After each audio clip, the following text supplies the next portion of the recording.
I obtained a magical black box. Just put an item inside, and it can instantly generate a new item. Throw in a discarded phone, and it will produce a Pineapple 18 phone. Toss in an Intel Core 4th Gen i3-4150 CPU, and it will create a set of Intel Core i9-14900K. Toss in an old watch, and it will generate a Rolex wristwatch. I used to be a poor kid selling fried rice on the streets, while playing cat and mouse with the urban management officers. My dilapidated tricycle and I crashed into a luxury car. A sudden intense pain struck the back of my head, causing me to feel dizzy, and then I passed out on the spot. When I woke up again, I was already lying in the hospital. I touched the bandaged back of my head, feeling some pain. I sighed and lamented that all my hard work for the past few months had been in vain. I was extremely unlucky. Hospitalization costs at least a few thousand, and most importantly, I remember my tricycle crashing into a car, so the compensation will definitely be substantial. In an instant, all the money I earned from months of hard work selling fried rice at the stall went down the drain.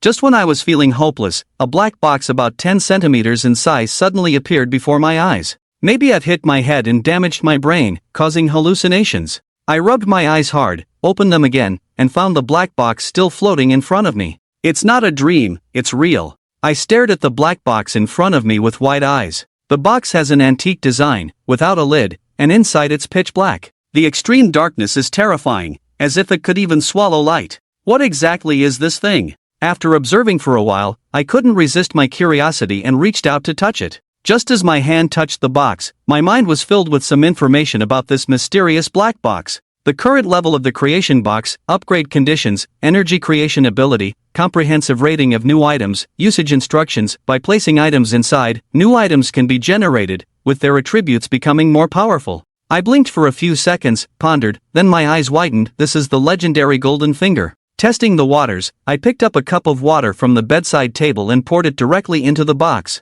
Consuming a bit of energy, confirming generation information appeared in my mind. Looking closely, on the right side of the box, there is a button emitting a faint red light, and on the left, an energy gauge bar with a faint blue light, totaling 10. I clicked the red button to confirm. The energy gauge bar darkened by 1, obtaining 10 milliliters of high-quality water source, which can heal minor injuries when consumed. Following the prompt, a lychee-sized water droplet appeared out of thin air at the top of the black box, crystal clear, with faintly visible flowing water. I was somewhat surprised. I had just poured in nearly 100 milliliters of water, but it instantly shrank by 10 times. I tried to grab the water droplet with my hand, but it didn't spill. What's the principle behind this? How do I drink it? Swallowing directly, unable to resist commenting, I then swallowed it. As the water droplet entered my throat, it turned into a faint warm stream. I can clearly feel the warm current, like the source of life, with a magical power nourishing my organs, limbs, and bones. My originally somewhat listless spirit and energy improved by more than half in an instant. The pain at the back of my head completely dissipated, and not only that,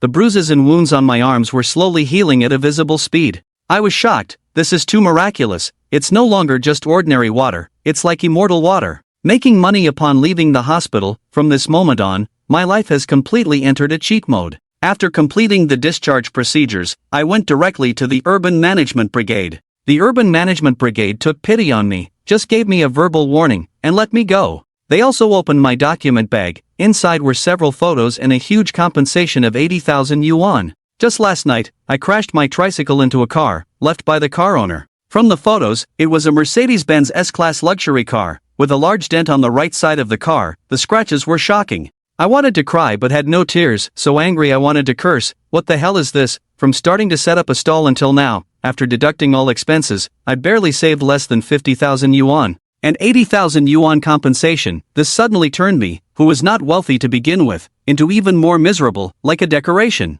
I was so angry my liver hurt, cursing under my breath as I rode away on the tricycle. If it weren't for the miraculous turn of events, I would have wanted to run away. Pouring money. It's 5 p.m. now. It's almost time to set up the night stall. Back in the rented room, I couldn't wait to take out a bowl of raw rice. With a thought in my mind, a black box appeared in front of me, and I poured the rice into it. Ding, consuming 1 point of energy. Are you sure to synthesize? The prompt sound rang in my mind, and I pressed the red confirm button. Ding, obtained 250 grams of high-quality rice, with an additional permanent effect. Strength increased by 1, physique increased by 1, lifespan increased by 10 days, available for 5 times per person. As the prompt sound rang, a square made of rice grains appeared above the black box. Increasing strength, physique, and even lifespan. I was extremely shocked. Is this for real? Just as I was amazed, suddenly a light screen panel appeared. There's even a hidden function. I looked at the light screen panel in astonishment. The name Chao Chun, lifespan 865,220,082 days. Strength 8, human average below the same speed 6, physique 7, 8 special ability, mediocre in battle. I was speechless and then more depressed. Calculating an average year as 365 days, dividing 20,082 by 365, isn't it only 55 years? I'm done at 55 years old. You know the current average lifespan is 72 years. My 55-year lifespan is 17 years short, which means I still have 31 years to live. I took the generated rice with a black face, scared. I quickly found the rice cooker to start steaming the rice. After 15 minutes, the rice was steamed. I opened the lid, and instantly a unique rice fragrance wafted over. Just the smell made my appetite soar. I swallowed my saliva. The rice grains in the rice cooker are crystal clear and translucent, like pearls, plump and full. Each grain is twice as big as the rice cooked in the past. My rice cooker is the same as the one in 51. The amount of high-quality rice steamed from 250 grams generated is comparable to the amount steamed from 750 grams of ordinary rice, directly tripling. Wow! I picked up a scoop, dug out a large bowl and started eating. The rice entered my mouth, soft and delicious, the texture stimulating my taste buds, with endless aftertaste. This is too delicious, not exaggerating. This is the most delicious rice I've ever eaten. No, I should say it's the most delicious earthly delicacy I've ever eaten. Even rare delicacies can't compare. So satisfying, lying on the sofa, patting my bulging belly, feeling content. This high-quality rice is too nutritious. I'm full after eating only 1/5. My body is in an unprecedented good condition. The next moment, the lightwood panel appears in front of me again. Name Chao Chen, lifespan 865,220,092 days, strength 9, below average human value of 10, equivalent speed 6, physique 8, spirit 8, special abilities none. Wow, it really works. Lifespan increased by 10 days, strength and physique also increased a bit. I confidently feel my body condition, not to mention my state has really improved a lot. For now, the quickest way to make money is to continue setting up a stall to sell fried rice. After gradually understanding the ability of Zhao Huaxiang, I will try to generate other good things. Then I took out a piece of paper and rewrote the price. The resulting rice has transcended the ordinary category of rice. Not only is it delicious, but the key is its additional permanent effects. Even if the price is raised, it should still attract customers. After tearing it for a few seconds, I changed the price to 85 yuan. I don't think this price is expensive, on the contrary, it's even cheaper. After all, this is not just ordinary fried rice. It permanently adds strength, physique, beauty, and 10 days of life. Selling it at this price feels like a loss. Of course, I can't write out these effects, that would be too ostentatious. My status is humble now. If I attract the attention of someone with ill intentions, I can only be at their mercy. It's better to get rich quietly first. A couple passed by the stall and were surprised when they saw the price. Your price is a bit outrageous, several times more expensive than others. You're not using silver, but even if it's made of gold, it's still outrageous. The rice I use is the finest top-grade rice, the best in the world. You'll know when you see it, I said as I opened the box containing the rice. When they saw the crystal clear and plump grains of rice in the box, like pearls, the couple were amazed. This is too beautiful. They've never seen such beautiful rice before. Brother, this can't be technology and trickery, can it? To be honest, I'm not sure if this counts as technology and trickery.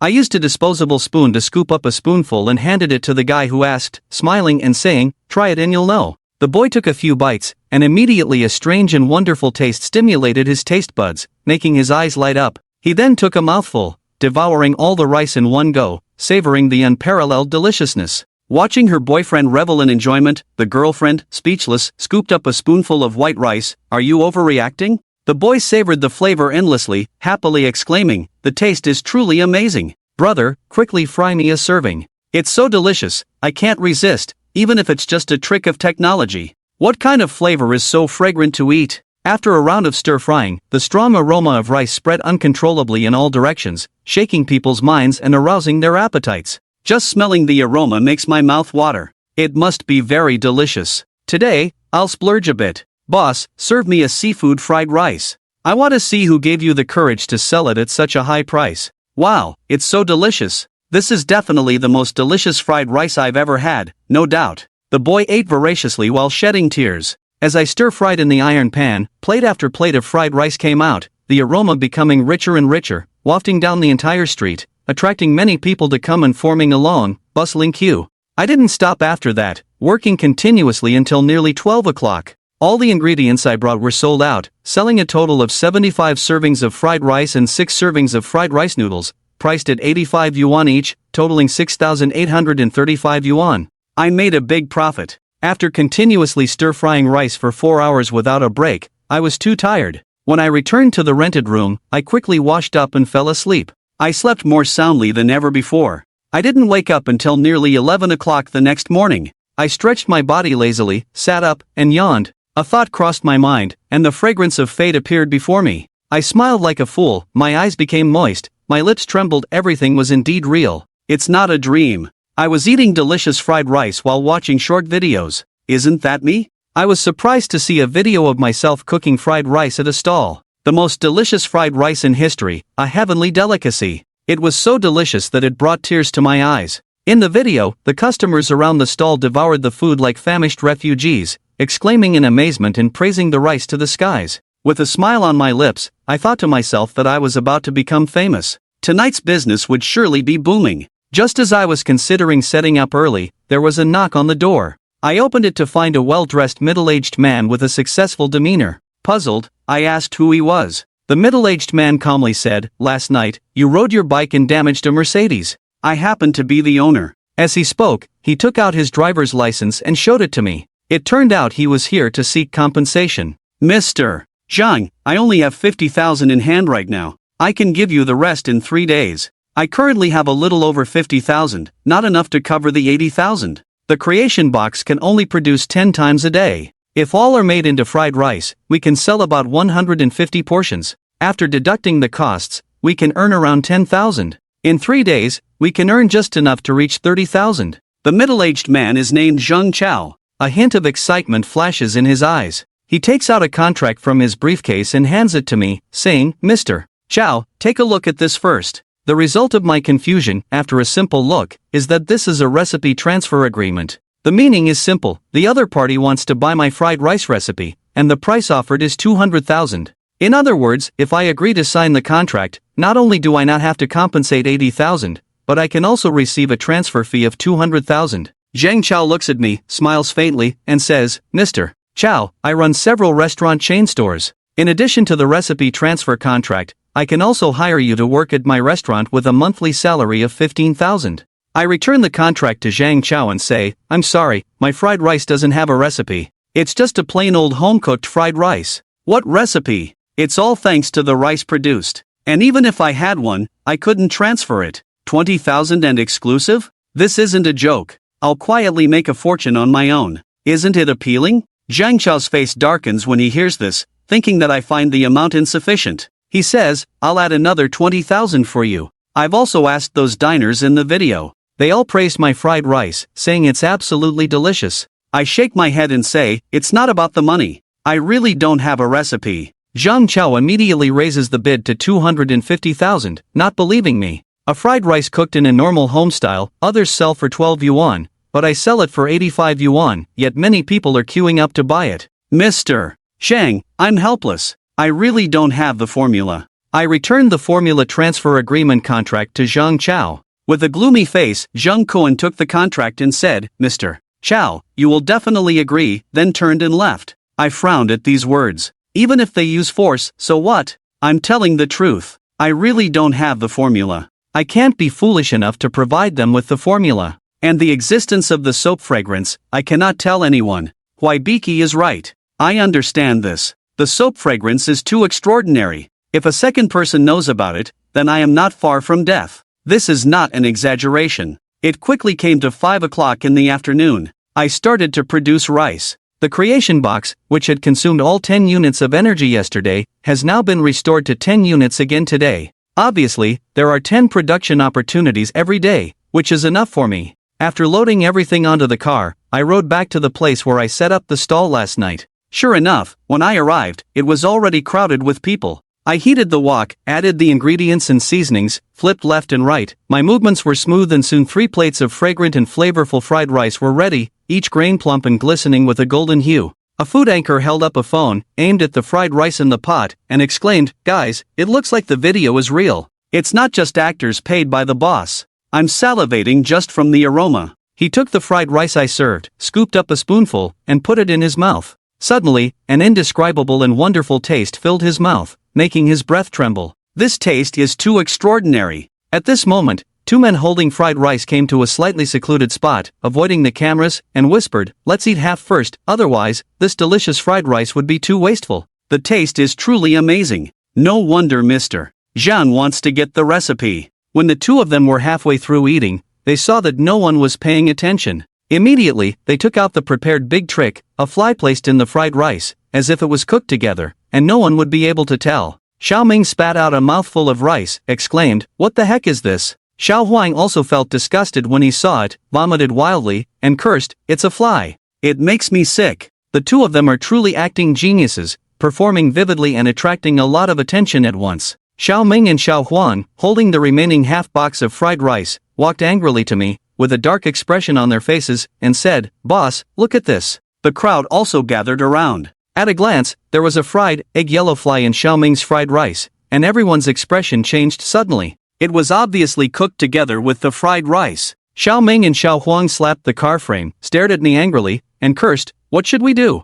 I'm almost sick to death." I looked at the fly in the fried rice, my brow furrowed. It's August now, the weather is hot, and there are flies around. Even if I deny it, who would believe me? With a gloomy expression, I looked at Xiao Ming and Xiao Huang, who were glaring at me, and asked, "How do you want to solve this?" "Compensation must be made. The minimum compensation is 1,000 yuan according to the food safety regulations. Otherwise, I will report you to the 15,315 hotline." Now, I can only admit fault and argue pointlessly. I transferred 1,000 yuan to the other party on the spot and refunded some customers who had paid but not eaten. Consider yourself lucky.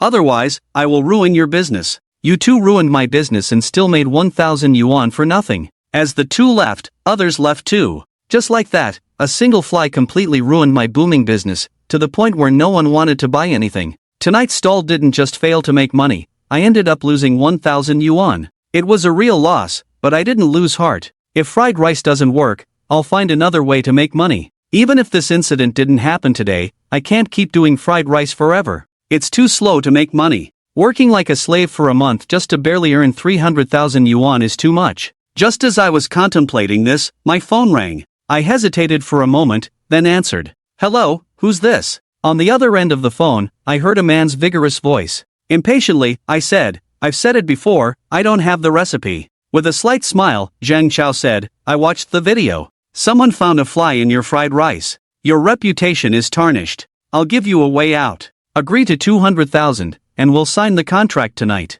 My expression turned serious, and I said in a deep voice, "Those two people were arranged by you." Zhang Chao chuckled lightly and said ambiguously, "Give you an hour to think about it," then hung up the phone directly. My face darkened. This method is too dirty. I was so angry that my lungs almost exploded. "I'll remember this grudge, you scoundrel." After calming down, I pondered other ways to make money. Just then, my gaze fell on an old phone on the coffee table. I picked up the old phone and wondered what would happen if I threw a scrapped phone into the creation box. With a thought, the creation box appeared. I placed the phone inside, but there was a notification, "Item size exceeds the limit, unable to generate." Seeing the partially exposed phone, I smiled helplessly. Just as I suspected, the creation box has size restrictions. It must be completely engulfed in the black vortex. What if I split it in half? At this point, I took out tools and ruthlessly destroyed the scrapped phone, quickly splitting it in two. With anticipation, I placed the two halves of the phone into the soap box, but there was a notification, "Insufficient energy, unable to generate." I almost forgot all 10 energy have been used today. Forget about the rice, I'll deal with it tomorrow. However, a strange call came in again. "How's the consideration going?" I immediately recognized it was Zhang Chao's voice. Since he's a troublemaker, I couldn't possibly be polite. I cursed and hung up without hesitation, blocking him. Zhang Chao at the other end of the phone had a dark expression, squeezing the phone tightly. Despite being a millionaire boss in the area, it was the first time he was insulted by a lowly nobody like me. "You're looking for trouble, punk." Little did I know, he made a call, 30,000 to take care of someone for me. After playing games for a while and encountering bad players every round, wasting my time, I gave up and went to sleep. I was speechless, turned my phone on silent, turned off the lights, and went to bed. Just as I had fallen asleep for less than half an hour, 2 tattooed men wearing masks approached my door. "He's asleep, let's move," one said. One of them inserted a wire into the lock, and with a click, the door opened. "Be careful, don't make a sound.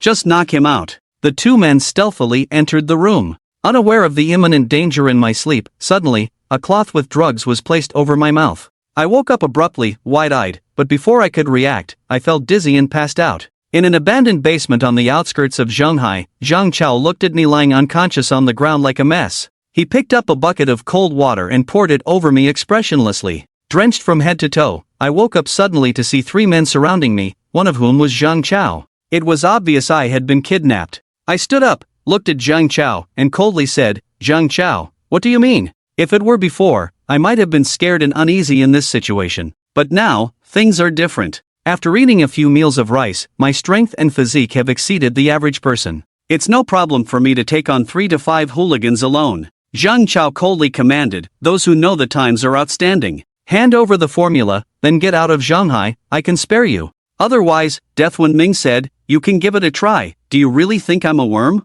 If you won't drink the toast, you'll drink the penalty." Zhang Chao said coldly, "First, break one of his legs, let him taste bitterness." With a command, the 2 tattooed men who had captured me next, holding baseball bats, approached me with a fierce and oppressive aura. Zhang Chao looked at me playfully, but in the next moment, his smug expression instantly froze as the 2 tattooed men approached me within a meter. I took the initiative and quickly kicked out twice, bang bang. The 2 tattooed men were caught off guard, feeling a sharp pain in their stomachs, then flew out backwards. They lay on the ground clutching their stomachs, with faces contorted in agony, already losing their combat effectiveness. Zhang Chao was stunned. He never expected that this seemingly tall and thin, weak boy would have such great strength. Could this kid be a martial artist? In Zhang Chao's confusion, I walked up to him and swiftly delivered a heavy blow. "You think you're tough, huh?" This slap was forceful and resounding in the silent basement. Zhang Chao couldn't even dodge in time, and was hit, stumbling back several steps. Seeking death, Zhang Chao gnashed his teeth and roared, his fist smashing towards me.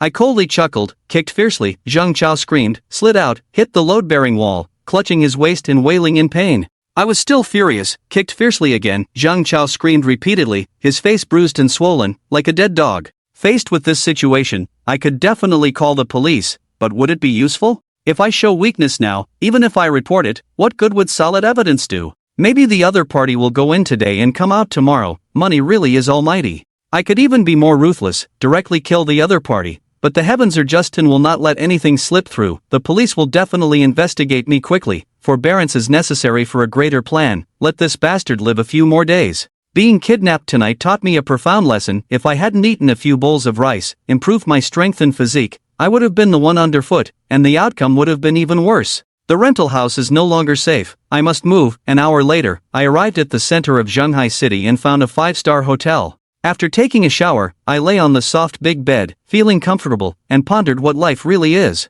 This is what life is. The days before were not living, just surviving. The first thing I did the next day after waking up was summon the creation box, eagerly putting 2 broken phones into it. Consuming a bit of energy, are you sure you want to generate it? I clicked confirm. The generation is successful, obtaining a special edition Modex 5 phone with 16 GB and 1 TB from Dahua. Looking at the tech-savvy phone floating above the creation box, I was stunned for a moment. Turning old phones into the latest models, that's amazing. I picked up the Modex 5 phone with great excitement. Placing items into the creation box, the newly generated items are of better quality. By putting in the latest version of the chip, the resulting product becomes even more advanced. My eyes lit up, envisioning wealth beyond measure. Making money hand over fist, I was so excited that I didn't even care about eating, heading straight to the nearby second-hand electronics and digital city. Give me one of each, a 4th-generation Intel Core i3-4150 CPU and a 6th-generation i3-6100 CPU, both second-hand.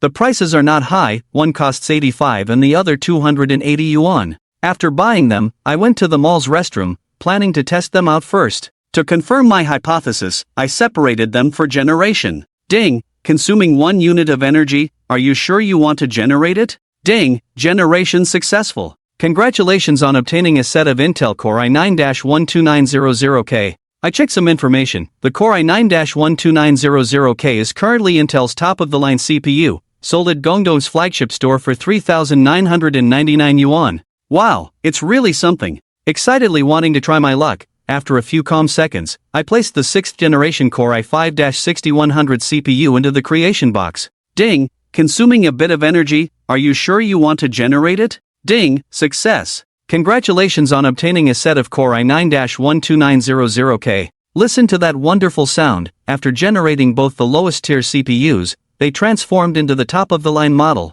Afterward, I bought a few more of the cheapest 4th generation Core i CPUs, left the second-hand electronics and digital city, found a deserted corner, and generated them 7 more times, depleting today's remaining energy. Immediately, I took 9 sets of Core i9-12900K processors, hailed a cab at the door, and went to another nearby electronics mall, where I found the largest store. After thorough inspection, all the quality met the standards. However, without the original packaging, even if they are brand new, they can only be purchased at second-hand prices. In the end, each set was bought back for 3,200 yuan, so 9 sets totaled 28,800 yuan. The profit increased several tens of times directly, making money much faster than the hard work of selling fried rice. 28,800 a day, 864,000 a month, which adds up to 10,368,000 yuan a year. A yearly income of millions. When I did the calculations, I was shocked. This is definitely a successful life transformation. In 3 years, he will be able to buy his own large villa, purchase his favorite luxury car, and bring his family over to enjoy life. In the following days, Xiao Chen's main task every day was to produce the Core i9 CPU, and all shipments were the top-notch i9-12900K.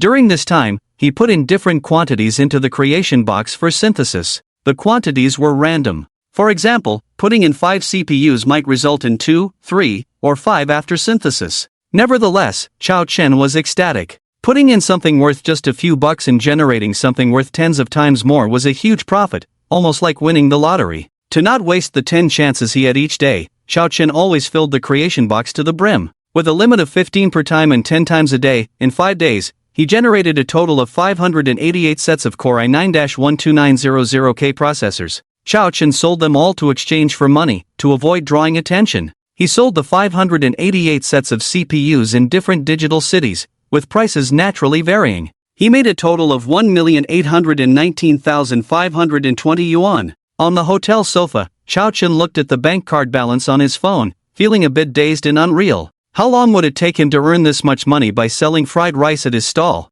10 years? Even longer? But now, in just 5 days, he made over 1.8 million, making him feel like he was dreaming, feeling somewhat unreal. Is this what it means to have a cheat code in life? Damn, it feels great. Xiao Chen was overwhelmed with excitement, his mouth crooked with a smile. He stared at the bank card balance excitedly for 5 or 6 minutes before calming down from the overwhelming surprise. It's time to generate something else. He had 2 reasons for this idea. First, constantly generating CPUs, especially all top-notch i9-12900K, could lead to problems with too many repetitions. Second, the money was coming in too slowly. Making around 300,000 a day at most, he felt it was a waste of energy. With this in mind, Xiao Chen searched within 10 centimeters on Baidu to find valuable items. The creation box had the magical ability to turn trash into treasure, reversing the quality of items. He only needed to put low-cost items in, and after synthesis, their value would skyrocket. This was the road to sudden wealth. Wood, golden nanmu, agarwood, pink ivory, rosewood, yellow sandalwood. Metal, californium, rhodium, palladium, gold, iridium, platinum. Or, blood diamond, jade, taphite, spinel, blue spinel, diamond, platinum aluminum magnesium zincstone, red and green tourmaline. Medicinal herbs, ginseng, lingji mushroom, dragon's blood, natural musk, cordyceps, deer antler, tendrilled fritillary bulb, chimonanthus, sandalwood, agarwood. After some research, Xiao Chen found that there weren't many things he could generate, which was somewhat unrealistic, especially the outrageous element californium, priced at a whopping $27 million per gram, 65,000 times the price of gold. Although it seemed expensive, it was extremely rare, and only a few grams could be extracted through artificial synthesis, making it costly. Even the world's richest couldn't afford it. So, what should he generate? How about trying to generate gold? Luckily, he had reserved 2 energy slots for today. Let's do it.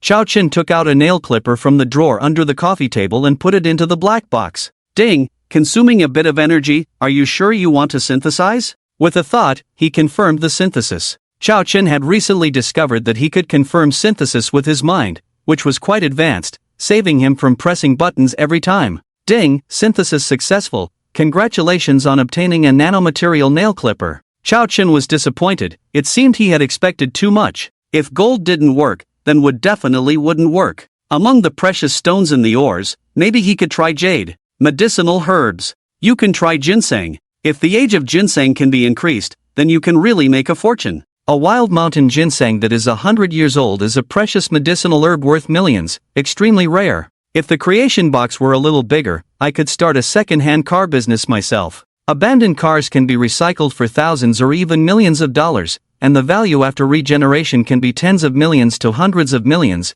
That's where the real money is. After all, cars are a necessity, with a large population base in China, and a huge market for used cars. Chao Chen looked at the creation box in front of him, and with a thought, the attribute panel of the creation box appeared in front of him. Name, creation box. Current level, 1 star, 99. 999% away from 2 stars. Upgrade condition, energy, creation ability, 1 star. Comprehensive item rating, how to use, put items in it, and new items will be generated. The attributes of the new items will become more powerful and impressive. 99. 999%? Ha! Chao Chen was astonished. He didn't remember seeing this number a few days ago. When did it upgrade? Upgrade condition, energy, electricity, hydropower, wind power, biomass energy, tidal energy, solar energy, oil, geothermal energy, coal, all of these are considered energy sources. But he hasn't come into contact with any of them, and the creation box hasn't given any hints either. Chao Chen was puzzled. Suddenly his gaze fell on the window.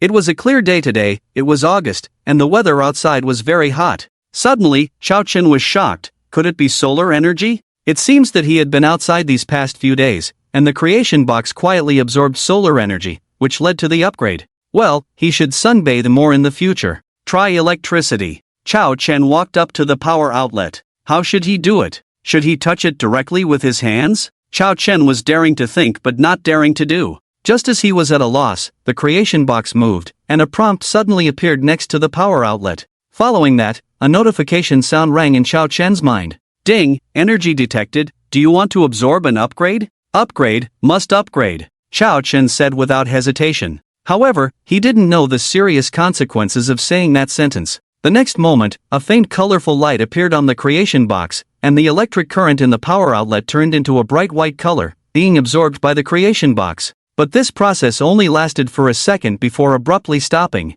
What's going on? Why did it stop? Just as Chao Chen was curious, there was a sudden loud explosion outside the room. Chao Chen's face changed. What was that sound? It sounded like something exploded. Many people in the hotel were also startled by the sudden explosion and opened their windows to look out. When Chao Chen saw where the explosion was coming from, he was stunned. It turned out that the transformer station next to the hotel had exploded and caught fire, with flames and black smoke billowing. Fortunately, the surroundings were empty, and no one was hurt. Chao Chen widened his eyes, shocked. The transformer exploded the second after the creation box stopped absorbing electricity. This was too coincidental. It was hard to imagine that the transformer couldn't withstand the explosion after the creation box absorbed electricity for just 1 second. Chao Chen felt a headache coming on. How was he going to upgrade the creation box now? It would take forever to absorb solar energy. Soon, the power company hurriedly arrived to put out the fire and make repairs. After watching for a while, Chao Chen returned to bed, and with a thought, the creation box appeared in front of him.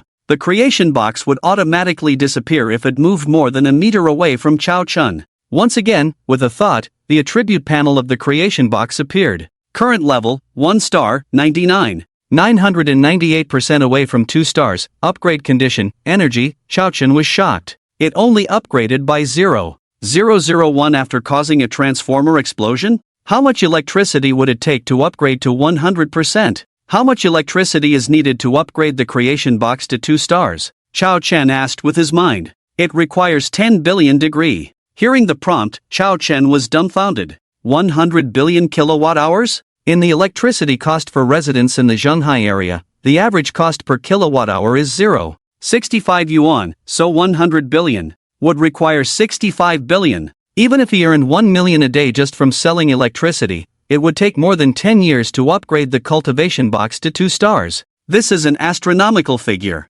Chao Chen was speechless. But even so, he couldn't give up. If a 1-star cultivation box is already so amazing, then what about a higher level? Wouldn't it be invincible in the universe? This huge temptation inevitably made Chao Chen tempted. He furrowed his brow, racked his brains, thinking of ways to upgrade the cultivation box more cheaply and quickly. First, he had to solve the problem of transformer explosions. Otherwise, every time the cultivation box drew power, there would be a big explosion, and he would end up in jail sooner or later. Unable to come up with a good solution, Chao Chen took out his phone and searched for factories with high electricity consumption. This way, he could not only solve the electricity problem for the cultivation box but also cover his tracks and develop discreetly. Aluminum electrolysis plants, oxygen production plants, metal smelting plants. Small factories had too little electricity consumption, which wouldn't work. But large factories were too expensive to acquire, not cost-effective. After much thought, Chao Chen suddenly exclaimed, "Damn, I'm almost stupid.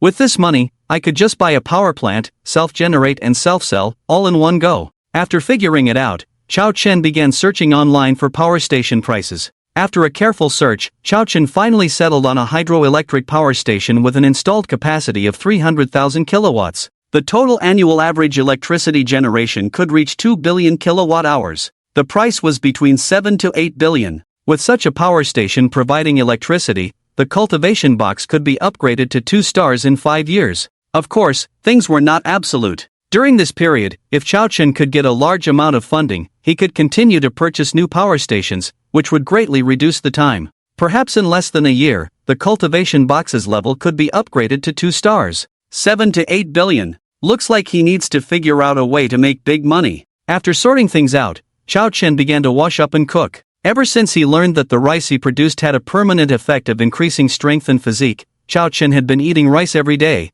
trying different ways to cook it. Eating like this, Chao Chen never got tired of it, but instead found it more delicious. Chao Chen simply fried 2 eggs in cooked rice porridge. Simple rice porridge was also extremely delicious. After eating and drinking his fill, Chao Chen checked his personal attribute panel. Name, Chao Chen. Lifespan, 8652/20182. Strength, 23, average human value 10, same for the following. Speed, 6. Physique, 25. Spirit, 8. Special abilities, none. After eating, Chao Chen left the hotel and called a Didi to go to the Red Flag Forest flagship store. After suddenly becoming rich, he had a strong urge to spend. Chao Chen now had $182 million in savings, so it was time to buy a car for commuting. Taking a taxi every day was very inconvenient. As soon as Chao Chen walked into the store, a sweet young lady in a black skirt suit and black stockings came up to him with a smile and asked politely, "Hello, sir, I'm salesperson Xiao Hong. Do you have an appointment?" Looking at the beautiful female salesperson in front of him, her polite and courteous manner surprised him. He was 182 meters tall, not particularly handsome, just a bit charming, and dressed plainly. The vulgar and mocking scenes that often appeared in novels, the disdainful looks, none of that happened. Instead, the person was very warm. Could it be because the red flag car was cheap? Thinking of this, Chao Chen smiled in surprise, realizing that he had clearly read too many novels about showing off and getting slapped in the face, and the aftereffects were too strong. Chao Chen smiled and said, "I don't have an appointment. Do you have an H9 in stock at your store?" It's not that Chao Chen doesn't have a dream of a sports car, but he is currently in the early stages of entrepreneurship, lacking funds, and needs to save money to upgrade the power station for the transformation box. The red flag car costing hundreds of thousands is just right, low-key luxury, and very cost-effective. The most important thing is to support domestic brands, starting from me. Yes, sir, please follow me. Saleswoman Xiao Hong led Chao Chen to the front of the red flag H9. The red flag car is truly worthy of being called the Rolls-Royce of the East, with a black exterior that is domineering and fashionable, which Chao Chen really likes. Xiao Hong, who was observant of Chao Chen's expressions, saw all the changes in his expression and was instantly delighted, realizing that this deal was going to be successful today. Chao Chen touched the headlights of the H9 and asked, "What are the specifications of this car?" The beautiful saleswoman Xiao Hong smiled and introduced, "Sir, this car is the 2022 model 30T Intelligent Flagship Edition, with a body length of over 5.1 meters, equipped with 20-inch large wheels, a wheelbase of 3,060 millimeters, a longitudinally mounted V6 engine, front-wheel drive, mechanical turbocharging, 283 horsepower, 400 torque, 0 to 100 km per hour acceleration in 7.1 seconds, and a final price of 312,000 yuan. After speaking, she looked at Chao Chen expectantly. "Can I test drive it?" "Sir, of course you can. Upholding the concept that the customer is God, the beautiful saleswoman Xiao Hong, with her slender figure, slightly bent down to open the driver's door for Chao Chen. The interior of the car is luxurious with garnet red decorations, technological and fashionable. Leather steering wheel and seats, 253 color ambient lighting, BOSR sound system, 360-degree panoramic imaging, panoramic sunroof, ventilated and heated massage seats. After a lap of test drive, Chao Chen was very satisfied and said, "How much is the total price, including the license plate?" In a metropolis like the Magic City, where there are millions of people, license plates need to be obtained through auction and 3 years of full social security contributions, which can be quite difficult. It's better to just spend a few more dollars to handle it all at once, saving time and effort. The saleswoman Xiao Hong was already accustomed to Chao Chen's words and smiled, saying, 500,000 yuan. Half a month later, you can bring your car over, and we will help you with the license plate. That's fine, not too expensive. Chao Chen nodded in satisfaction and said, "Okay, let's sign the contract." After signing the contract and making a one-time payment, the temporary license plate for the car was also hung up. Chao Chen drove his new car away from the Red Flag 4S flagship store. Driving his first car in life, Chao Chen couldn't hide his excitement, pressed the voice recognition button on the steering wheel, and shouted, Xiao Hong, I'm here. Play a super exciting song." Okay, playing the explosive song, Fallen Leaf Turtle. Fallen Leaf Turtle, a single thread does not make a line. With nowhere to rely on, nor wandering aimlessly. You gave me red beans, but writing me a song is better. Signed with your name, neat and beautiful. If I compare you to a song, you are the high mountains and flowing water. The atmosphere lights up, and the Bose speakers play the explosive song, creating a wonderful experience. Chao Chen became restless, his blood boiling, shaking his head and body along with the music. Getting excited with the music. Fallen Leaf Turtle. If I compare you to a song, you are the high mountains and flowing water. Driving along with the exciting music, Chao Chen unknowingly arrived at the famous Oriental Pearl Tower in the Magic City. It had been a year and a half since he came to the Magic City, and Chao Chen had not yet entered the Oriental Pearl Tower. Now, he no longer needed to struggle to make a living by selling rice cakes. He could just enjoy the beauty of the great Magic City. The weather today was very good, and it happened to be Saturday, so there was a huge crowd around the Oriental Pearl Tower, with people everywhere. Chao Chen spent half an hour just finding a parking space. He bought a ticket and took the 360-degree transparent 3-track sightseeing elevator straight to the sky. Going with the flow, Chao Chen first went to the revolving restaurant to eat while enjoying the view. To be honest, the taste was just average. It was a far cry from the rice he had been eating, and Chao Chen only took a few bites symbolically. Clearly his appetite had already been spoiled by the rice he had been eating for the past few days. The revolving restaurant is located on the 360-meter-tall Oriental Pearl Tower. At this moment, it happened to be rotating, and Chao Chen's position was excellent. Looking out from the spacious and bright floor-to-ceiling glass windows, the view from high above was grand and majestic, as if standing at the top of the world, overlooking all the mountains. Chao Chen was lucky, as the tower was rotating a full 360 degrees, offering a panoramic view of the beautiful scenery along the Pujiang River, with tall buildings, bustling traffic, and the waves of the river flowing vigorously. After enjoying the beautiful scenery, Chao Chen left the revolving restaurant and headed to the Historical Development Exhibition Hall. Here, one could see the visual display of the modern history and changes in Shanghai, with sections like Huading Origins, Cityscape, Tracking the Sea, and the history of carriages and horses. After exploring the Oriental Pearl Tower, Chao Chen drove to places like the City God Temple, Tianzifang, and Disneyland. Throughout the day, Chao Chen leisurely visited many places in Shanghai, enjoying a carefree and relaxing life. Unknowingly, time passed quickly, and the city lights began to shine. The peak time in the bustling city was at night, with bright stars, lively crowds, colorful lights, and a vibrant atmosphere. Chao Chen, seemingly tireless, continued driving to the Bund in Shanghai. Needless to say, his current physical condition was at 25 points, surpassing the average person's by 250%. Even if he stayed awake for 3 days and nights, he would not feel tired, truly embodying a little superhero. It must be said that the rice produced by the creation box was truly extraordinary. Moreover, the most outrageous thing was that the creation box was currently only at 1 star. If it were to be upgraded to 2 stars, it was unimaginable how terrifying it would be. In the midst of fireworks at the Yanchang fireworks field, the meeting of wind and clouds at the beach. This was the most prosperous place in Shanghai, extremely lively at night, with people everywhere. Standing by the railing, Chao Chen looked across to the famous Lujiazui CBD, where various dazzling light shows intertwined, reflecting the Huangpu River in a colorful and magnificent way, resembling a galaxy.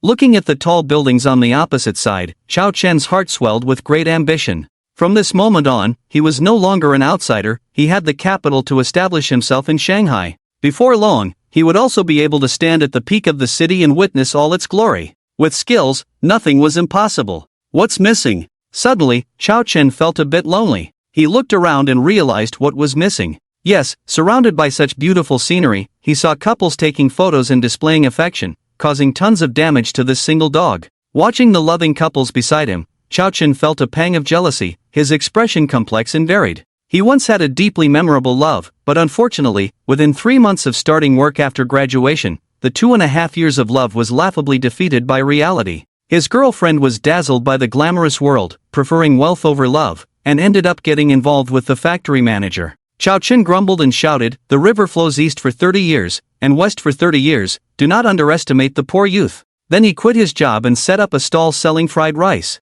Perhaps this was the true experience of all ordinary people. He was just one of them. Chao Chen sighed in his heart, not feeling too much of a loss, at least he had enjoyed 2.5 years. After admiring the night view for a while, Chao Chen felt a wave of hunger in his stomach. Looking up, he saw 4 shining characters in front of him. It was the famous Peace Hotel on the Bund in Shanghai. The seafood buffet was unlimited, priced at 900 yuan per person. Since his physical condition had improved, Chao Chen had a huge appetite, comparable to that of 5 adults. Upon entering the Peace Hotel, Chao Chen found a seat and began to indulge in the abundant seafood and drinks. Delicious abalone, Alaskan king crab, Argentine red shrimp, New Zealand airflown oysters, tender and juicy steaks, grilled giant prawns, Beijing roast duck, Northwest lamb chops, and a variety of other exquisite dishes. Chao Chen ate to his heart's content. Comfortable. Chao Chen left the restaurant with a satisfied expression on his face, thinking to himself that brown rice can improve physical fitness and strength, but what about seafood and abalone?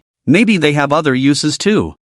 Worth a try. After a full meal, Chao Chen took a leisurely walk to aid digestion, heading towards Nanjing Road pedestrian street nearby. Today, the focus is on eating, drinking, and having fun. After a leisurely walk, half an hour later, Chao Chen arrived at Nanjing Road pedestrian street. The street is lined with well-known brands and major shopping malls, with a total sales volume of 18 billion last year, making it the second largest commercial area in the city, known as the #1 commercial street in China. The pedestrian street is bustling with people, and the colorful lights of the major commercial stores make people eager to shop. Yong'an Department Store is a well-known old brand on Nanjing pedestrian street with a history of 100 years. Chao Chen entered the magnificent mall and headed straight to the men's section. With money in hand, it's time to enjoy and treat oneself to some nice clothes. Chao Chen entered the Anima clothing store and, under the enthusiastic guidance of a beautiful saleswoman in black stockings, purchased 3 sets of casual wear. It is said that appearance matters, and dressing well is important. After putting on the tasteful casual clothes,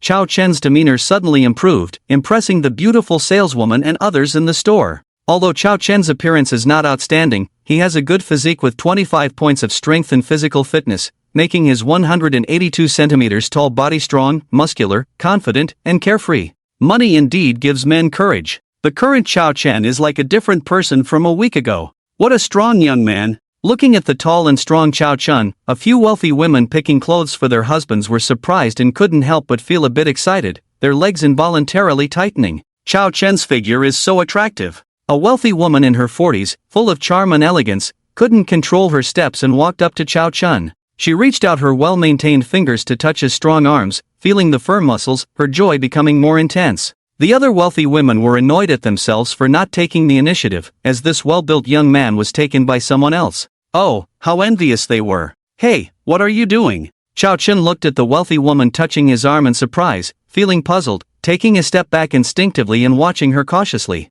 The wealthy woman looked Chao Chen up and down, and said slowly, "Your appearance is acceptable, and your body seems strong with good strength. Your masculine, confident, and carefree demeanor also suits my taste. Not bad, very good." The charming wealthy woman circled Chao Chen, commenting on him, and her face couldn't hide the joy and excitement, her eyes unusually hot. Chao Chen felt uncomfortable being stared at and frowned, asking, "Do you need something, ma'am?"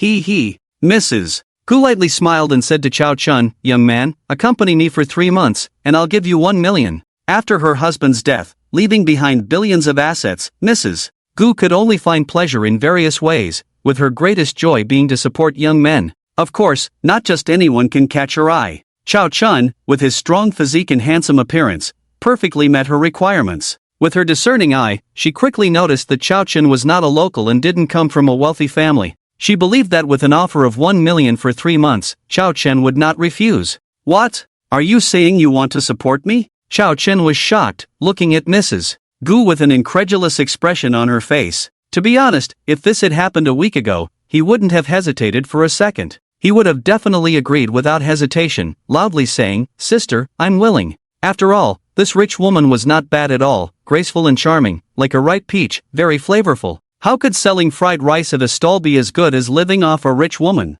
But now he was different from before. Did he really need a rich woman to support him? Mrs. Gu nodded with a smile and said, "Yes, that's right. Are you surprised?" She seemed to have already seen the scene of Chao Chen excitedly shedding tears. Chao Chen's mouth twitched. There was indeed surprise, but it came too late. Chao Chen immediately and firmly refused. "Sorry, I'm not that kind of person." Joking, was he short of money? He was. And he was short of a lot of money. But that was not a problem. Now that he had the creation box, making money was not difficult for him. Why would he need to lick the feet of a rich woman and be tormented by a wire ball? It was unnecessary. The rich woman was somewhat surprised, not expecting the other party to actually refuse this golden opportunity. But the more Chao Chen acted this way, the more interested she became. She immediately raised the stakes, 2 million. Chao Chen said expressionlessly, "I refuse." 3 million. The rich woman raised the price again. Chao Chen really caught her eye, it was too rare. The others in the store were all shocked, especially the men, their teeth grinding with envy and jealousy, wishing they could take his place.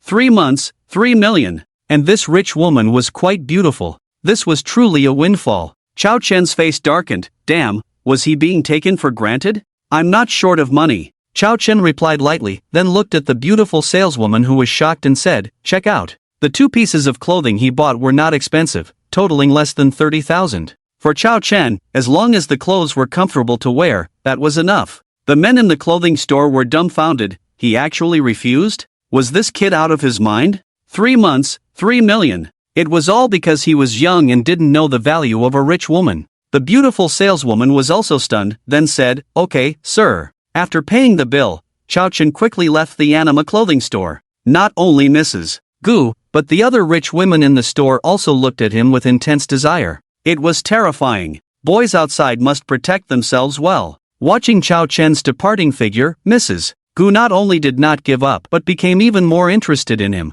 "Young man, you can't escape my palm." After leaving the anima clothing store, Chao Chen went to buy 5 sets of underwear and 2 pairs of casual shoes. As he passed by the watch counter on the first floor, his pace slowed down involuntarily. They say the poor play with cars, the rich play with watches. To be honest, he also felt that wearing a watch added a touch of class, very much like a successful person. "Welcome, Vacheron Constantine," the graceful saleswoman said politely. "I'll take a look first." Chao Chen looked around and finally chose a Vacheron Constantine Tradition L series, Overseas 85180, with a classic 3-hand design, understated and restrained. Recently, the TV drama had a surge in popularity with the male lead Gao Chang wearing the same watch. It was a must-have for business tycoons, with 3 straps, priced at 221,000 renminbi. Signed, paid. Looking at the watch on his wrist, Chao Chen grinned. Truly a must-have for successful people, his temperament soaring. At the same time, Chao Chen's mind suddenly shook. He discovered a bright spot. He looked at the watch on his wrist and began to think to himself. The size of the watch was just under 10 centimeters when circled, which meant, could the watch also be placed in the creation box to generate something? The thought of this made him extremely excited. Just now he had looked around. The most expensive watch could cost up to several million, truly a luxury item. If you can produce top-notch watches, the profit will be huge, easily earning millions of dollars a day. Although he thought about it, Chao Chen did not rush to buy immediately. First, he wanted to go back and try it out. After all, this was just his speculation. Whether it could be successful or not, he would only know after trying it out. Second, even if he could really produce top-notch watches, there was no need to buy a new one. There were plenty of second-hand watches in the market, as many as you wanted, and the prices were cheap and cost-effective. After shopping, Chao Chen left Yong'an department store. Carrying bags in both hands, he found the parking lot half an hour later and drove back to the hotel. Back at the hotel, he looked at his wrist. It was only a little past 9 o'clock in the evening, still early. After a day of running around, his mental state was surprisingly good, full of energy like a young man. "Can't sleep, I'll go out for a foot wash and massage. These were things Chao Chen had never dared to think about before. Now that he had money, he naturally wanted to enjoy and experience the wonderful life of the rich. After finding a good target on his phone, Chao Chen left the hotel and headed straight to the largest foot bath center nearby. The foot bath center was large, decorated luxuriously, with an ancient charm, very famous in the city, and of course, not cheap. Hello, welcome. As soon as Chao Chen walked in, the receptionist bowed respectfully. The receptionist was wearing a cheongsam, slim and beautiful, young and beautiful. Chao Chen walked to the front desk. The receptionist immediately smiled and asked, "Sir, would you like a foot bath or a spa? Do you have a menu? Let me see." This was Chao Chen's first time in such a place, so he didn't quite understand. The receptionist handed Chao Chen an iPad. After looking at it, Chao Chen finally chose the first item on the menu, the popular soft massage spa package, 120 minutes for 1,998 yuan. Soft massage spa, this one. Okay, sir. Later, Chao Chen was taken to a separate room on the 8th floor by a beautiful waitress. The room had a tranquil environment, with soothing music playing, calming the mind. The waitress picked up an iPad in the room and said with a smile, "Sir, here is the personal information of the technicians. You can choose the type you like." Chao Chen took the iPad and looked at it, his eyes lighting up. Wow, there were quite a few types. Cute type, pure type, gentle type, aloof type, mature type. Each one was a high-quality beauty, with excellent figure and appearance. Chao Chen sighed. Such high-quality beauties were rarely seen in his daily life, let alone interacted with. But here, they were everywhere. Indeed, people were divided into different classes. Good things were enjoyed by top-tier individuals, and the lower-class individuals would never have the chance to encounter them. Chao Chen finally chose a mature-type beauty technician. She was 32 years old, fair-skinned and beautiful, proficient in massage and spa treatments. They say older sisters take care of people. Chao Chen also wanted to be taken care of. The waitress first prepared a bath for Chao Chen in the bathtub, smiling and saying, "Sir, please take a bath first. After the bath, you can ring the bell, and the technician will be with you shortly." "Okay," Chao Chen said. After the waitress left, Chao Chen undressed and took a bath. He lay in the large bathtub, the fragrant smell making him feel happy, and his body extremely relaxed. 20 minutes later, after finishing his bath and drying off, Chao Chen put on shorts and lay on the big bed, ringing the bell for the technician. Soon, a mature beauty technician with glasses walked in. Looking at Chao Chen, she slightly bowed and smiled, saying, "Hello, sir, I am technician number 98. I am pleased to serve you." Chao Chen looked her over, her short skirt, a pair of legs in black stockings, long and straight. Her figure was magnificent, round and firm, her work clothes fitting her even better than in the photos. As soon as Chao Chen thought of such a beautiful woman serving him, he couldn't help but sigh in secret. This is probably the charm of money. "Is the shiatsu SPA in your shop green?" Chao Chen was very curious. He saw online that many foot bath shops offer wonderful services. "Sir, our place is pure green." The mature technician politely replied with a smile. "Are there any non-green ones?" "There really isn't."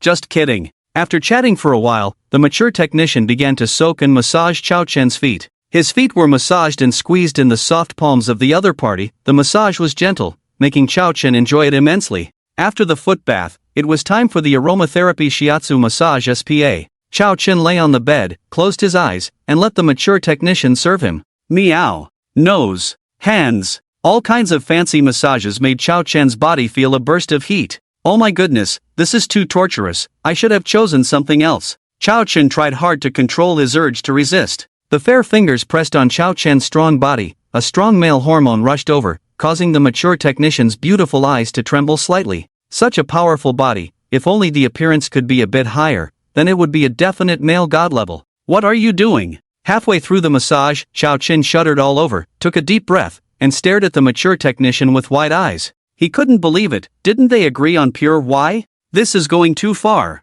The mature technician also widened her beautiful eyes and said with a fragrant breath, "Sir, please relax." "Sister, I can't relax. Which old cadre can withstand such a test?"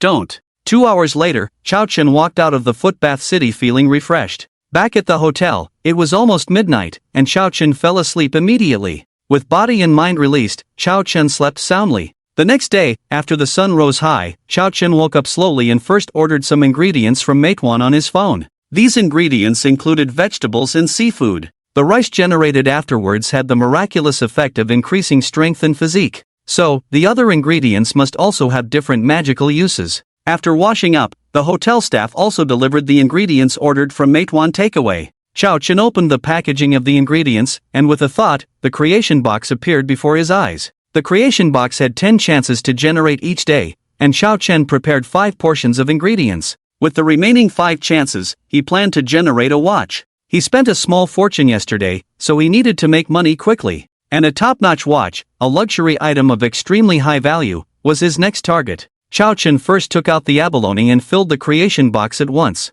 Ding, it will consume a little energy value. Are you sure you want to generate? Confirm generation. Ding, congratulations on obtaining 15 high-quality abalones, with an additional permanent effect, beauty and skincare. Indeed, it has a permanent effect. The creation box is awesome. Greater than over equal to union less than over equal to asterisk. With a happy face, Chao Chen put away the high-quality abalones and continued to generate other ingredients. Soon, all the ingredients were generated. High-quality lobster, additional permanent effect, tonifying the kidney and yang. High-quality yellow croaker meat, additional permanent effect, tonifying blood and invigorating qi. High-quality red radish, additional permanent effect, clearing heat and detoxifying. High-quality tomato, additional permanent effect, promoting violent growth. Why are there no attribute points added? Chao Chen was puzzled. These additional permanent effects are basically the effects of the ingredients, even without using the creation box to generate them. Let's try making a rice bowl.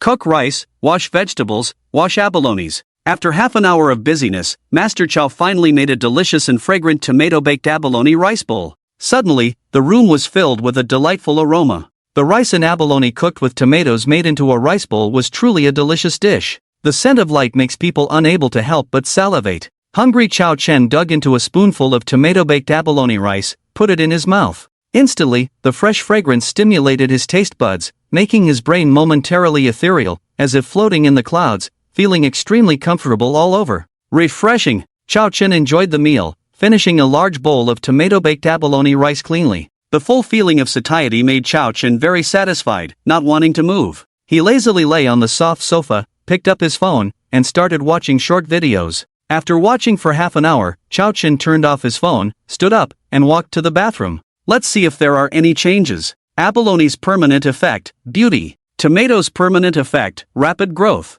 He really wanted to know if rice was as amazing. Wow! Chao Chen looked at himself in the mirror, shocked. His appearance had actually changed. Out of 10 points, his appearance was a 7 yesterday, but now it was an 8. At this moment, his appearance could be described with one word. That is, talented, dignified, tall, and mighty. Moreover, Chao Chen was surprised to find that he seemed to have grown taller again. He measured his height with a height gauge, and indeed, he had gone from 179 centimeters to 180 centimeters. A meal could significantly change his appearance and height. Truly, the power of nature. Back in the living room, it was time to get down to business. Synthesize a watch. Chao Chen picked up the Vacheron Constantin Heritage Collection 85180 he had just bought yesterday, rolled it up, and placed it in the synthesis box.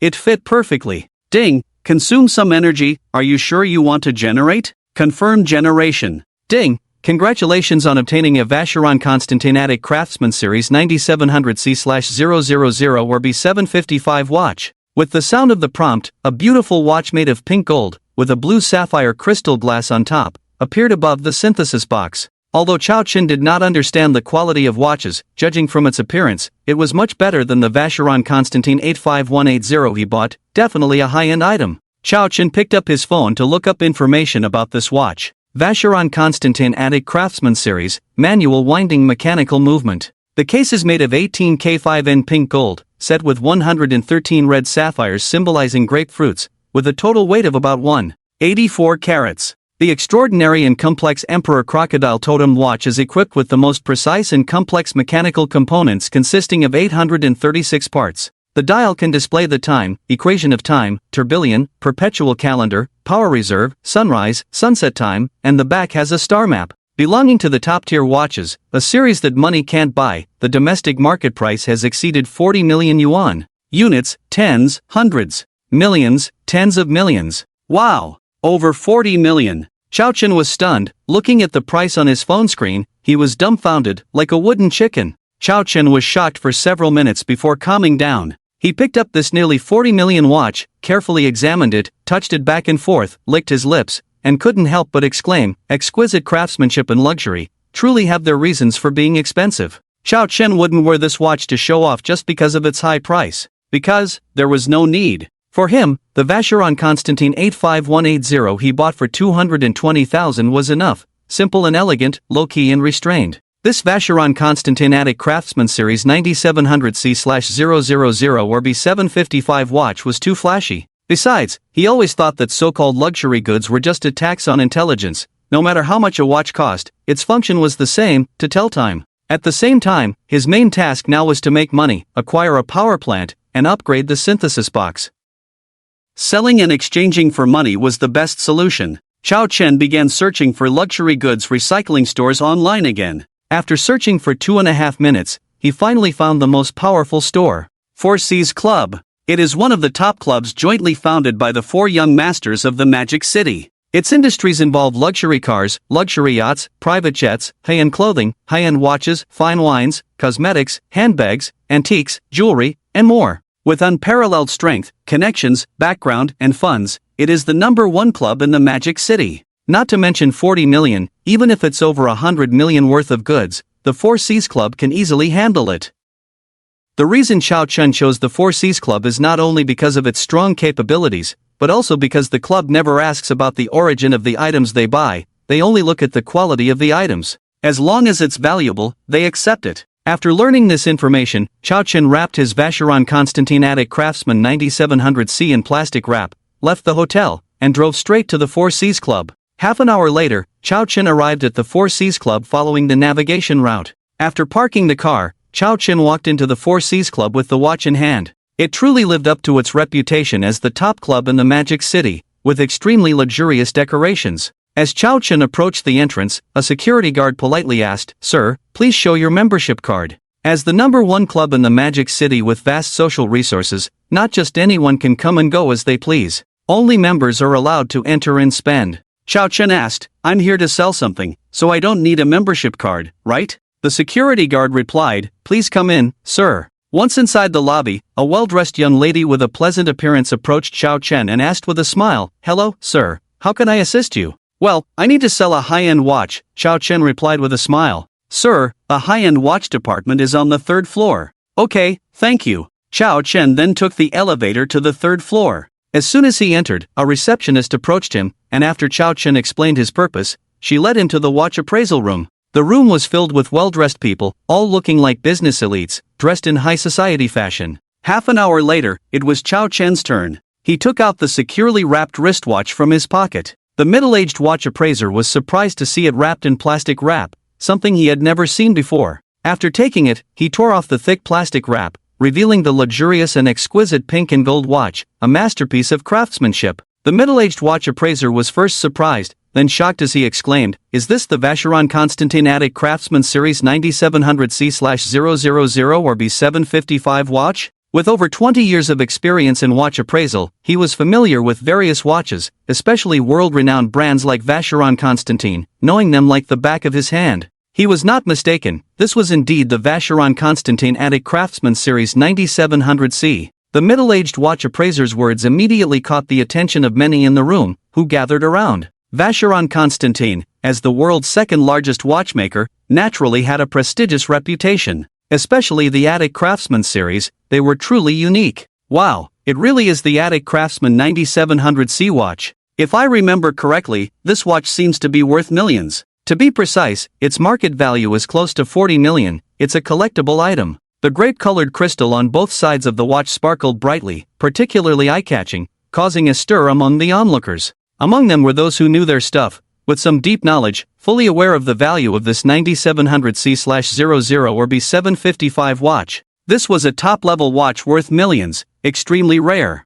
Even if you had the money, you couldn't buy it. Only Vacheron Constantin's top VIP members were eligible to purchase it. Suddenly, everyone's gaze turned to Chao Chen, incredulous. To have a wristwatch worth millions is already very impressive and prestigious. But this young man in front of them had a watch worth tens of millions, which was hard to imagine. His wealth must be at least over $1 billion. Looking at the 9700C in his hand, The watch appraiser's hands were trembling slightly, showing his excitement and astonishment. He examined it as if he was treating his beloved family member, carefully and meticulously, as if he couldn't get enough of it. This level of watch was his first close encounter, truly rare. Xiao Chen couldn't help but interrupt. "What is the buyback price for this watch?" As soon as these words were spoken, everyone's expressions froze. They thought this young man was maintaining the watch, not expecting him to sell it? This was an extremely rare Vacheron Constantin Atelier Cabinotiers series. Why not keep it for collection? Sell it? The middle-aged watch appraiser was also surprised, looking at Xiao Chen and asking, "Sir, are you sure?" "I'm sure," Xiao Chen nodded. "Sir, please wait a moment," the middle-aged watch appraiser said, then began to carefully examine it with a magnifying glass, checking every centimeter and millimeter. After about 3 to 4 minutes, the middle-aged watch appraiser stopped and looked at Xiao Chen in amazement. "Sir, have you never used this watch before?" There was not a single scratch or dirt on it, as if it had just come out of the factory, extremely new. Xiao Chen had only owned this watch for less than an hour, and he had wrapped it in cling film very carefully, fearing any flaws that might affect the selling price. "Yes, I've been keeping it in the safe since I bought it," Xiao Chen said casually. After all, this watch was generated by the Vacheron Constantin 85180 watch. He couldn't say he stole it, right? In general, it's almost a new watch. The buyback price is 38 million. What do you think? The middle-aged watch appraiser gave 2 reasons for offering such a high price. First, the watch had no flaws and could be sold directly without maintenance or repair. Second, the 4 Cs Club had no shortage of buyers, with members having a net worth ranging from millions to tens of billions. As long as the news was released, this Vacheron Constantin Atelier Cabinotiers 9700C watch would have many people vying to buy it. The 4 Cs Club could make millions just by reselling it. As for why they didn't need certificates or invoices for Xiao Chen's watch, these were optional for the 4 Cs Club as long as the quality of the goods was high, it wouldn't affect the resale. Xiao Chen smiled and nodded, okay. Before coming, he had checked online and found this price to be reasonable. Of course, selling it to someone else might fetch a higher price, but there was no need for that. With the time and effort, Xiao Chen might as well generate a few more high-end watches with the creation box, which was effortless for him. After confirming, the middle-aged watch appraiser made a phone call, and soon a financial staff member from the 4 Cs Club walked in. Xiao Chen gave his bank card number to the staff member. The financial staff member transferred the money in person, with extremely high efficiency, and it was quickly credited. Looking at the message on his phone showing 38 million credited, Xiao Chen smiled lightly and calmly. The magic of the creation box had made him gradually immune to the temptation of money, because money was easily within his reach now. There was nothing to get excited about. But Xiao Chen's calm demeanor was extraordinary in the eyes of others. Everyone envied him greatly, feeling that this was the confidence of a top wealthy young man. Perhaps these tens of millions were just a drop in the bucket for him. After the money was credited, Xiao Chen left the 4 Cs Club. First, he went to the tax office. To avoid being audited, he still had to pay 20% of his personal income tax. Suddenly lost 7.6 million, Xiao Chen felt a pang of heartache. After paying taxes, Xiao Chen returned to the hotel. Not going to work is great, time can be freely allocated. Do whatever you want, whenever you want. Xiao Chen comfortably lay on the sofa, took out his phone and downloaded a second-hand watch app. There were all kinds of watches on it, including world-class watch brands. These second-hand watches of these brands range from hundreds of yuan to millions of yuan. Everything is available. In order to get the goods quickly, Xiao Chen chose a local merchant in the Magic City. After all, there are still 4 energy bars today. Once it reaches the next day, the energy will automatically become 10 bars and will not accumulate. This time, apart from Vacheron Constantin, Xiao Chen selected one from several other major watch brands, all of which were second-hand goods ranging from hundreds to thousands of yuan. Delivery within 3 hours. After buying the second-hand watch, Xiao Chen started his happy time, playing Honor of Kings. Timmy, a crisp sound rang from the phone, signaling the start of a good leisure game. It was not yet 12 o'clock, so the peak match couldn't be played yet, and Xiao Chen went straight into the qualifying match. His current rank is King 22 stars, only 3 stars away from reaching the unrivaled King. Match found. Seeing that he was on the first floor, Xiao Chen felt uneasy. He had summarized his experience. Whenever he was on the first floor, either his teammates were AFK or noobs, and the chances of winning were only 20%, which was quite puzzling. Should he restart? Xiao Chen was really afraid of being cheated. After some thought, he decided against it. It was the first match today, and the system would surely reward him for his first victory.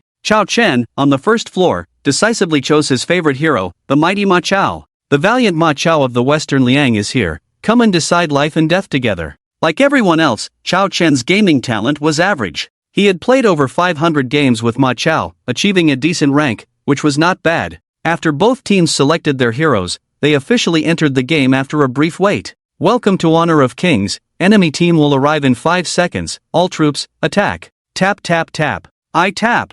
Chao Chen's actions were swift like a tiger, and the score was tied at 5-5. 12 minutes later, the game ended. Special by Chi, looking at the defeat screen on the monitor, Chao Chen frowned and put on a mask of pain, deeply lost in thought. Is it really that difficult to reach the unrivaled king? Who is winning in this damn game? Chao Chen cursed loudly, playing with me, trying to cheat me. Damn it! Chao Chen closed the game, went downstairs to a nearby computer store, and bought a USB flash drive, asking them to copy all the hero gameplay data of Honor of Kings onto it. Back at the hotel, Chao Chen had a thought, and the creation box appeared. Without hesitation, he put the USB flash drive into the creation box. Ding, it requires consuming a bit of energy, are you sure you want to generate? Yes. Ding, congratulations on obtaining an Honor of Kings Game Mastery card. With the sound of the prompt, a card appeared on the creation box. The card was crystal-like, translucent, the size of a 3-inch photo, with a game icon of Honor of Kings in the center, giving a futuristic feel.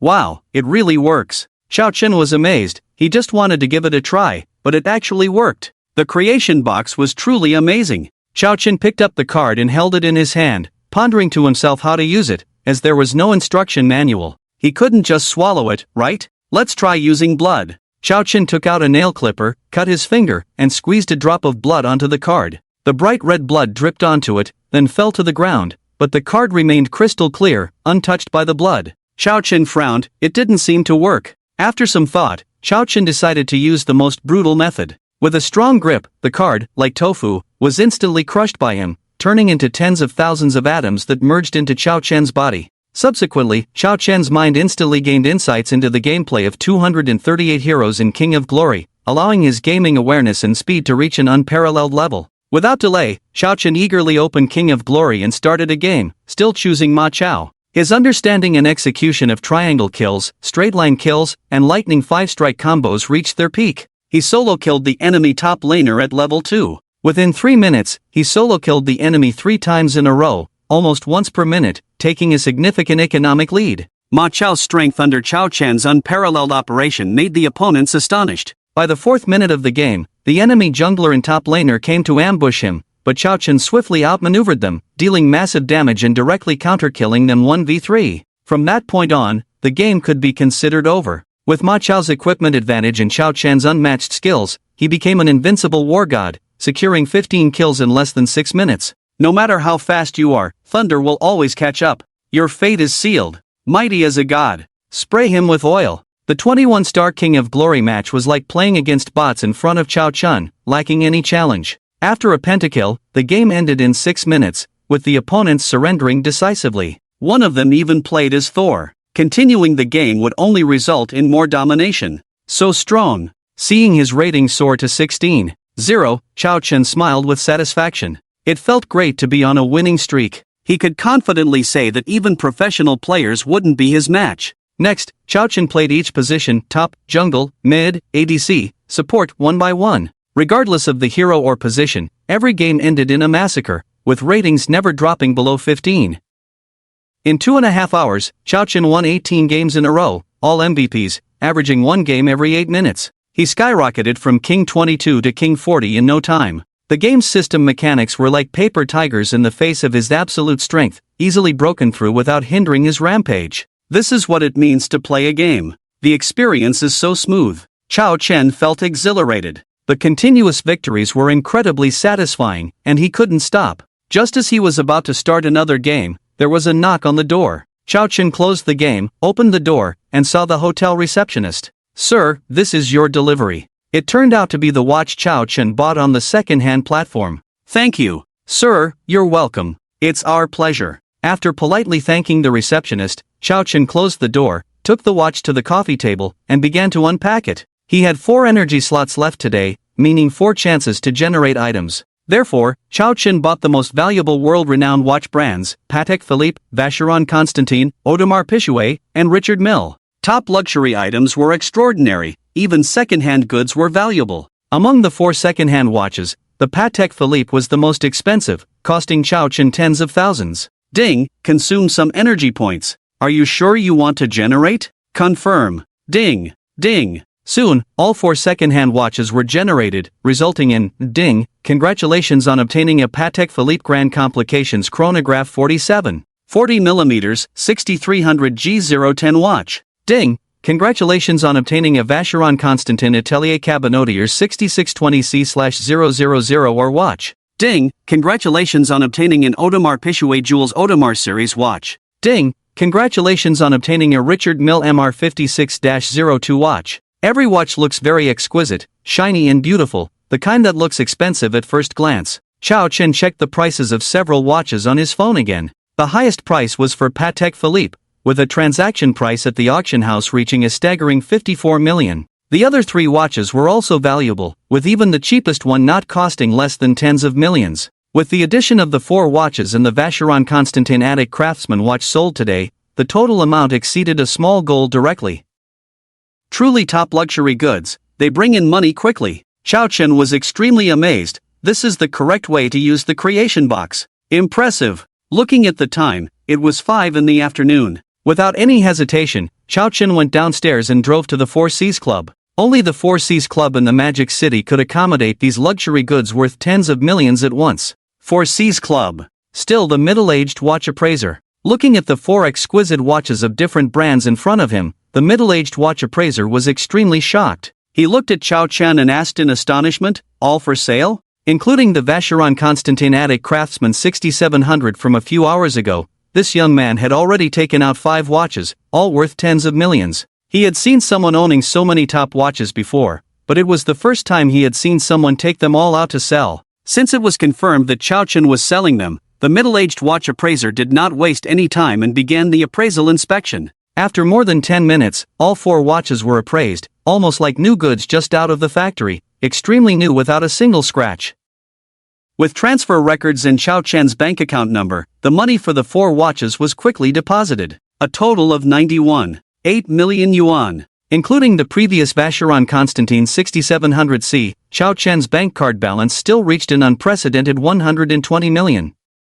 It can be said that Chao Chen truly achieved the goal of earning a small amount daily. As a law-abiding citizen, he must pay taxes according to the rules. When Chao Chen paid taxes at the tax office at noon, in order to facilitate future tax transactions, he directly downloaded a tax payment app on his phone so he wouldn't have to go to the tax office every time. After paying taxes on the app, his bank card balance suddenly decreased by more than 18 million. Chao Chen twitched his mouth, feeling heartbroken. He picked up a cigarette in the car, took a puff, and then drove to the antique street. Yes, Chao Chen changed his target again. Top watches bring in money quickly, but they cannot be generated in large quantities. After all, the items generated by the creation box are random and cannot be controlled. Especially limited editions, each watch owner can be traced, exceeding the quantity would be hard to explain. Greed is not good, it's best to stop when things are going well. After arriving at the antique street, Chao Chen went straight to the largest antique shop. There was a wide variety of antique calligraphy and paintings, jade and gemstones.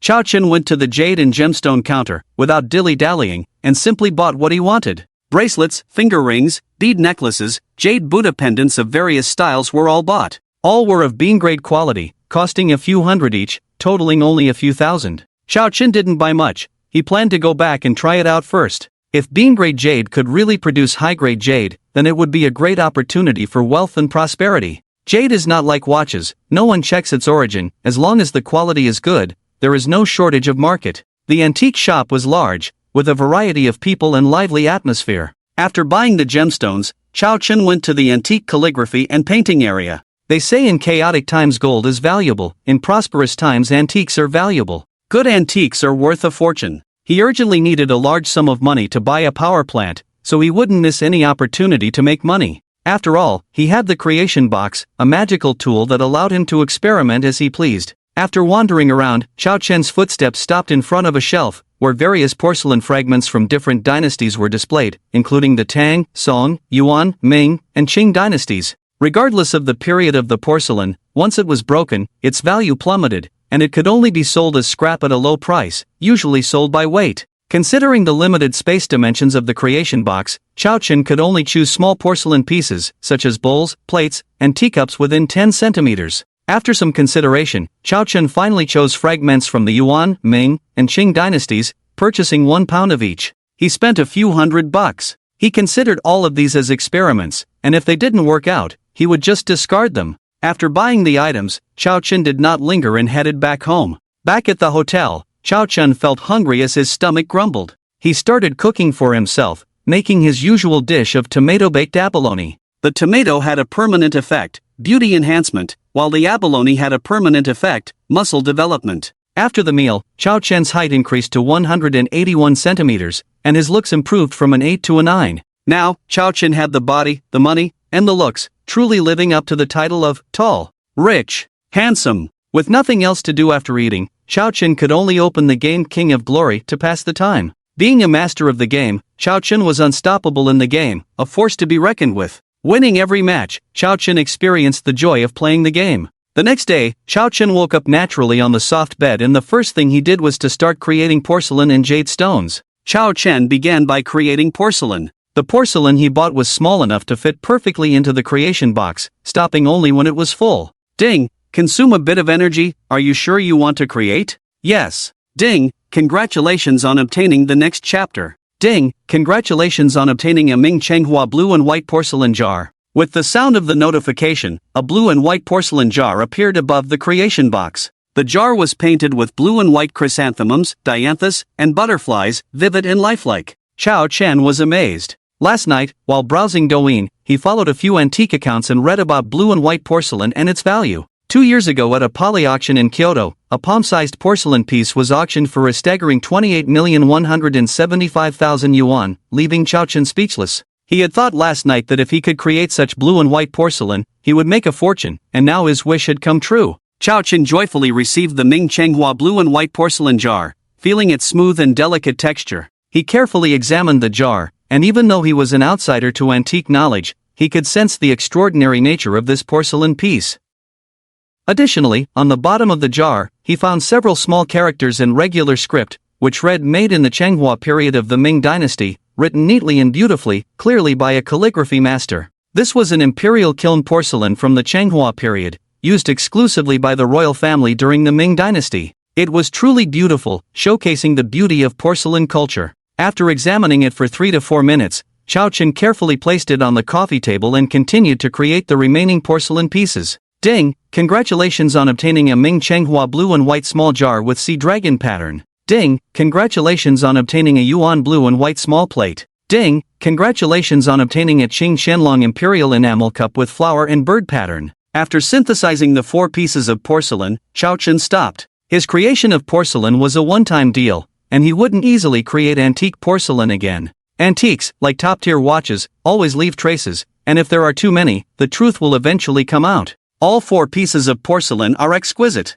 Chao Chen checked the prices online, and the most expensive one is a small jar with Ming Chenghua blue and white dragon pattern. The transaction price at the Subifu auction was 33,775,000 Hong Kong dollars, equivalent to over 30 million renminbi. Chao Chen did not find the prices for the other 2 pieces. After the porcelain was produced, Chao Chen started producing jade. He first put the bracelet in. Ding! Consume a bit of energy. Are you sure to generate? Yes. Since the porcelain worked, jade should work too. In anticipation, Chao Chen heard a prompt sound. Ding! Obtained a jade bracelet with dragon stone seed. Wow! Imperial green. Chao Chen had already learned about jade before production, and the most valuable type is glassy, also known as imperial green. Chao Chen took the bracelet, carefully examined it, and felt the smooth and flawless texture, with a rich and pure green color. I'm going to be rich. Chao Chen was excited because glassy jade is very rare and valuable. The quality of the jade items he produced was top-notch. Chao Chen continued to synthesize rings, necklaces, and jade Buddha pendants. After the items were produced in the creation box, their quality completely changed to top-notch glassy jade. With 2 energy slots left, Chao Chen had a big plan in mind. A plan that could make him earn billions in one go. After planning, Chao Chen started shopping online, first buying an antique jade storage box. He then ordered a small bag of coal and a bottle of chicken blood. After ordering what he needed, Chao Chen prepared dinner. Just after finishing his meal, the items he bought online were delivered, and it was the same receptionist. So handsome. The receptionist was stunned by Chao Chen's transformation after eating the tomato abalone rice 3 times. His height of 182 centimeters, improved appearance, and confident demeanor made him stand out. The close contact exuded extreme male hormones, making him irresistible to women. As a man, Chao Chen enjoyed the admiration of beautiful women. When he waved his hand in front of the receptionist, she blushed and handed him the package. "Thank you." After receiving the package, Chao Chen prepared to close the door. "Can I add you on WeChat, Mr. Chao?" the receptionist nervously asked. Chao Chen was surprised and looked at her. She was very attractive and had a great personality, even being a campus beauty. If rated out of 10, she would be an 8. 5 minutes have passed, with fair skin, well-proportioned figure, and a full chest. Dressed in a black silk work outfit, she exuded a unique charm. Chao Chen thought for a moment and nodded, "Okay." Upon hearing this, young Hanyan was overjoyed. She had just graduated from university, came from an ordinary family, had an average education, and had nothing except her beauty. The glamorous life in the city made her eager, wanting to soar to the top like a phoenix. Unless she caught the eye of a wealthy man, then she would truly have a breakthrough. Unfortunately, such wealthy suitors were rare. Chao Chen's image and temperament perfectly matched her ideal partner criteria, reaching the level of a male god, flawless and impeccable. Even if Chao Chen wasn't very wealthy, he was handsome. Playing around with a man like him wouldn't be a loss. After adding each other on WeChat, Yang Hongyan said to Chao Chen, "Mr. Chao, you can message me anytime, I'll be there for you." She winked at Chao Chen, the implication was clear. "Okay," Chao Chen smiled and nodded. Back in the living room, Chao Chen summoned the creation box and began using the remaining 2 energy slots. He opened a small bag containing charcoal pieces and placed a few in the creation box. After some thought, he added a cup of water. The success with the blue and green jade had made Chao Chen realize the miraculous power of the creation box. It was capable of anything. Could diamonds be created as well? Soon, Chao Chen had his answer. Ding! Congratulations on obtaining a 356. 5-gram gemstone diamond. Instantly, a fist-sized, transparent stone floated above the creation box, dazzling and magnificent. Chao Chen checked the information and learned that diamonds were a type of very hard diamond. "I'm rich! I'm rich!" Chao Chen excitedly took the diamond and examined it carefully. In 2015, a diamond named Lasidi Rona was mined in South Africa, the second largest gem-grade diamond ever found, weighing 1109 carats. It was bought by jewelry tycoon Lawrence for $53 million in 2017, causing a sensation. He compared the picture of the Lasidi Rona diamond with the one in his hand, and without a doubt, his diamond surpassed it in quality. 1 gram equals 5 carats. This diamond weighed 356. 5 grams, equivalent to 1827. 5 carats. The color and clarity of his diamond were top-notch, completely transparent without any flaws. Even though the current diamond market prices were not as high as before, he wouldn't have trouble finding buyers. Of course, while this could bring in money quickly, it shouldn't be too much. Rarity equals value. Chao Chen decided to make a quick profit. With the creation box, he could have a higher quality source of diamonds and jade. He could even consider opening a jewelry store, a highly profitable industry. Setting down the transparent diamond, Chao Chen continued to create. This time, he added charcoal and chicken blood. The most valuable and rare treasure in diamonds was the red diamond. If charcoal and chicken blood could produce a red diamond, it would be a huge success. Ding! Consume some energy. Are you sure you want to create? Yes. Ding! Congratulations on obtaining a 25. 9-gram red diamond. With the sound of the notification, a pigeon egg-sized red stone appeared before Chao Chen. Emitting a dazzling red light, the bright and vivid stone seemed to flow with blood, exuding a vibrant life force. If the previous colorless diamond was a king, then this red diamond was a king of glory. The red diamond truly lived up to its title as the king of diamonds. It was incredibly beautiful. Throughout diamond history, the largest red diamond ever found was called the Musaif red diamond, weighing only 5.11 carats or worth as much as 7 million meters of gold, which can be considered as priceless treasures, averaging at least 10 million renminbi per carat. And this is the price from decades ago. Now its value has probably increased tenfold. After all, the formation conditions of red diamonds are extremely harsh and rare. Even experts in the jewelry industry rarely see the true appearance of a red diamond.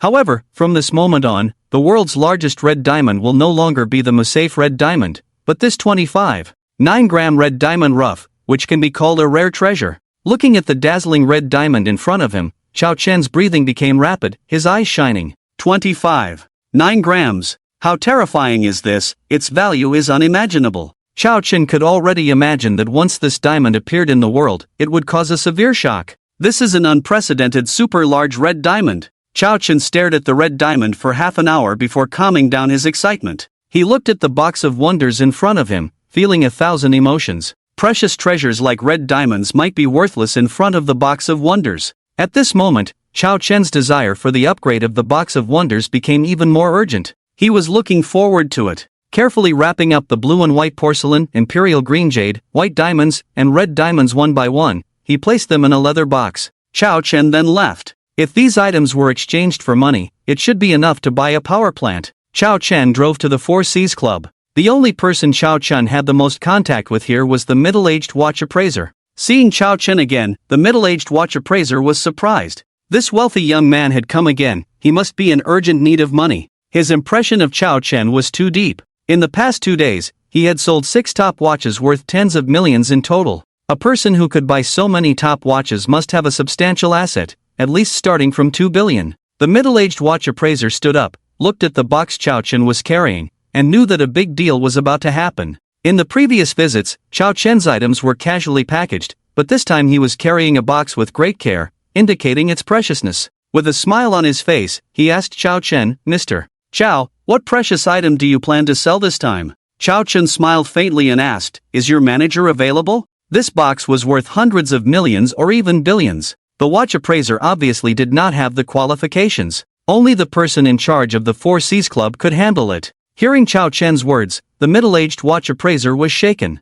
Indeed, his guess was correct. Chao Chen must have brought something extremely valuable, at least $1 billion transaction. Soon, the middle-aged watch appraiser called the manager of the Four Seas Club. "Sir, please come with me to the VIP room. Our manager is not in the company today. You will need to wait for 20 minutes. After arriving at the luxurious VIP room, top red wine and delicacies were served, and 2 very attractive girls were there to entertain Chao Chen. As the top existence in the Magic City, the Four Seas Club's VIP room was self-evident. The guests entertained here had a net worth of at least over $1 billion. "He's so handsome. He is the perfect man in my mind." Chao Chen's handsomeness really amazed the 2 beautiful girls, their eyes sparkling with admiration. They eagerly asked for Chao Chen's contact information. Wealthy, tall, and handsome, Chao Chen was like a firefly in the dark, emitting a dazzling light at all times, captivating the 2 beautiful girls. Chao Chen did not refuse the 2 high-value girls. After experiencing a breakup, Chao Chen realized that so-called love is worthless in the face of money. In today's society, money is everything. The appearance of the box of wonders has turned his loser life around, allowing him to obtain the beautiful things he never dared to dream of before, such as beautiful women. Why refuse? He is not a eunuch, not a saint. Can't he enjoy it when he has money? This may be the mentality of a loser who suddenly becomes rich. 2 beautiful girls were close to Chao Chen, taking care of him meticulously. Chao Chen had one arm around the waist of one girl, eating grapes peeled by the other girl, savoring it slowly, feeling comfortable in his heart. Money is good. 20 minutes later, there was a knock on the door of the VIP room, and the 2 beautiful girls quickly tidied up their clothes and went to open the door. Then, a young man and woman walked in. The man was dressed in custom-made casual clothes, around 1.78 meters tall, handsome, and spirited. The woman wore a black long dress with a belt tied around her slender waist, accentuating her figure. With delicate features and exceptional beauty, she exuded a strong aura and femininity. Among all the women Chao Chen had seen, she was the most beautiful. Approaching Chao Chen, the man's eyes showed a hint of surprise. Honestly, in the city of magic, his looks had always stood out. But facing Chao Chen, he felt a bit envious of his appearance as a man. "This guy is too handsome." The man composed himself, extended his hand to Chao Chen, and smiled, saying, "Hello, I am Qin Feng, one of the shareholders of the Four Seas Club." Chao Chen's expression changed slightly, and he also shook hands with him, saying, "Chao Chen." The famous Qin Feng, the emperor of Lushong, he had some impression of him from the news he had seen online before. He didn't expect to meet him in person today. Then, the woman in the black long dress next to Qin Feng also shook hands with Chao Chen, saying, "Hello, Mr. Chao, I am the manager of the Four Seas Club, Su Ruqing." "Hello," Chao Chen politely smiled slightly. After the 3 of them got acquainted, they started discussing the main topic. "Mr. Chao, do you know what treasures you are selling today?" They were aware of Chao Chen selling 6 top-notch watches in a row these days. They had never heard of Chao Chen before, which surprised them.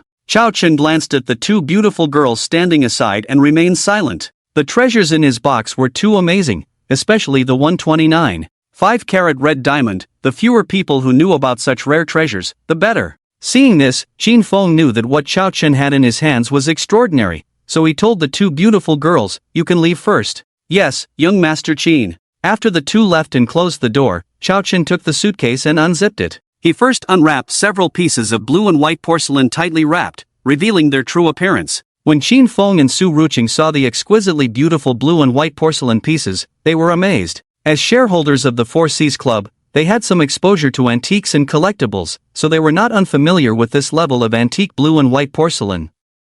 Ming Chenghua Blue and White 9 Autumn Jar. Ming Chenghua Blue and White Sea Dragon Pattern Small Jar. Yuan Blue and White Small Plate. Qianlong Imperial Cloisonné Flower and Bird Cup. These four pieces were collectible-grade antique blue and white porcelain, and Qin Feng and Su Ruqing recognized them immediately. As people from Daxia, many had a special fondness for blue and white porcelain, appreciating its elegance, classical beauty, and delicacy. Unable to resist, they each picked up a piece of blue and white porcelain and admired it. Such high-quality blue and white porcelain was rare even in auction houses. Chao Chen smiled faintly and continued to unwrap the packages. Emperor Green Bracelet, Emperor Green Ring, Emperor Green Bracelet, Emperor Green Guanyin Statue. The four pieces of emerald with a full green luster instantly caught the attention of Qin Feng and Su Ruqing. They couldn't discern the authenticity of the blue and white porcelain, but they had encountered many jade items and could tell the real from the fake. At a glance, it was clear that these four pieces of jade were all genuine imperial green, with full and plump waterheads, almost overflowing. Without cotton or lint, the emerald green was dripping, clear and pure, surpassing the imperial green jade they had seen before, reaching the extremely rare level of dragonstone in jade. Their value is above that of ordinary glass-type jade, and even after more than a decade of mining in major jade mines in northern Myanmar, it is difficult to extract a piece, making it a rare and valuable item. Qin Feng and Su Ruqing looked at Chao Chen in shock. Various top-brand watches, four pieces of blue and white porcelain, and now these four pieces of dragonstone jade items. Not to mention the two that have not been opened yet. It is not difficult to imagine that since Chao Chen was the last to open, it must be the highlight. What exactly is this guy's identity? Does he have a museum at home? Looking at the final packages of white diamonds and red diamonds, Chao Chen's fingers suddenly stopped, as he pondered whether to take them out. Previously, he was in a hurry to raise money, and in a fit of excitement, he planned to sell them to upgrade the transformation box and buy a power station. But now, Chao Chen inexplicably calmed down.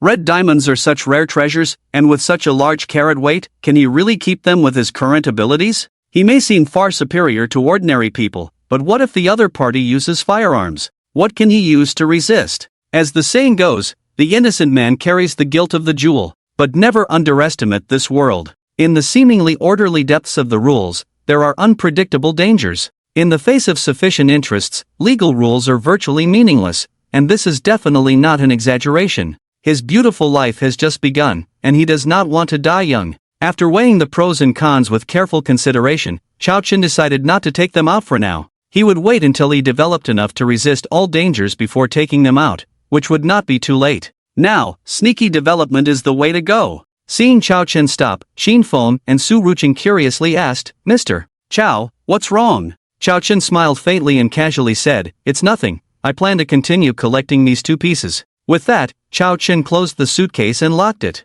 Qin Feng and Su Ruqing could also tell from Chao Chen's changing expression that the remaining two packages were very precious and he must be reluctant to part with them. Since Chao Chen was unwilling to take them out, the two naturally could not continue to inquire further. Looking at the four pieces of blue and white porcelain and the four pieces of dragonstone jade on the table, Qin Feng looked at Chao Chen and said, "Are you planning to sell all of these?" "Yes," Chao Chen nodded. "Mr. Chao, we need to appraise them first," Su Ruqing smiled and said. "Of course," Chao Chen said. Su Ruqing made 2 phone calls, and soon 2 appraisers walked in. One appraised the blue and white porcelain, and the other appraised the jade. Soon, they got the results, all of them were genuine. Chao Chen smiled faintly and joked that the items generated by the transformation box could not be fake. After discussing with the appraisers, Su Ruqing looked at Chao Chen and said, "Mr. Chao, we have 2 options now. The first is that our Four Seas Club will purchase them at market price. The 4 pieces of blue and white porcelain have a total offer of 75.5 million.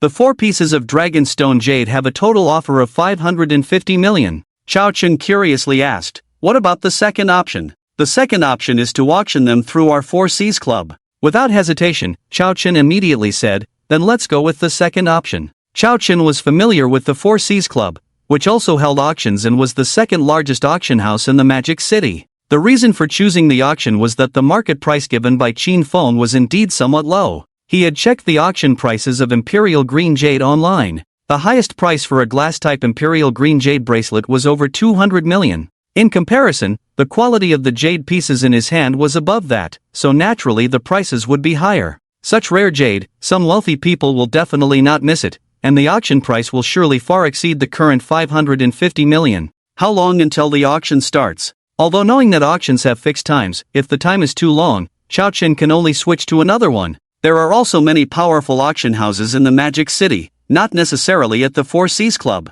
Su Ruqing thought for a moment and smiled, saying, "This Friday, the commission for items over 100 million is at 12 o'clock. In theory, the auction at the Four Seas Club is scheduled for 45 days later, which is the National Day. But Chao Chen's 4 blue and white porcelain pieces in jade are rare treasures. With a few more items added, they can hold an auction." Chao Chen frowned slightly. "A 12% commission? Does that mean you want to take 12% of the total auction amount? If that's the case, it's a bit harsh." Su Ruqing was about to speak up, but Qin Feng glanced over with a look, and she tactfully stopped talking. Qin Feng smiled slightly and said to Chao Chen, "Mr. Chao, that's the commission for others. I only need 8%, but there is a small request. That is, if you have items for auction in the future, you will consider our Four Seas Club first. How about it?" "Okay," Chao Chen nodded with a smile. This condition is nothing to him, after all. The other party's sincerity is also sufficient, reducing the commission by 4 points at once, which made him very satisfied. After everything was settled, they began shooting promotional materials for the 4 blue and white porcelain pieces and 4 pieces of jade.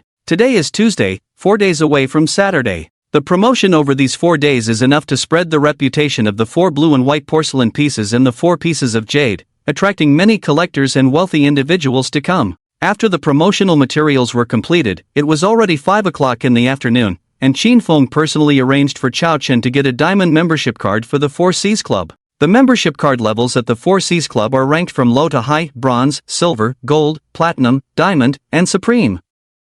There are not many who can hold a diamond membership card in the entire Four Seas Club, with a minimum net worth starting at 5 billion. From this point, it can be seen how much Qin Feng values Chao Chen. Afterwards, Qin Feng invited Chao Chen for afternoon tea. As one of the 4 great young masters in the Magic City, Qin Feng's family background is extraordinary, and those who can enter his circle, at the lowest level, start at 1 billion, and even then, they are just peripheral figures. As for those invited to dine by Qin Feng, there are very few. Apart from being wealthy, status is also very important. Chao Chen appears somewhat different in Qin Feng's eyes, making him inscrutable, with a sense of mystery. Handsome, good physique, wealthy. As for strength, various watches in blue and white porcelain worth over 100 million may seem impressive, but in his circle, they are not uncommon. What shocked Qin Feng the most were several pieces of dragon jade, something you couldn't buy even if you were wealthy. Mainly because they are so rare, only those who know about them are old items passed down, either in museum collections or owned by powerful individuals, treasures that are very precious, and it's impossible for ordinary people to even catch a glimpse. On the other hand, Chao Chen, this guy directly brings them out to exchange for money, and he brought out 4 pieces at once. And his demeanor was extremely calm, as if jade of this caliber, in his eyes, was nothing special. It can be imagined how strong Chao Chen's background is. Moreover, Qin Feng could faintly feel a sense of oppression from Chao Chen, which made him feel that Chao Chen was extraordinary, a person who would surely be remarkable in the future and worth befriending. Chao Chen did not refuse Qin Feng's invitation. He was alone and weak in the Magic City, with a very weak foundation. Being able to befriend the Emperor of Lushui Qin Feng could also help him develop his network of relationships, making it easier for him to handle things in the future. Afterwards, Qin Feng took Chao Chen to a very elegantly luxurious private restaurant. This is the industry of the Qin family, famous in the Magic City, with top-notch chefs and cuisine in the world. To dine here, one must make a reservation 1 month in advance. The minimum consumption starts at 100,000, making it a place that ordinary people can hardly afford. In Qin Feng's private room, the two sat down, with Su Ruqing acting as a maid on the side, serving tea to the two. It was the finest Westlake Longjing tea, and as the tea leaves met the water, a faint tea fragrance gradually spread. Qin Feng picked up the menu and handed it to Chao Chen, smiling very politely, saying, "Chao, this is the menu, please order the dishes." It was Chao Chen's first time at such a high-end restaurant, but he did not seem uncomfortable. Instead he was calm. The creation box was his confidence. Chao Chen smiled and said, "Xin, you can order for me." As the young master entertained his distinguished guest, the kitchen naturally did not dare to be negligent, and the dishes were served quickly. Golden caviar, sake jelly with half abalone, crystal emperor crab, salt-fried premium sirloin steak, stewed crocodile tail soup, braised flour glue with abalone sauce, wild yellow croaker, seared wild giant conch. Over a dozen top dishes, each costing tens of thousands. The ingredients were top-notch, and the taste was delicious. Chao Chen's appetite was greatly stimulated, and he enjoyed the meal. During the meal, the two chatted happily, and Qin Feng inquired about Chao Chen's background and origins. Chao Chen had no need to hide anything, as someone of Qin Feng's status could easily find out his accurate information. Of course, he did not mention the creation box. Hearing that Chao Chen came from a small town in Ludong, Qin Feng naturally could not believe it, but he did not inquire further. After all, they had just met and were not very familiar. An hour later, the meal ended, and Qin Feng and Chao Chen exchanged WeChat contacts before bidding farewell. Watching the red flag car gradually drive away, Qin Feng squinted his eyes. From their conversation during the meal, he observed Chao Chen's behavior, which was not like that of a noble family member, but more like a nouveau riche, no different from others. He was puzzled. Could it be true that Chao Chen came from an ordinary family in a small town in Ludong? But how to explain the luxury watches, blue and white porcelain, and jadeite dragonstone seeds? Stolen? That was even more absurd. If such treasures were lost, it would have caused a sensation worldwide, and it would not have been so calm. Seeing Qin Feng gazing quietly in the direction where Chao Chen had left, Su Ruqing spoke up, "Young Master Qin, shall I arrange for someone to investigate Chao Chen's background and origins immediately?" "No need," Qin Feng waved his hand and said, "there's no rush for now." No matter what Chao Chen's background was, hastily investigating the other party's background would surely not be appreciated. When the time is right, the truth will come to light on its own. Back at the hotel, Chao Chen checked the time and found it was still early, so he decided to call home. It had been over a month since he last contacted his family. Let's focus on Chao Chen's family situation. Chao Chen's biological parents were not the Chao couple. He was found by the Chao couple near a trash can when they were at the hospital due to fertility issues. So, Chao Chen was a child who was picked up. After failing to find Chao Chen's biological parents, the Chao couple adopted him. Since the Chao couple had fertility issues and had no children of their own, they treated Chao Chen very well, as if he were their own son. Perhaps due to the kindness of the Chao couple, they were blessed,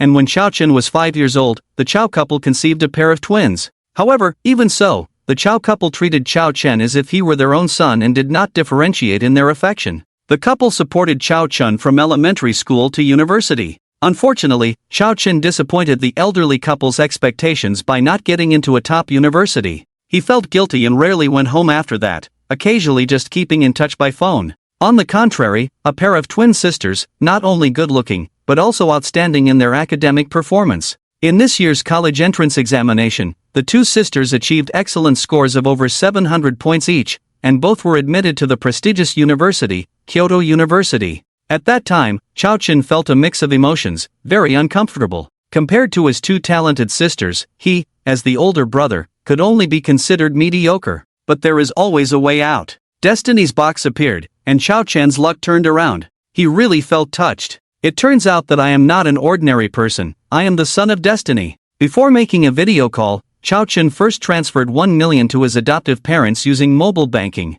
In theory, Chao Chen had billions of funds in his bank account, and it would not be excessive to show filial piety to his adoptive parents. However, this would inevitably scare his adoptive parents, as he knew they were used to a simple and frugal lifestyle, and a large sum might not be appropriate. Chao Chen had time to show his filial piety to his adoptive parents. With the magical Destiny's box, anything is possible, and he could boldly say that even if he let his adoptive parents return to their youth and live longer, it would not be impossible. Later, Chao Chen also sent 100,000 red envelopes to each of his two sisters via WeChat, as the maximum limit for WeChat red envelopes is only 200,000. Just after transferring the money, a video call came in. Chao Chen answered the video call, and a fair-skinned and delicate girl appeared on the phone screen, wearing a work uniform. Her name was Chao Zixin, one of the twin sisters. It is worth mentioning that the Chao couple ran a restaurant in town, and Chao Chen learned his fried rice skills by helping out in the restaurant during school holidays. After the twin sisters finished the college entrance examination,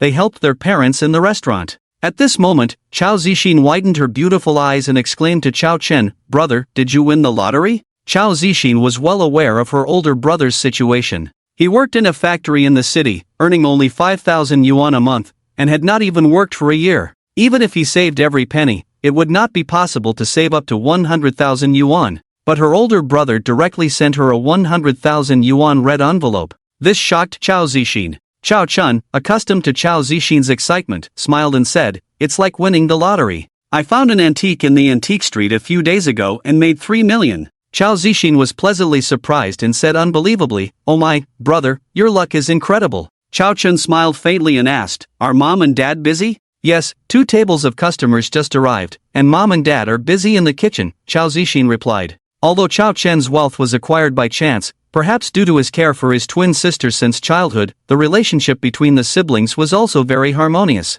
While they were talking, Chao Zixin went to the kitchen with her phone. Soon, Chao Chen saw his parents and younger sister Chao Ziyan busy in the kitchen. As soon as she entered the kitchen, Chao Zixin couldn't contain her joy and shared, "Mom, Dad, my brother struck it rich, made 3 million, and sent me a 100,000 yuan red envelope." Upon hearing this, the Chao couple and Chao Ziyun were all surprised. Since Chao Chen had transferred money to Chao Zixin, it meant he had also transferred money to them. Immediately, Chao Chen's father, Chao Jifeng, took the phone and looked at it, his eyes widening in shock. 1 million yuan. It should be noted that their small restaurant in town only earned around 200,000 yuan a year through hard work, but Chao Chen had directly transferred 1 million yuan.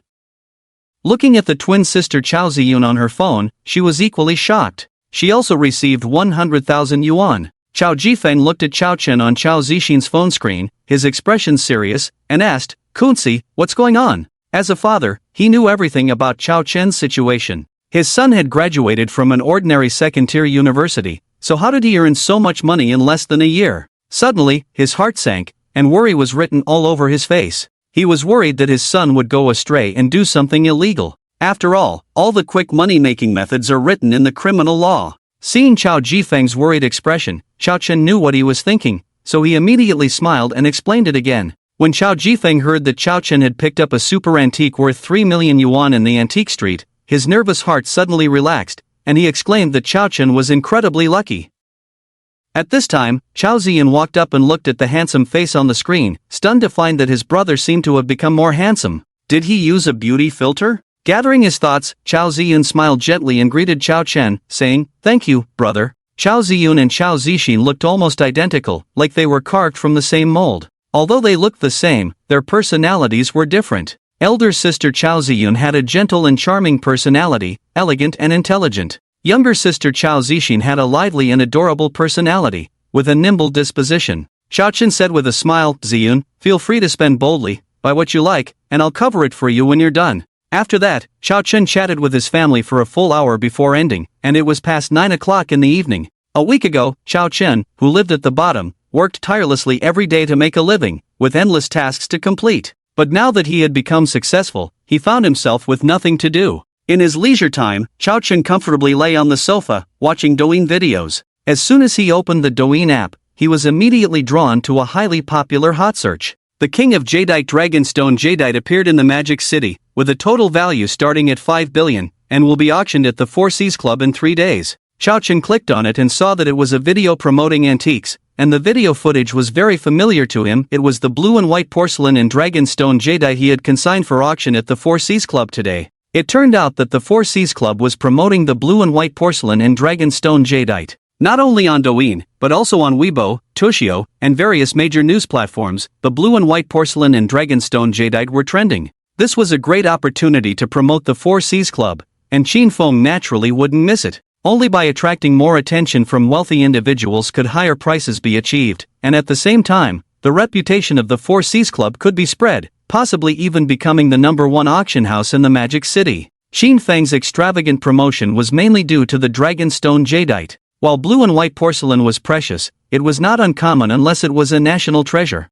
The Dragonstone, on the other hand, was different. It was known as the king of Jadeite, growing in caves without sunlight, enduring extreme cold, and possessing the magical characteristic of staying cool in summer and warm in winter. Therefore, it was also called the divine dragon seed, symbolizing its rarity like that of a divine dragon. Since the end of the last century, the divine dragon seed jadeite had almost disappeared, showing its rare and precious nature above glass jade. Indeed, as soon as this promotional video was released, it immediately caught the attention of many wealthy individuals and collectors in Daxia. By the next morning, news of the auction of the 4 Dragonstone Jadites had spread overseas. Wealthy collectors from countries such as Kimchi, Little Japan, and New Japre in East Asia also called the Four Seas Club, expressing their intention to attend the auction in 3 days. The next day, after breakfast, Chao Chen left the hotel by car and first randomly found a jewelry store to purchase several pieces of bean seed jadeite. After this auction, if the amount of money reached 8 billion, Chao Chen would directly go and acquire a power plant.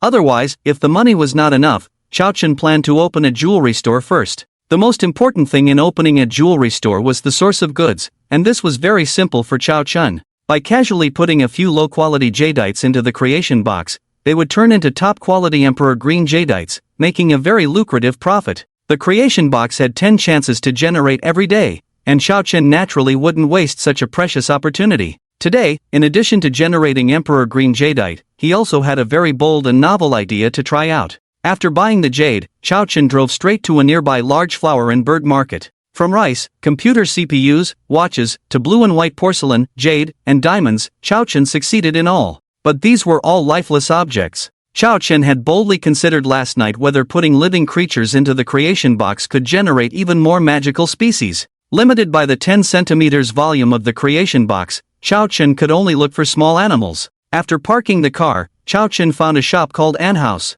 The shop owner, a man in his 50s, asked as soon as he saw Chao Chen come in, "Young man, what kind of ants do you need?" "Let me take a look first," Chao Chen replied. There were many types of ants in the shop, including yellow ants, big-headed ants, white ants, black ants, stinky ants, bullet ants, army ants, red fire ants, and many more. After looking around, Chao Chen finally chose army ants. They were large in size, had strong biting force, laid a large number of eggs, and most importantly, they had a strong team spirit, which met Chao Chen's requirements.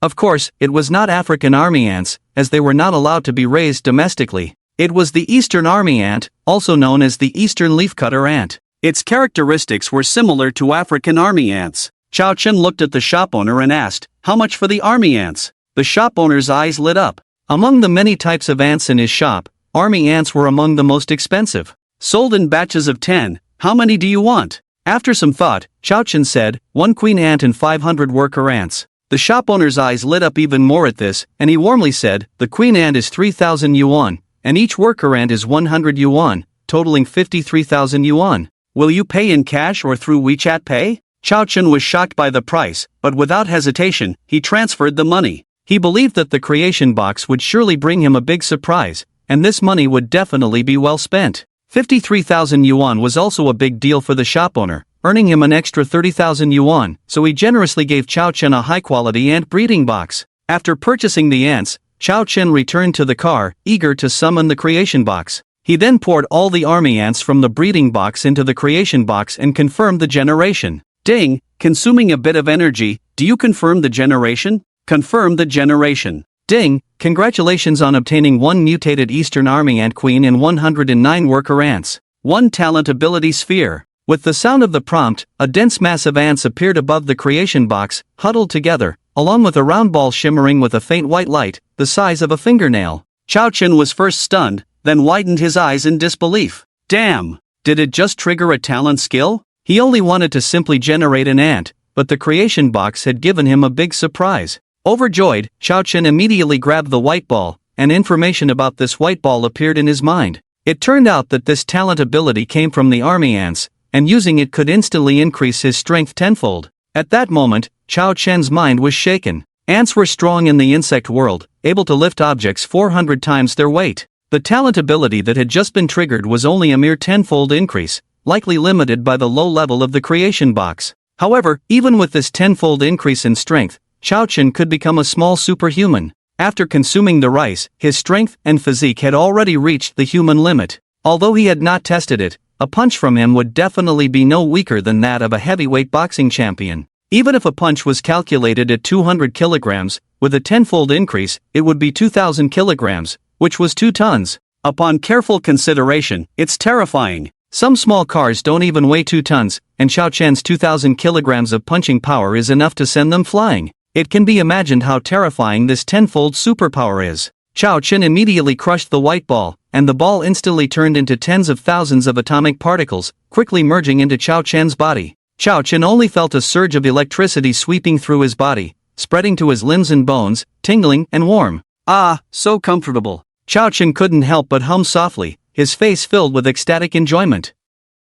This process lasted for a minute before disappearing. Chao Chen could clearly feel that his physical fitness seemed to have become stronger again. Immediately, his personal attribute panel appeared. Name, Chao Chen. Lifespan, 8661/20182. Strength, 28, human average 10, same below. Speed, 6 constitution, 28 spirit, 8 special ability, 10-fold strength. Indeed, it was not an illusion. Both strength and constitution increased by 3 points, which should be the 10-fold superpower that transformed his body. The sudden surge in strength made Chao Chen's mood surge with excitement and passion, as no man would not want to possess great power, because only the strong have the right to set the rules. Now his weakness lies in speed, and Chao Chen's eyes sparkled with determination. Not only speed, but recovery ability and defense can also be improved. By then, he would no longer need to be timid and would be invincible in the city. This talent of the marching ants made Chao Chen enlightened. The amazing aspect of the creation box is far more than he understood. The future looks promising. After calming his emotions, Chao Chen's gaze fell on the marching ants. Although the number had decreased, as long as they were useful, it was fine. Immediately, he carefully observed these ants and found that their sizes had doubled, with their exoskeletons emitting a glossy chestnut color, very textured. Among them, the queen ant was even more exaggerated, with an estimated body length of 18 centimeters, particularly conspicuous among the worker ants. As Chao Chen stared at the queen ant, a light screen suddenly appeared before his eyes. Upon closer inspection, it was the detailed information of this queen ant. Species name, Oriental herbivorous marching ant super queen. Size, 18 centimeters. Lifespan, 1/36500. Day strength, 15 speed, 12 spirit, 5 status, hungry talent, super fertility, 50,000 eggs per spawning, cycle of 20 days, including egg, larva, pupa, and adult stages, loyalty, 100%. After reading the information on the mutant ant, Chao Chen was shocked. Wow, this lifespan is much longer than his, a full 100 years. Chao Chen's envy and jealousy trembled. It truly lived up to its name as a mutant ant, as its reproductive capacity had doubled, and its spawning cycle had been greatly reduced by half. In addition, its strength and speed surpassed the average human values. Such explosive data, if known by those biologists, would surely drive them crazy. Master, hungry. Suddenly, a faint voice rang in Chao Chen's mind. Chao Chen was startled, scanning the car interior, and finally focusing on the mutant marching ant queen, shocked as he asked, "Is it you speaking?" "Yes, master." The voice sounded again. Chao Chen widened his eyes, shocked that it could convey thoughts, indicating that this mutant ant queen possessed intelligence? Indeed, that's the case. After all items are generated by the creation box, they are essentially remodeled, whether dead or alive. This is why the creation box is called the creation box, because its true magic lies in the word creation. Soon, Chao Chen realized the meaning of loyalty in the attributes of the mutant ant queen. Immediately, Chao Chen said, "Climb into the box, there's food inside." Speaking, Chao Chen placed the feeding box in front of him, and then saw the queen ant leading 109 worker ants crawling in at a very fast speed. Then they feasted on the white sugar. The mutated army ant queen and worker ants had a huge appetite. After finishing the white sugar in the box, they were still hungry, so Chao Chen poured in some breadworms. After feeding the ants, the next step was to verify their value. Chao Chen first went to the gold shop to buy a few grams of gold, then drove out of the city towards the outskirts. An hour later, Chao Chen stopped at a small wasteland outside the city.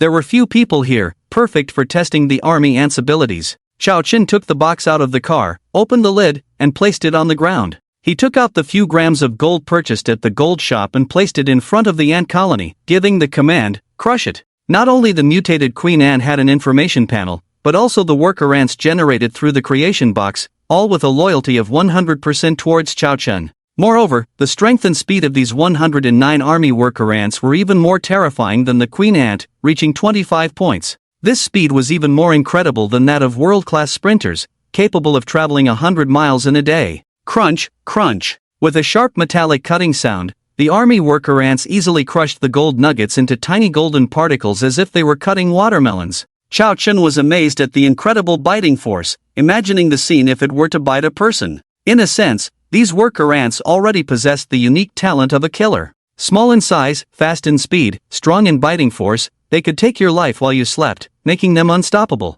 Chao Chen's eyes were sharp, and anyone who dared to provoke him in the future would be dealt with by sending out the worker ants. Chao Chen looked at the 109 worker ants without any nonsense, and directly gave the order, burrow into the ground and collect all the stones of this type. Yes, master. The 109 army worker ants responded in unison, then all burrowed into the ground and disappeared. Gold is different from diamonds and jade. It is a very special metal formed by the extreme energy and temperature pressure released during a supernova explosion in the universe, causing atomic nuclei to capture neutrons and transform silver elements into gold elements. As the shockwave of the supernova explosion spread throughout the universe, the Earth condensed these gold element materials during its formation.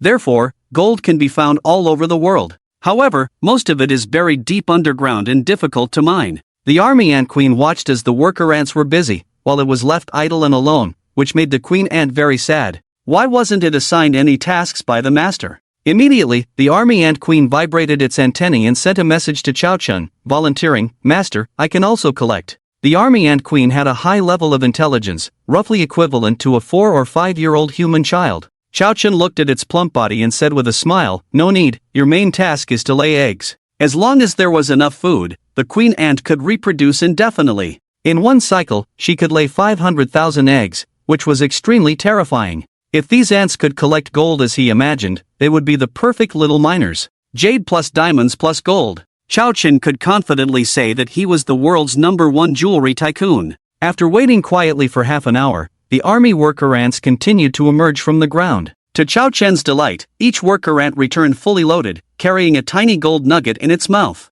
109 gold nuggets were piled together, emitting a faint golden light, with an estimated gold content of over 80 in very high purity, as if they were bitten off from the same gold ore. Ha ha ha. Looking at the small pile of gold nuggets in his palm, Chao Chen laughed excitedly. Done, the gold business is done. Chao Chen was overjoyed and instructed the worker ants to go out and collect again. As the little miners busily worked, time continued into the twilight, and Chao Chen finally told them to stop collecting. Perhaps due to the scarcity of gold in the nearby soil layers, the worker ants' collection time gradually extended from half an hour to 2 hours before returning, a total of 8 hours, with not much gold collected. The efficiency was too low. It seemed that they needed to find a gold mine. Only in places with dense gold could the worker ants maximize their benefits. It would also be legal. After figuring it out, Chao Chen instructed the queen ant and worker ants to build their nest here, while he drove to the city. Upon returning to the city, Chao Chen once again visited the flower and bird market. There were 9 more opportunities for generation today, and Chao Chen naturally couldn't let them go to waste. Chao Chen was lucky, as the shop owner was just about to close when he arrived. This time, Chao Chen bought marching ants again, 9 queen ants and 4,500 worker ants. The shop owner was both surprised and delighted, thinking that Chao Chen was a special ant breeder, a high-quality customer that was hard to come by. The shop owner generously gave Chao Chen a 10% discount, totaling 429,300 yuan. After purchasing the ants, Chao Chen drove back to the outskirts and began the generation process. During the 9 generations, no innate abilities appeared again. It was clear that ants could only have an innate ability once. After the generation process, there were 10 queen ants and 12 10 worker ants. Then, Chao Chen ordered the marching ants to set up camp here, and he would come to pick them up tomorrow. The creation box had no storage function, and he couldn't bring the ants to the hotel, so he had to let them settle here temporarily. After arranging everything, Chao Chen drove back to the city. Hungry, Chao Chen went to a restaurant to eat before returning to the hotel.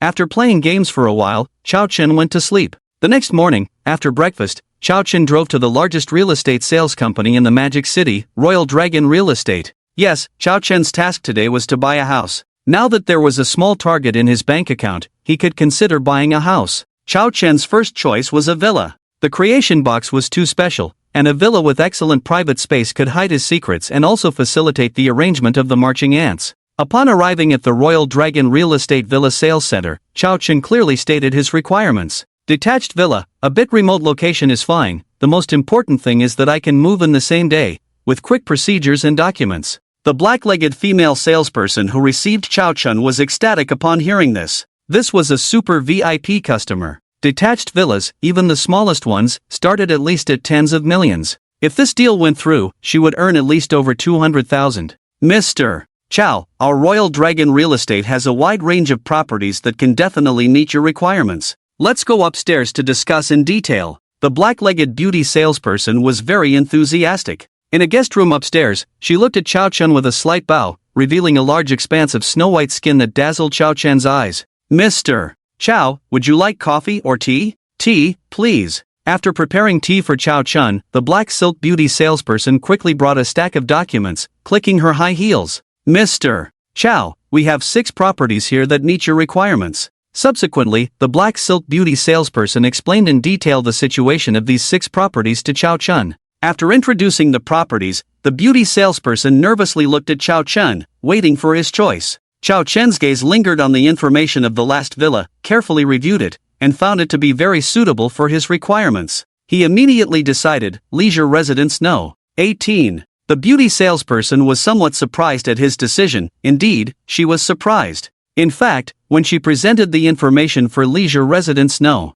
18, she had some hesitation. Among these 6 sets of properties, the advantages of Villa 18 in the leisure residence are considered the least appealing. Villa 18 in the leisure residence is located in the northern suburbs of the Magic City. Although the environment is beautiful with mountains and water, the location is too remote. The surrounding facilities are very basic, and it is a 30-minute drive from the urban area of the Magic City. The house leans towards a traditional countryside style. Most of the residents here are retired elderly people. It can be said that the positioning of the leisure residence is for the elderly. This is also the reason why the beautiful saleswoman introduced it last. It was truly unexpected for Chao Chen to choose this property. Seeing the puzzled expression of the beautiful saleswoman, Chao Chen asked, "What? Is there a problem with this house?" The reason Chao Chen chose the leisure residence is twofold. Firstly, it is close to the power plant he intends to acquire, only an hour's drive away. Secondly, 3 kilometers east of the leisure residence villa area, there is an abandoned gold mine.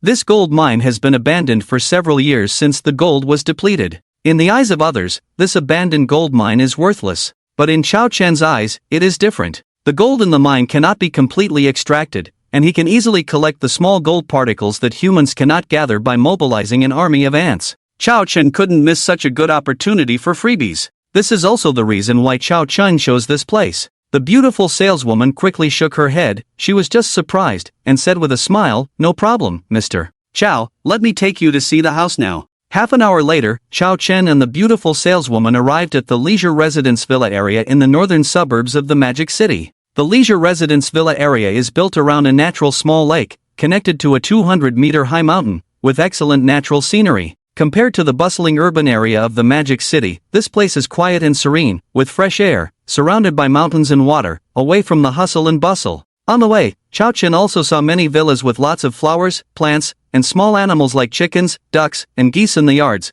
creating a harmonious and natural countryside scenery that made Chao Chen feel like he was back in the countryside. It perfectly embodies the poetic realm of the Song Dynasty poet Tao Yuanming's verse, picking chrysanthemums by the eastern fence, leisurely seeing the southern mountains. Before long, the car stopped in front of a villa, and Chao Chen got out of the car and looked at the villa. The villa's antique-style iron fence was entwined with lush vines, blooming with beautiful flowers, pleasing to the eye. After the electronic villa gate opened, the beautiful saleswoman showed a sincere smile to Chao Chen, slightly bowed and respectfully said, "Mr. Chao, please go ahead." Chao Chen nodded slightly and walked in to visit the villa. There are a total of 65 villas in the leisure residence villa area, and the villa Chao Chen was looking at is number 18. The main building is a 3-story Jiangnan countryside style with 2 underground floors, equipped with a swimming pool, basketball court, gym, home theater, etc. With a total area of 1,650 square meters. After touring the house, Chao Chen was very satisfied.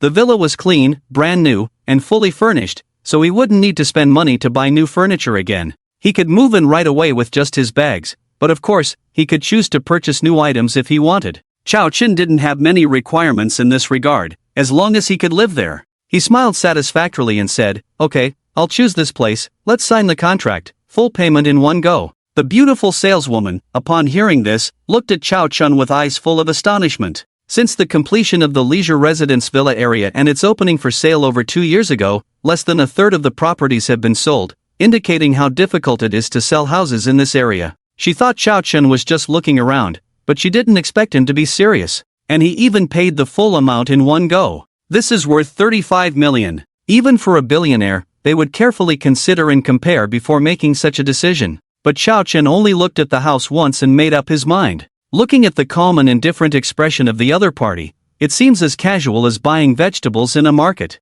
And aren't young people supposed to like luxurious city residences like Tangchenipin, convenient for travel in the city center? But Chao Chun chose a pastoral villa far away from the hustle and bustle. She really couldn't understand Chao Chen's taste. However, the customer is God, and she just needs to do what she needs to do. Handsome, buying a 35 million luxury home without hesitation, such a man is too perfect. It would have been great if she had met him earlier. The beautiful saleswoman sighed in her heart, feeling 1,000 emotions. She has been in this line of work for several years, and in order to survive in the city without being eliminated, she has to work hard. Accompanying clients has become a daily routine. The cruel reality has left her battered and bruised. From purity to desolation, she can only adapt to society. Even if she wanted to selflessly accompany a rich young man like Chao Chun for a night, he probably wouldn't even bother. After driving back to the Yulong real estate sales building, the next steps were signing the contract, payment, and handling property procedures. With the money in place, the efficiency of Yulong real estate was extremely high, and by 5 o'clock that afternoon,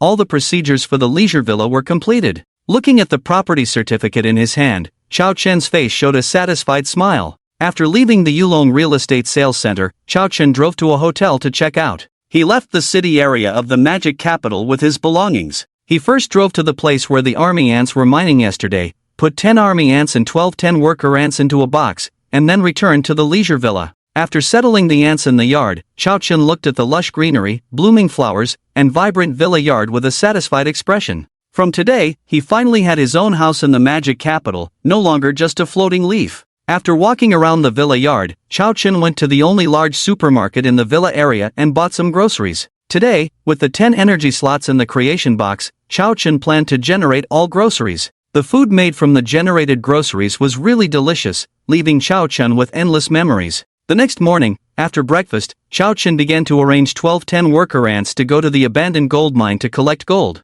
This place was remote, with many insects, and more hidden than the villa. Chao Chen calculated that on average, a worker ant could collect about 0.05 grams of gold in one trip. If the gold content in the abandoned mine was high, they could make a round trip in half an hour, work 10 hours a day, which meant 20 trips, resulting in each worker ant collecting 1 gram per day. With 1120 ants, a total of 1,120 grams could be collected in a day. Moreover, the gold collected by the ants had a very high purity. After refining, it had over 80% gold content. Collecting 800 grams of gold in a day was more efficient than some gold mines. Calculating at the current international gold price of 500 yuan per gram, 800 grams would be 400,000 yuan, making 400,000 yuan in a day. And Chao Chen didn't have to pay any cost, not even feed the worker ants, as there were too many insects around the abandoned gold mine for the worker ants to catch food themselves. Indeed, Chao Chen was making a fortune out of thin air, earning 400,000 yuan a day without doing anything. This was truly a windfall. And this was just with 12 10-worker ants. In 20 days, the 10 queen ants would be able to produce 5 million worker ants. With 5 million worker ants mining, the scene would be spectacular. Collecting 5 tons of gold in a day. That would be extraordinary. At 11 o'clock in the afternoon, Chao Chen left the leisure villa and drove to the city area of the magic capital. 3 days had passed since the auction date was set, and today was Saturday. The auction was about to begin in an hour when Chao Chen arrived at the Four Seas Club. After Chao Chunliang presented the diamond membership card, the welcoming lady respectfully led Chao Chen into a luxurious private room. The room was extravagantly decorated, with a variety of delicious food and wine available. There were also 2 extremely beautiful women serving. This was the treatment and benefits of being a diamond member. Chao Chen sat on a soft imported sofa, overlooking the entire auction venue with an excellent view. The spacious auction hall was filled with people, roughly 200 to 300 people. Jade and jewelry merchants, collectors, antique enthusiasts, wealthy men and women from all walks of life, dressed in bright and glamorous attire, exuding an air of upper-class demeanor. Among them were also people from other countries, many of whom came today with the goal of acquiring some exquisite dragonstone jade. At this moment, the auction officially began. A graceful and beautiful Cheongsam lady walked to the center of the auction stage with lotus steps. Without any unnecessary words, the staff of the Four Seas Club brought the first item up to the stage. First, let's start with our first item today, an ancient coin from the Northern Song dynasty. Ancient coins do not have a large audience in the antique market, and many people lack interest in them. After 5 or 6 rounds of bidding, this ancient coin was finally sold to a coin collector for 360,000. Following that, the second item began. It was a dolphin pendant carved from golden-threaded Nanmu wood by Emperor Ming Shizong Zhuyushao of the Ming dynasty, vividly lifelike. Not to mention the market value of golden-threaded Nanmu wood, just the fact that it was made by Emperor Ming Shizong Zhuyushao speaks volumes. Items belonging to emperors are very novel to many people, and their historical background and collectible value are considerable.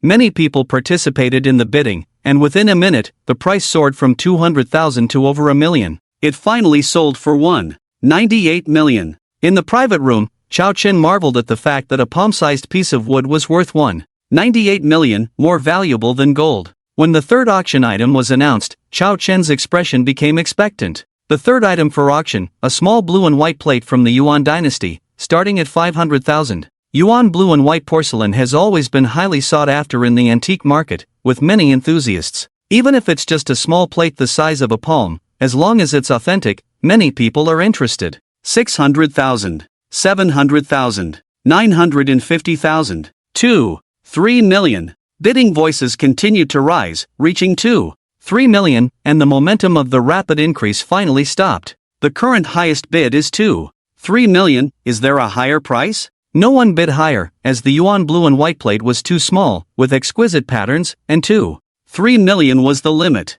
3 million, going once. 3 million, going twice. Congratulations to bidder number 91 for winning the Yuan blue and white plate. Congratulations. Following that, the fourth, fifth, and sixth auction items were all blue and white porcelain pieces belonging to Chao Chen. The collectible value of these three blue and white porcelain pieces exceeded that of the Yuan blue and white plate. The auction prices surprised Chao Chen. The Qingqian Imperial enamel-colored bird cup sold for 13.5 million. The Ming Chenghua 9 autumn jar sold for 31.8 million. The Ming Chenghua blue and white sea dragon pattern small jar sold for 62 million. The prices of these three blue and white porcelain pieces exceeded 40% of the bids made by the Four Seas Club a few days earlier. The reason for the high prices of these three blue and white porcelain pieces was that people from the Xia dynasty were bidding. The Xia dynasty has a great interest in Chinese calligraphy and antiques, and they almost always want to acquire cultural artifacts. The collectors from the Xia dynasty naturally would not let such precious blue and white porcelain pieces fall into the hands of others.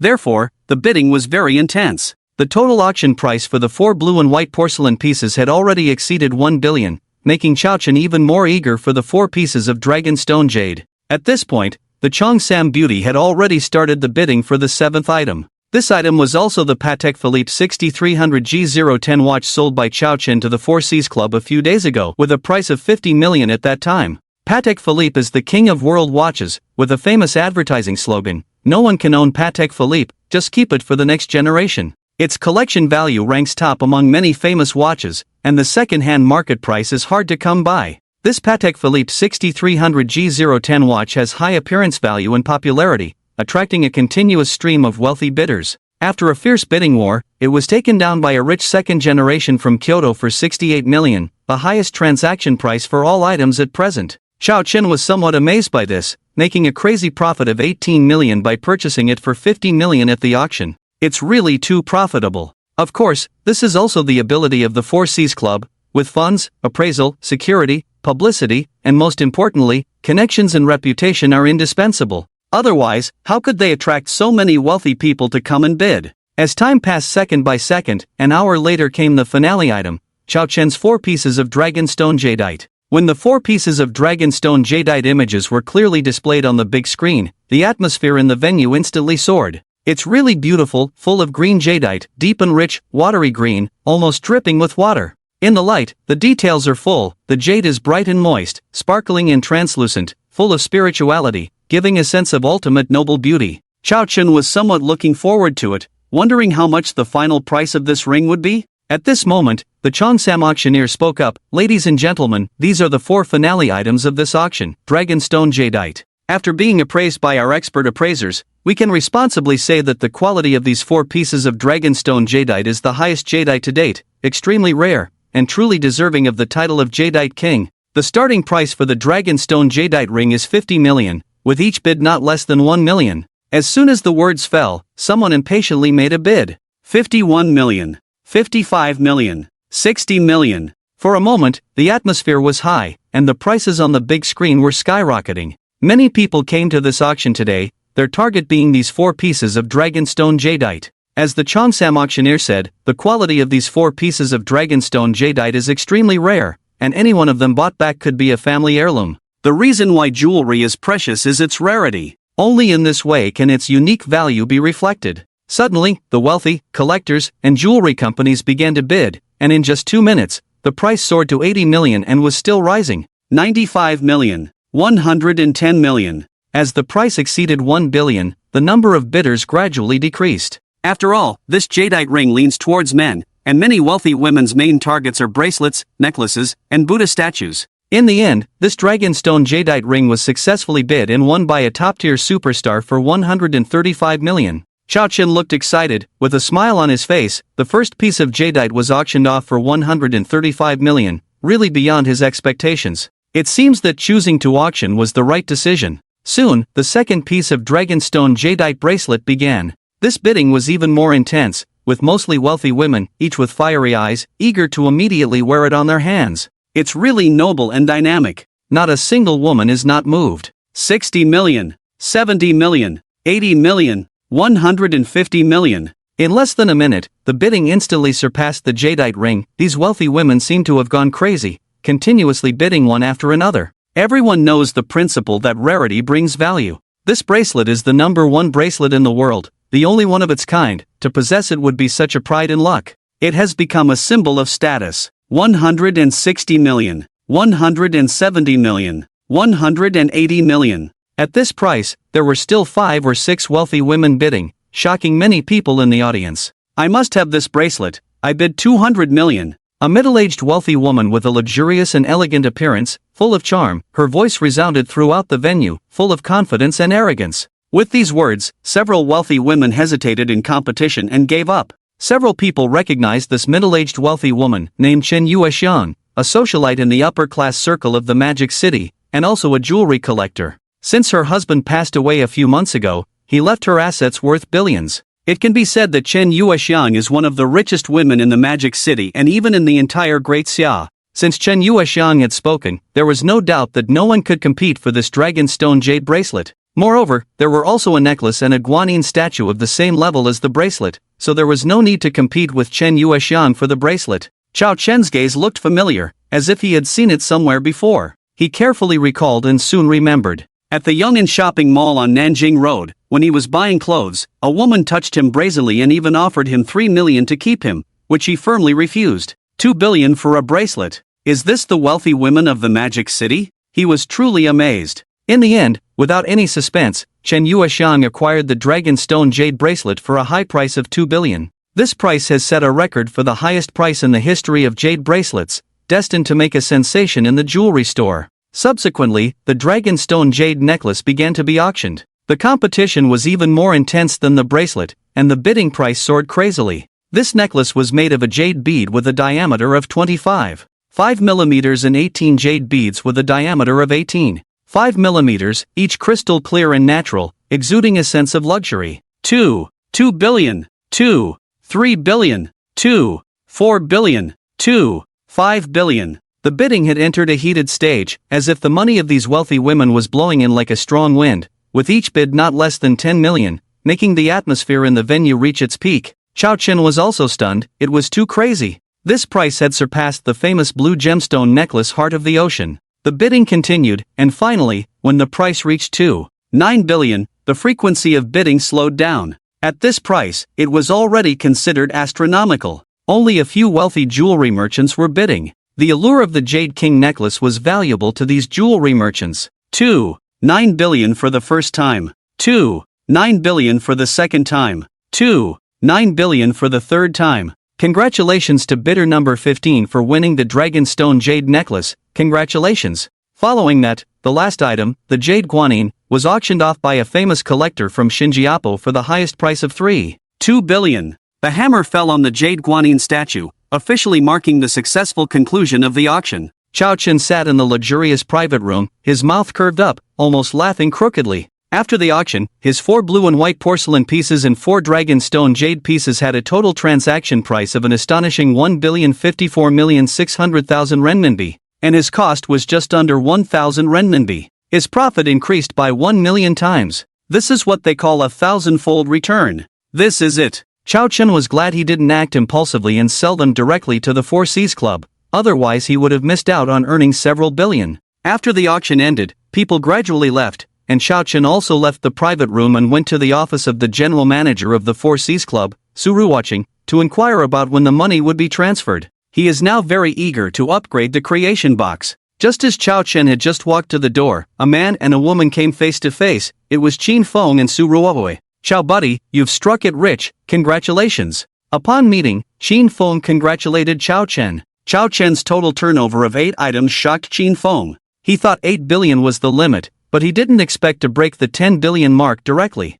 Such a large turnover is also very rare in their Four Seas Club. Win-win situation, Chao Chen said lightly. Qin Feng's face was full of smiles at these words. Chao Chen was right, the commission of 8 points could earn over 40 million for their Four Seas Club. It can be said that meeting high-quality clients like Chao Chen is truly a win-win situation. Chao Chen cut to the chase and asked, "Xin Ji, when will I receive the money?" Qin Feng smiled and said, "Don't worry, it will be in your account in an hour." The Four Seas Club can sit in the position of the top club in the Magic City, and its reputation is beyond doubt. Under normal circumstances, it takes about 3 days, but Qin Feng intentionally wanted to get to know Chao Chen, so he said it so promptly. Chao Chen was very satisfied to hear Qin Feng's words. Since the other party was so straightforward, he would continue to choose the Four Seas Club for the next auction of white and red diamonds. Qin Feng invited Chao Chen. "Chao buddy, are you free? The weather is nice today, we are planning to go out to sea for fun, and introduce you to a few buddies." Chao Chen thought for a moment and nodded, okay. Although he had become rich now, compared to rich second generation like Qin Feng, he still felt lacking. Being alone in the Magic City, it was also nice to make some friends. Later, Chao Chen, Qin Feng, and Su Ruohui went downstairs, got in the car, and left the Four Seas Club. Half an hour later, the three arrived at a port in the Magic City. This was the private port of the Four Seas Club, a place dedicated to selling luxury yachts. At the port, several top luxury cars like Rolls-Royce Cullinan, McLaren, and Lamborghini were parked, and 3 young men in high-end custom clothing were chatting by the cars. At this moment, 2 cars quickly approached from a distance, and the 3 young men looked over. Before long, the cars came to a stop. Chao Chen, Qin Feng, and Su Ruohui got out of their respective cars. Qin Feng patted Chao Chen on the shoulder and introduced him with a smile to the 3 young men. "This is Chao Chen, a diamond member of our Four Seas Club. Today, the total turnover of his auction items exceeded 10 billion. Hearing this, the 3 young men curiously looked at Chao Chen. They were the partners who founded the Four Seas Club with Qin Feng. A few days ago, when they were playing together, Qin Feng had mentioned Chao Chen, saying that this person had a very high stature and appearance. Today, seeing him in person, he was indeed outstanding and impressive to them. One of them, a tall and thin young man with glasses, reached out his hand and introduced himself. "Hello, I'm Guilong." "Hello." Chao Chen politely shook hands with him. Then, the other 2 young men also introduced themselves. "Hello, I'm Wang Shuo." "Hello, I'm Jiang Minghui." The 3 of them warmly greeted Chao Chen, not looking down on him just because he drove a red flag H9 worth around 300,000. Although Chao Chen was relatively unknown, they had never heard of him, but being able to produce treasures worth tens of billions at once was definitely not something an ordinary person could do. The background behind him likely far exceeded the families behind the 4 great sons. In addition, the close contact with Chao Chen, who seemed handsome and easygoing, subtly gave them a sense of pressure. This pressure was even stronger than facing their family elders. It was as if, in front of Chao Chen, they were like children facing a giant. Suddenly, the group became even more curious about Chao Chen's identity. In fact, they felt this way because Chao Chen's physique had reached the limit of human potential, with robust vitality and blood. In addition to the tenfold giant strength of the ant talent, Chao Chen's entire aura has undergone a qualitative change. It's just that Chao Chen himself is unaware of it. After a few people got acquainted, they boarded a luxurious silver-white yacht with laughter and embarked on a sea excursion. Chao Chen, Qin Feng, Guilong, Wang Shuo, Jiang Minghui, and Su Ruohui stepped onto the boat. As soon as they boarded, more than a dozen beautiful women in cool swimsuits, with exquisite curves, bowed and greeted them. "Hello, bosses." They are all top models from the Four Seas Club Model Company, with outstanding figures and looks, belonging to the level of schoolflowers. Having beautiful women on the yacht is standard. After all the preparations were ready, the yacht started with a roar, slowly left the berth, and headed towards the deep sea. The yacht's speed increased, and the vast coastline of the Magic City gradually shrank. Chao Chen stood on the deck, looking at the boundless azure sea, feeling extremely cheerful. This was his first time on the sea, and the magnificent sea made him realize the vastness of the world even more clearly. Thinking to himself, should he also get a luxury yacht? He doesn't need to work now, and he's bored every day. After a few days, he will bring his parents and sister over, and then embark on a spontaneous trip around the world. Chao Chen is a man of action. He acts immediately. He asked Qin Feng, who was sitting not far away on a soft lounge chair, enjoying a massage from a beautiful model, Xingu, how much does this yacht cost, and can it sail on the high seas? Qin Feng smiled and said, are you planning to buy a yacht? Yes, I plan to get one for myself, Chao Chen said. Hearing that Chao Chen wanted to buy a yacht, Hua Yilong, who was beside him, shook his head and said, this yacht can only be considered a medium-sized yacht, with a maximum range of 1,000 nautical miles, which is not enough for long-distance sailing. My family has a shipyard. Let me take you to see it tomorrow. If you don't find one you like, we can have it custom-made. Okay. Chao Chen nodded. After chatting for a while, the yacht had reached the deep sea area, and Qin Feng and others challenged Chao Chen to a sea fishing competition. This was a major activity for Qin Feng and the other rich second-generation friends who often went out to sea. They had received news yesterday that there were schools of bluefin tuna in the nearby sea area. Today's goal was to catch bluefin tuna. Bluefin tuna, known as the Rolls-Royce of the tuna family, has tender and delicious meat. There was a chef on the yacht, and if they could catch bluefin tuna, they could cook and eat it fresh. Chao Chen had learned fishing techniques from his foster father Chao Jifeng for a while. Although he was not proficient, he was good enough. The fishing rod on the yacht was electric and very advanced. After baiting the hook, Chao Chen cast it out tens of meters into the sea. Sea fishing was much easier than river fishing. The sea was vast, with countless fish, and there was no need to set up bait. Just casting a line could yield results, with almost no empty catches. Especially in the deep sea area, the vigilance of sea fish was very weak. Sure enough, less than 10 minutes later, Chao Chen's fishing rod started shaking. There's a fish on the hook. Chao Chen's face lit up, quickly reeling in the line. Qin Feng and the others were somewhat surprised and all looked over. The long line was quickly pulled up, and the culprit that took the bait was revealed. With its long mouth and banana-shaped fins, the fish looked quite aggressive. The fish was of good quality, a swordfish, tender and fat, with high nutritional value, belonging to the category of high-grade fish ingredients. But unfortunately, it was too small, only the size of a palm. It was clearly a recently born swordfish fry. Not enough for a few bites. Chao Chen was a bit frustrated that his first catch in sea fishing turned out to be such a small fellow. He smiled helplessly and grabbed the vigorously shaking little swordfish, tossing it back into the sea. Just as he was about to let go, his eyes lit up, and a flash of inspiration crossed his mind. Sailfish, palm-sized. This just fits the size of the creation box. It is worth noting that besides being a delicacy, the sailfish is also a highly renowned creature among many marine species, being the fastest fish known in the world with a top speed of 135 km per hour. Since the creation box can unleash the innate abilities of ants,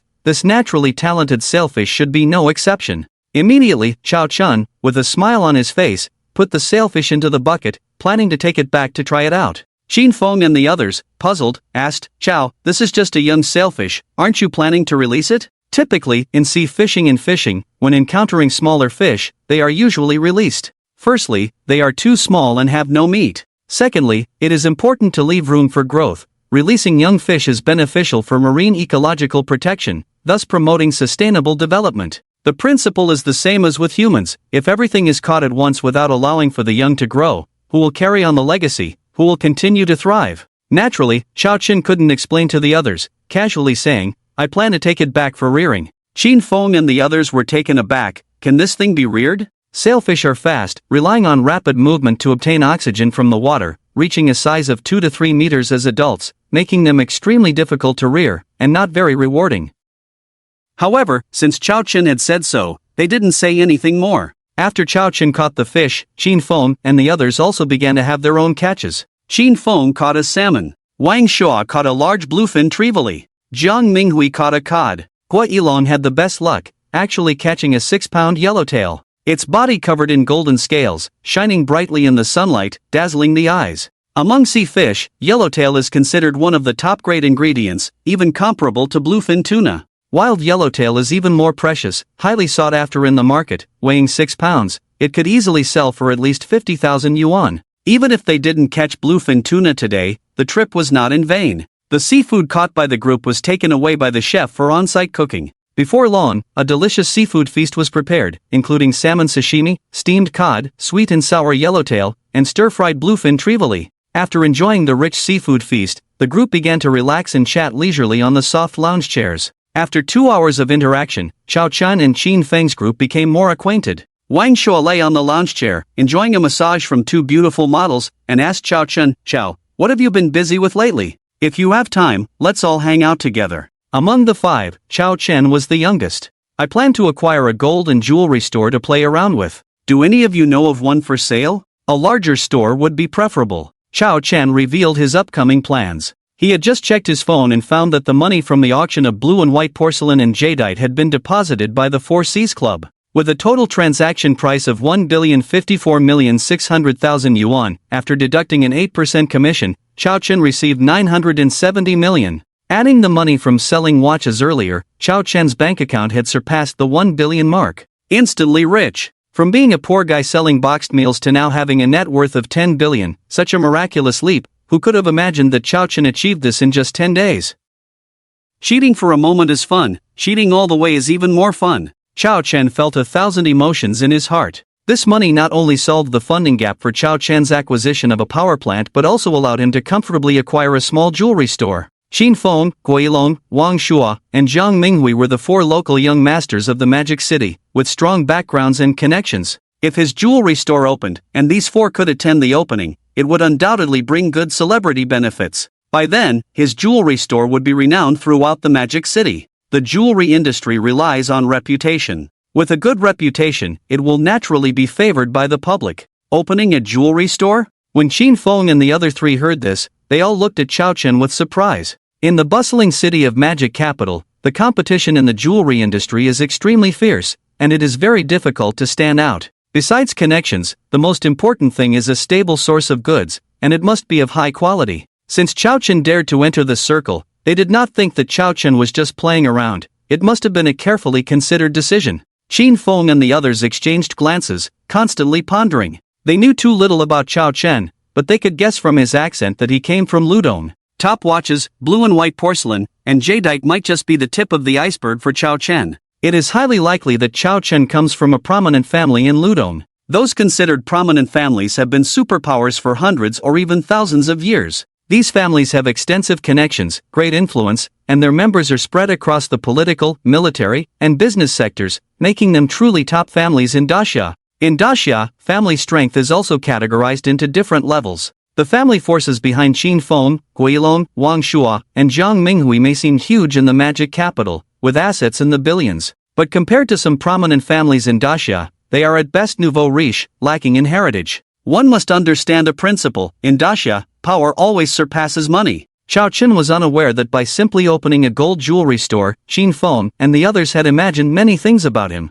In an instant, Chao Chen's status in their minds skyrocketed, becoming the legitimate descendant of a prominent family on an expedition. Qin Feng looked at Chao Chen and suddenly asked, "Chao, my friend, may I invest in the gold jewelry store?" Upon hearing this, Guilong, Wang Shuo, and Zhang Minghui quickly expressed their desire to invest as well. Chao Chen was taken aback and asked, "How much do you plan to invest?" With his ant army, he had sufficient sources of gold, jade, and diamonds. If he could combine this with the connections of Qin Feng and the others, it would help the gold jewelry store develop more rapidly. Qin Feng and the other 3 were very high-quality partners in the Magic Capital. With them on board, it would be very advantageous for him as an outsider with limited resources. However, the prerequisite was that Qin Feng and the others should not be too demanding, as he had his ant army for mining, ensuring a steady supply of gold. Qin Feng and the others naturally understood Chao Chen's concerns. They knew that Chao Chen wanted a leading role. Qin Feng, Guilong, Wang Shuo, and Zhang Minghui had been playing together for over 10 years and were familiar with each other.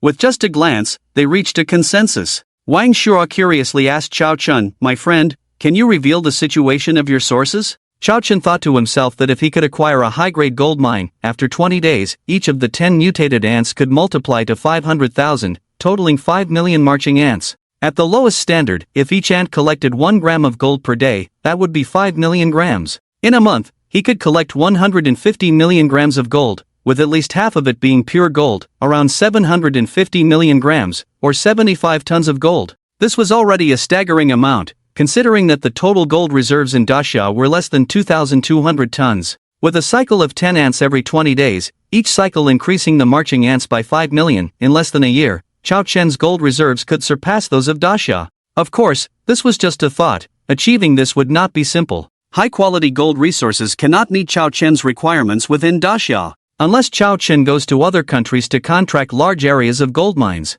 In addition to abundant gold resources, there is also the issue of feeding the ant army. Tens of millions, hundreds of millions, or even billions of ant armies appearing on Earth. Wherever they go, nothing grows, which will inevitably cause global panic. Therefore, Chao Chen believes that the initial number of ants should be controlled to a maximum of 10 million. After careful consideration, Chao Chen said, I can provide about 3 tons of gold per month, and the supply of top-quality jade depends on the situation. Of course, as the jewelry store business expands later, the amount of supply will also increase. Providing 3 tons of gold per month is within a reasonable range. Too much will definitely attract national attention. Without the ability to have an equal dialogue with the national machinery, it is best to remain slightly low-key. Although Chao Chen's words were conservative, they still shocked everyone. Not only Qin Feng, Guilong, Wang Shua, and Jiang Minghui were shocked, but even Su Ruqing and a dozen models beside them were stunned.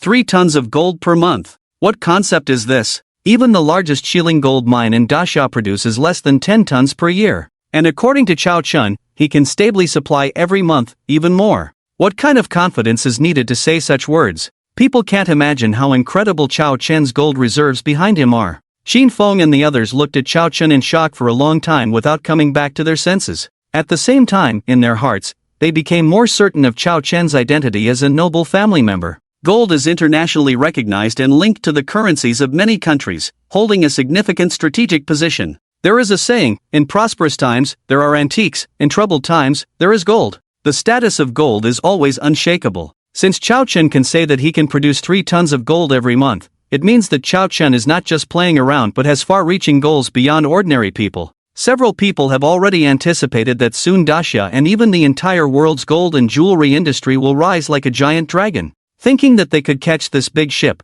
Qin Feng and the others were boiling with excitement, feeling extremely fortunate to have invited Chao Chen for a sea trip today. Otherwise, this great opportunity would have slipped through their fingers. Wang Shua was the first to speak, saying, Mr. Chao, I am willing to invest 1 billion and take a 3% stake. The change from Chao brother to Mr. Chao shows how extraordinary Chao Chen's position is in Wang Shua's mind. Qin Feng, Guilong, and Jiang Minghui also followed suit, saying, Mr. Chao, we are the same, investing 10 billion for a 3% stake, jointly creating a large gold and jewelry company. You don't need to worry about store personnel, we will arrange everything. Qin Feng and the others' actions left Su Ruqing and a dozen beautiful models dumbfounded. Offering a 3% stake for 10 billion funds, and their tone was very flattering, giving a feeling of begging Chao Chen to agree. This really blew their minds. These are the top 4 young masters in the Magic City. Chao Chen was also somewhat surprised by their words. What's going on? How did their attitudes suddenly change so drastically?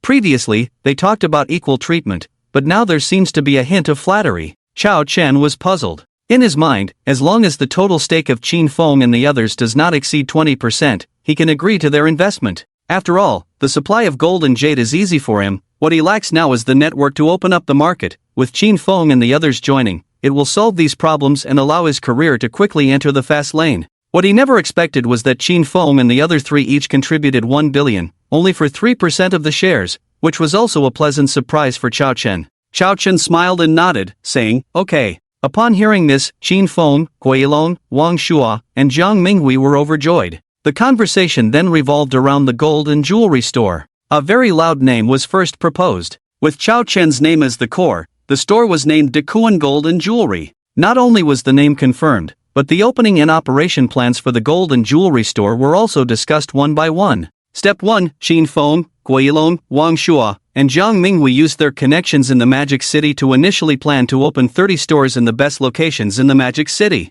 Step 2, all first and second tier cities nationwide must be arranged, with a total plan to expand to thousands of stores within a year. Step 3, within 3 years, the stores nationwide will expand to 5,000, and then Dekuan Jewelry will go public, becoming the leader in the gold and jewelry industry in Daxia. The 3-step plan may seem like wishful thinking and arrogance to ordinary people, but Chao Chen is very confident in achieving it. With connections, sources, and channels all in place, it's just a matter of time. After confirming the development direction of Decoen Golden Jewelry, it was 4 o'clock in the afternoon. The group felt it was a bit early and planned to continue fishing. Chao Chen took the opportunity to go to the bathroom and put the small flagfish into the creation box to generate it. Ding, consume a bit of energy. Do you confirm the generation? Confirmed. Ding, congratulations on obtaining a 1-star mutated flagfish baby. 1 flagfish talent ability sphere. Chao Chen was pleasantly surprised. The drop rate is too high. Could it be that every species can obtain its species talent ability sphere when generated for the first time? Chao Chen really loved it. He grabbed the flagfish's talent ability sphere. Like the marching ants, inside the white, round pillar was an image of a flagfish, emitting twinkling starlight. Then, the information of the flagfish's talent ability sphere appeared in Chao Chen's mind. The meaning was simple and clear. This talent ability sphere almost perfectly replicated the flagfish's 100% swimming talent. In other words, as long as Chao Chen fused this talent ability sphere, his speed in the water would be like that of a flagfish, rushing out 30 meters in 1 second, with a speed of 130 kilometers per hour. Even sharks would be left in the dust. Chao Chen was puzzled. Since the flagfish could burst out a 100% swimming talent, why did the ant's tenfold strength talent ability sphere only have 10 times? After thinking about it, Chao Chen still didn't understand, so he decided not to think about it. Crack! Chao Chen exerted force and crushed it. In an instant, the beads turned into tens of thousands of atomic particles and quickly merged into Chao Chen's body. Immediately, Chao Chen felt his body strength increase significantly. This benefit should be that every time he fused a talent ability sphere, his body would undergo a transformation and strengthening. Chao Chen was very satisfied. With a thought, his personal attribute panel appeared. Name, Chao Chen. Lifespan, 8664/20182. Strength, 33, human average 10, same below. Speed, 15. Physique, 33. Spirit, 9. Special ability, tenfold strength, flagfish speed. This time's enhancement was stronger than when he fused the ant's talent ability, with strength and physique both increasing by 5 points. Spirit also increased by 1 point. The speed increase was the highest, directly doubling. After fusing the talent ability sphere, Chao Chen looked at the small flagfish. Immediately, the information data panel of the small flagfish appeared. Name, banana flagfish. Body size, 9 centimeters. Lifespan, 1/10500. Days. Strength, 20. Peak value in adulthood can reach 60. Speed, 25. Peak value in adulthood can reach 200. Status, hungry talent, water control power, ability to control water for own use, with strong attack power, water speed, maximum speed in adulthood can reach 220 kilometers per hour. Loyalty, 100%. Like marching ants, after the flagfish is regenerated through the creation box, it is equivalent to rebirth. Although its species has not changed, its genetic abilities have surpassed the original, especially the speed has doubled directly. In a sense, it can be considered a new form of evolution. After observing the small flagfish for a while, Chao Chen left the bathroom and came to the deck of the yacht. During the time Chao Chen generated the flagfish, Qin Feng and the others had a good harvest, catching big fish. They even caught a yellowfin tuna. However, their target today is the bluefin tuna. Chao Chen returned to the fishing rod, looking at the vast ocean below, deep like blue and white stones. His eyes flickered, and after integrating the talent of the flagfish, Chao Chen couldn't help but want to swim down and experience what it feels like to swim with the flagfish's talent. Chao Chen placed his phone on the nearby table, grabbed the small flagfish, and in front of Qin Feng and the others' shocked eyes, he jumped off the deck. Everyone was stunned and hurried to the spot where Chao Chen jumped into the sea, shouting loudly, "Ku and Gu! What's going on here? He just came out of the toilet and jumped into the sea? This is a deep sea of over 1,000 meters. Entering the deep sea without any protective equipment is very dangerous. Just one big wave could swallow you up. In addition, predators in the deep sea are also very deadly killers. Without any protective equipment, humans are defenseless in the sea. Quick, quick, go down and save him." The crew on the yacht were all good swimmers, and with Qin Feng's loud shout, they didn't hesitate to jump down to save Chao Chen. The moment Chao Chen touched the seawater, he displayed the talent of the flagfish. Instantly, he could perfectly control his body to move freely in the water, and even control the water flow slightly. He floated on the water and shouted to the people on the yacht, "I can swim, you don't need to jump down." With that, Chao Chen's body moved like a fish, making a sprint forward, and the water in front automatically parted, greatly reducing his resistance. In just a blink of an eye, Chao Chen's figure shot out 30 meters, and he hadn't even used all his strength yet. Chao Chen tried to sprint with all his strength, and his body suddenly produced a slight vibration, like a sword ready to strike. Boom! At the moment Chao Chen rushed out, a burst sounded around his body, leaving a long white trail behind him. Chao Chen swam at full speed for less than a minute, unbelievably crossing a distance of over 3,000 meters, averaging a speed of 50 meters per second. This speed surpassed that of the flagfish. It can be said that in the ocean, Chao Chen's speed is truly deserving of being the first. Of course, this process is not permanent, with a time limit like the ants, lasting only an hour.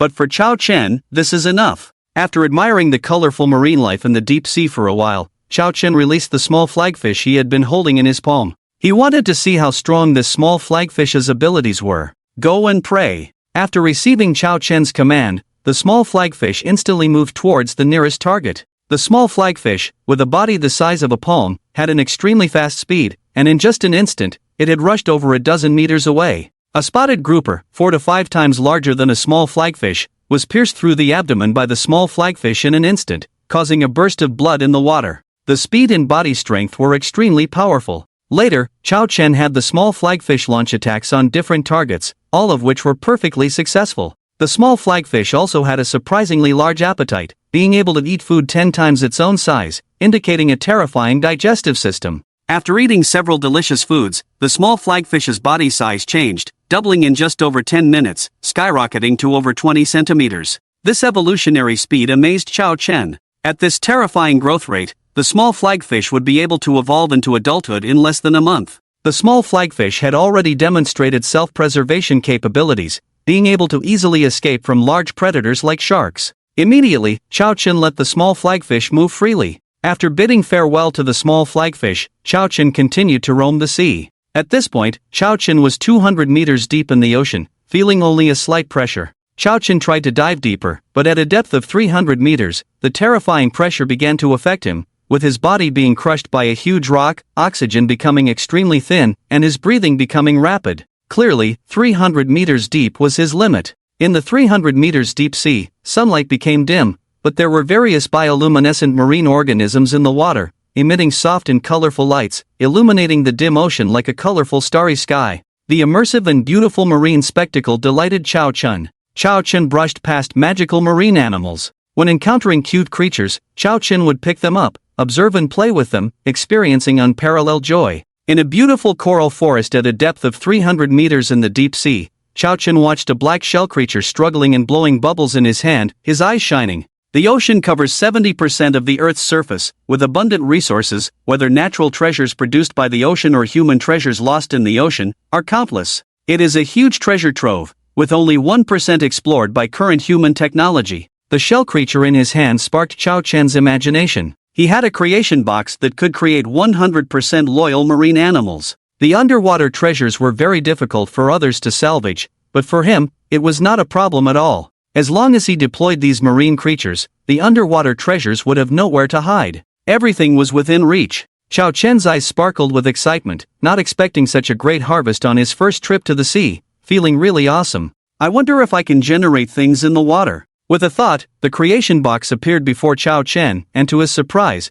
the surrounding seawater did not flow into the creation box. After some research, Chao Chen understood. Only when he personally acted or instructed could items be placed in the creation box to trigger the generation prompt. Once he figured it out, Chao Chen began to act, capturing any living beings within 10 centimeters and placing them in the creation box for generation. The creation box was extraordinary, and any creature caught by Chao Chen was considered lucky. It was beneficial to Chao Chen and could also lead to their transformation. It was not difficult to imagine that in the near future, they would all become dominant beings in the ocean. Of course, Chao Chen only targeted marine creatures with special abilities. The creation box had only 10 generation opportunities per day, and Chao Chen did not want to generate creatures without self-preservation abilities. Octopus, cuttlefish, swordfish, sea snake, sea turtle, shrimp, sea cucumber, lanternfish, crab, starfish, and the flagfish, exactly 10 generation opportunities were used up today. Unfortunately, due to size limitations, he was unable to generate large creatures such as sharks and whales.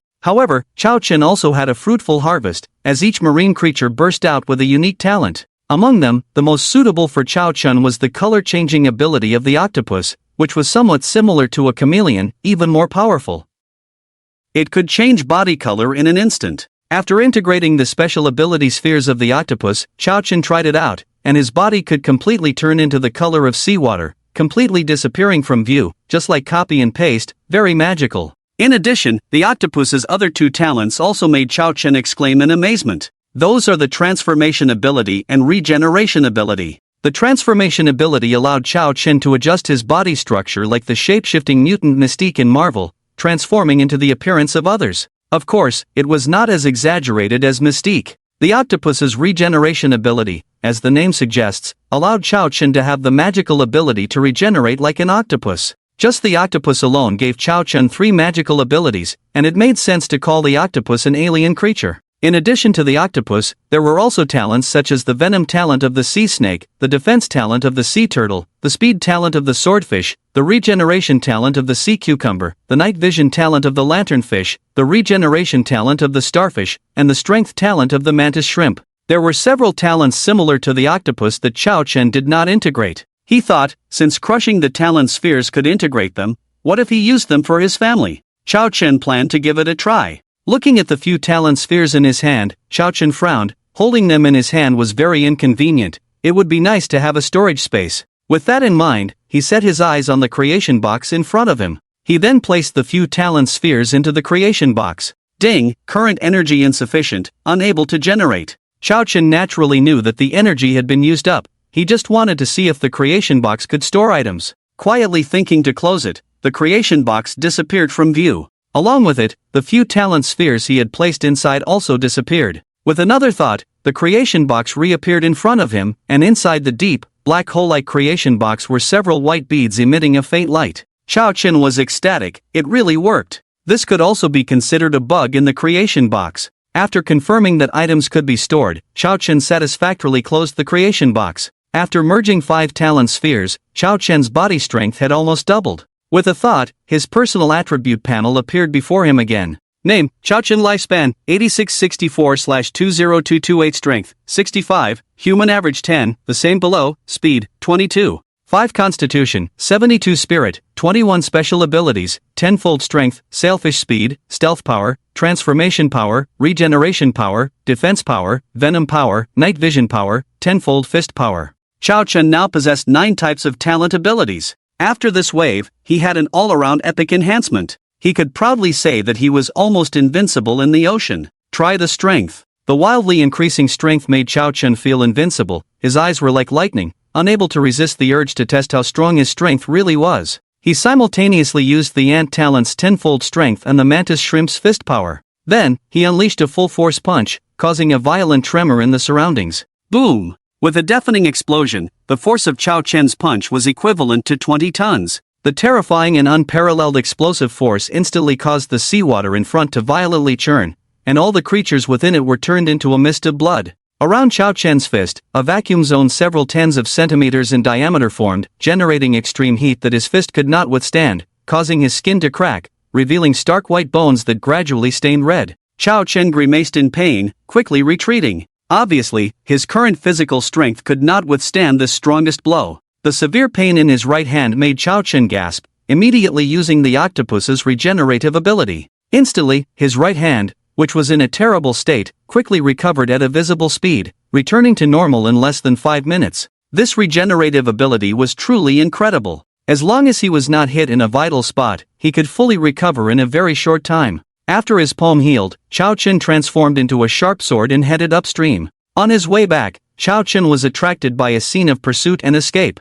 Upon closer inspection, he found 6 large great white sharks relentlessly chasing 3 bluefin tuna. In the ocean, great white sharks were the top predators in the food chain. Bluefin tuna ranked among the top 10 fastest creatures in the ocean, reaching speeds of up to 70 kilometers per hour. The great white sharks were equally fast, making it a fierce chase. It could be said that the great white shark was the natural enemy of the bluefin tuna. These adult great white sharks were in excellent condition, with sharp teeth and a bloodthirsty aura, relentlessly pursuing the bluefin tuna. One side was fleeing, the other was hunting, both giving their all. In just a few minutes, they arrived near the yacht. Perhaps due to the long chase, the speed of the bluefin tuna gradually decreased. Seizing this opportunity, several great white sharks swiftly moved in, opening their abyss-like mouths and fiercely biting down. One bluefin tuna, lagging behind, was unable to evade and was instantly caught by the sharp teeth of the great white shark, blood gushing out. The intense scene captivated the attention of Qin Feng and others on the yacht. The great white shark is hunting the bluefin tuna. Not good, Koen-gu is still in the sea. Everyone exclaimed, their brows furrowed. Chao Chen had been alone in the sea without any diving equipment for half an hour. As they anxiously waited for him to appear, they dared not move the yacht, fearing he might not find them. The appearance of the great white shark now heightened everyone's anxiety. Just then, a sailor observing through binoculars suddenly exclaimed, "What the heck is going on?" Xin Feng and the others looked over and asked, "What's happening?" The sailor, shocked, said, "There is someone, very fast, behind the great white shark and the tuna." Everyone found it hard to believe. After all, the great white shark and bluefin tuna were very fast in the water. How could a person keep up with them? It was unbelievable. Could it be some diving equipment developed by a tech company? "Pass me the binoculars, let me see." Taking the binoculars, Xin Feng looked through them, and in the next moment, the scene he saw made his eyes widen in disbelief. Several great white sharks were surrounding and intercepting two bluefin tuna, about to bite down with their sharp teeth. A figure suddenly rushed from the water flow behind, and Xin Feng felt a flash before his eyes as the great white shark seemed to be hit by a massive ship, flying out instantly. Taking advantage of this, the two bluefin tuna quickly fled to safety. Chao Chen smirked, thinking they believed he was there to save them? Joking, they were his delicious meal. Transforming into a sword, Chao Chen chased after them, appearing in front of the two bluefin tuna in seconds, swiftly knocking them unconscious with two punches. Then, he grabbed the tails of the two bluefin tuna and headed towards the yacht, riding the waves. Before long, Chao Chen appeared in front of the yacht. Under the shocked gaze of Xin Feng and others, he exerted force with his legs, leaped high into the air, and landed steadily on the deck. Bang! Bang! Two bluefin tunas weighing over 300 pounds each landed heavily on the deck, making a loud noise that left Xin Feng and the others unable to recover their senses. Everyone's expression was stunned as they looked at Chao Chen, as if they were seeing an alien, filled with disbelief. Especially Xin Feng, who witnessed the whole process through a telescope. With lightning speed, from kicking a great white shark with his foot, punching a bluefin tuna, to now appearing on the deck holding two 300-pound bluefin tunas in his hands, Chao Chen only took a short 10 seconds. This unbelievable ability completely blew his mind. Is this still a human being? This is just too incredible. Looking at the stunned crowd with wide open mouths, Chao Chen smiled faintly, as this was intentional on his part. His purpose was to give Xin Feng and the others a little shock. Currently, he was almost invincible in the city, even bullets couldn't kill him as long as they didn't hit a vital spot. From now on, he didn't have to be afraid or cautious. Xin Feng and the others were all smart people, and the abilities he displayed would leave an indelible impression in their minds, creating a strong deterrent effect. Let them understand that he was not an ordinary person. After all, in the business world, he was just a clueless novice, while Xin Feng, Guilong, Wang Shua, and Jiang Minghui were all from prestigious families and well-versed in business. If they were to unite and play some tricks on him, it would be troublesome. It wasn't that Chao Chen was suspicious of Xin Feng and the others, but they had only known each other for a short time and hadn't reached the level of deep trust and camaraderie. This was also the reason why Chao Chen openly displayed his powerful abilities in front of everyone. It took over 2 minutes for everyone to snap out of their stunned state. Koen-gu, you really come from a prestigious family. Such incredible strength can only be possessed by those prestigious families that have been passed down for hundreds or thousands of years. Koen-gu, you are really cool. This speed is comparable to a car, truly invincible. Xin Feng and the others surrounded Chao Chen, amazed. I come from a prestigious family? How come I didn't know? Chao Chen looked bewildered, suddenly recalling half an hour ago when Xin Feng and the others suddenly became respectful when discussing the gold and jewelry store. Did these people think he came from a prestigious family, so they were being so polite? Chao Chen found it amusing but didn't explain. Are there still prestigious families in Daxia? With the existence of the Miraculous creation box, Chao Chen was confident that he would eventually become such a figure, and that day was not too far away. After swimming in the sea for a while, Chao Chen felt sticky and uncomfortable, so he went to take a shower immediately. As they watched Chao Chen's tall figure, the astonishment in everyone's eyes lingered. The terrifying strength displayed by Chao Chen shattered their worldview. Traveling at over 100 miles per hour, barehandedly subduing a great white shark and a bluefin tuna in the sea, such abilities were unheard of and unseen by them. Wang Shua suddenly spoke up. Do you think we have a chance to learn this kind of skill? Guilong, Xin Feng, and Jiang Minghui were all shocked by his words, and they all looked at Wang Shua. Facing their gazes, Wang Shua smiled faintly and said, "What? Don't you want to?" Jiang Minghui smiled bitterly. Of course we want to, we dream about it, but do you think Koen-gu would be willing? Having superhuman strength, especially the kind of incredible abilities possessed by Chao Chen, was every man's dream. Guilong replied, "Yes, I heard from my grandfather that the reason why the prominent families and clans can stand for hundreds or thousands of years without falling is because besides having deep-rooted extensive connections, they also possess super strong martial power. This ability is a treasure of the major families and clans, only the core descendants are qualified to learn, outsiders simply cannot access it." Wang Shua said firmly, "It's up to us, as long as we maintain a good relationship with Kuan Gu. I dare not say that we can learn all of Kuan Ji's skills, but even learning a move or half a technique can greatly benefit us. This is a rare and excellent opportunity that we cannot afford to miss." This statement resonated with Guilong, Zhang Minghui, and Qin Feng. Yes, now is the best opportunity to get in touch with the top forces of Daxia. If we don't seize it firmly, we will regret it. At this moment, Wang Shua, Guilong, Zhang Minghui, and Qin Feng made a firm decision in their hearts to establish a good relationship with Chao Chen. They are not lacking in money or women right now. Chao Chen's extraordinary abilities are their greatest pursuit. When Chao Chen returned to the leisurely villa from the sea, it was already 6 o'clock in the afternoon. He brought back a lot of bluefin tuna meat, taken from the best parts, which people often refer to as toro, the most nutritious fatty meat on the tuna.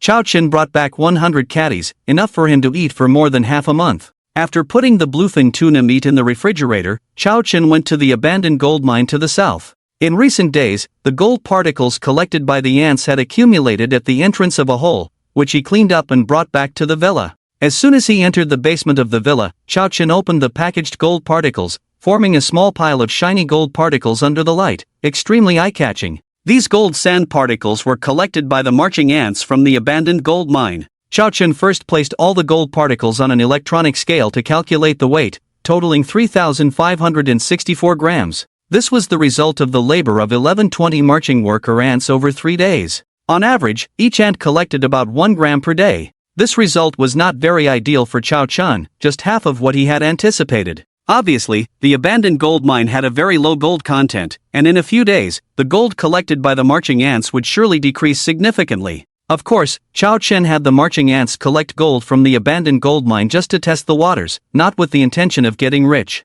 Objectively speaking, what he was doing was illegal mining, full of loopholes, not sustainable in the long run. Therefore, after dealing with the power plant in the next few days, Chao Chen planned to return to his hometown in Ludong Province. Ludong Province is the top gold producer in Daxia, with over 300 large and small gold mines. Chao Chen planned to purchase a large gold mine in Ludong, which would allow the marching ants to maximize their effectiveness and also be reasonable and legal, traceable, so that they could enter the market and make money. After weighing the gold, Chao Chen started up the small high-frequency gold melting machine he had bought along the way, pouring the dusty gold particles into a quartz crucible container and quickly heating them to refine them. Gold is a soft metal with a low melting point of 1065 degrees Celsius. The small high-frequency gold melting machine he bought could reach a maximum temperature of 2000 degrees Celsius. It could meet the melting and processing needs of most metals such as gold, silver, copper, iron, and platinum. The operation of the high-frequency gold melting machine was very simple and quick, with a built-in water cooling function. In an hour and a half, all the gold particles were melted and purified into small gold bars. Each small gold bar weighed 500 grams, totaling just over 5 bars. Placed on the electronic scale, a precise number appeared, 2,682 grams. After refining 3,564 grams, 2,682 grams were obtained, with a gold content of 73%, which is already considered very high. Looking at the small gold bricks piled up, Chao Chen was overjoyed. With just 1120 army ants being so amazing, the harvest would be astonishing if 5 million army ants were mobilized together. Chao Chen was extremely excited. After locking the small gold bricks in the bumper, Chao Chen played a game for a while and then went to sleep. The next morning at 9 o'clock, after breakfast, Chao Chen went to the market to purchase a batch of sugar, mealworms, and a large watermelon. Since the army ants were collecting gold for him, Chao Chen naturally couldn't be stingy and had to provide extra meals to reward them.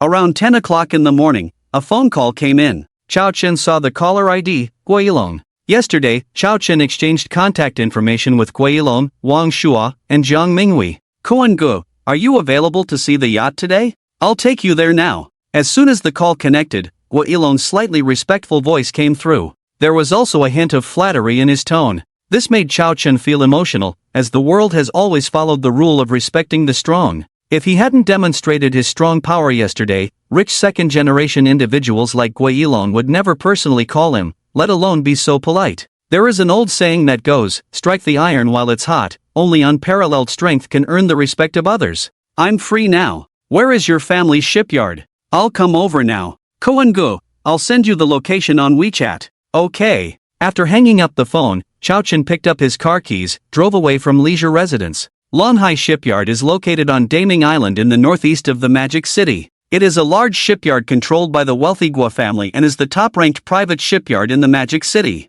They can manufacture anything from small 3 to 4 meter speedboats to massive super cruise ships, showcasing their strong capabilities. 40 minutes later, following the location sent by Guo Yilong, Chao Chen arrived at Longhai Shipyard. At that moment, Guo Yilong was standing at the entrance of the shipyard, quietly waiting for Chao Chen. A red flag H9 slowly approached from a distance and stopped in front of Guo Yilong. Guo Yilong quickly greeted him and smiled at Chao Chen in the driver's seat. Koen-gu, the factory is quite big. Follow my car, and I'll take you there. Okay, Chao Chen nodded. Subsequently, Chao Chen followed Guo Yilong's luxurious Rolls-Royce Cullinan into Longhai Shipyard. The shipyard was quite large, and it took about 5 to 6 minutes of driving before the car finally stopped. After parking the car, Guo Yilong led Chao Chen to the top luxury yacht area. Guo Yilong was very familiar with his family's yachts and explained the specifications of various models to Chao Chen as they toured around. After half an hour of touring and understanding, Chao Chen finally chose a 1,800-ton super yacht.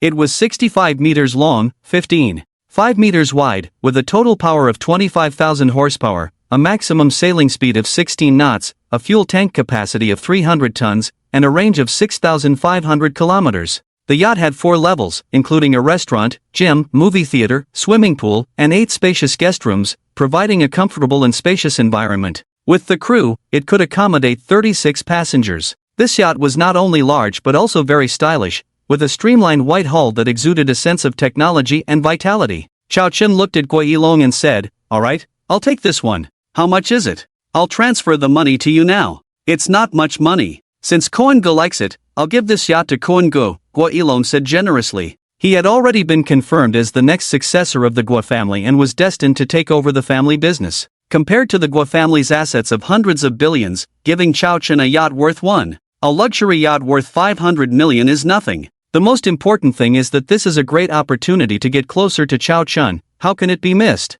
In fact, he was a little nervous, afraid that Chao Chen would refuse. Chao Chen looked at Guo Yilong in surprise. This super yacht must be expensive. Considering that the two of them have only known each other for less than 2 days, how could he be so generous to give it to him? But then, Chao Chen understood Guo Yilong's intention. The other party obviously wanted to befriend him because of the strong power he showed yesterday. After understanding, Chao Chen did not refuse Guo Yilong's kindness. He now seems to have more than 1 billion in funds, planning to acquire a power plant for 800 million, leaving 300 million, which is to buy a gold mine in his hometown Ludong when he is short of money. It's not too late to repay the favor later when the time is right. The young owner of Longhai Shipyard came forward, and the procedures were handled very quickly. In less than 10 minutes, all the procedures were completed. From today on, the super yacht belongs to Chao Chen. In addition, Guo Yilong is very thoughtful in his actions. He also arranged a team of 15 crew members for Chao Chen, and even the maintenance work for the yacht in the future was taken care of by Longhai Shipyard.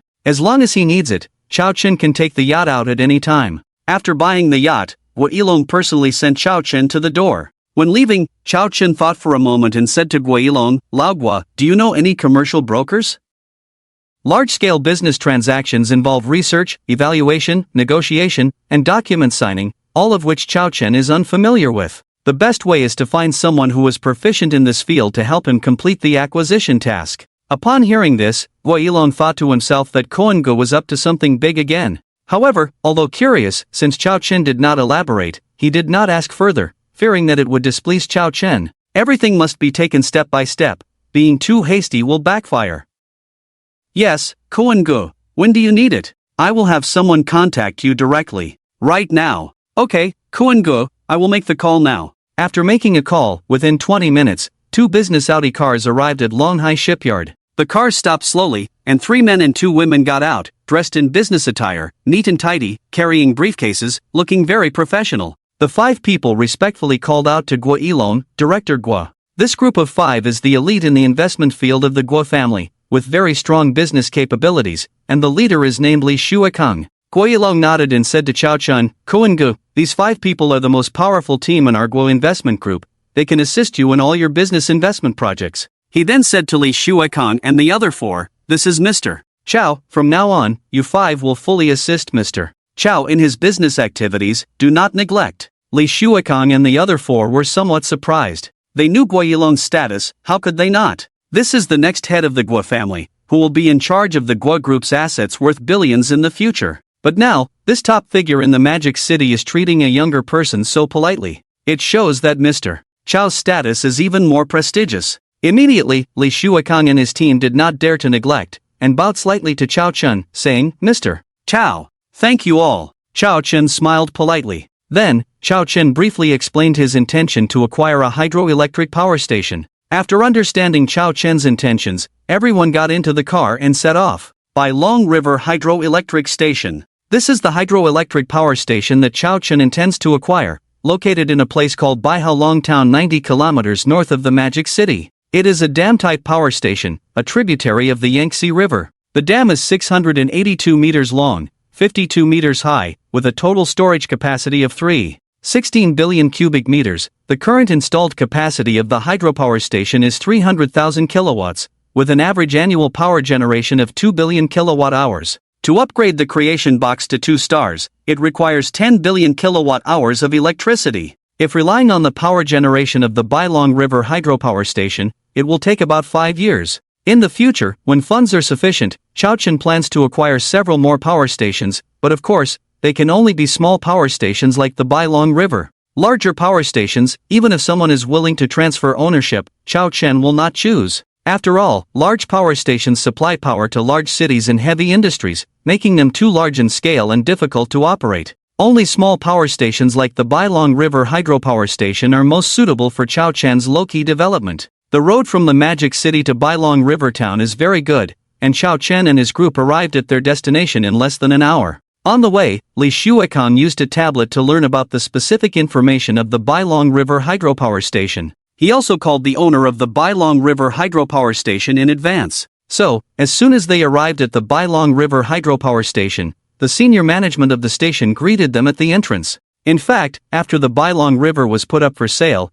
there were quite a few people who came to inspect it one after another. After all, energy is always in high demand. After getting to know each other, they got straight to the point. The senior management of the hydropower station led Chao Chen and his group to conduct a comprehensive inspection of the Bailong River hydropower station. The Li Shuekang team was very meticulous, covering every detail, from the external dam structure of the power station, factory buildings, personnel situation, to the operation of the turbine generator units and other electrical equipment. They conducted a detailed investigation, which lasted for more than 3 hours. After all the detailed information of the Bailong River hydropower station was collected, everyone left. After all, this involves a large project of 7 to 8 billion, and it is not possible to reach an agreement so quickly. The Li Shuekang team needs to go back and investigate more detailed information, such as the financial audit of the Bailong River hydropower station in the past 3 years, and whether there are issues related to taxation, social security, debts, and creditors' rights. Only then can they make a flawless assessment and acquisition report. After returning from the Bailong River hydropower station to the Magic City, there was still time left, so Chao Chen drove to an antique street and randomly found a jade and gemstone store.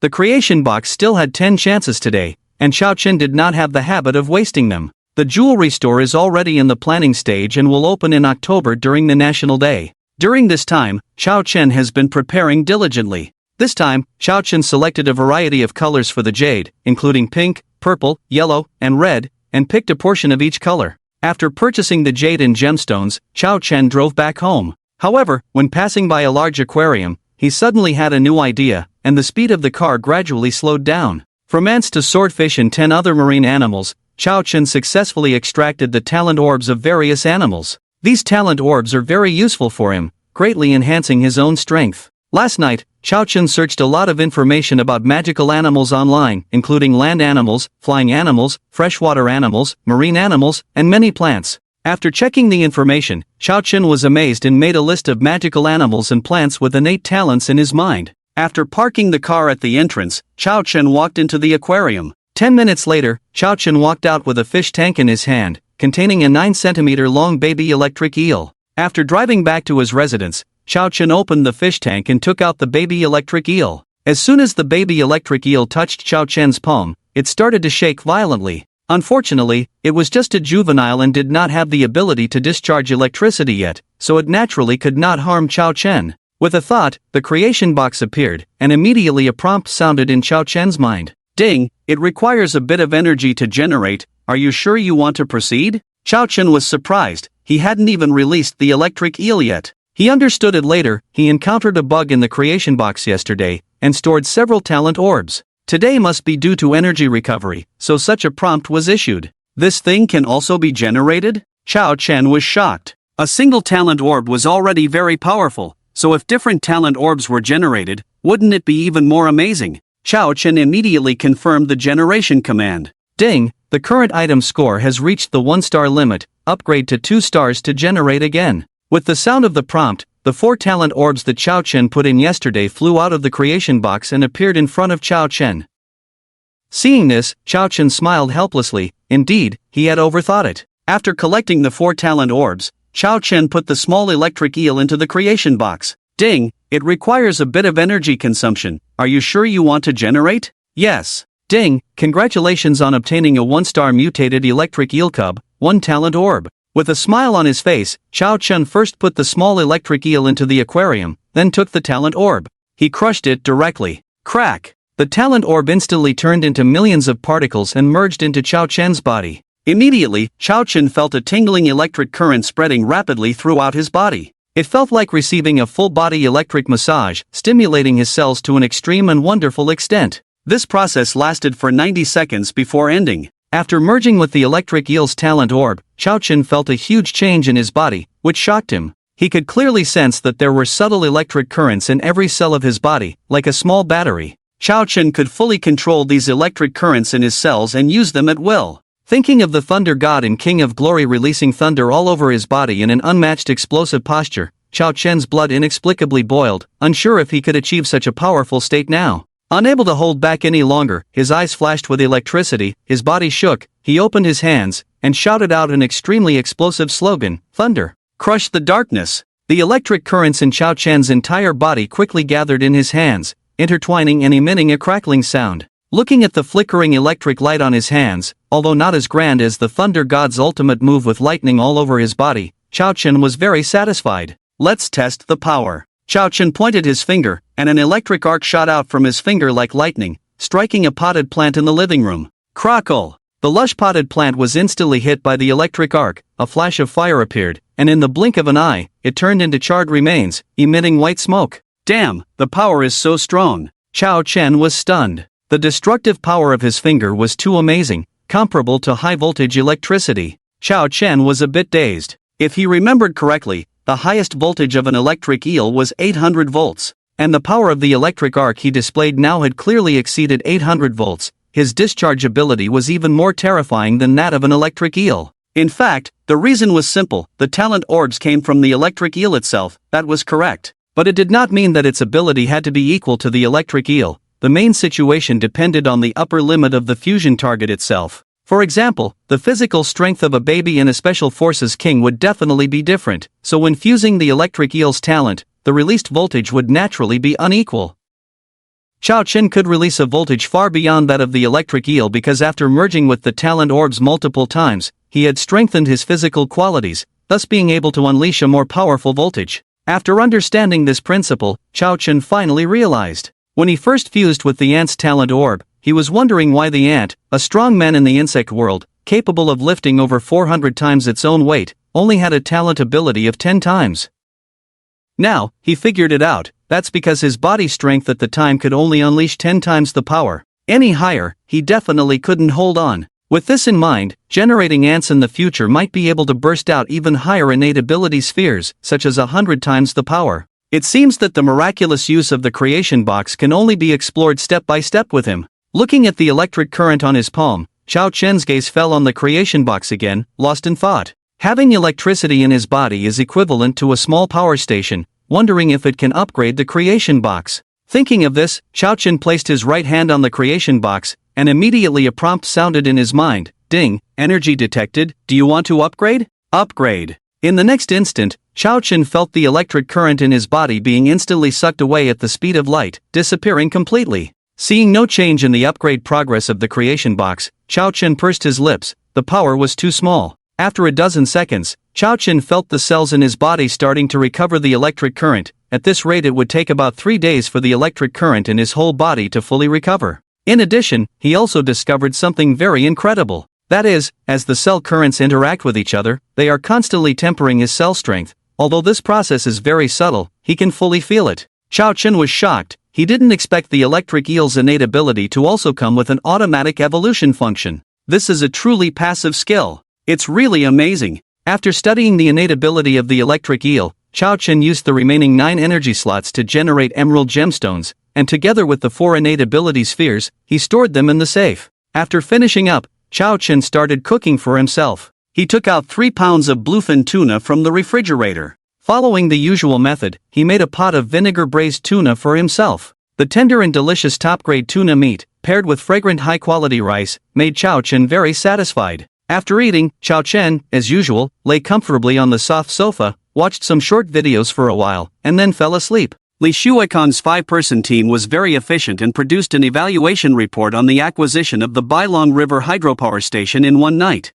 At noon that day, everyone went to the Bailong River hydropower station to discuss the acquisition. The boss needed a large sum of money to turn around because he lost money in the stock market. Chao Chen's clean and efficient manner impressed him, and in the end, Chao Chen acquired it for 720 million. After acquiring the Bailong River hydropower station, Chao Chen convened a high-level meeting with the station's leadership team that afternoon. At the meeting, Chao Chen announced the first thing, which was that from today onwards, the hydropower station's electricity would no longer be transmitted externally. Upon hearing this, the leadership team of the hydropower station was stunned. What was this young new boss up to? If the electricity generated is not transmitted externally, how will they make money and profit? The station manager Zhao Dai curiously asked Chao Chen, General Chao, why stop the external transmission? Chao Chen calmly said, the electricity generated by the power station, I have other uses for it. Why stop the external transmission of electricity? His original intention in buying the hydropower station was to upgrade the creation box, not to make money. Since the boss had spoken, everyone could only comply. Next was the layoff. Since the electricity was no longer being transmitted externally, unnecessary positions would naturally be abolished, leaving only essential personnel. The total number of on-site staff plus the leadership team was 86 people, and after the layoff, the number was directly reduced by half. Zhang Dai and others were dumbfounded. First, stop the external transmission of electricity, then cut the workforce in half. Chao Chen's actions completely baffled them. Chao Chen also noticed the unease of the people, so to stabilize them, he announced a 20% increase in the salaries of all staff. Currently, there are 42 people in the entire station, with an average salary of 8,000 yuan. Even if it increases by 20%, it will only be 8 million yuan a year, which is not a big deal for him. As long as the hydropower station generates electricity normally and does not affect the upgrade of the creation box, it's fine. After the meeting, Chao Chen invited all station employees to have dinner at a 5-star hotel in the Magic City to get to know each other. After dinner, Chao Chen returned to the leisure villa and went to sleep. The next day, Chao Chen got up early and went to the Bailong River hydropower station. The electricity of the Bailong River hydropower station is generated according to demand, producing as much electricity as needed. Currently, without the ability to store electricity and with external power transmission stopped, Chao Chen can only consume it on the same day. Chao Chen spent the whole day at the hydropower station without leaving, all to facilitate the absorption of electricity for the upgrade of the creation box. Chao Chen's actions puzzled Chen Dai and others at the hydropower station. Why did the electricity generated by the hydropower station disappear when there was no electricity storage equipment? My goodness! This is over 5 million kilowatt-hours of electricity. It just disappeared inexplicably like that? This made everyone feel as if they had seen a ghost, unbelievable and extremely shocked. Chao Chen also noticed this issue and felt that he had been too simplistic. A storage power station must be built. Otherwise, not only would Chen Dai and others be puzzled, but Chao Chen would also not be able to stay at the hydropower station 24/7. After all, the electricity needed to upgrade the creation box to 2 stars requires 10 billion kilowatt-hours. This upgrade goal cannot be achieved in a short period of time. However, when Chao Chen checked the construction cost of the storage power station, he was speechless. He had been daydreaming. To meet the daily storage requirements of the Bailong River hydropower station, a 500 megawatt storage power station needed to be built, with a total investment of up to 5 billion. Chao Chen furrowed his brow. What to do now? Things have become a bit complicated. Troubled. In order to prevent the hydropower station from stopping operation, Chao Chen stayed at the Bailong River hydropower station almost all night, absorbing electricity at all times, and he was not idle either, using his phone to search for knowledge related to energy storage online. The energy storage problem must be solved. There are a total of 6 types of energy storage in terms of electricity: pumped storage, compressed air energy storage, flywheel energy storage, superconducting magnetic energy storage, supercapacitor energy storage, and battery energy storage. After understanding the 6 types of electricity storage methods, Chao Chen found a glimmer of hope. That is to choose battery energy storage. The other 5 are expensive to build and take too long to construct. Only battery energy storage is quick, convenient, and cheap, giving him hope. Immediately, Chao Chen ordered several small lithium-ion batteries online. Yes, Chao Chen's method is to rely on the magical ability of the creation box to increase the energy density of the lithium batteries. Of course, this is Chao Chen's speculation. After all, this belongs to the realm of technology, and whether the creation box can generate more powerful batteries can only be known by trying it out. Chao Chen chose expedited delivery, and the batteries arrived in less than 2 hours. Chao Chen couldn't wait to put the batteries into the creation box to start generating. If this doesn't work, Chao Chen will be at a loss and will have to live at the hydropower station for a long time. Ding! Congratulations on obtaining a super large capacity lithium-ion battery. Chao Chen eagerly checked the information on this battery. Name: Super Large Capacity Lithium-Ion Battery. Energy Density: 18500 mJ/kg. Capacity: 9,000 kWh. Weight: 9,000 grams. Chao Chen was stunned, once again shocked beyond words by the magical power of the creation box. If he remembered correctly, the energy density of lithium is only 0.46 to 0.72, not even 1 mJ/kg. But now, after being generated by the creation box, it directly turns decay into magic, and the energy quality has reached an astonishing 18500 mJ/kg, a whopping 18,500 times increase. What a concept! Simply put, gasoline is the most commonly used and efficient energy source at present, with an energy density of 42 mJ/kg, containing 12 degrees of electricity per kilogram of gasoline. In contrast, this large-capacity ternary lithium battery, with a significant increase in energy density, can store 1,000 degrees of electricity per kilogram, which is 83 times that of gasoline. This data is too shocking. What's even more frightening is that this battery can repeatedly store electricity. With just this palm-sized battery, an electric vehicle can travel 50,000 kilometers. This will be a revolutionary energy innovation that will shake the world. Enough to overturn the current battery and oil industries. From small devices like smartphones and computers to larger ones like cars, ships, and aerospace planes, this battery can replace the original energy sources. It is hard to imagine, but the market value is definitely far beyond trillions, and even tens of trillions are not impossible. This battery is truly cutting-edge technology. After the excitement, Chao Chen calmed down. Firstly, this battery is amazing, but that doesn't mean it can be manufactured. Even if it can be manufactured, it's not something he can do right now. The interests involved are too significant, and energy giants in those countries would not just sit idly by. Chao Chen's small stature cannot bear it. Even if he wants to do it, the only choice is to cooperate with the country. Moreover, even with cooperation, one's own strength must be guaranteed, as human nature is unpredictable and precautions must be taken. Only by being fearless of the country's immense power can one safeguard their interests. Thinking of this, Chao Chen shook his head and smiled. Why worry so much? Let's take it step by step. Now that there is a large capacity battery, it's time to plan the construction of a battery energy storage station. However, the first step is to test the safety and stability of this battery. It's not that Chao Chen doesn't trust the Miraculous box, but this concerns safety and cannot be taken lightly. After all, this palm-sized battery holds 9,000 degrees, and if it explodes, the power released would be no less than that of an equivalent amount of T-nitro-T explosive. Therefore, Chao Chen had the hydroelectric station stop generating electricity and left with the large ternary lithium battery to test its safety in the deep sea. An hour later, Chao Chen drove to the Longhai shipyard in Guajia, Daming Island. The yacht Chao Chen selected is the latest model, very intelligent, and can be easily operated with a smartphone. Chao Chen sailed to a deep-sea area and found a small island with steep cliffs. After setting the yacht in a stationary state, Chao Chen went ashore on the island. The first step was to test its waterproofing. Chao Chen stepped back and threw the large ternary lithium battery into the sea, observing quietly. 10 minutes later, the battery submerged in seawater remained unharmed, without releasing any electricity. It was evident that the battery had excellent waterproofing. The second step was to test its resistance to pressure and cutting. Chao Chen retrieved the battery from the sea, and with his current speed of 35, he quickly ran and reached the highest point of the island in just over 10 seconds. From a distance of over 100 meters above the ground, Chao Chen threw it down. Bang! The battery fell from a height, landing heavily on a massive rock layer below, producing only a crisp sound of the metal shell colliding with the rock, without any explosion. Chao Chen jumped down from the height, picked up the battery from the ground. Despite falling from over 100 meters and hitting the hard rock, there were only scratches and minor dents, with no impact on its continued use. Waterproof, pressure-resistant, impact-resistant, it was clear that this battery's safety and stability were very high. Let's try high temperatures.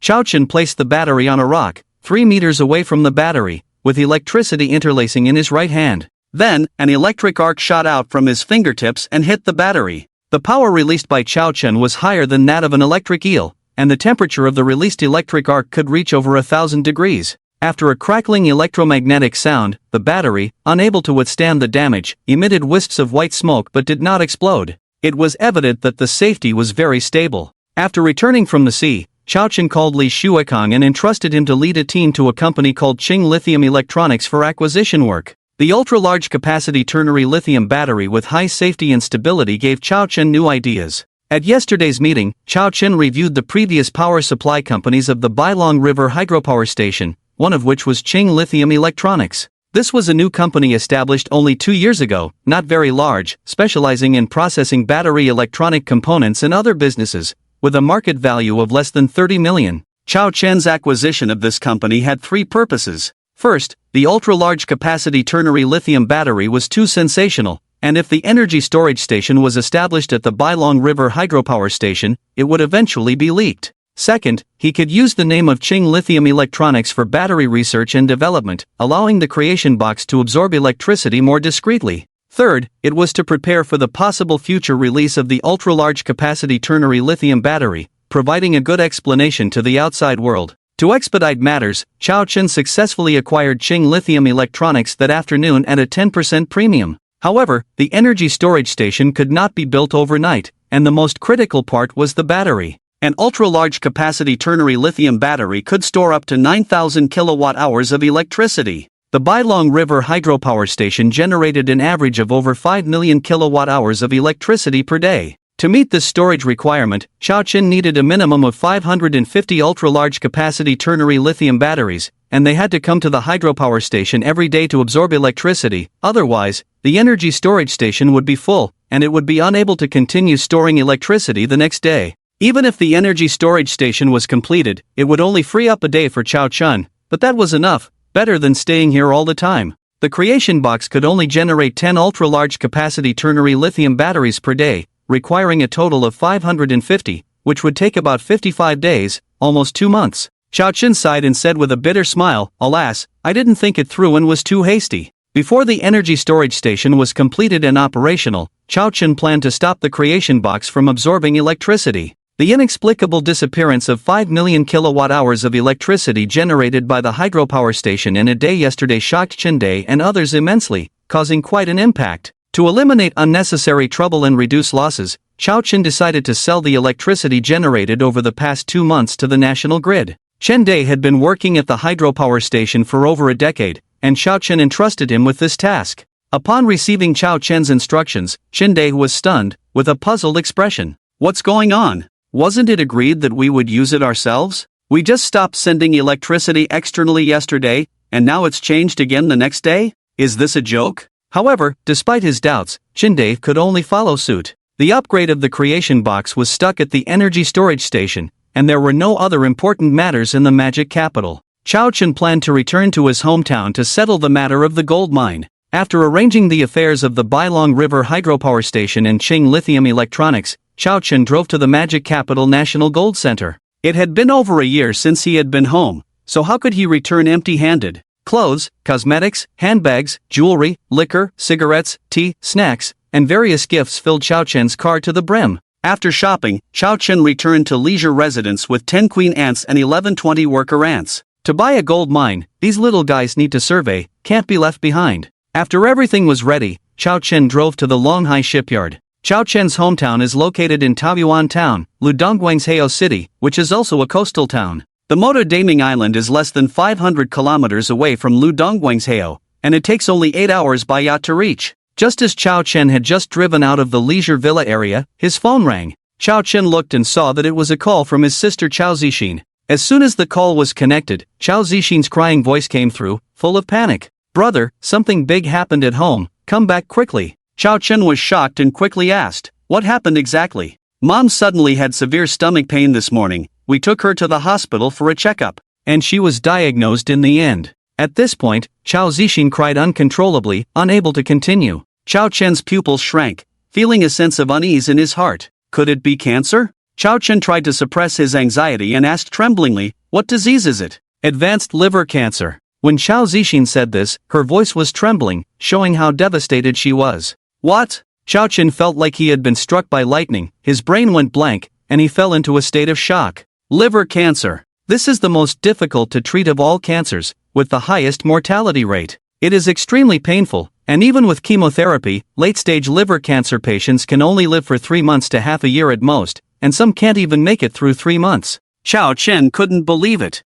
Just a few days ago, they had a video call, and she seemed perfectly healthy. Why did she suddenly get this disease? In his daze, Chao Chen lost control of the car, which hit a large tree by the roadside with a loud bang. The airbag instantly deployed, bringing Chao Chen back to his senses. On the other end of the phone, Chao Zixin also heard the commotion and urgently asked, "Brother, what's wrong with you?" Chao Chen shook his head, feeling a bit dazed, and said, "I'm fine, don't worry, Mom will be fine, I'll be back soon." After hanging up the phone, Chao Chen lit a cigarette and took a deep drag, forcing himself to calm down. Late-stage cancer, this terrifying malignant tumor with a high mortality rate, cannot be completely cured with today's medical technology, only the symptoms can be alleviated. This sudden bad news left Chao Chen at a loss for a moment. Suddenly, a glimmer of hope flashed in his eyes. Right, there's the creation box. Half a month ago, Chao Chen had a cut on the back of his head from a tricycle, and after taking the high-quality water source created by the creation box, he quickly recovered.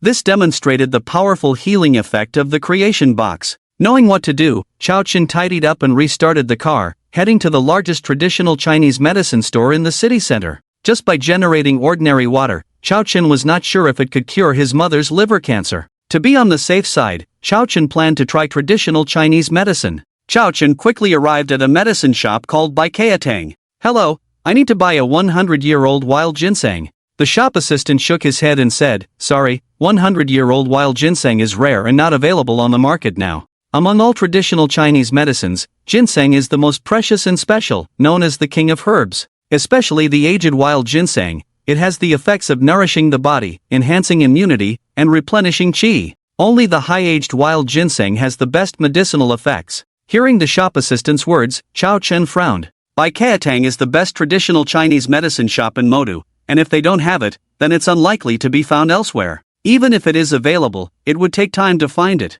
His mother suffering from advanced liver cancer, tormented by the disease, and the possibility of her condition worsening at any time, Chao Chen couldn't afford to waste time. Chao Chen looked at the shop assistant and asked, "Then how many years is the best wild ginseng in your shop?" 30 years, pure Changbai Mountain wild ginseng, just received a few days ago, but the price is higher, it costs 500,000. Okay. After Chao Chen paid the bill, the pharmacy staff walked into the pharmacy and soon came out with a long wooden box, placed it in front of Chao Chen and opened it. "Sir, this is the 30-year wild ginseng from Changbai Mountain that you requested." Chao Chen looked at the wild ginseng lying in the box, with thick short roots, slender rhizomes, diamond-shaped in appearance, clean and intact, preserved very well. Chao Chen closed the box, bought some medicinal herbs for making ginseng decoction, and left the Bai Chao Tang, rushing to the Longhai shipyard. The straight-line distance from Modu to Ludong Guangzhou is over 500 kilometers. The yacht sped along the coastline. This time the journey was far, so Chao Chen arranged for a captain and crew on the yacht.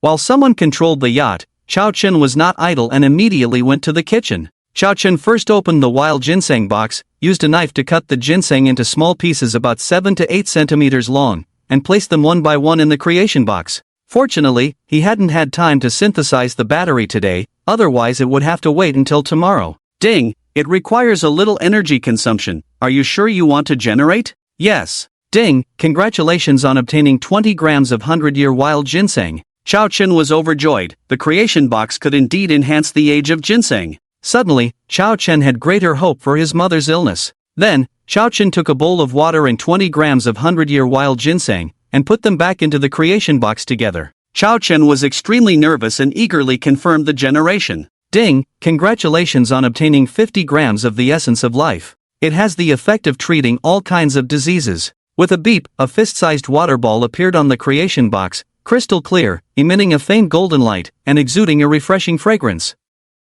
Chao Chen took a sip and felt a rush of energy flowing through his internal organs, with every cell in his body cheering, making him feel light and ethereal. The power to treat all kinds of diseases, that is to say, this essence of life can treat 10,000 kinds of diseases. It's so amazing. I wonder if it can treat liver cancer. Chao Chen immediately instructed the sailors on the ship to catch a few fish from the sea using a fishing net. Choosing a small fish at random, Chao Chen returned to the kitchen and stabbed it all over with a knife, leaving only a breath. Chao Chen poured a few drops of the essence of life into the fish's mouth. He stared at the fish intently, full of anticipation, not blinking, waiting for a miracle to happen. 10 seconds, 20 seconds, 30 seconds, 1 minute. The fish remained unchanged, until Chao Chen's anticipation turned into disappointment. The miracle happened. The fish, which was on the verge of death, suddenly made a big turnaround. The fatal wound on the fish's body was rapidly healing at a visible speed. After a minute, the fish, which was on the brink of death, had all its wounds completely healed, and it was lively and jumping around.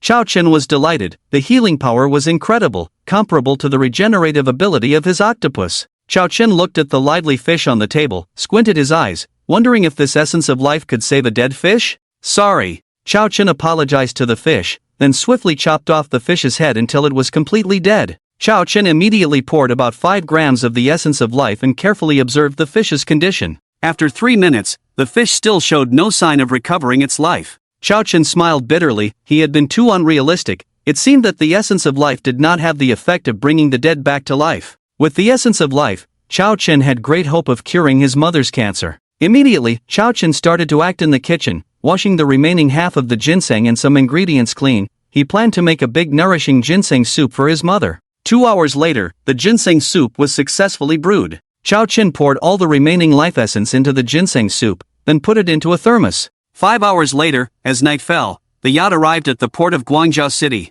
Chao Chen took a taxi with the ginseng soup and rushed to the main hospital of Guangzhou Medical University. 20 minutes later, Chao Chen arrived at the oncology ward where his foster mother, Chen Fong, was staying. On the way, Chao Chen had already learned from his sister Chao Zixin that Chen Fong's ward would be scheduled for the first dialysis and chemotherapy session tomorrow. Chao Chen pushed open the door of the ward and walked in. Chao Jifeng, Chao Ziyun, and Chao Zixin were all there, with worried expressions on their faces. There was no sound in the ward, and the atmosphere felt very oppressive. When they saw Chao Chen walk in, Chao Jifeng, Chao Ziyun, and Chao Zixin looked up and were stunned. Chao Chen had changed so much, in height, appearance, and demeanor, that they didn't recognize him at first. Dad, Ziyun, Zixin. It wasn't until Chao Chen greeted them softly that Chao Jifeng, Chao Ziyun, and Chao Zixin came back to their senses, somewhat incredulously asking, "Are you Kunzi? Brother?" "Yes," Chao Chen nodded. With Chao Chen's confirmation, Chao Zixin threw herself into Chao Chen's arms, her eyes swollen, trembling as she cried, "Brother, Mom."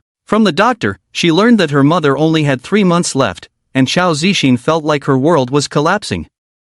Chao Ziyun's eyes were also swollen, filled with anxiety and fear. Chao Chen gently stroked his sister's head and comforted her, saying, "Zixin, don't worry, Mom will get better." "Really?" Chao Zixin stared at Chao Chen with wide eyes. Late-stage liver cancer was a terminal illness that could not be treated at the moment. Even the hospital was helpless and could only use chemotherapy to alleviate the pain. Chao Chen lifted the thermos containing the ginseng soup in his right hand and said, "This is the ginseng soup I obtained from a very skilled old Chinese doctor. There is a good chance it can cure Mom's cancer." Upon hearing this, Chao Jifeng, Chao Ziyun, and Chao Zixin's eyes immediately fell on the thermos in Chao Chen's hand. Chao Jifeng quickly walked up to Chao Chen, excitedly asking, "Kunzi, is what you said true? Is there really a way to cure Mom?" "Yes," Chao Chen nodded firmly. If even a severely injured fish on the brink of death could be quickly cured after using the life essence, then he believed there should be no problem with his mother's illness. Hearing Chao Chen's words, Chao Ziyun joyfully woke up their sleeping mother.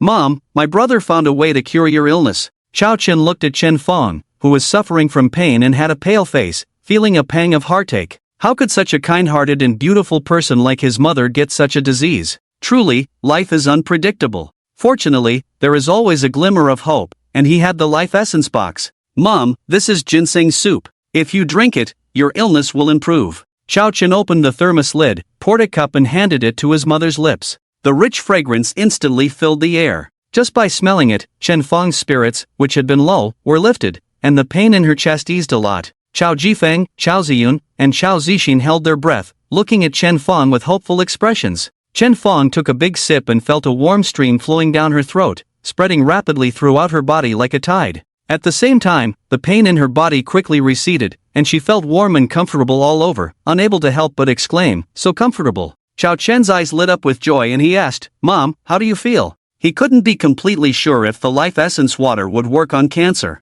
Right now, all he could do was hope for the best. Chen Fong smiled and said, "My body feels warm and comfortable, full of strength, and the pain has eased a lot." Chao Jifeng, Chao Zixin, and Chao Ziyun were ecstatic. "It's effective." "Great, Mom, your illness is curable." "Thank goodness." "Mom, finish it all, we'll do another checkup tomorrow." Chao Chen breathed a sigh of relief in his heart, as long as it worked. As all the soup was consumed, Chen Fong's weak and listless state quickly dissipated, and her sickly pale cheeks became rosy. "What a miraculous soup! I don't feel any pain at all," Chen Fong exclaimed in surprise. Faced with death, no one is without fear. Now that the illness has dissipated, Chen Fong felt full of energy. In addition, her 50-year-old face inexplicably appeared much younger. Her cheeks were smooth and fair, her features more refined and three-dimensional, her eyes bright, and the silver hair at her temples turned black. It was obvious from her appearance that she was full of vitality, looking about 10 years younger, completely rejuvenated. Seeing Chen Fong's transformation, Chao Jifeng, Chao Ziyun, and Chao Zixin were wide-eyed, incredulous, exclaiming in disbelief. The effect was incredibly powerful, like taking a miraculous elixir, a complete transformation. Even Chao Chen himself was shocked, realizing he had underestimated the true power of the elixir of life. Being able to cure terminal illnesses and make a person look 10 years younger in an instant was invaluable. It is unimaginable, considering the millions of people who die from various cancers worldwide each year, with the number of cancer patients increasing annually. In addition, there are other terminal illnesses that are equally deadly, such as ALS, leukemia, uremia, AIDS, and more, totaling more than millions of patients. The market for this is vast and immense, especially among the wealthy who suffer from terminal illnesses. Chao Chen believed that as long as they knew something could cure their terminal illness, even if it cost tens of millions or billions, these wealthy individuals would willingly pay. Money can be earned again, but if life is lost, everything is lost. From being sickly weak to radiant and healthy, Chen Fong's transformation took less than 3 minutes. This almost miraculous change left Chao Jifeng, Chao Ziyun, and Chao Zixin stunned, taking a long time to come to their senses. Chao Jifeng looked at Chao Chen, wide-eyed, and asked in amazement, "Kunzi, what's going on here?" Chen Fong, Chao Ziyun, and Chao Zixin's gazes also fell on Chao Chen, filled with shock and curiosity. First, he made millions by buying antiques, then his appearance changed drastically, but what truly astonished them was the ginseng soup Chao Chen brought back, which not only cured late-stage liver cancer but also rejuvenated people. In their eyes, it was like a miraculous elixir, completely overturning their understanding. What exactly happened to Chao Chen in the City of Magic? Seeing the shocked and curious looks of his family, Chao Chen smiled faintly and casually fabricated a reason. He said that after making millions from the antiques, he met a reclusive master when selling them and became his apprentice to learn his skills. His transformation and the ginseng soup that cured Chen Fong were all from the hands of that reclusive master. The nature of the box was too special, so he couldn't tell his family for now. Only he knew this secret, which was the safest. Hearing Chao Chen's words, Chao Jifeng, Chen Fong, Chao Ziyun, and Chao Zixin could only marvel at Chao Chen's good fortune and did not question his words. After all, Chao Chen's change in appearance and temperament, along with the miraculous effects of the ginseng soup, were the most favorable explanations. Seeing her brother become taller, more handsome, and more charismatic, even more so than after cosmetic surgery, Chao Zixin was extremely envious, shouting that she also wanted to become the apprentice of the reclusive master to learn his skills. Although the gentle and charming Chao Ziyan did not speak, her eyes full of hope told Chao Chen that she, like her sister Chao Zixin, also wanted to become an apprentice. The invisible master was fabricated by Chao Chen, so it was naturally impossible for the two sisters to become his disciples. He smiled bitterly and said, the master often travels around the world, making it difficult to find his whereabouts. I encountered him by chance, and he left the city a few days ago without leaving any contact information. I don't know where he went now." Hearing this, Chao Ziyun and Chao Zixin's hopeful eyes suddenly turned disappointed. Seeing this, Chao Chen said with a smile, "Although you can't become his disciples, I can teach you some special skills on his behalf." "Brother, can you make us beautiful?" Chao Zixin asked joyfully. Of course, Chao Chen nodded. His changes in height and appearance were due to eating high-quality tomatoes and abalones. If the sisters eat them, they will also undergo changes. In addition, Chao Chen also planned to give his family members some special ability spheres with regenerative capabilities for fusion. This way, their family's safety would also be guaranteed. After chatting for a while, it was already 11 o'clock at night. Because Chen Fong was suddenly diagnosed with advanced liver cancer, the family was exhausted and hadn't eaten all day. Since the illness had improved, there was no reason to stay at the hospital.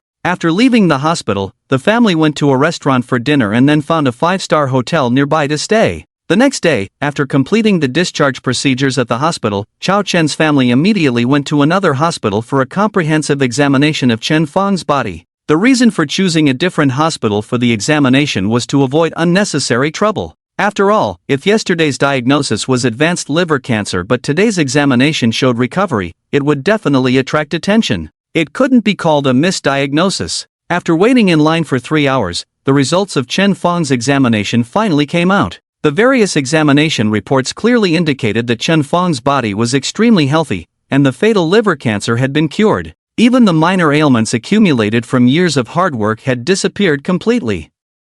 Even the doctor who treated her was amazed at Chen Fong's good health and asked if there was any exclusive secret recipe. Since drinking ginseng soup, Chen Fong had not experienced any discomfort, and her physical condition was surprisingly good, but Chao Chen and the others still had doubts. Now that the examination results were out, it clearly indicated that Chen Fong's liver cancer had been completely cured, and the tension in the family's hearts finally eased. After leaving the hospital, the family happily returned to Taolin Town, 50 kilometers northwest of Guangzhou City. Only a day had passed since Chen Fong was diagnosed with liver cancer, and only a few family members knew about it, so it did not attract the attention of others. Upon returning to the town, Chao Jifeng and Chen Fong stayed at home for 2 days before getting restless and going to the restaurant. Chao Chen persuaded the elderly couple that they no longer needed to work hard from dawn to dusk since they were not short of money at home. They could not earn much in a year, so it was time to enjoy life, go out more, travel, and live a refined life. Isn't that enjoyable? However, the couple, who had been frugal and busy for most of their lives,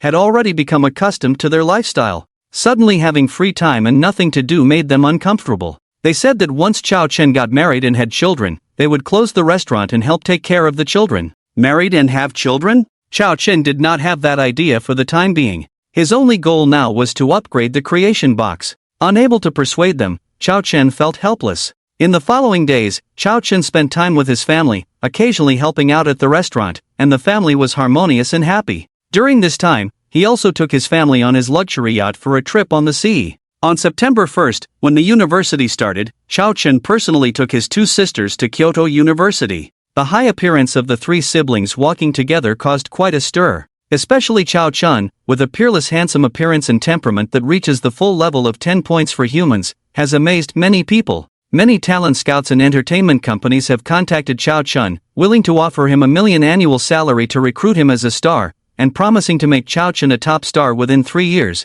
shining brightly and attracting the attention of millions of people. However, Chao Chen decisively rejected all of these offers. Become a star? Does he need to become a star with his current strength? After returning from Kyoto, Chao Chen Koan also began to act on his upcoming plans. That is, to acquire a gold mine in his hometown of Ludong province and enter the gold industry. Chao Chen first went to the Guangzhou City Auto City and bought a Jeep off-road vehicle for around 500,000. In the following period, he would stay in Ludong, where the car was a necessity. Surveying is the first step in acquiring a gold mine. Only gold mines with high gold content are Chao Chen's choice. In Chao Chen's view, the mutated army ants can easily burrow underground to a depth of 100 meters and have a unique ability to explore gold properties. Therefore, assigning the task of surveying the gold mine to the army ants is very appropriate. In Ludong province, more than 300 large and small gold mines have been discovered, with the majority concentrated on the Ludong Peninsula. According to the predictions of the National Land and Resources Administration,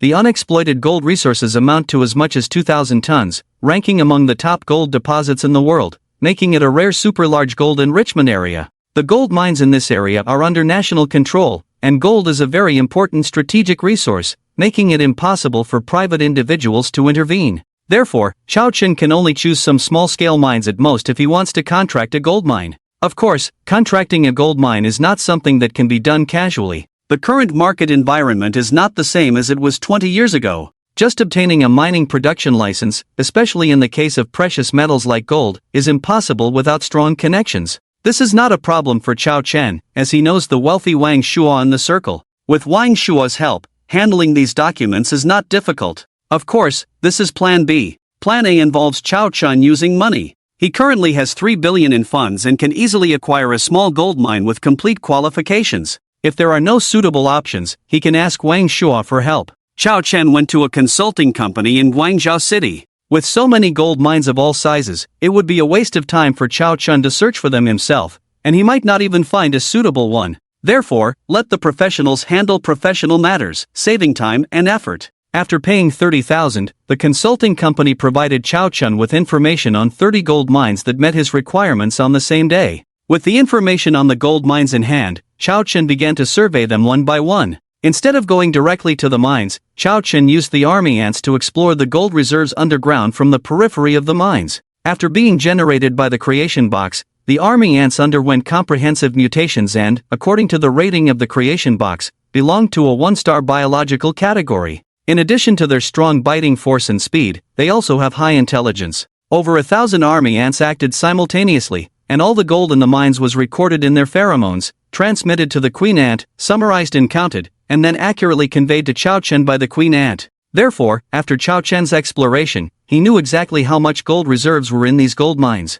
It took 2 days to survey the gold reserves in the 30 gold mines scattered throughout Ludong. In the end, 3 gold mines that met Chao Chen's requirements were identified. The largest of them, named Wanya Gold Mine, has an astonishing 80 tons of gold reserves, with a high gold content that can be refined to 20 tons, making it a rich mine. To be precise, these 80 tons of gold resources are right next to this Wanya Gold Mine. This vein with astonishing gold content is buried deep underground at a depth of 100 meters, at a 75-degree angle, forming a vertical mine. The mining difficulty is very low, even without mobilizing army ants, just manual mining. Chao Chen can make a fortune. Chao Chen is determined to acquire this gold mine because in the past 6 months, the gold mining benefits have been declining, indicating that the gold mine is facing a situation where the output does not cover the input and is gradually decreasing. Therefore, the owner of this gold mine is also looking for a buyer. After identifying the target, Chao Chen called Li Shuekang in the Magic City to come for business negotiations and acquisition work.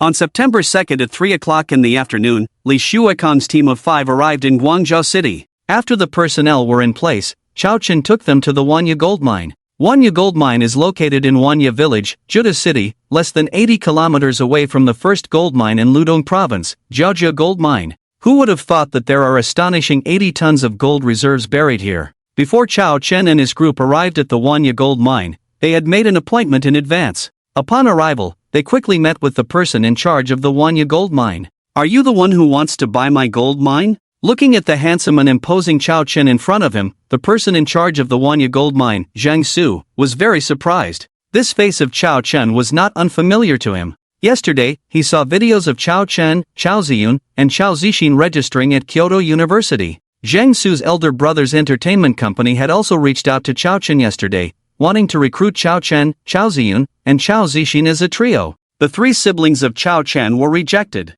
Facing Zhang Su's puzzled tone and gaze, Chao Chen smiled faintly and nodded, saying, "That's right." Zhang Su became even more puzzled. Since the 3 siblings of Chao Chen became popular on the internet, all the information about Chao Chen's family had been posted online by netizens. The family background of the 3 siblings of Chao Chen was very ordinary, barely a middle-class family. But now, Chao Chen was telling him that he wanted to acquire his Wanya Gold Mine. His Wanya Gold Mine didn't look big, but it would take at least 80 million to take over. With Chao Chen's family background, how could he possibly come up with that much money? Zhang Su frowned slightly and asked Chao Chen, "Do you have proof of funds?" Chao Chen was prepared for the verification and presented a bank-issued proof of funds showing 3 billion in cash. Seeing that Chao Chen had 3 billion in cash, Zhang Su was very surprised. A simple middle-class family background could have 3 billion in cash and dare to take over a gold mine with such confidence. This was enough to show that Chao Chun was not as simple as he appeared. However, that was not his concern, he just wanted the money. Since the money was in place, Zhang Su was willing to transfer the gold mine, especially since the gold mine would have limited gold production in the future. For him, a gold mine that couldn't make money was worthless. Currently in a state of loss, he agreed to hand it over to someone else. Subsequently, Li Shuaikan's small team began a comprehensive survey and data collection at the Wanya gold mine. The Wanya gold mine was not large, covering an area of 150 acres. It was a new mine with complete facilities such as office buildings, dormitories, cafeterias, various mechanical equipment, and a smelting plant. After Chao Chun took over, it could continue to operate normally without the need for additional purchases. Moreover, the Wanya gold mine had a short mining time of less than 10 years. When Zhang Su initially contracted it, the contract fee was 35 million, with a contract period of 15 years. In other words, the Wanya gold mine still had about 5 years of mining period left. This was enough for Chao Chun, as a week later, the number of his army ants would skyrocket to 5 million.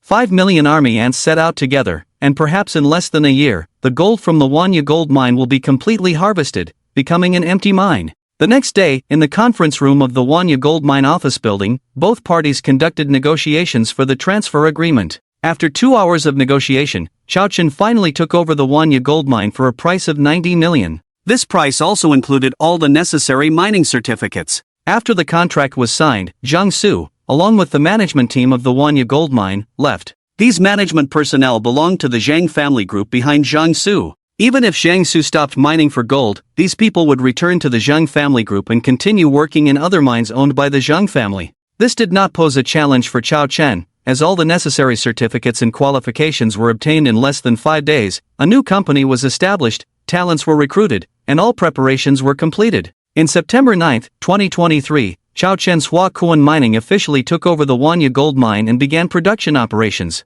From that day on, Chao Chun could be considered part of the mining family. And it was a gold mine. On the first day after Chao Chun's Bao Kuan Mining took over the Wanya gold mine, 126 grams of gold were produced, valued at 420 yuan per gram. 126 grams * 420 yuan equals 52,920 yuan. The total number of employees in the mining area was 114, with daily labor costs exceeding 30,000 yuan, plus electricity and food expenses. The daily expenses almost equaled the income. It was no wonder that Zhang Su wanted to transfer ownership, it was all in vain. However, for Chao Chun, this was only temporary, as the time to make big money was just around the corner. 20 days had passed since he bred the army ants, and all 10 ant queens had completed their egg-laying work. The offspring of the mutant ant queens inherited the genetic characteristics of the queens, and their growth rate was incredibly fast. In just 5 days, these ants would go through the stages of egg, larva, pupa, and adult. By then, they would be ready to quickly start mining. As time passed quickly, on September 15, the ant nests located in 10 positions in the mining area each saw an increase of 500,000 army ants, a total of 5 million army ants. From now on, Chao Chun had 5 million little miners who could extract gold. Before this, Chao Chun had already ordered a batch of ant feed online. The mutant army ants consumed about 20 times more food than regular army ants. Chao Chun calculated that each ant consumed about 2 milligrams of food per day, so with 5 million ants, they would only need 10,000 grams of food per day. This was a drop in the bucket for Chao Chun, with no pressure at all. It had to be said that ants were truly perfect miners by nature, consuming little but creating extremely high value. Chao Chun ordered a month's supply of high-quality feed, as well as high-protein, high-nutrition foods such as sugar, mealworms, fruits, fish meal, and meat. These little miners worked hard to mine gold for him, so they deserved good food. All 10 ant nests were built underground, and only Chao Chun knew their locations, making it difficult for others to discover. After the 5 million ants had eaten their fill, Chao Chun gave the order, and they all went underground to collect gold. Mining started at 8 a.m. and continued until 6 p.m. Chao Chun was a conscientious boss and would not exploit these adorable little miners. They only worked 10 hours a day. The gold or particles collected by the ants during these 10 hours were mostly piled up in the designated location by Chao Chun, while the remaining 20% were transported to the artificial mechanical mining area and dispersed among the ore. The mining operations at the site followed a complete process, with data recorded on the daily amount of ore extracted and the final amount of gold produced. Chao Chen arranged for the ants to do this to ensure that the 80 tons of gold had a clear record, otherwise, it would be difficult to explain any unrecorded gold that was produced. Near the Wanya gold mine, only Chao Chen knows that there are 80 tons of gold reserves buried. Chao Chen will not let anyone else know. Otherwise, he will lose the chance to the gold mine, and the country will take over immediately, at most compensating him for the money he spent on acquiring the gold mine. Chao Chen is very clear about this. He has some power now, but not enough to confront the country directly. Therefore, the best strategy is to develop sneakily. His plan is to quietly mine and gradually consume the 80 tons of gold. The 80 tons of gold reserves are not a small amount. 20% of the gold will be produced through mining in the mining area, and this gold will be counted towards the Wanya gold mine. Chao Chen will secretly refine the remaining 80% of the gold, then go abroad to contract a gold mine and mix this batch of gold into it. Accumulating a large amount of gold in a short period of time is the best way to handle it. In short, compared to the domestic market, there are fewer troubles abroad. He can determine how much gold there is, and with this operation, the remaining 80% of the gold can flow into the market normally. 5 days later, workers conducting mining operations in the mining area discovered a large number of gold sand particles during the mining process. Indeed, after smelting the gold that day, the gold weight suddenly surged from 120 grams to over 1,300 grams, directly increasing by more than 10 times. Moreover, this data fluctuated in the following week. On the highest day, the amount of gold produced reached 2,260 grams, setting a new record for the Wanya gold mine since its opening. The sustained high gold production suddenly caused a sensation in the entire mining area. Have they struck gold? The person in charge immediately reported this good news to Chao Chen. Chao Chen smiled calmly. This was his intentional arrangement. If he wasn't worried about attracting attention from the government, the data would be even higher. From now on, the Wanya gold mine is on the right track. It's time to go abroad. 5 million ants mobilized, digging for gold at a rapid pace. In 10 days, they had already mined over 30 tons of gold ore. Excluding a small portion scattered in the gold mining area awaiting proper mining production, the remaining gold was secretly refined by Chao Chen and stored in the basement of a villa he purchased in Jidu City, totaling around 7.5 tons. At this rate, the 80 tons of gold ore will be depleted in less than a month. However, this is the work of the ants. The remaining 20% of gold that Chao Chen arranged in the mining area would take about a year to extract at the normal mining production rate of the mining area. Chao Chen was not in a hurry. The mining capacity of 5 million ants truly amazed him and broadened his horizons. Domestic gold mines limited his opportunities for expansion, so he had set his sights on overseas ventures, particularly in South Africa, with gold reserves as high as 6,000 tons, ranking first in the world. Siberia also had abundant gold resources. The restrictions in these areas were weak, and Chao Chen believed that only there could he fully utilize the true power of the 5 million ant army. Several days ago, Chao Chen had already submitted a business visa application to go to South Africa. The visa would be processed the day after tomorrow. In the late afternoon of that day, Chao Chen brought back another batch of gold sand from the Wanya gold mine and returned to the villa in Jidu City to refine it. To prevent leaks due to the crowded mining site, Chao Chen brought back around 2 tons of gold sand particles from the gold mine every day and refined them in the basement of the villa. The equipment for refining gold cost Chao Chen 300,000, making the process fast and convenient. In just 2 hours, Chao Chen had finished refining the 2 tons of gold sand particles he brought back. Looking at the shiny little gold mountain piled up to a height of 1 meter in front of him, Chao Chen was initially happy but then wore a worried expression. In order for this gold to flow into the market without investigation, he would have to take a trip overseas. The problem is how to take it out. The storage space of the creation box is pitifully small. It would be great if there was a larger space ring. Chao Chen was helpless. He had tried generating bracelets, rings, and other items, but none of them had the artifact of storage space. If it didn't work, he could only ask for help. Qin Feng's family is engaged in international ocean trade and can definitely operate to avoid customs inspections. After refining the gold, Chao Chen came to another room in the basement, where he placed the batteries he purchased online from Ningda Technology. During his time in Ludong, Chao Chen generated batteries using the creation box 10 times a day. After half a month of generation, he had accumulated 150 batteries, still 400 short of 550. It would take 40 days. In addition, Chao Chen also made great progress in special abilities. While wandering in the mining area, he encountered fleas and spiders, both of which had strong special abilities. After generating them with the creation box, Chao Chen obtained 2 ability orbs, the flea's super jump and the spider's strong sensing. After merging these two special abilities, Chao Chen's strength improved significantly. It was truly a fruitful harvest. While Chao Chen was generating batteries, in Qingang City 100 kilometers to the south, in a magnificent club, Jiang Su was sitting on a leather sofa, enjoying the gentle service of two exquisite beauties, feeling very comfortable.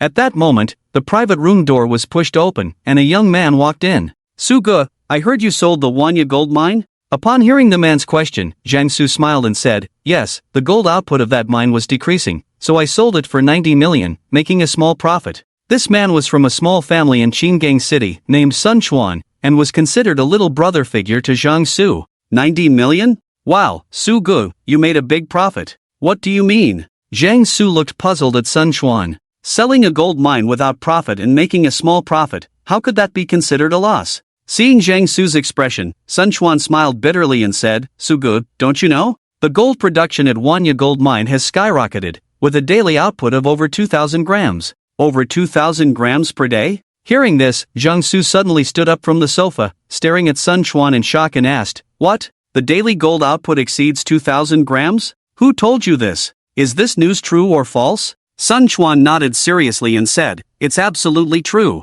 It's been said that the daily gold production has been over 1,500 grams for 5 consecutive days. Su Ge, you really missed out." Jiang Su's face turned extremely ugly. When Chao Chen took over the Wanya gold mine, he had mocked Chao Chen as a fool. This guy knew that the amount of gold produced in the mine was not as much as before, yet he was willing to take over the mine at a high price. Now it seemed that Jiang Su was the real fool. As soon as Chao Chen took over the Wanya gold mine, the gold production soared, with over 1,000 grams produced every day. This output was comparable to some medium-sized gold mines. Obviously, there were astonishing gold resources beneath the Wanya gold mine, which Chao Chen was already aware of before taking over. But then Jiang Su was puzzled. He had the family's professional exploration team conduct a comprehensive exploration of the Wanya gold mine and was certain that it had no mining value. Yet now, after Chao Chen took over the mine, a large amount of gold was being mined. Was this something that appeared out of thin air? It was truly unbelievable. Seeing Jiang Su's changing expression, Sun Chuan cautiously asked, "Su Ge,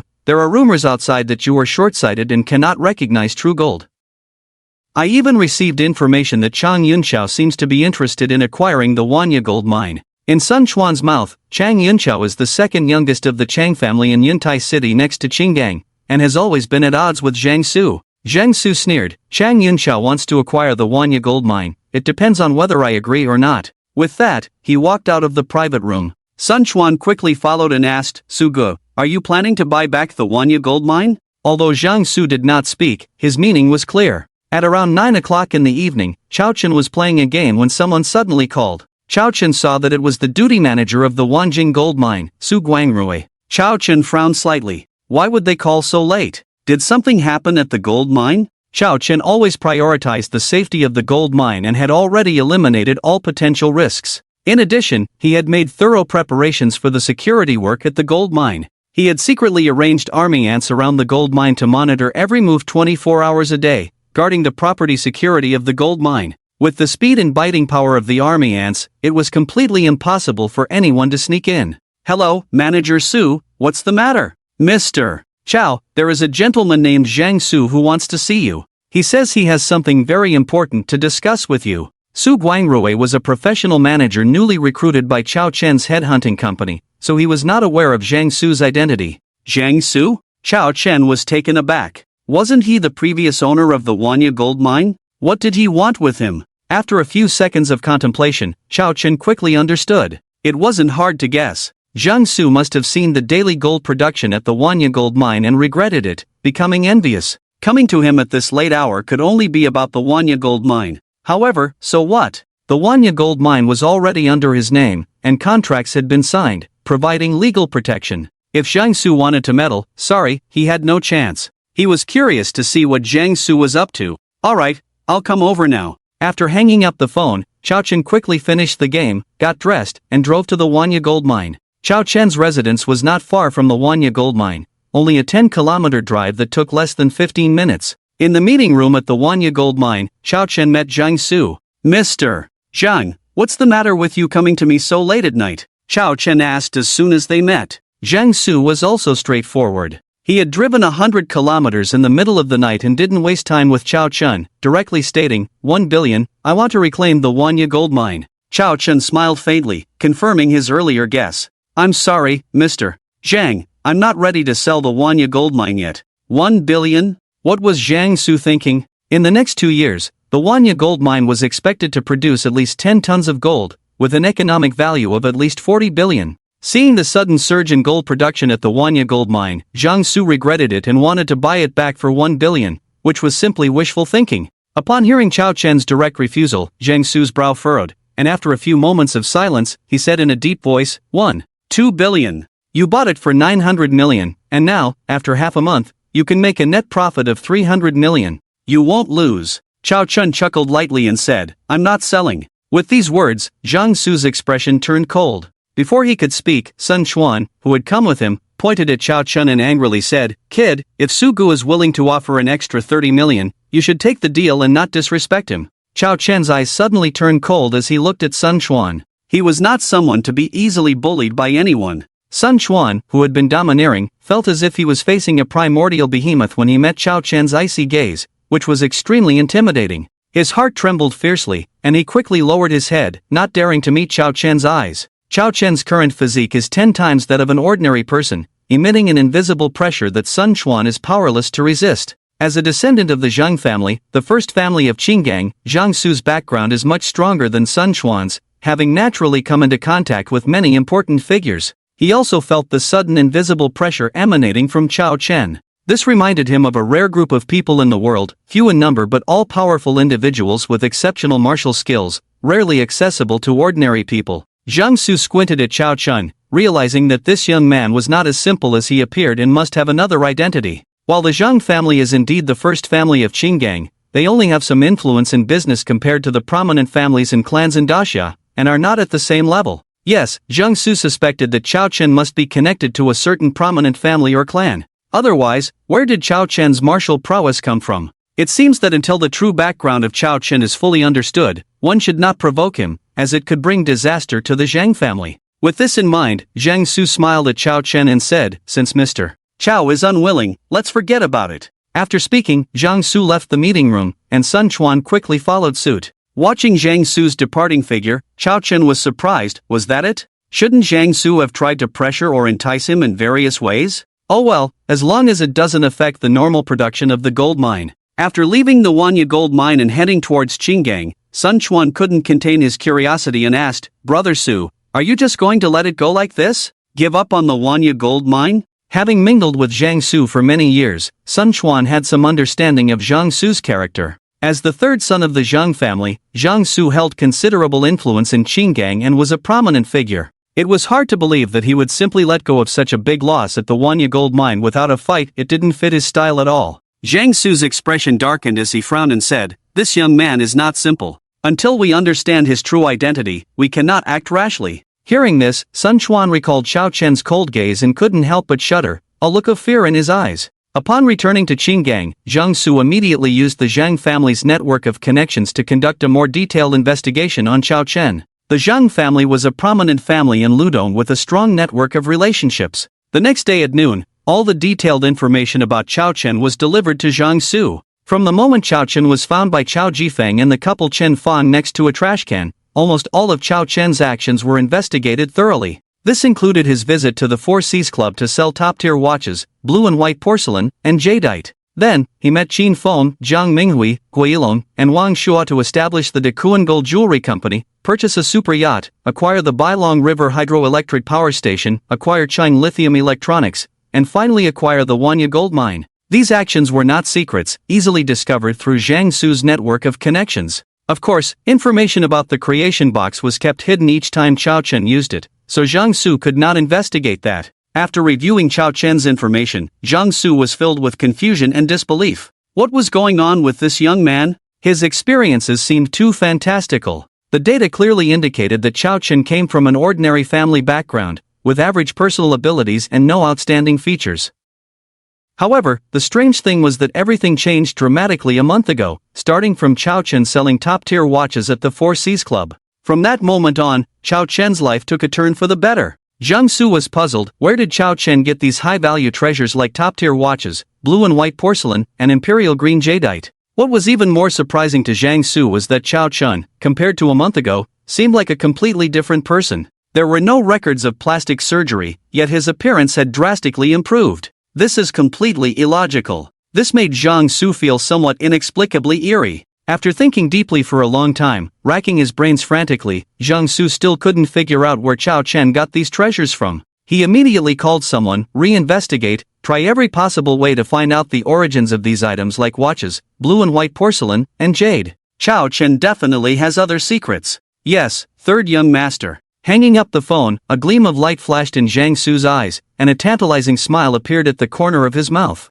Looking at the handsome and compelling photo of Chao Chen in the information, Jiang Su smiled and said, Chao Chen, you really surprised me. I really want to see who you really are. The sudden appearance of the name brand watch and antique jade in Chao Chen's hands piqued Jiang Su's interest. There must be a big secret on Chao Chen. 2 hours later, Jiang Su arranged for a reinvestigation of Chao Chen, and the person investigating Chao Chen called Jiang Su. Third young master, we couldn't find anything. No traces of any origins at all? The clues disappeared from the hotel where Chao Chen stayed, as if they appeared out of thin air, untraceable.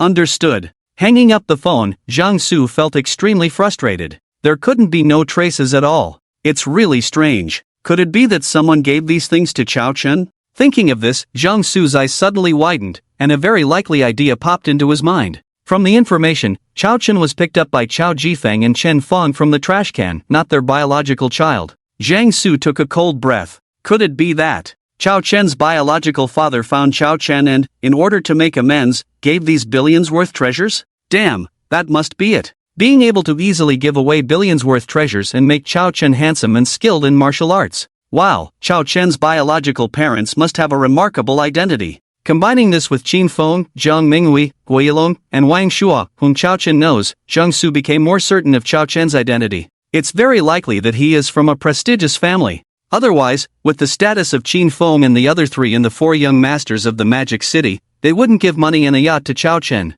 After understanding everything, Jiang Su felt a chill down his spine. Damn, he was too clever. Fortunately, he investigated Chao Chen's information. If he had offended Chao Chen without knowing his identity, the consequences would have been unimaginable. After realizing Chao Chen's identity, Jiang Su also gave up on the idea of the Wanya gold mine. Chao Chen, who is likely from a prestigious family, is not someone he can mess with. In fact, Jiang Su was even thinking about how to get to know Chao Chen. The identity of a child from a prestigious family, even if he is a collateral descendant, is much more noble than him, the third young master of the Qinggang Zhang family. If he establishes a relationship with the prestigious family behind Chao Chen, then the next heir of the Zhang family will undoubtedly be him, and it will also elevate the Zhang family's power to a new level. At this time, Chao Chen was unaware that someone had imagined him as a child from a prestigious family. At this moment, Chao Chen was in the conference room of the Wanya gold mine, talking to a 28-year-old man. If Jiang Su were present, he would definitely recognize the identity of this young man.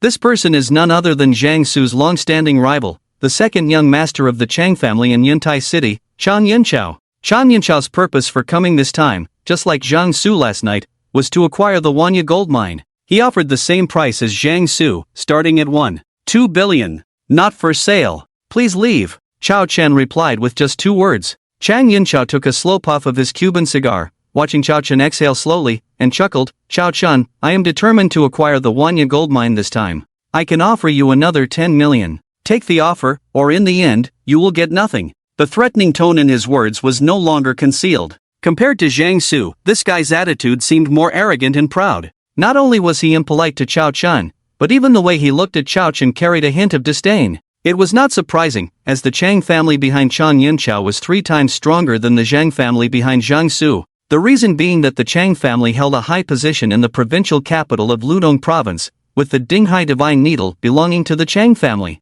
In addition, there were deeper layers of support, which allowed the Chang family to rapidly rise in power within 5 years, entering the ranks of the top families in Ludong province, with a strong momentum. This also explained why Chan Yunchao's approach was more domineering than Jiang Su's, even bordering on recklessness. It could be said that, in Chang Yunchao's eyes, no matter how strong Chao Chen's background and connections were, they could not surpass the power of the Chang family behind him. Threat? Upon hearing Chang Yunchao's arrogant words, Chao Chen narrowed his eyes slightly and sneered, Oh, I am curious to see your tricks. When others were being disrespectful, Chao Chen could not afford to show weakness. As soon as these words were spoken, Chang Yunchao and his entourage were first stunned, then burst into laughter, as if they had heard a hilarious joke. Ha ha ha. The laughter was unrestrained, filled with contempt and mockery. Chang Yunchao reclined in his chair, crossed his legs on the conference table, casually flicked his Cuban cigar, and looked at Chao Chen with a mocking expression, saying slowly, Chao Chen, daring to speak such ignorant words, you probably don't know about my background, right? Liuzi, tell him. Liuzi, as called by Chang Yunchao's entourage, immediately raised his head proudly and said to Chao Chen, kid, listen up. Brother Chao is from the Chang family in Yuntai City, with a family fortune of over 100 billion. His elders hold important positions in the provincial capital of Ludong province. What do you have to compete with Brother Chao? The other entourage members also arrogantly shouted, if you are smart, transfer the Wanya gold mine to Brother Chao immediately. If Brother Chao is happy, he might even let you join in the fun later. But if you are ignorant, then Brother Chao can make you suffer with just a snap of his fingers. A wise man knows the times. The price has gone from 90 million to 130 million in just half a month. You've made a profit of 40 million, be content with that. Hearing the words of the entourage members, Chang Yunchao was very satisfied. His gaze towards Chao Chen was full of confidence and superiority. As long as Chao Chen was not foolish, he would understand the stakes. If he was smart, he would hand over the Wanya gold mine and take the money and leave.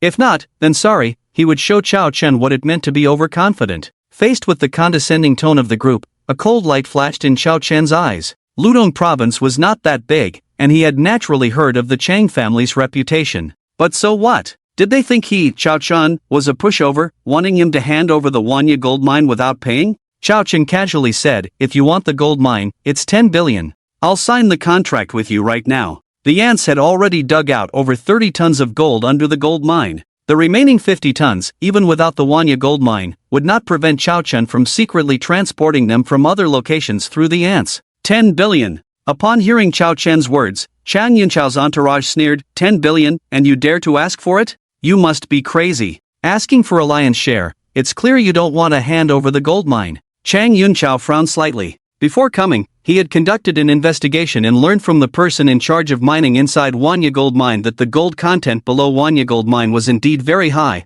at least enough to refine around 2 tons of gold. Chao Chen offered 1 billion, what's the use even if he buys it? After all the hard work, not earning a single penny, what is he aiming for? Chang Yunchao looked at Chao Chen and said in a deep voice, 5 billion, this is the highest price, either you agree or you will leave empty-handed. Heh, Chao Chen chuckled lightly, really acting like a robber, and said lightly, get lost. With these words, Chang Yunchao and a few followers were stunned, looking at Chao Chen in disbelief. What? Did they hear it wrong? This kid actually told them to get lost? Didn't he understand Chang Yunchao's identity? Where did this kid get the confidence and courage to say such things? Wasn't he afraid of the consequences from the Chang family? Chang Yunchao took his legs off the conference table and looked at Chao Chen coldly, saying, Chao Chen, do you really refuse to hand over the gold mine? Chao Chen remained expressionless and simply said, get lost. Chao Chen's indifference made Chang Yunchao pause for a moment, then he became angry and laughed, saying coldly, fine, very well, Chao Chen, you will surely pay a painful price for your foolish actions. With that, he snorted coldly and left. Kid, daring to speak to Brother Chao like that, will not end well, and you are no exception. Kid, you are really fearless in your ignorance, just wait, your good days are numbered. Sometimes being too greedy is also a sin, you are just too young. Several followers mocked Chao Chen for overestimating himself, then left. Watching the backs of the departing group, Chao Chen remained calm and fearless. He now possessed more than 10 special abilities, which was his capital for not fearing threats from the other side. No matter what tricks the other side played, he had the confidence to deal with them. Leaving the Wanya gold mine office building, Chang Yunchao immediately took out his phone and made a call. The call was answered by a man with a strong voice. Hey, Yunchao, what's the matter with the call? I'm in a meeting. Second uncle, contact the 9 Degrees City side and arrange for someone to shut down the Wanya gold mine. The man on the phone, referred to as second uncle by Chang Yunchao, was named Chang Haihu, the chairman of the Chang Group and Chang Yunchao's second uncle. In addition, he was also the vice chairman of the Ludong Province Business Association, highly renowned in the Ludong Province. You didn't secure it? Chang Haihu asked in surprise. The news of the increased gold output at Wanya gold mine after it was transferred from Jiangsu had already spread in the Ludong business circle. Chang Yunchao went to Wanya gold mine for acquisition work, and Chang Haihu was aware of it. In fact, the Chang family had set their sights on Wanya gold mine, and Chang Yunqiao had volunteered for the task. Feeling embarrassed for not handling the matter well, Chang Yunqiao said in a displeased tone, "That kid is very arrogant, he doesn't give face to our Chang family at all." Hearing this, Chang Haihu frowned, his expression turning cold, and said, "Doesn't know what's good for him, I'll arrange it now." Watching the call end, Chang Yunqiao looked up at the bustling Wanya gold mine behind him, a cold smile appearing on his lips. "Chao Chen, today I will teach you a lesson. In this world, connections and background are paramount. A gold mine is not something you can play with." With that, he got into the Rolls-Royce Phantom beside him, and the driver started the car towards the outside of Wanya gold mine. Several followers saw this and drove their own luxury cars to follow. However, what Chang Yunqiao didn't know was that when he got into the car, two ants had quietly sneaked in as well. Just as Chang Yunqiao and his group left Wanya gold mine, not even an hour had passed. The supervisory department responsible for mine safety and environmental protection department staff of Judu City arrived at Wanya gold mine one after another. They then began their inspection work. This scene was observed by Chao Chun, who was in the top floor office of the mine's office building. "Chang family, is this your way of doing things?" Chao Chun smiled faintly, remained calm, and had already anticipated the arrival of the relevant departments for inspection, even thinking of the worst outcome. Sure enough, half an hour later, there was a knock on the office door. "Please come in." The door opened, and the mine manager Su Guangrui entered the room in a hurry, looking very upset, and said angrily, "General Chao, the relevant department has pointed out that our mine has serious safety hazards and environmental damage issues, and has severely criticized us, ordering us to suspend production and await further instructions." Su Guangrui had been at Wanya gold mine for half a month and knew that Chao Chun was very strict about safety issues in the mine. Every day, personnel were arranged to inspect, so it could be said that the safety issues at Wanya gold mine were under control. Obviously, someone was targeting Chao Chun. Chao Chun said calmly, "I understand. Inform everyone to take a few days of paid leave, and I will resolve the issue as soon as possible." Throughout history, officials have been more powerful than the people. The Chang family used their influence in the official circles to suppress Chao Chen, and the effect was significant. In reality, if the situation dragged on for too long, the mine would not be profitable, and ultimately there would be only one way out, which was to surrender. Unfortunately, Chao Chen was not an ordinary person. Chao Chen indeed had no connections in the official circles to help him resolve this dilemma. The people he knew, Qin Feng, Zhang Minghui, Gui Yilong, and Wang Shua, might have a way to help him, but it was limited to the city. It might not work here. Therefore, Chao Chen could only rely on himself. When he rejected Chang Yunqiao, Chao Chen anticipated the current situation. Therefore, he had a way to break this deadlock.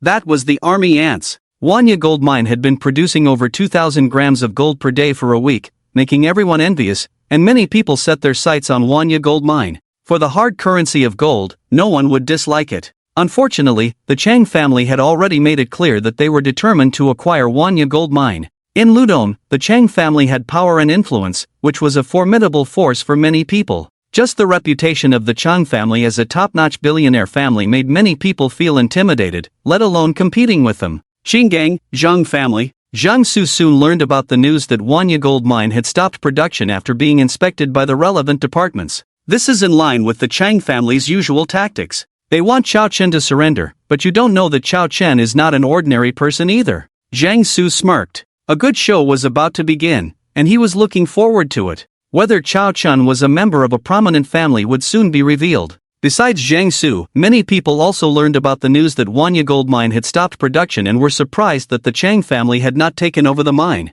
Daring to confront the Chang family, it seemed that this young man named Chao Chen was not simple. At the same time, it was clear that Chao Chen had refused the Chang family's acquisition offer because the money offered was too little. Young people are full of pride, and it is only when they are beaten to a pulp that they realize the reality. Everyone knew that the final winner would definitely be the Chang family, unless Chao Chen had a force behind him greater than the Chang family. Unfortunately, it was obvious that this was not the case. If Chao Chen had a powerful background, Wanya gold mine would not have suddenly stopped production so easily. Wanya gold mine was about to have a new owner. As night fell and the lights came on, in the center of Judu City, a luxurious bar was filled with music and a lively atmosphere. Countless handsome men and beautiful women danced wildly in the center of the dance floor, shouting along with the DJ's passionate music, presenting a scene of revelry under the dazzling lights. At this moment, the passionate heavy metal music suddenly stopped. The next moment, the dazzling lights of the bar shone on a spot, followed by a loud explosion, and colorful confetti rained down from above. 10 beautiful women in short skirts and black stockings were holding hundreds of bottles of high-end liquor, with someone in front holding up a large golden spade. They all walked towards a luxurious booth. This is a show-off weapon that many nightclubs have, the dragon set. This scene immediately caught the attention of the entire venue, and everyone turned to look. It's the Emperor Dragon set, and it's the most expensive black and gold version of Spade. Ordered 10 sets at once. Which mining boss is this? One set of the black and gold Emperor Dragon set costs 128,888 yuan, and 10 sets cost 1,288,888 yuan. You can buy a house in a better location in the city center. It's so damn extravagant. Who is this person, making even the nightclub owner come out? It seems to be the second young master of the Chang family in Yuntai City, Chang Yunchao. It's him, a young master like him, actually coming to our small place like Judu? As the 10 short-skirted black-stocking beauties walked to the luxurious booth number 00, the head of the nightclub respectfully said to the young man sitting in the center of the booth, "Young Master Chang,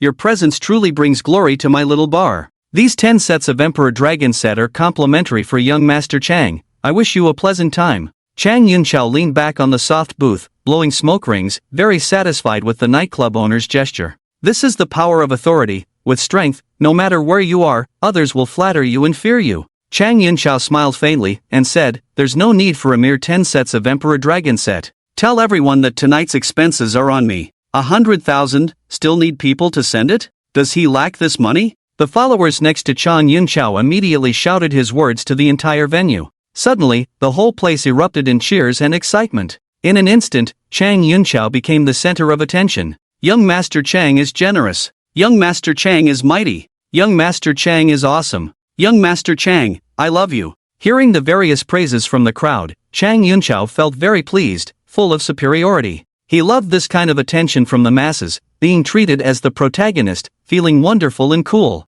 Hearing that Chang Yunchao would foot the bill for the entire venue tonight, the nightclub owner was also delighted. Not making money when you have it is a damn shame. He immediately opened a bottle of Spade for Chang Yunchao and poured for him and his companions. The followers raised their glasses and said to Chang Yunchao, "Brother Chao, Chao Chen doesn't know his place, dares not to give face to Brother Chao and the Chang family. Now that the Wanya gold mine has suspended production, it probably won't last long before that kid comes begging for you to buy it. In Ludon, what the Chang family sets its eyes on will eventually belong to the Chang family. That's right, let's raise our glasses to Brother Chao and congratulate him in advance on taking over the Wanya gold mine. Come, cheers to Brother Chao." Chang Yunchao was very pleased with his followers' words, clinked glasses with them, and drank it all in one go. While Chang Yunchao and his companions were reveling in celebration, on the other side, at Chao Chen's villa, Chao Chen stood on the bedroom balcony, looking at the bustling night scene in the city center, squinting his eyes and sneering. "Chang Yunchao, I wonder which is more important to you, your life or the Wanya gold mine?" Throughout history, the basic rule that has always been upheld in this world is the law of the jungle. Whoever has the bigger fist is the boss. If your Chang family uses its power in the official circles to sanction me, then I will respond with personal strength. I, Chao Chen, am not to be trifled with. Today, after the fallout with Chang Yunchao, Chao Chen knew that he would inevitably face various difficulties and pressures from the Chang family. Therefore, when Chang Yunchao left the Wanya gold mine, Chao Chen secretly arranged for 2 marching ants to infiltrate Chang Yunchao's Rolls-Royce Currynan. At this moment, these 2 ants are secretly hidden in Chang Yunchao's clothes, waiting for Chao Chen's next instructions. After all the animals were generated from the creation box, in a sense, Chao Chen was their master. As long as they were within 100 miles, Chao Chen could sense their location and communicate with them. This was a secret that Chao Chen accidentally discovered a few days ago. Judu City in Ludon can only be considered a 4th-tier small city, with a permanent population of 1 million and a relatively small urban area. At this moment, the bar where Chang Yunchao was located was only 30 miles away from Chao Chen's villa. Therefore, Chao Chen did not need to leave the house to give instructions to the marching ants. The marching ants are small in size, fast in speed, and strong in biting force. Human flesh is powerless against their saw-like teeth. It can be said that besides mining, marching ants are also very suitable to act as ruthless killers. Ant killers! Chao Chen's mouth curled up, revealing a cold smile, silently chanting in his heart, "Let's start." Bite his balls. With Chao Chen's command, the 2 ants hidden in Chang Yunchao's clothes in the noisy bar 30 miles away simultaneously took action. They moved at an extremely fast speed and quickly crawled into Chang Yunchao's crotch, opening their mouths to reveal sharp, saw-like teeth, and fiercely biting the target. Chang Yunchao, who was drinking with a few followers, suddenly felt a piercing pain in his balls, causing him to scream in agony, clutching his crotch and rolling on the ground in extreme pain. The sudden change also shocked the followers, who anxiously asked, "Brother Chow, what's wrong with you?" Chang Yunchao's painful screams echoed throughout the bar, and the DJ quickly stopped the music, with everyone looking over in surprise. At this moment, the two marching ants, disregarding ant ethics, continued to bite twice, then took advantage of the dim lighting to escape. "Ah, it hurts so much. My balls are so painful." Being attacked again, Chang Yunchao suffered greatly, clutching his crotch, sweating profusely on his forehead, his face contorted in extreme pain, causing onlookers to feel uneasy. "Quick, take Brother Chow to the hospital." Seeing the situation deteriorating, the followers quickly carried Chang Yunchao outside. The hotel owner, pale-faced and stunned for a few seconds, also hurriedly followed. If something happened to Chang Yunchao here, he would be in big trouble. The anger of the Chang family would surely tear him apart. The other people in the bar looked at each other, their faces filled with question marks. What's wrong with Chang Yunchao? Did his condition worsen? Soon, Chang Yunchao was rushed to the best hospital in Jidu City. As soon as they heard that it was Chang Yunchao, the second son of the Yuntai Chang family, the entire hospital was shocked. The hospital executives were stunned to see Chang Yunchao clutching his crotch in pain and screaming, "What's wrong with young Master Chang?" The followers were also extremely anxious, shouting, "Look at how much pain young Master Chang is in. Stop wasting time and treat him quickly." The hospital executives also realized the seriousness of the situation and did not dare to ask further questions. They quickly mobilized the best doctors in the hospital to examine and treat Chang Yunchao. However, when they removed Chang Yunchao's pants, they were greeted with a scene of blood and gore, shocking the doctors. They immediately admitted that their abilities were limited, and Chang Yunchao's condition was extremely severe. They were not confident in performing the surgery and recommended transferring him to the best hospital in the provincial capital. If it were someone else, the doctors would have started treatment without a second thought. But this person is Chang Yunchao, with an extraordinary identity, especially in this position. If the treatment results are not good, the anger of the Chang family will inevitably affect him as the attending physician. Hearing that there was no certainty in the treatment, Chang Yunchao's several subordinates did not dare to delay. The doctor quickly gave Chang Yunchao a painkiller injection to relieve his pain, arranged for an ambulance, and rushed to the provincial capital of Jizhou at high speed. On the way, the subordinates did not dare to hide anything. Matters of life and death cannot be taken lightly. They quickly informed the Chang family about the incident where Chang Yunchao had an accident at the bar. Upon hearing the news of his son's accident, Chang Yunchao's parents, Chang Hailong and Wang Lan, turned pale and hurriedly flew over in a private plane. At 3 in the morning, Chang Yunchao's condition was under control with the superb skills of the doctors in Jizhou. Looking at Chang Yunchao lying pale and asleep on the hospital bed, his parents Chang Hailong and Wang Lan anxiously asked the attending physician, "Doctor, how is my son now? Is it serious?" The incident involving Chang Yunchao made both of them extremely worried. If he became disabled, with his stubborn personality, how could he continue living in the future? The attending physician naturally recognized the two in front of him and said very politely, "Mr. Chang, Mrs. Chang, fortunately the timely arrival prevented a major infection. We have performed skin graft surgery on the bitten area. The surgery was very successful, and the main functions are intact without major issues. He will recover completely in 3 months with rest." Upon hearing this, Chang Hailong and Wang Lan breathed a sigh of relief. As long as their son was okay, everything else was secondary. In fact, Chang Yunchao's recovery was also due to Chao Chen's mercy. He only warned Chang Yunchao. Otherwise, with the mouthparts of army ants that can crush even minerals, they could have completely destroyed Chang Yunchao's testicles in a very short time, turning him into a eunuch. Insects? Chang Hailong was puzzled. How could Chang Yunchao be bitten by insects while having fun at the bar, and in that particular area?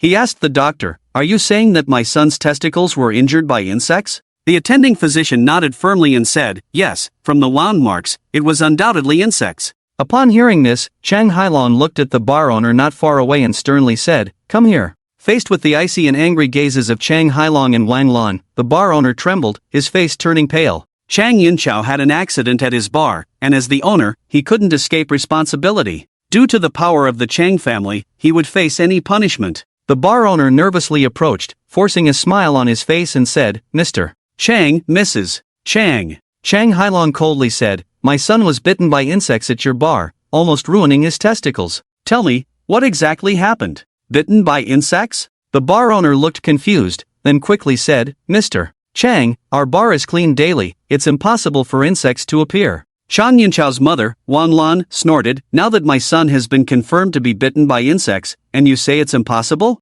I will immediately arrange for an investigation. If the responsibility falls on you, you will spend the rest of your life in prison." The bar owner's face turned extremely ugly. Insects appearing in the bar and biting Chang Yunchao's testicles, what the hell was going on? The incident of Chang Yunchao's testicle incident at the 9 Degrees bar, with many people present at the time, spread throughout Ludong in just one night. Some said that Chang Yunchao's private life was extravagant, leading to contracting a sexually transmitted disease. Others said that Chang Yunchao, relying on the reputation of the Chang family, acted arrogantly in Ludong, forcing beautiful girls to sleep with him, even driving some to commit suicide. Now, it seems like he is facing divine retribution, and it serves him right. For a while, there were various opinions, often saying that Chang Yunchao had completely become the laughingstock of the entire East Lu. Especially those who had conflicts with Chang Yunchao were now applauding. When Jiang Su and Qin Gang heard about it, he couldn't help but burst into laughter uncontrollably, laughing until snot bubbles came out. After mocking Chang Yunchao enough, Jiang Su began to contemplate. Chang Yunchao failed to acquire the Wanya gold mine, and on the same day, he used the power of the Chang family to suppress it, and trouble arose in less than half a day. The situation was very suspicious. Suddenly, Jiang Su's eyes widened in shock. Damn, Chang Yunchao's assets suffered such a disaster, could it be the work of Chao Chen? Otherwise, how could such a coincidence happen? Considering the recent changes in cooperation with Chao Chen over the past month, Jiang Su felt this was very likely. Thinking about this, Jiang Su couldn't help but feel a chill down below, clenching his legs. Directly targeting Chang Yunchao's assets, Chao Chen was a bit ruthless. Jiang Su broke out in a cold sweat, patting his chest in fear, thankful that he hadn't offended Chao Chen, otherwise his assets would not be safe. Stay away from Chao Chen, cherish your assets. The next day at noon, Chao Chen's application for an overseas visa was approved. After receiving the visa, Chao Chen immediately took action and headed to South Africa. Last night, Xin Feng called to inform that the 30 stores of Dakuan Gold Jewelry in Modu had completed their renovations and had started promotional activities. With less than half a month left until the grand opening in October, the gold needed for the 30 jewelry stores was not yet ready. According to the plan, the gold needed for the early stages of Dakuan Gold Jewelry could have been solved by the Wanya gold mine. Unfortunately, the trouble caused by the Chang family arose. The influence of the Chang family in East Lu was not to be underestimated, and it seemed unrealistic to solve the issue of the Wanya gold mine in a short time. With the opening of Dakuan Gold Jewelry approaching, time was of the essence. Therefore, Chao Chen decided not to waste any more time on the Wanya gold mine. He planned to take a different approach and go directly to South Africa to contract a gold mine. The forced suspension of production at the Wanya gold mine in China told him that without a strong official background, playing with gold mines was impossible. Various restrictions prevented him from making a big move. But in South Africa, it was different. South Africa was a federal government where local family forces controlled the political power and economy of each region. The social environment was unstable, with frequent power struggles, and the control over gold mines was lax. If there were any attempts to suppress him like Chang Yunchao, Chao Chen would not hesitate to act. The millions of ant killers would tell everyone that Chao Chen was not to be trifled with. If provoked, the outcome would be very tragic. After the Wanya gold mine stopped production, the ants also stopped mining operations. This time, Chao Chen brought 10,000 marching ants and a queen ant to stay at the Wanya gold mine, waiting for the mine to resume production so they could continue digging for gold. The remaining 9 queen ants and 4 million worker ants were all packed up and taken to South Africa. The marching ants generated by the creation box were different from ordinary marching ants, with a much larger size. To avoid trouble, Chao Chen decided to secretly ship the 4 million worker ants out of the country through the Guo family's cargo ship. With the Guo family's power, evading customs inspections was very easy. Once out of Daxia, Chao Chen would have an easier time. After providing enough food for the 4 million worker ants, Chao Chen packed them up and drove directly to Modu. Upon arriving in Modu, Chao Chen first went to the leisure villa and brought out various high-quality jade items he had created recently. Dakuan Jewelry had already started promoting externally, and these dozens of high-quality jade items would have a very positive effect. After some thought, Chao Chen also brought out the 1827 5-carat transparent diamond. He has the strength now. There is no need to hide this thing anymore, bring it out for external publicity, increase the reputation of Dakuan golden jewelry, and only then can his significant value be realized. As for that red diamond, Chao Chen plans to keep it and make a big profit from foreigners. After leaving Yuranju, Chao Chen drove directly to the port of Deming Island. Here, the cargo ship arranged by Guo Yilong had been waiting for a long time. Gu. As soon as they met, Guo Yilong greeted Chao Chun with a smile. Chao Chun smiled and nodded, opened the trunk, pointed to the packed black large box, and said, "This is something that needs to be taken out of the country." Guo Yilong looked at the tightly wrapped black large box and was very curious. What exactly is this thing that Gu, with his identity, needs to secretly take out of the country? However, even though he was curious, he would not ask more questions and just follow Chao Chen's arrangements. "Okay, Gu, I will arrange for it to be loaded onto the ship now." Guo Yilong made a phone call, and soon someone came over and secretly loaded the black box onto the giant cargo ship. The speed of the cargo ship was too slow. It was over tens of thousands of kilometers from the Magic City to South Africa, and it would take at least 10 days to half a month to travel by ship. Chao Chun first flew to South Africa, contracted the gold mine, then chartered a private plane back to pick up the army ants. This way, a lot of time could be saved. After arranging the army ants, Chao Chun and Guo Yilong, while eating in a private room at a high-end restaurant, took out dozens of top-quality jadeite and diamonds to use for advertising Dakuan golden jewelry. This. Guo Yilong was stunned. He was aware of Chao Chen's previous sale of jadeite at the Four Seas Club. He did not expect that just a month later, Chao Chen would take out dozens of top-quality jadeite pieces, and there was also a top-quality diamond of at least 1,000 carats. The value of these items added up to an immeasurable amount, at least several billion. Wow, how many good treasures does Gu have after all? This is too shocking. Looking at the stunned and shocked Guo Yilong, Chao Chen smiled lightly and said, "These 50 top-quality jadeite and diamonds, I will take a loss, and Dakuan golden jewelry will purchase them at a discount of 6 below market price, so we can all make money." The jadeite and diamonds are owned by Chao Chen personally, while Dakuan golden jewelry is jointly owned by Chao Chun, Qin Feng, Guo Yilong, Jiang Minghui, and Wang Shua. Therefore, Dakuan golden jewelry needs to purchase them. These top-quality treasures, purchased at a discount of 6 below market price, if other jewelers knew about it, they would definitely fight to get them. Of course, the same goes for the gold that Chao Chen dug up. One is personal, the other is a group, and they need to be separated. Upon hearing this, Guo Yilong looked at Chao Chun with respect in his eyes. Buying back at a discount of 6 below market price, Gu is basically giving them money for free. It seems that the decision to invest in Ge's Dakuan golden jewelry was right. Excited, Guo Yilong said, "Once these things are publicized, it will definitely make the name of Dakuan golden jewelry resound throughout Daxia, and even the whole world. It lays a good foundation for becoming a world-class jewelry brand in the future." Taking a sip of tea, Chao Chen smiled and said, "Just wait, there are plenty of good things to come in the future." His principle is to make money together. Anyway, he controls 80% of Dakuan jewelry shares, so even if they make money, he will take the lion's share. "Alright, my plane to South Africa is about to arrive, I'll leave first. You guys take care of the publicity for Dakuan golden jewelry. I will arrange for the delivery of 3 tons of gold before the opening. As for the contract, we will handle it together when I return to the country."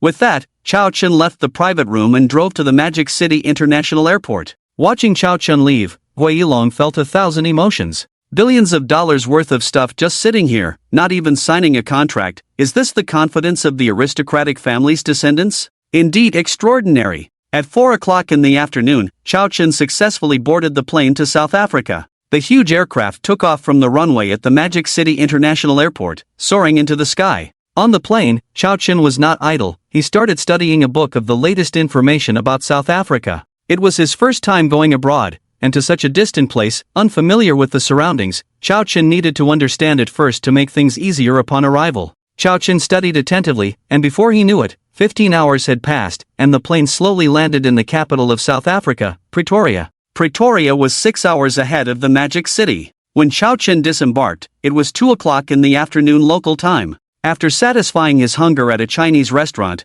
he went to the largest South African central savings bank. For the next short week or long half-month, Chao Chen would stay in South Africa, needing the local currency. The exchange rate between the Daxia currency and the South African rand was 1:3. Chao Chen exchanged 3 million rand for 1 million Daxia currency. With money in hand, it was time to get down to business. As everyone knows, in South Africa, the largest gold mine is the Rand Gold Mine, which is estimated to have over 50,000 tons of gold resources, accounting for 52% of the world's known gold resources. On average, each ton of gold ore can yield 10 grams of gold, showing the exceptional quality of gold in this mine. Even after over 130 years of mining, there are still 2,000 tons of untapped gold resources, making it the undisputed #1 gold mine in the world. And Chao Chen's target was precisely the Rand Gold Mine. Of course, a large gold mine like the Rand Gold Mine is completely controlled by numerous top Western financial conglomerates, seen as a treasure trove, making it impossible for outsiders to intervene.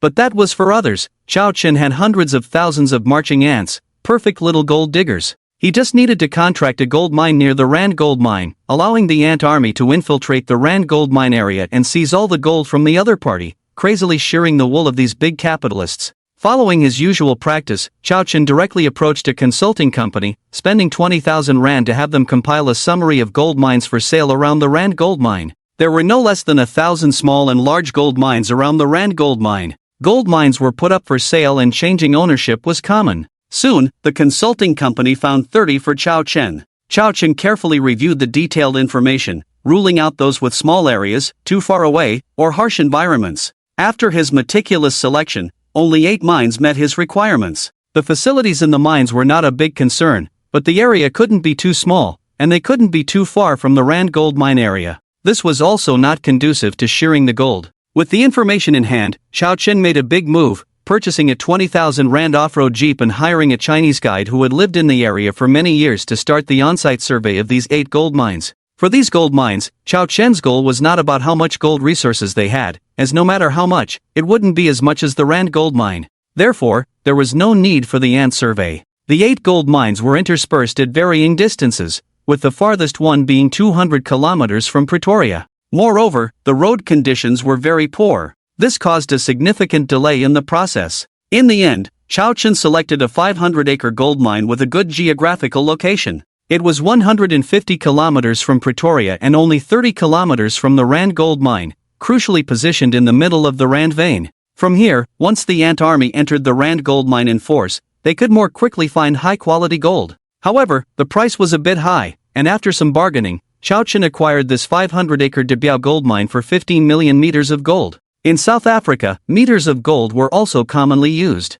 180 million meters of gold, converted into Dasha coins, just over 1 billion. Chao Chen auctioned 1.3 billion at the Four Seas Club, bought the Urunju Villa for 35 million, acquired the Bailong Hydropower Station for 720 million, acquired Qingli Electronics for 28 million, acquired Wanya Gold Mine for 90 million, bought a villa in Judu City for 12 million, plus the Debiao Gold Mine acquired today for 106 million, and other miscellaneous expenses. The total expenditure is less than 10 billion. Chao Chen now has 3 billion remaining in his account, which is considered sufficient funds. After obtaining the Debiao Gold Mine, Chao Chen's first task was to find a mining machinery company and purchase a set of mechanized alchemy equipment at a high price. Here, Chao Chen does not trust anyone, so he cannot assign the task of refining the gold mine to others, so he plans to refine it himself, although it may be tiring, but at least it should be safer and without any accidents. At the speed of 4.9 million marching ants digging for gold, in the case of high gold content in the mine,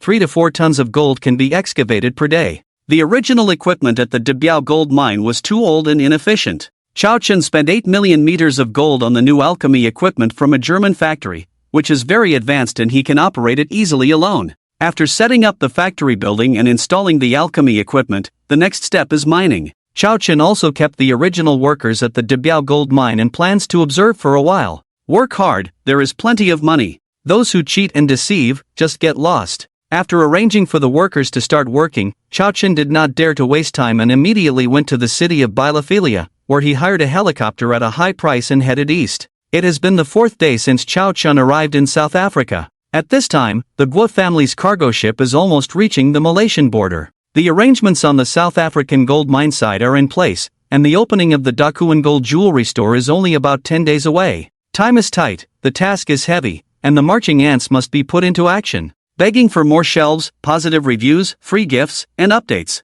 Under Chao Chen's high monetary offensive, the private helicopter service was very attentive and fully armed. 10 hours later, they met with the Guo family's large cargo ship in the Malacca Strait. When leaving the Magic City, Guo Ilong gave Chao Chen the contact information of the ship captain. After communicating with the captain using his phone, Chao Chen instructed the pilot to land the plane on the ship's deck. After parking the helicopter, the captain quickly came with several crew members. Smiling at Chao Chen on the ship, he said, "Mr. Chao, hello, we have kept your package intact and safe, and the aircraft fuel you need is also ready." "Okay, thank you, Mr. Chao, you are too polite." After carefully checking the box and confirming that it contained the packaged marching ants, Chao Chen placed it in the helicopter. He then arranged for the pilot to refuel the helicopter, bid farewell to the captain, and the helicopter took off back to South Africa. Another 10 hours later, the helicopter successfully arrived in the city of Bielefeld, South Africa. Carrying the ant box, after coming out of the business private aircraft company, Chao Chen did not stay long, had a simple meal, and immediately drove to the Debiao gold mine. After entering the Debiao gold mine, Chao Chen opened the black box and before packing, he placed 10 days worth of food inside. All 9 ant queens and 4.9 million marching ants had their vital signs intact, not a single ant had died. These one-star marching ants have strong physique and extremely tenacious survival ability. They can survive even without food for 2 to 3 days. After the 4.9 million marching ants were in place, Chao Chen did not delay and immediately gave instructions to the ant army to build their nest at the location he specified. One exit of the ant nest directly connects to a small underground room below the newly installed Intelligent Alchemy Factory building by Chao Chen. The gold mines collected by the ants are all gathered in this underground room, which makes it convenient for Chao Chen to process them more quickly. At the same time, it is also convenient for Chao Chen to feed the ants. With the intelligence of a 5-year-old child, 4.9 million one-star marching ants have a very fast nest-building speed. In just 1 hour, a magnificent ant castle is completed, capable of accommodating tens of millions of marching ants. After solving the housing issue, the next task is to start mining for gold. Considering that the Debi gold mine is 30 kilometers away from the neighboring Rand gold mine, the distance is far. So the first step is to dig a gold transport tunnel. Even for the talented 4.9 million marching ants, a 30-kilometer gold transport tunnel is not a small project. The gold transport tunnel to be excavated is not large, and can be traversed by 10 ants walking side by side. That is about 15 centimeters. Chao Chen arranged 100,000 ants to excavate the gold transport tunnel, which is completely capable. The remaining 4.8 million ants were immediately put to work on collecting gold from the Debi gold mine that Chao Chen had acquired. At one time, both the excavation of the gold transport tunnel and the collection of gold were progressing simultaneously, with enthusiasm and passion. The ants' rest time was also reduced by half. There is no choice, as the opening of the Dakuan Gold Jewelry Store is approaching, leaving Chao Chen with little time. So, the ants have to work hard for now. After this urgent period passes, the ants will have more time to rest. As for the 9 ant queens, they also have a heavy responsibility. In the nursery of the ant castle, they have started the next round of breeding tasks. Facing the vast gold resources in South Africa, 4.9 million marching ants are not enough, and the quantity must be expanded. During busy times, time always passes quickly. Unknowingly, it was already 12 hours later. Quantity is always the key to victory. After a day of intense work by 4.8 million ants, an astonishing 6 tons of gold ore were collected. On average, each ant collected nearly 1.4 grams of gold in 12 hours, which is 55% higher than the Wanya gold mine in China. From this comparison data, it can be seen how amazing the gold content of the Debi gold mine is. Chao Chen was extremely surprised and excited, making him look forward even more to the Rand gold mine. At the same time, with 100,000 ants continuously digging, the progress of the gold transport tunnel is nearing completion.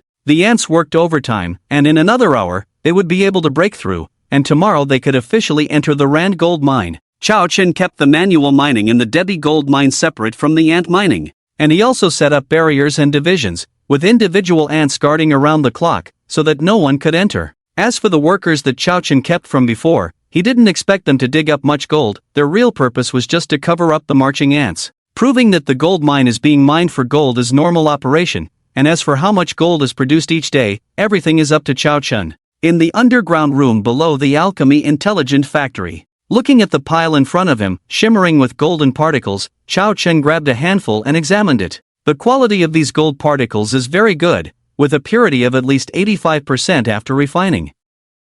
With the gold ore in place, the next task of refining it into high-purity gold will need to be completed by Chao Chen. The gold refining process has a complete set of procedures, including ore selection, crushing, grinding, cleaning, heating, evaporation, purification, and finally casting and molding. The gold ore collected by the ants has fine gold particles, so it skips the ore selection and crushing steps. Chao Chen only needs to take these gold particles out of the underground room and pour them into the alchemy equipment container above. He purchased a high-priced German intelligent alchemy device that can automatically complete the remaining steps without human intervention. It can refine 3 tons of gold ore in one go, taking 3 hours. After the preparations were ready, Chao Chen turned on the switch of the intelligent alchemy device. Boom! With the machine roaring, the gold ore particles were swallowed by the intelligent alchemy machine and ruthlessly crushed and ground. 9 hours later, 6 tons of gold ore particles were completely refined. All the high-purity gold was cast into gold bricks, each weighing 10 kilograms, about 20 pounds, stacked neatly together, shining brightly, creating a visually stunning impact. Finally, the intelligent alchemy device calculated an accurate number, a total of 5,632 kilograms of gold. Looking at the mountain of gold bricks in front of him, Xiao Chen's eyes sparkled, his face full of pride and ambition. Compared to the domestic gold mines that can only control a measly 1,000 kilograms of output per day, it's much more enjoyable overseas. Here, you can produce as much gold as you want every day, without worrying about others checking. Xiao Chen picked up a gold brick, heavy and substantial. Calculated at the current high international gold price of 625 yuan per gram, this 10-kilogram gold brick in his hand is worth 6.25 million. And there were 563 such gold bricks in front of Xiao Chen. Their total value is 3.5 billion. What's terrifying is that this is just Xiao Chen's daily harvest. This concept is mind-boggling, considering that the global gold production last year was 2,000 tons. With abundant gold mines, at Xiao Chen's mining speed, he could reach this number in just 1 year.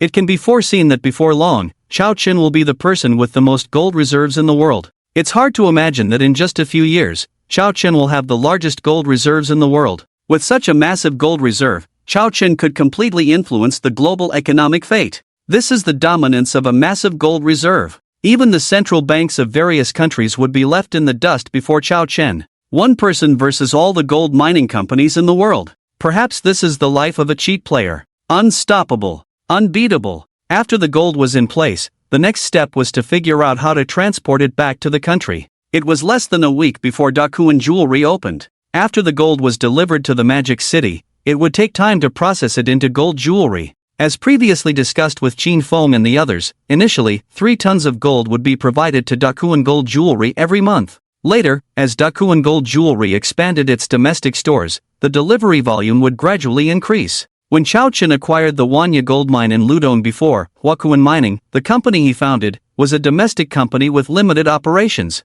Later, considering expanding overseas, he had Li Shuekan register a new international mining company called Zhongkuan. Registered in the Cayman Islands, the advantage was high confidentiality, minimal restrictions, making it easier for Xiao Chen to invest in gold mines globally. In this Dabiao gold mine in South Africa, Xiao Chen acquired it entirely through Zhongkuan International Mining Company. In the future, Zhongkuan International Mining Company would be the one to coordinate with Dakuan Gold Jewelry. On the plane to South Africa, Xiao Chen had already gained some understanding of the basic situation in South Africa from the information. The main political power in South Africa was mainly held by the 9 major black tribes in the area. It had been less than a week since he acquired the Dabiao gold mine, and suddenly having an additional 3 tons of gold would definitely raise suspicions in South Africa. After all, gold is an international hard currency with significant strategic value. Before he became powerful, he didn't want to attract the attention of the big capital sharks, so it was better to develop quietly.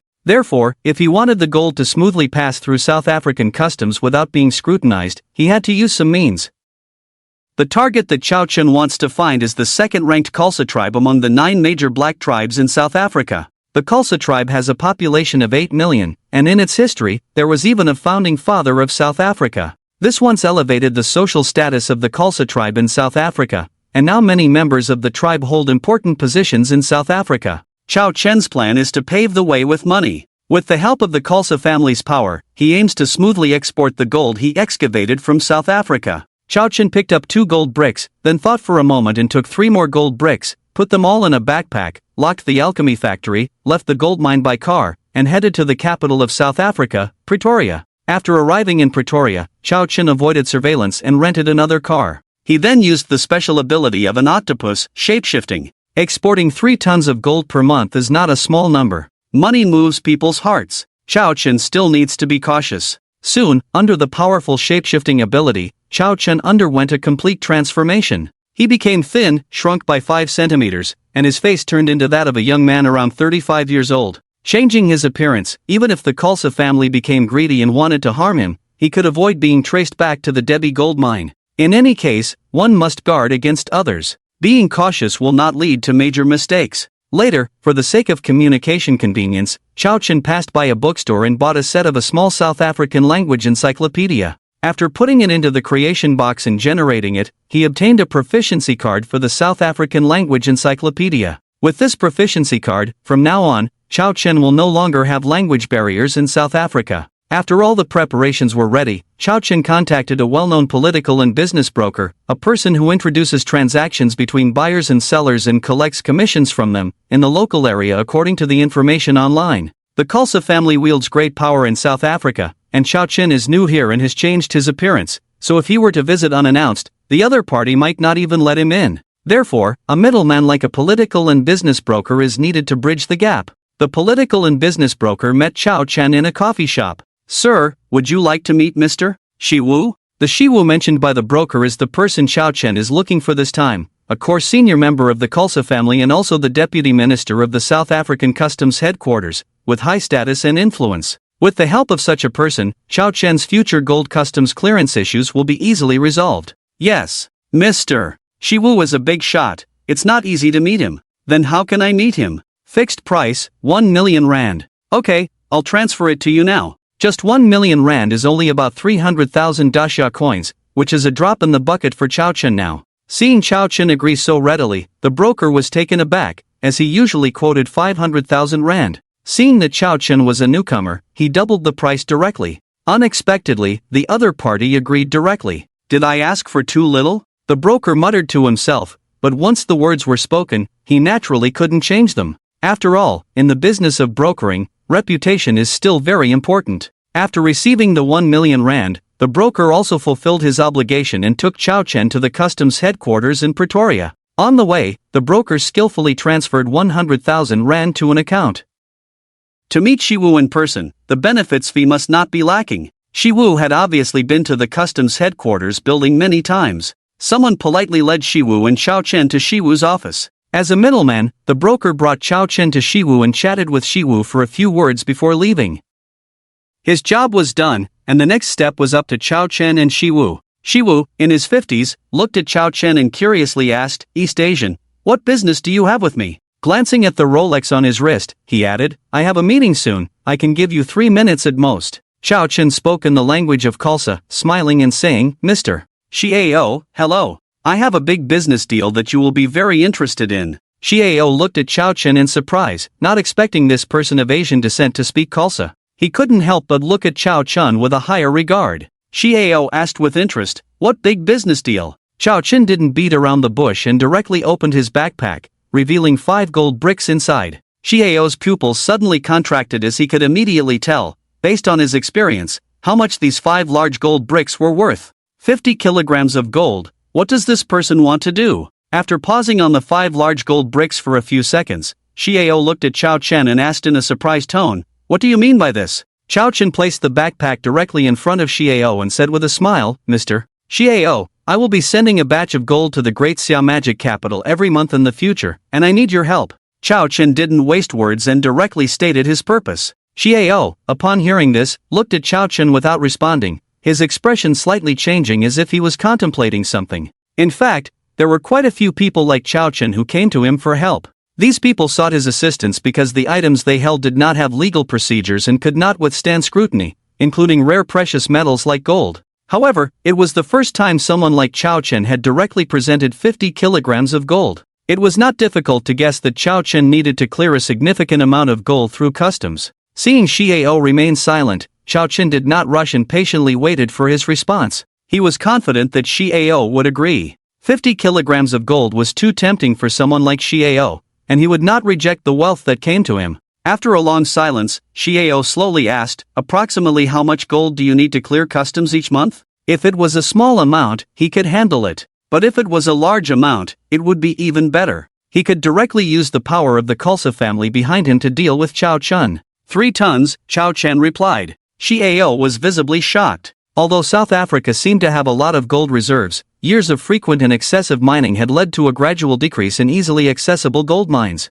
In recent years, the difficulty and cost of gold mining had been increasing, resulting in a significant reduction in annual gold production. Last year, the entire annual gold production in South Africa was only 113 tons, including the large gold mine of Rand. However, Xiao Chen claimed that he needed to clear a batch of 3 tons of gold every month. That would amount to 36 tons in a year, 1/3 of the total annual gold production in South Africa. This was an extremely shocking figure for Xiao. It was hard to imagine how much gold Xiao Chen had plundered in South Africa. With greed flashing in his eyes, Xiao saw Xiao Chen as a gold mine at this moment. It was too tempting. Xiao Chen noticed all the changes in Xiao's expression. Was he being tempted by greed? Xiao Chen sneered inwardly, a hint of mockery playing on his lips. Before coming, Xiao Chen had anticipated that the other party would be tempted by greed. Money and wealth could stir up desires. It was hard for anyone to resist the temptation of 3 tons of gold every month, but Xiao Chen dared to come, so he naturally had a way to deal with it. Changing tactics and concealing the Debiao gold mine was Plan B. There was also Plan A, which he needed to verify first. If it was feasible, he wouldn't have to waste time looking for the next person. Xiao Chen broke his right index finger, blood oozing out, followed by a blue electric arc mixed with blood. The next moment, under Xiao's incredulous gaze, Xiao Chen pointed his finger at Xiao's forehead. A blood-red electric current shot out rapidly from Xiao Chen's finger, landing on Xiao's forehead. Instantly, it pierced Xiao's skin and entered his brain. Xiwa could clearly feel a sudden surge of electricity in his brain, lingering in the center of his brain. Although it did not cause any substantial harm to him, Xiwa was extremely frightened. The current that entered Xiwa's brain was mixed with Xiao Chen's cells. It should be noted that after Xiao Chen fused with the electric eel's ability orb, all the cells in his body contained electricity, and the electricity automatically continued to strengthen his cells. In the past month, the strength of the electricity in Xiao Chen's cells had increased by 10%. Now, Xiao Chen could clearly sense the electric cells in Xiwa's brain. Moreover, Xiao Chen was surprised to find that he could also control these electric cells. Immediately, Xiao Chen controlled these cells to release electricity. While the human brain automatically produces electrical currents, Xiao Chen's cell currents were extraordinary, belonging to strong electricity with great power. Sure enough, the next second, Xiwa felt a strong electric current stimulating his brain, causing a sharp, needle-like pain that made him feel as if he were undergoing a cruel electric shock, with his nose and eyes streaming with tears, looking extremely miserable. Xiwa held his head, howling in unbearable pain. Fortunately, the office had good sound insulation, so no one could hear him. Seeing Xiwa's miserable appearance, Xiao Chen was both surprised and delighted. With the characteristics of his cells containing electricity, combined with his mental power several times stronger than an ordinary person, Xiao Chen decided to try controlling Xiwa, and to his surprise, it worked remarkably well. This result greatly surprised Xiao Chen. Great! Wonderful! With such incredible means, Xiao Chen would have many uses in the future. For example, for people like Chang Yunqiao, he could directly control them with electric cells next time, ensuring that they behaved as obediently as grandchildren. At this moment, Xiwa, who had been crying in pain, suddenly stopped, gasping for breath heavily. Xiao Chen was puzzled because he had not instructed the cells to stop discharging electricity. But he soon realized that the stored electricity in the cells was limited, and once all the electricity was released, Xiwa would be fine. Xiao Chen calculated that this process lasted for 50 seconds, and the strongest electric current could only cause unbearable pain in Xiwa's brain, without posing a danger to his life. However, as these cells gradually strengthened, the duration and intensity of the electricity discharge would inevitably become stronger. In the long run, with just a single thought, Xiao Chen could put Xiwa into a permanent sleep. Xiao Chen looked at Xiwa and smiled, saying, "Mr. Xiwa, how do you feel?" At this moment, Xiao Chen's smile appeared to Xiwa as a devil's grin. Xiwa shook his somewhat dizzy head, looking at Xiao Chen with extreme horror and disbelief. Genetically modified human. You are actually a genetically modified human. Xiao Chen was astonished to hear this. Genetically modified human? Could it be that there were others in this world with special abilities like himself? Xiao Chen furrowed his brow slightly and curiously asked Xiwa, "What is a genetically modified human?" Xiwa, who had experienced the pain of the electric shock in his brain, now regarded Xiao Chen with awe and reverence, not daring to hide anything, and told Xiao Chen everything he knew. It turned out that the genetically modified humans Xiwa mentioned were the result of secret research laboratories in Western countries studying the genes of animals and plants. Then, through advanced technology, these genes were extracted and processed to be fused with humans. This broke the genetic lock of humans, making them like the superheroes in Marvel movies, possessing unimaginable abilities. In addition to the genes of animals and plants, these secret research laboratories also dabbled in natural elements such as light, water, fire, metal, electricity, and so on. However, the success rate of gene fusion was very low. 95% of people could not withstand it, leading to the immediate collapse of the gene chain, either dying on the spot or turning into monstrous beings that were neither human nor ghost. Successfully integrating these genes, the lucky ones who break through the genetic lock of the human body will no longer be ordinary. Of course, the genetic modification plans for the human body are carried out very secretly in various Western countries. Very few people know about it. As a core member of the Karsa family, Westo naturally knows some secrets that ordinary people cannot touch. For example, there are 2 genetically modified individuals in South Africa.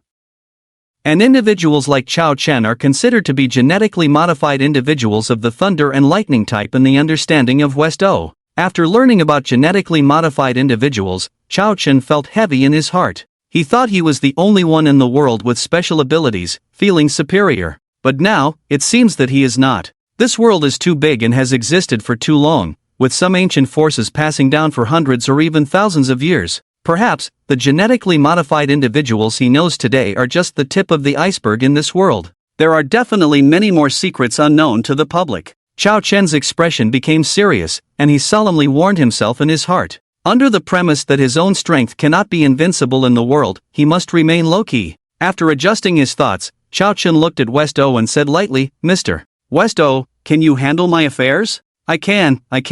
Westo immediately nodded frantically in response. Knowing Chao Chen's identity as a genetically modified individual, he dared not say a word of refusal. Behind genetically modified individuals are organized institutions, a group of little superhumans with special abilities. Angering such a terrifying existence would spell instant doom for the Karsa family. Very well. Chao Chen nodded in satisfaction, grabbed a gold brick and squeezed it hard. The gold brick instantly broke into 2 pieces as if it were mud, making Westo's scalp tingle. This is your hard-earned money. Do your job well, and there will be benefits for you. Hearing Chao Chen's words, joy appeared on Westo's face. Even though he held a high position and belonged to the Karsa family, he was not lacking in wealth. But there was no one who would not want their wealth to increase. Chao Chen gave him 50 kilograms of gold in one go. It was too comfortable to work for such a generous person. Seeing the joy on Westo's face, Chao Chen suddenly exuded a terrifying aura, like a mountain, enveloping Westo. His eyes flickered with electricity as he stared at Westo's eyes, his voice icy cold.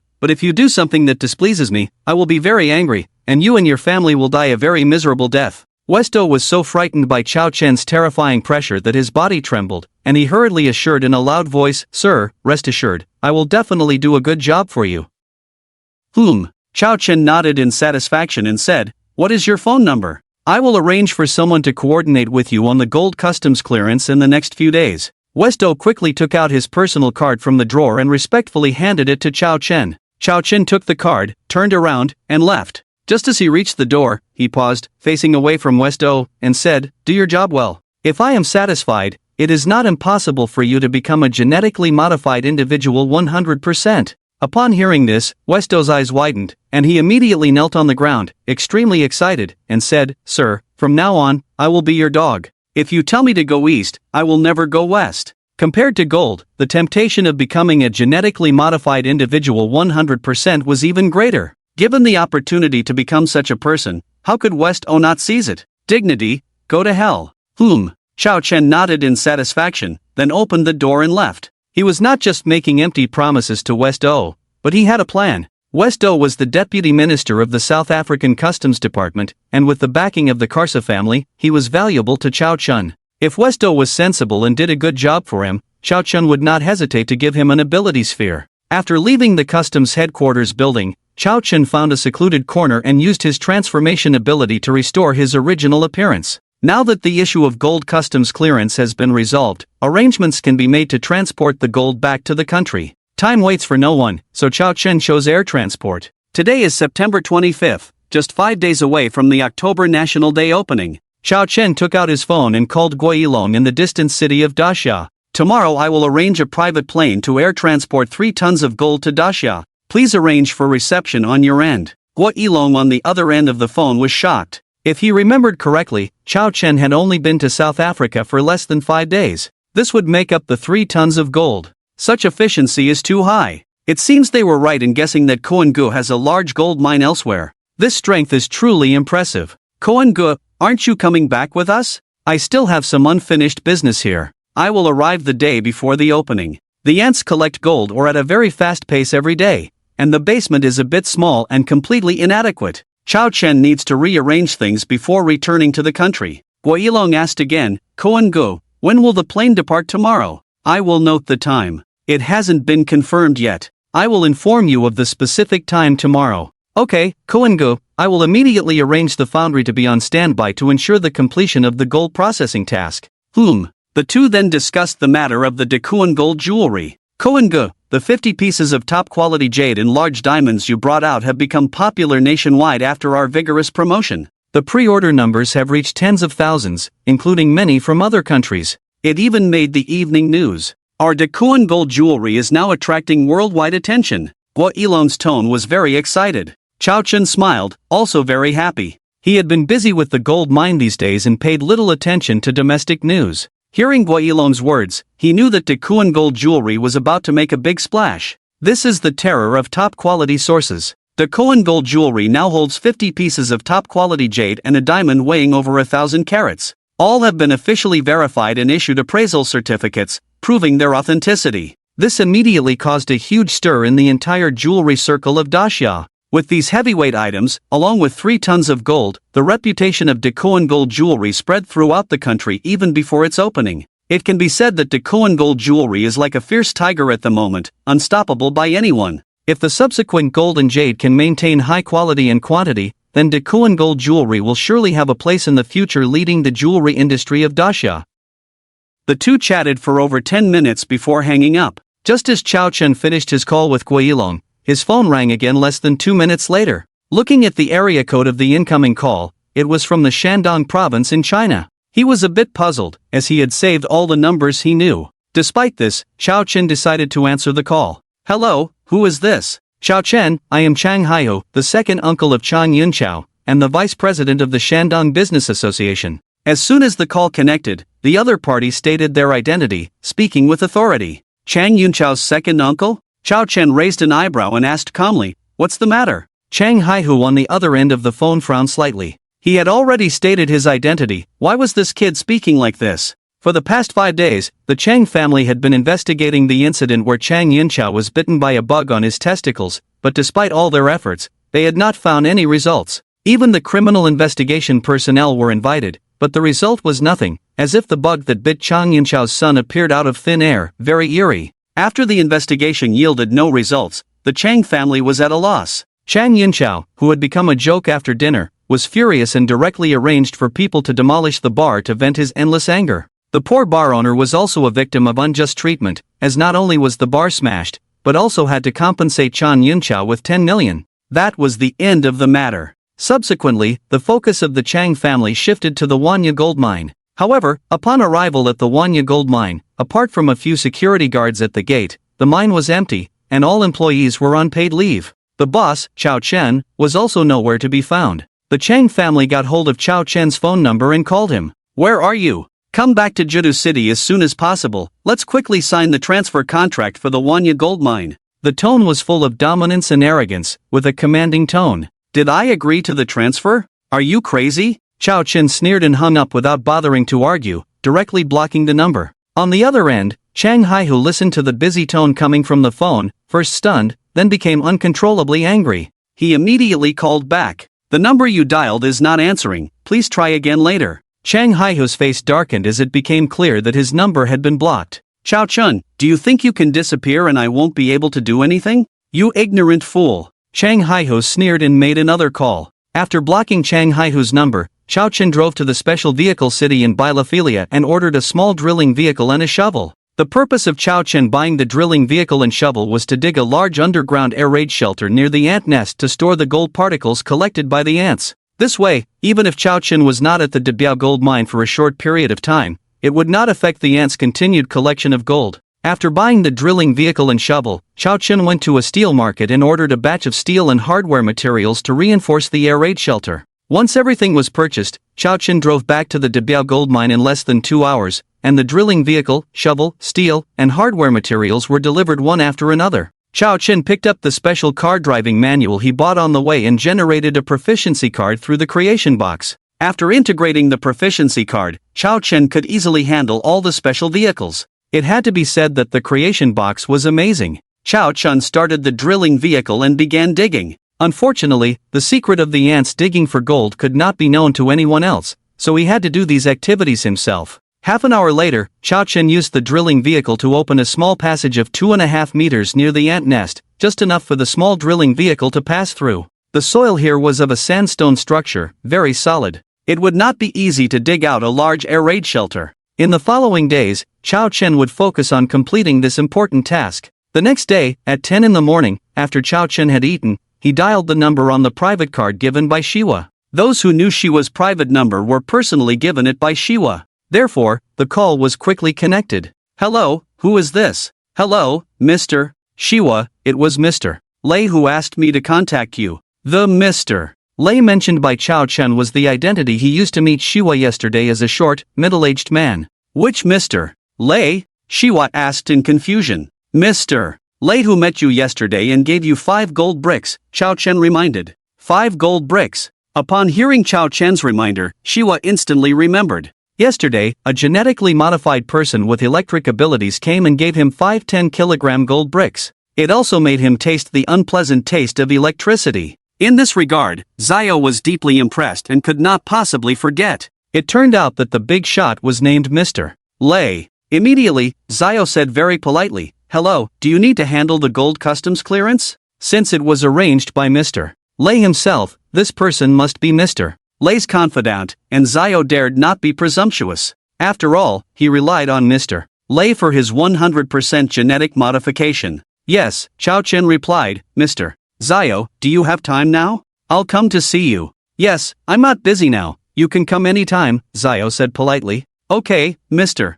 Zio, we'll meet later. After hanging up the phone, Chao Chun took the documents needed for gold customs clearance and drove to the Bilphelia Customs building. Upon meeting, Chao Chun reached out his right hand to Zio and smiled neither servile nor overbearing. Mr. Zio, hello, I'm Chao Chun, the owner of Debeo Gold Mine. Looking at Chao Chun's young and handsome face, Zio was a bit stunned and uncertainly asked, "Are you Mr. Lei's subordinate?" Chao Chun took out his phone and opened a photo, which was a photo of him and Mr. Lei. This was synthesized by Chao Chun using a phone app. After seeing the photo, Zio finally confirmed Chao Chun's identity. After all, big shots like Mr. Lei were not easily accessible to everyone. Zio quickly and warmly welcomed Chao Chun to take a seat. Mr. Chao, would you like coffee or tea? Tea, please. Zio took out his treasured authentic Westlake Longjing tea leaves and brewed a cup for Chao Chun. Mr. Chao, please have some tea, Zio said warmly. Mr. Lei said yesterday that as long as he did a good job, he could also have the opportunity to become a genetically modified person. Therefore, Zio was very concerned about this matter. He must serve Chao Chun well, otherwise if Chao Chun is unhappy and it reaches Mr. Lei, it would not be good. Chao Chun was very satisfied with Zio's attitude and immediately placed the document bag in front of Zio, saying, Mr. Zio, these are the documents for the gold customs clearance. Please take care of it. Zio immediately walked to the office's dedicated landline phone and pressed an assistant call button. Soon, there was a knock on the office door. Zio said, "Come in." The door opened, and a tall and beautiful black assistant in professional attire walked in. She was Zio's assistant. Minister Zio, what are your orders? The black assistant respectfully greeted Zio. Zio picked up the document bag that Chao Chun had placed on the table and handed it to the black assistant, saying sternly, Mr. Chao needs to clear 3 tons of gold. You must handle it immediately and not let Mr. Chao wait long. The black assistant knew that Mr. Chao's identity was not simple, as Minister Zio arranged it so seriously. Immediately, she said seriously, Minister Zio, I will supervise the process throughout and ensure completion within 10 minutes. After speaking, she left with the document bag. With Minister Zio's assistant personally supervising the process, the efficiency was very fast. Indeed, in less than 10 minutes, to be precise, 8 minutes and 55 seconds, the customs clearance permit for Chao Chun's 3 tons of gold was obtained. After receiving the documents, Chao Chun thanked Zio and left the customs building. Zio watched the back of Chao Chun's car, his eyes shining. In the brief 10-minute encounter with Chao Chun just now, he felt the extraordinary qualities of Chao Chun. The aura emanating from Chao Chun, similar to the one he encountered with Mr. Lei yesterday, indicated that Chao Chun was also a genetically modified person. This made Zio extremely hopeful, firmly believing that one day he would also become such a person. However, what Zio did not know was that all of this was intentional on Chao Chen's part. After Chao Chen obtained the batch note for the gold customs clearance, he returned to the Debi gold mine and used the special ability of ants to easily load the already packaged 3 tons of gold onto the truck. The 3 tons of gold packaged together is not large, forming a rectangular prism measuring 135 centimeters in length, 125 centimeters in width, and 95 centimeters in height. Chao Chen drove with the 3 tons of gold straight to the largest international logistics company in Bielefeld City, DHL Logistics, a top global international logistics company with operations in over 200 countries worldwide, known for its good service, fast speed, and excellent reputation. As a high-quality customer like Chao Chen, DHL Logistics warmly welcomed and entertained him. In no time, they processed the airway bill for Chao Chen, but the cost was not low, especially for transporting precious metals like gold. The transportation fee plus cargo insurance required a payment of $1 million. Chao Chen collected the airway bill and insurance contract and left the DHL International Logistics Company. This insurance contract could ensure the safe arrival of Chao Chen's 3 tons of gold in Dashamodu. In case of any accidents or loss of quantity, DHL Logistics would compensate Chao Chen tenfold. Chao Chen sat in the car and called Guilong. At 5:20 p.m. local time in South Africa, the 3 tons of gold will be transported by DHL Logistics transport plane, taking off from Bielefeld City. Please arrange for the reception on your end. Oh, and when processing the gold, make 10,000 commemorative coins, each weighing 10 grams. Making gold commemorative coins was an idea Chao Chen came up with last night. With his ant legion at hand, he could mine as much gold as needed. De Koen Gold Jewelry would become a leader in the international jewelry industry in the future. It was just a matter of time. Therefore, making commemorative coins was necessary. Upon hearing Chao Chen's instructions, Guilong found it interesting and asked, Koen Good, do you have any specific requirements for the design of the commemorative coins? Just make them look exquisite. Okay, Koen Good, I will arrange for someone to design them right away. After finishing the call with Guilong, Chao Chen drove back to the Debi gold mine to continue the remaining work on the air raid shelter. Chao Chen planned to build 2 air raid shelters, one for storing the gold particles collected by the ants, with a space of 300 square meters, and another slightly smaller one with 200 square meters. Besides the 3 tons of gold sent to De Koen Gold Jewelry every month, the remaining purified gold would be temporarily stored in the 200 square meter air raid shelter. With the help of drills and forklifts, along with Chao Chen's strong physique, the efficiency was extremely high. In less than 3 days, the main outlines of the 2 air raid shelters were dug out. The remaining work was to optimize them with reinforced concrete. While Chao Chen was busy with the 2 air raid shelters, Guilong and others in Dashamodu received the 3 tons of gold flown in from South Africa at the international airport. After completing the tax procedures at the customs in Dasha, the gold was quickly sent to the gold processing factory to be made into gold jewelry. The process was fast, and even with a focus on craftsmanship, the 3 tons of gold were successfully processed in less than a day. Subsequently, these gold jewelry pieces were distributed to 30 gold shops in various districts of Dashamodu, ready for the upcoming opening ceremony in 2 days. Everything was well arranged at De Koen Gold Jewelry, and Chao Chen in South Africa had also completed his task. Both the large and small air raid shelters built by Chao Chen were fully constructed. Although simple, they were fully functional. To be continued. Chao Chen's first and second air raid shelters were located 10 meters underground. The only exit connected to the underground basement below the intelligent alchemy factory. In this way, the ant legion collected gold or particles are stored in the first air raid shelter. Chao Chen then transferred these gold or particles to the intelligent alchemy factory above to refine them into 999 gold bricks, and then stored these large gold bricks in the second air raid shelter. It can be said that from mining to refining, a complete closed loop has been formed, and all of this is known only to Chao Chen. Within a kilometer of the intelligent alchemy factory, ants take turns guarding 24 hours a day, and no one can approach half a step. Therefore, although these 2 air raid shelters are very simple, their secrecy is very high, and the security issue is also very guaranteed. After solving the problems of the 2 air raid shelters, Chao Chen returned to the mining area dormitory and made himself a simple meal. After eating and drinking, he summoned the creation box and generated all of today's 10 units of energy into batteries. Even though Chao Chen has been busy with the gold mine in South Africa during this time, he has not forgotten to generate batteries every day. After all, the achievement of allowing others to reverse their lives today is all thanks to the creation box. Therefore, Chao Chen is firmly committed to upgrading the creation box to 2 stars,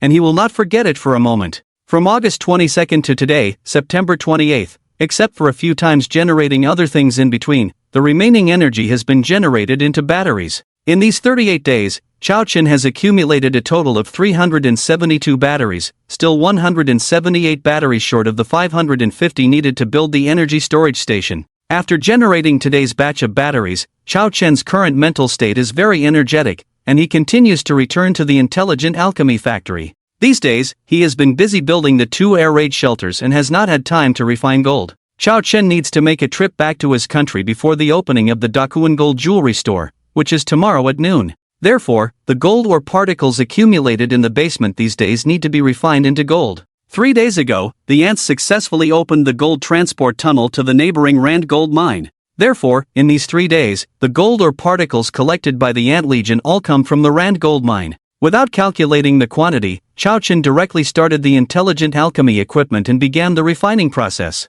This process lasted for 12 hours. Each refining can process 2 tons of gold ore and takes 2 hours. The final accurate numbers are 25. 3 tons of gold or particles refined into 22. 95 tons of high purity 999 gold. In 3 days, the quantity of gold or particles collected by the Ant Legion not only exceeded that of the Debiao gold mine, but also the gold content was quite astonishing, reaching over 90%. This harvest amazed Chao Chen. As everyone knows, why the Rand gold mine has a high gold output is because beneath the Rand gold mine lies an extremely rare gold vein. This is also the reason why the Rand gold mine has been mining crazily for over 100 years and still maintains a high gold output. The gold resources here are too abundant. It's like a gift from heaven. Afterwards, Chao Chen moved all the refined 95 tons of gold into the second air raid shelter. After finishing all this, it was already 6 o'clock on the 29th morning, with a hint of dawn in the sky. His flight was at 10 o'clock, so he had plenty of time.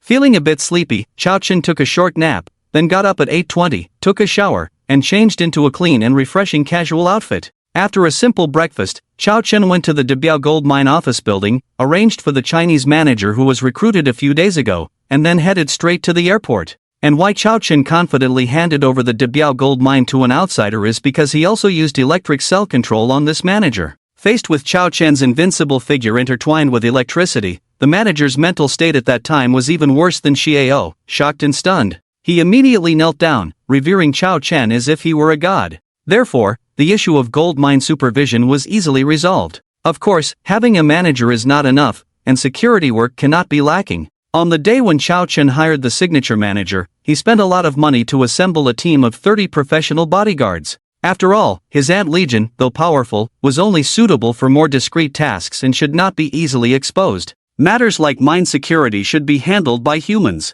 Unless absolutely necessary, the ants will not act. Each of the 30 bodyguards that Chao Chen hired at great expense was armed to the teeth, equipped with hand grenades and rockets, all in uniform American gear. With a Chinese manager overseeing, a 30-person bodyguard team with heavy firepower, plus the hidden Ant Legion. With this setup, even if Chao Chen is absent for a short time, the security of the Debiao gold mine can be ensured. Chao Chen booked the plane tickets on the same day he airlifted 3 tons of gold to the Magic City. At 10 o'clock, a Boeing 747 jumbo jet took off from the Bielefeld City International Airport and headed straight for the sky, bound for the Magic City. Looking through the airplane window at the shrinking Bielefeld City below, Chao Chen thought to himself, it's time to buy a private plane. White Dragon Hydroelectric Power Station, 7.2 billion, Cheng Lithium Electronics, 30 million, Wanya Gold Mine, with a total gold valuation of 10 billion, Dakuan Gold Jewelry, valuation of 20 billion, Debiao Gold Mine, current valuation of 12 billion. Chao Chen's various industries add up to a total of around 500 billion. With this amount of money, Chao Chen can be considered a wealthy man. How can he not have his own private plane? Chao Chen plans to buy 2 planes at once. One for personal use and one as a logistics plane specifically for transporting gold. Money is meant to serve humanity. Whatever is comfortable, that's how it should be. 15 hours later, at 9 o'clock in the morning in the Magic City, South Africa time is 6 hours behind the Magic City, the plane Chao Chen was on slowly landed at the Magic City International Airport. As Chao Chen, who travels lightly, walked out of the airport hall. Boom boom boom boom. Suddenly, a loud sound of car engines came from a distance, quickly approaching and then stopping steadily at the airport entrance. 4 extraordinary young men got out of the car, instantly attracting the attention of many people at the airport. Wow, Bugatti Veyron, Rolls-Royce Cullinan, Ferrari 8848, Lamborghini Bull, all top luxury cars worth over 10 million. Whose young master is this? I envy the hell out of him. Isn't that Qin Feng from Lushong? Yes, it's Qin Feng, and the 3 young men with him are named Guilong, Zhang Minghui, and Wang Shuo. The 4 of them have an extremely loud reputation in the Magic City. You mean, the 4 big young masters of the Magic City? Exactly, these 4 young masters are all from the 4 major families of the Magic City, super wealthy. Local people in the Magic City with good family backgrounds recognize the identities of these 4 young men. Ah, I remember now, in the past few days, the buzz about the Dakuan Gold jewelry store that the 4 of them founded together has been spreading all over the internet. The 1827 5-carat transparent diamond and 50 pieces of imperial green jade have shocked the entire jewelry world. I know that, the number of pre-orders has already reached 20,000. My brother's uncle's sister also pre-ordered a piece of imperial green jade at Dakuan Jewelry, and they might not even be able to get it. That 1827 5-carat natural top-quality diamond has also been pre-ordered by many jewelry collectors, and it's said to be worth at least 5 billion. Oh my god, this is too crazy. Dakuan Jewelry hasn't even opened yet, and it's worth tens of billions. The 4 young masters are going to make a killing. As people were discussing, Guilong, Qin Feng, Zhang Minghui, and Wang Shuo approached Chao Chun.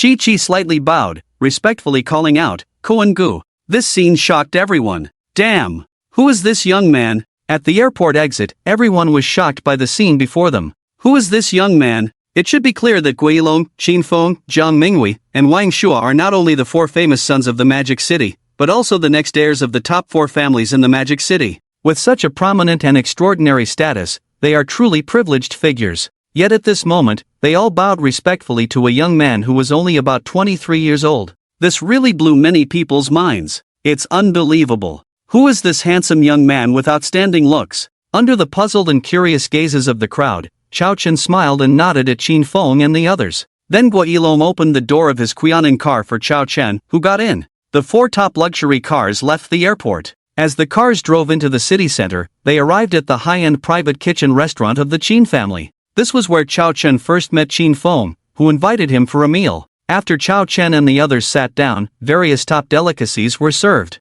Qin Feng, Guilong, Zhang Minghui, and Wang Shuo raised their glasses and stood up, looking at Chao Chen, and said with a smile, Kuan Gu, thank you for allowing us to invest in Dakuan Gold jewelry. We are honored, and today the 4 of us toast to you. They had connections, but what was truly important was the source of goods. 50 pieces of imperial green jade, a top-quality natural diamond weighing 1852 carats, 3 tons of gold, all provided by Chao Chun, demonstrating his immense strength that ordinary people could not reach. Even without their investment, Dakuan Gold jewelry would still be renowned worldwide. Good things always find buyers, but Chao Chun agreed to their investment, making them very happy. You're welcome, let's make money together, and the smooth operation of Dakuan Gold jewelry is also thanks to your hard work. It's only right, Chao Chen said, standing up and raising his glass with a smile. Come, let's drink. Cheers! The glasses clinked, and the 5 of them drank the rare Maodai liquor in their glasses, savoring its rich flavor. After the meal, Guilong took out several contracts that had been prepared in advance.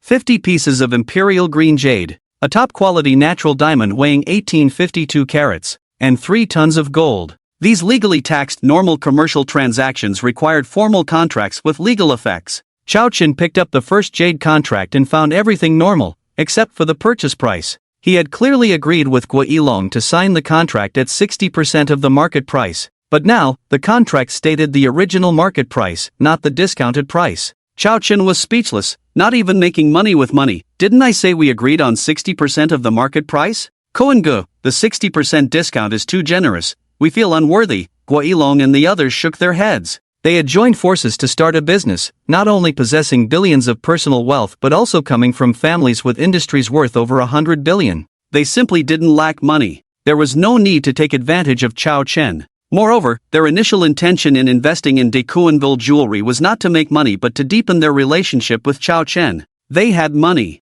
but so did Chao Chen. In less than 2 months, Chao Chen's total assets had nearly reached 500 small goals. The terrifying increase in wealth was beyond their imagination. The smooth operation of Dakuan Gold jewelry was all thanks to Qin Feng, Guilong, Zhang Minghui, and Wang Shuo, as Chao Chun, the absentee shopkeeper, had not been involved at all. Chao Chen felt it was right to let more profit come out. After all, they didn't lack these few, right? Alright, I, Chao Chen, always keep my word. 40% off means 40% off. Immediately, Chao Chen crossed out the purchase price on the jade contract and changed it to 60% off. The same was done on the diamond purchase contract. Qin Feng, Jiang Minghui, Wang Shua, and Guo Yilong sighed and could only silently accept it. Brother Kuan's generosity is truly remarkable. Next is the contract for 3 tons of gold, with the current international market price of gold at around 468 yuan per gram. Of course, this is the price of unprocessed gold. After these 3 tons of gold arrive in the Magic City and are processed into jewelry, their value will greatly increase.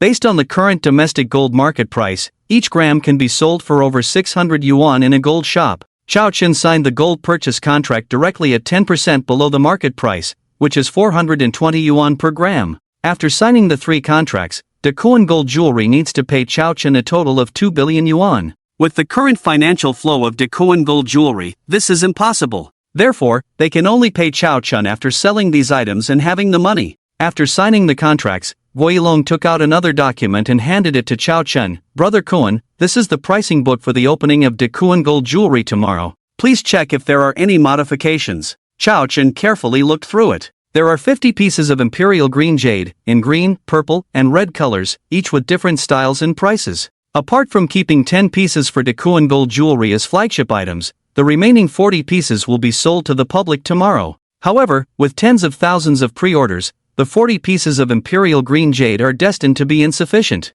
Therefore, for all customers interested in a piece of imperial green jade, a lottery will determine the owner. This is currently the best solution. The 1852-carat natural large diamond needs to be custom-made exclusively, with sellers being the top wealthy individuals, starting at a total value of 500 million yuan.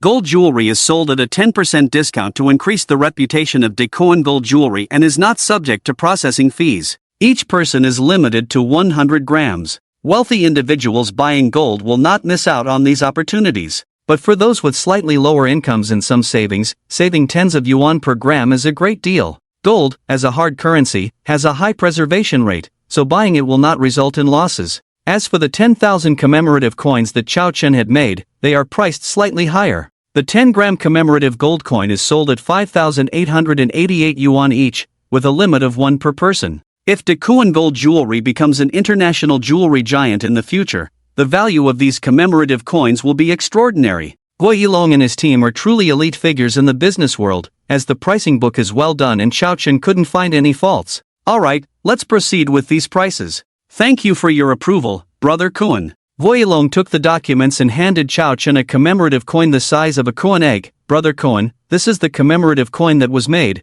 please take a look. Chao Chen took it and examined it carefully. The craftsmanship was exquisite and elegant, with a simple and generous design. The front was engraved with the logo of Dekuan Gold Jewelry, while the back displayed the issuance date and a serial number. The coin in Chao Chen's hand was number 1. It's beautiful, I'll keep this one for myself. Chao Chen nodded in satisfaction. Guo Yilong and his team also found the commemorative coin to be special and each kept one, numbered 2345. After signing the contracts, it was noon. The group went to a top entertainment club. Young people, full of energy, it's normal to eat, drink, and have fun. This entertainment club is an industry under the Four Seas Club, with luxurious and grand decoration. Even the waitresses are high-quality beauties with a beauty score of over 80. It is a high-consumption place that ranks top in the Magic City. Without a membership, you can't even get in the door. The 5 people sat in the luxurious private room of the Emperor Hall, each accompanied by 2 beautiful girls. Wang Shua looked at Chao Chen and said with a smile, Kuan-gu, the 2 girls next to you are popular stars in the entertainment industry,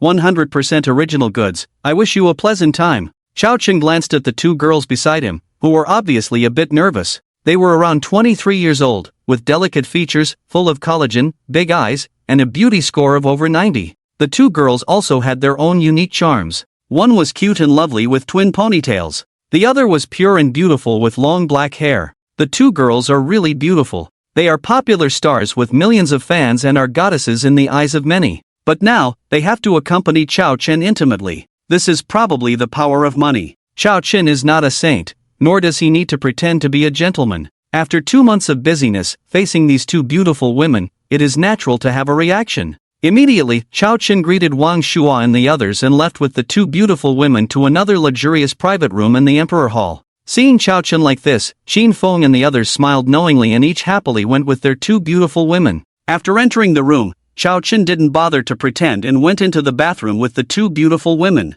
Clothes fell off one by one. White and big eyes of an Yenin looked at Chao Chun. The following scene was too beautiful to describe. The next day, October 1st, National Day, De Kuan Jewelry officially opened. The opening ceremony was held at 8:58 a.m. in the Magic City Shanghai building. The scene was bustling, and it quickly alerted the police, who thought someone was going to rob the jewelry store and quickly dispatched personnel to control the situation. The reason for this was that it's 6 p.m. Yesterday, De Kuan Jewelry's official website posted a simple but explosive announcement. For the first 3 days of the opening, all gold jewelry prices were discounted by 10% and no processing fees were charged. This announcement set off a frenzy on the internet. Gold is always the most valuable and stable wealth for Chinese people and people around the world. So, early in the morning, countless people brought a lot of cash and waited in front of the 30 De Kuan jewelry stores, afraid of missing this great opportunity. At the opening ceremony of De Kuan Jewelry in the Magic City International Building,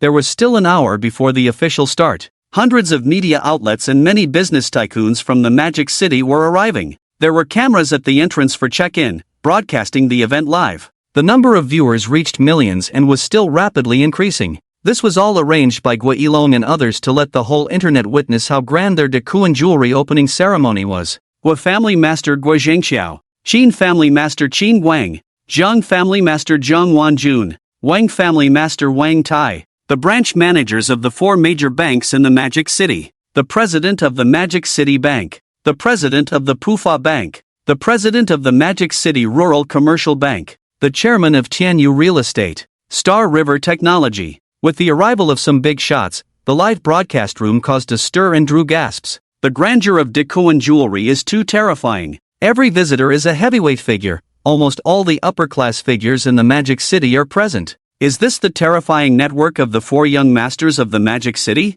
It's simply terrifying. So powerful. With background, connections, and resources, De Kuan Jewelry cannot help but take off. At that moment, a tall and handsome young man with a graceful figure walked slowly into the venue, instantly causing a chorus of exclamations from the online audience. Wow, who is this? He's too handsome. Tall and proportionate figure, three-dimensional and handsome features, and a kind of ethereal elegance that is almost unbearable to look at. He seems like a character from a comic book, incredibly stunning. Damn, I admit he's the most handsome man I've ever seen. So stylish, every second I look at him makes me feel inferior, almost jealous. I'm going crazy. How can there be such a perfect man in the world? Slurps, crazily licking the screen. Zhan, I'm sorry. Lulu, I'm sorry. Koan, I'm sorry. Don't blame me for falling for someone else. He's just too handsome. I can't resist. I declare, from now on, this man is the only god in my heart. I want to marry him and be his little woman. Let him ravage me. Get lost, you bunch of seductive bitches. He's mine. Mine. No one can take him away. I found him. This handsome guy is named Chao Chun, a shining star in Ludong. He appeared at Kyoto University a month ago, accompanying his twin sisters to register. It is said that many entertainment companies have offered him a lot of money to join, but he rejected them all. Someone quickly revealed Chao Chun's identity information. Instantly, all the girls in the live broadcast room went crazy. Great, I'm going to deliver to his door right now. My long-lost husband, your beautiful wife is coming to find you. Chao Chun's top-tier appearance made countless girls obsessed as if they were under a spell. Local girls in the Magic City rushed to the Magic City Center International Building to see Chao Chun. *swoosh.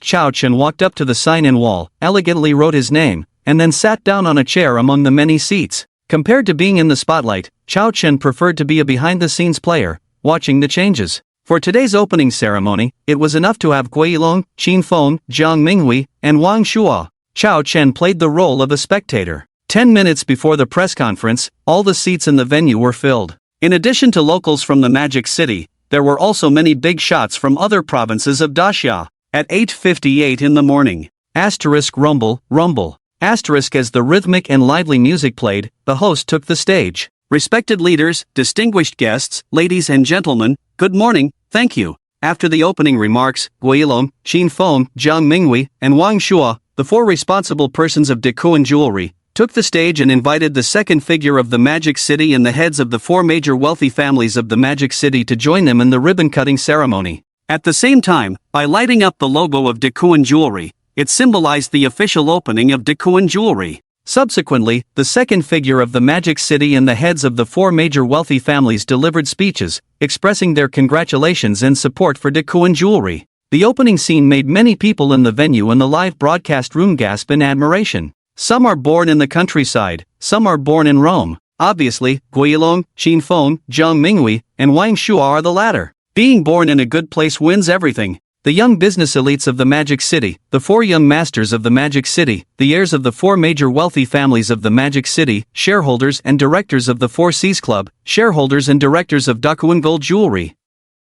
There are too many halos. Such status can only make countless people look up to. After the unveiling ceremony, there was a spectacular animal celebration event, with singing and dancing performances, and band performances. The performers on stage are the hottest celebrities of the moment, with several kings and queens appearing. Almost half of the entertainment circle's stars were present. For a while, the atmosphere in the venue reached its peak. The number of viewers in the live broadcast room soared to tens of millions, and the opening ceremony of Dakuin Gold Jewelry caused a sensation on the entire network. During the opening ceremony with singing and dancing, toasts and mingling, Dakuin Gold Jewelry opened 30 gold shops in the Magic City. People who had been waiting outside for a long time rushed in when the doors of the gold shops opened, crazily consuming like shopping in a market, with shouts everywhere. I want to buy a pair of 10-gram large earrings. Give me a 100-gram gold 4-piece set. I want a commemorative coin. Give me 1,000 grams of gold beans. Give me a piece of emperor green bracelet.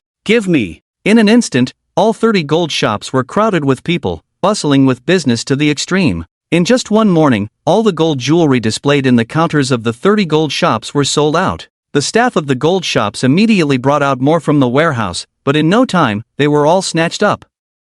The busy staff at the gold shops didn't even have time to drink water. Although tired, their mouths were smiling crookedly, unable to contain their excitement. As salespeople, they earn more with the more gold sold, making a fortune. 3 tons of gold is not actually a lot, and after deducting losses during processing, it is not even enough for 10,000 grams for the 30 gold shops. With the terrifying consumption power of the Magic City, and such large discounts at the gold shops, there were too many buyers. It is very likely that within a day, the 3 tons of gold will be completely sold out. At that time, the 30 gold shops will face the embarrassing situation of having no gold to sell. In addition to the hot sales of gold, 40 pieces of top-quality Emperor Green Jade were also sold out in the blink of an eye through a lottery. The exceptionally hot scene also boosted sales of other jade, gemstones, and diamond jewelry in the stores. Friendly reminder, since it is a gold jewelry store, jade, gemstones, and diamonds are naturally indispensable besides selling gold jewelry. A month before the opening, Guilong and the others began to arrange the purchase and processing of these jade and gemstones. Of course, the quality is definitely not as good as Chao Chen's 50 pieces of top-quality Emperor Green Jade. This is inevitable, as Chao Chen cannot generate all the jade and gemstones for Dakuin Gold Jewelry using the creation box. Remember, rarity makes things valuable. If there are too many top-quality Emperor Green Jade pieces, the market value will be greatly discounted, which is not worth it. Therefore, the 50 pieces of top-quality Emperor Green Jade displayed at the opening are also Chao Chen's final inventory. There is no need for more in the future, and Chao Chen will not use the creation box to generate them again. After all, he now has too many ways to make money. For example, the Ant Gold Mining Legion, super large capacity ternary lithium batteries, the element of life, and so on. Any of these is a heavyweight industry. Making money is really too easy. After the opening ceremony, Chao Chen learned that a large number of young ladies were waiting for him at the entrance of the International Building in the center of the Magic City. They even put up banners and slogans, creating a huge momentum. It was scarier than chasing after a star. Chao Chen was speechless. It seems that having a high appearance is not a good thing, as it easily attracts trouble. What identity? It is not an exaggeration to describe him as a celestial figure. Only high-quality beauties like Bai Yi and Anyun can attract his favor. Some mediocre fans, plain food and drink, Chao Chen really looks down on. It's no wonder Chao Chen drifted away. There is no way, who made him capable of doing whatever he wants now. Chao Chen found an empty corner, quietly displayed his shape-shifting ability, and made his appearance and figure a bit more ordinary. Now no one can recognize me. Taking out his phone, Chao Chen took a picture with the camera, satisfied, and walked out of the center of the Magic City International Building. At the entrance, he saw hundreds of crazy girls chasing after stars, all dressed up and competing for attention. There are also many high-value girls. A beautiful scenery formed at the entrance. Some bold girls even held signs with words that made Chao Chen cringe. If not approved, I won't write it. Anyway, it's embarrassing and disrespectful. Chao Chen was speechless. Fortunately, he had the ability to transform, so he could disguise himself, otherwise he would have been tortured by these fanatical girls today. Humph! I am the man you will never get. Chao Chen smiled proudly and strode past these girls. The data was compiled that night. 3 tons of gold were sold out, and the cabinets in 30 jewelry stores were empty. The number of visitors reached 30,000 today. Gold plus jadeite plus diamonds, total sales of 3 billion. Dakuan gold jewelry truly had a grand opening. This data not only shocked Chao Chen, Guo Yilong, Jiang Minghui, Qin Feng, and Wang Shua, but also caused a sensation outside. The speed of making money is too frightening. Excluding costs, Dakuan gold jewelry store made a net profit of 1 billion. A net profit of 10 billion in a single day is extremely rare in the Magic City and even the whole country. Seeing the gold dug by the Ant Legion turned into cash, Chao Chen was pleased. He must reward the Ant Legion with some delicious food for this wave. As for the money earned by Dakuan gold jewelry in the early stage, Chao Chen plans to use it for the development of Dakuan gold jewelry. Including the 3 purchase contracts signed by Chao Chen personally with Dakuan gold jewelry, totaling 20 billion, are temporarily kept in the account of Dakuan gold jewelry. Chao Chen intends to use this money entirely for the development of Dakuan gold jewelry. Expand to first-tier cities such as Kyoto, Guangzhou, Shenzhen, Chengdu, Wuhan, Nanjing, Rongqing, and Chang'an. These tasks can be entrusted to Guo Yilong and the other 4. As for Chao Chen himself, he will go to South Africa to acquire several more gold mines to cover the high gold production. With 2 billion in hand, he has enough to acquire a few small gold mines. Next month, declare 10 tons of gold directly. The situation at Dakuan gold jewelry has also entered the right track. With Guo Yilong and the others watching, Chao Chen can be a hands-off shopkeeper and do his own thing.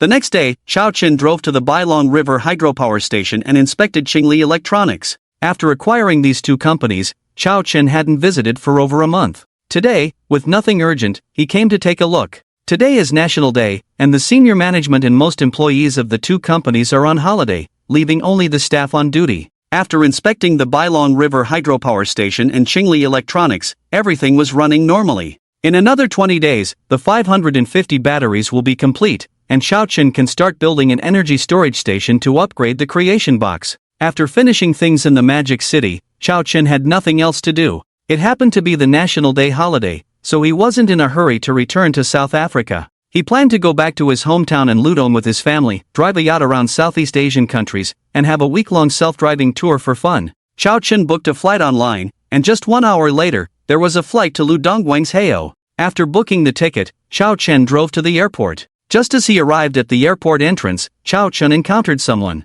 Someone who had a deep grudge against Chao Chen. Zhang Chao, who made a living selling fried rice when Chao Chen first obtained the fortuitous box. It was this person who, seeing Chao Chen's business booming, shamelessly tried to buy the formula. When Chao Chen refused, Zhang Chao resorted to kidnapping and coercion to threaten Chao Chen into compliance. He even openly threatened Chao Chen's life. If Chao Chen hadn't eaten the rice, the consequences would have been unimaginable. You tell me, isn't this a life and death grudge? If it weren't for today's encounter, Chao Chen would have forgotten about it. Just as well, today he conveniently dealt with this trash. Due to his drastically changed appearance, Zhang Chao passed by without recognizing Chao Chen. But Chao Chen was deeply impressed by him, and immediately took out his phone. With his current connections and power, he didn't need to act himself. With just one phone call, he could ruin Zhang Chao. "Koen Good," came Jiang Minghui's respectful voice on the phone. Among the 4 young masters of the Magic City, Qin Feng was the first to invite Chao Chen to dinner and offered him a 10% discount at the Four Seas Club. Guo Yilong gave Chao Chen a super luxury yacht worth 150 million. Wang Shua sent Chao Chen top-tier star beauties like Bai Yi and Anya Ning. Only he seemed not to have given anything to Chao Chen yet. Jiang Minghui, naturally, couldn't fall behind. Upon learning that Chao Chen's red flag car had been hit, he immediately ordered several supercars. Rolls-Royce, Koenigsegg, Lamborghini, Bugatti, Ferrari. All were supercars worth millions. For a young man like Chao Chen, beauties, luxury cars, and yachts were also to his liking. Originally, Jiang Minghui planned to find an opportunity in the next few days to give these 5 supercars to Chao Chen. Unexpectedly, Chao Chen called him. This made Jiang Minghui very happy, as Chao Chen calling him meant there was definitely something going on. He really wanted to improve. Minghui Ge, I need a small favor from you. Jiang Minghui's family was in the catering and large supermarket business, and it was a national chain. Among the top 10 in the national catering industry, with deep-rooted strength, he could easily make Zhang Chao disappear with a wave of his hand. Hearing Chao Chen call him Ge, Jiang Minghui was pleasantly surprised and very happy. But he didn't dare to be presumptuous and quickly said, Kuan Gu, you're too kind, just call me by my name. Whatever you need, I'll take care of it immediately. Chao Chen said, Zhang Chao has opened several barbecue chain stores in Baoshan district. I've sent you his photo on WeChat. Can you ruin him within a day? It shouldn't be difficult for you. Upon hearing this, Jiang Minghui assured, Kuan Gu, rest assured, dealing with such small fries won't take a day. I can make him lose everything and end up on the streets in just 2 hours. Okay, thank you, Chao Chen said. Kuan Gu, you're too kind. Later, Jiang Minghui took the opportunity to mention the 5 supercars he had given. After hesitating, Chao Chen accepted them. He knew it was Jiang Minghui's goodwill and an attempt to strengthen their relationship. Now, they were working together in business. Guo Yilong and the others were convinced that he was a scion of a prominent family, so they tried hard to get close to him. But he was clear about his own situation. With their help when he was still weak, it had greatly contributed to the development of his company. When the time was right, he could introduce some capable people and merge with Guo Yilong and the others. After hanging up the phone, Chao Chen watched Zhang Chao's back as he walked out of the airport lobby, a cold smile playing on his lips. A gentleman avenges his enemies. Zhang Chao, at first, you thought I was just a bug in your eyes, not worth a fight. Sorry, now the tables have turned. In my eyes, you are no different from a bug. I can take you down without even lifting a finger. Jiang Minghui's efficiency in handling matters is indeed extremely high. Chao Chen had just landed when he received a call from Jiang Minghui. Not only does Zhang Chao's restaurant use gutter oil for cooking, but 2 years ago, he also had a history of selling blood and committing murder. And there's more. After Jiang Minghui carefully investigated Zhang Chao's past experiences, he discovered a shocking secret. Before starting his restaurant business, Zhang Chao was a member of a criminal gang. His real name was not Zhang Chao, and he had 2 bloody murder cases on his hands. Despite paying a high price to cover up his past, over a decade has passed, and no one could uncover it. Unfortunately, he is now facing the 4 major families of the Jiang family in the Magic City. His dark past will soon be exposed. Without a doubt, Zhang Chao was arrested and will face a trial of justice. Damn it, I wondered why he was so ruthless. Not only kidnapping but also putting people in a life-threatening situation. Turns out he's a murderer. Rot in hell. Chao Chen cursed, feeling lucky to have saved his own life back then. After leaving the airport, He Kuan saw a biological museum on the roadside on his way back to Taolin town. Chao Chen's eyes lit up, he asked the driver to stop, and entered the biological museum. Soon, in less than 2 minutes, Chao Chen came out carrying a small box. The creature inside has a remarkable background. It is the toughest creature known in the biological world, the water bear.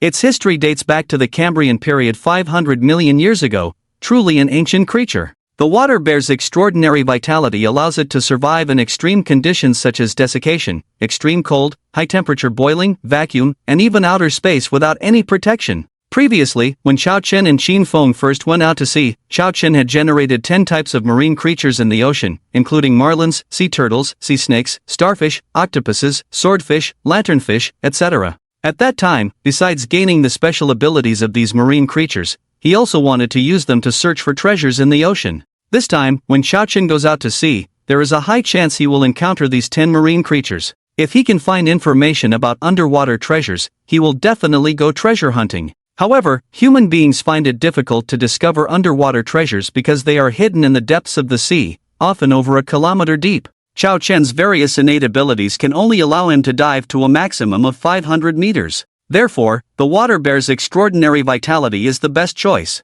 Chao Chen took the box containing the water bear and took a taxi back to Taolin town. Last night, Chao Chen had called home to arrange for a trip to the sea. So, during the National Day holiday, Chao Jifeng and his wife temporarily closed the restaurant. When Chao Chen arrived home, Chao Jifeng, Chen Fan, Chao Ziyun, and Chao Zixin were all there. Everything needed for the trip was ready. However, it was almost 5 o'clock now, so the departure time for the sea was set for tomorrow morning. Just before setting off, Chao Chen also took the opportunity to resolve the issue of the Wanya gold mine and resume production. As soon as Chao Chen entered, his mother Chen Fang asked with concern, "Kunzi, have you eaten?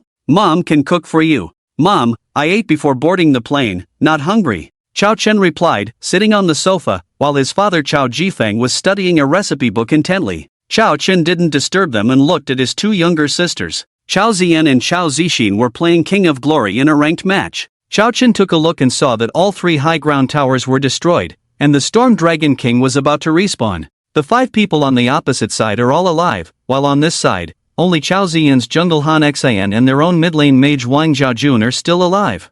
They are fully engaged in clearing the minions. The 5 members of the red team on the opposite side have disappeared from the map and are not directly pushing the crystal in one wave. Obviously, they are playing it safe, waiting for the Storm Dragon King to respawn in the Dragon Pit. After all, with Wang Jiaojun on the blue side, his teammates will quickly revive, and it is very likely that the team fight will be turned around by the opponents. Oh no, we're losing again. Looking at the 3 lanes of minions, and then at the Storm Dragon King already respawned, Chao Zixin, who plays the support role of Fei Fei Princess, looked desperate. Losing again, this is already the 3rd game. Chao Chen immediately said to Chao Ziyun, "Ziyun, let me help you play, let's turn the tables." Okay. Chao Ziyun smiled slightly and handed the phone to Chao Chen. "Brother, this is a 50-star comeback match, the opponent has a great god, can you really do it?" Chao Zixin obviously had no hope. She had seen Chao Chen's gaming talent, to put it bluntly, it was just average. In other words, she was even better than him.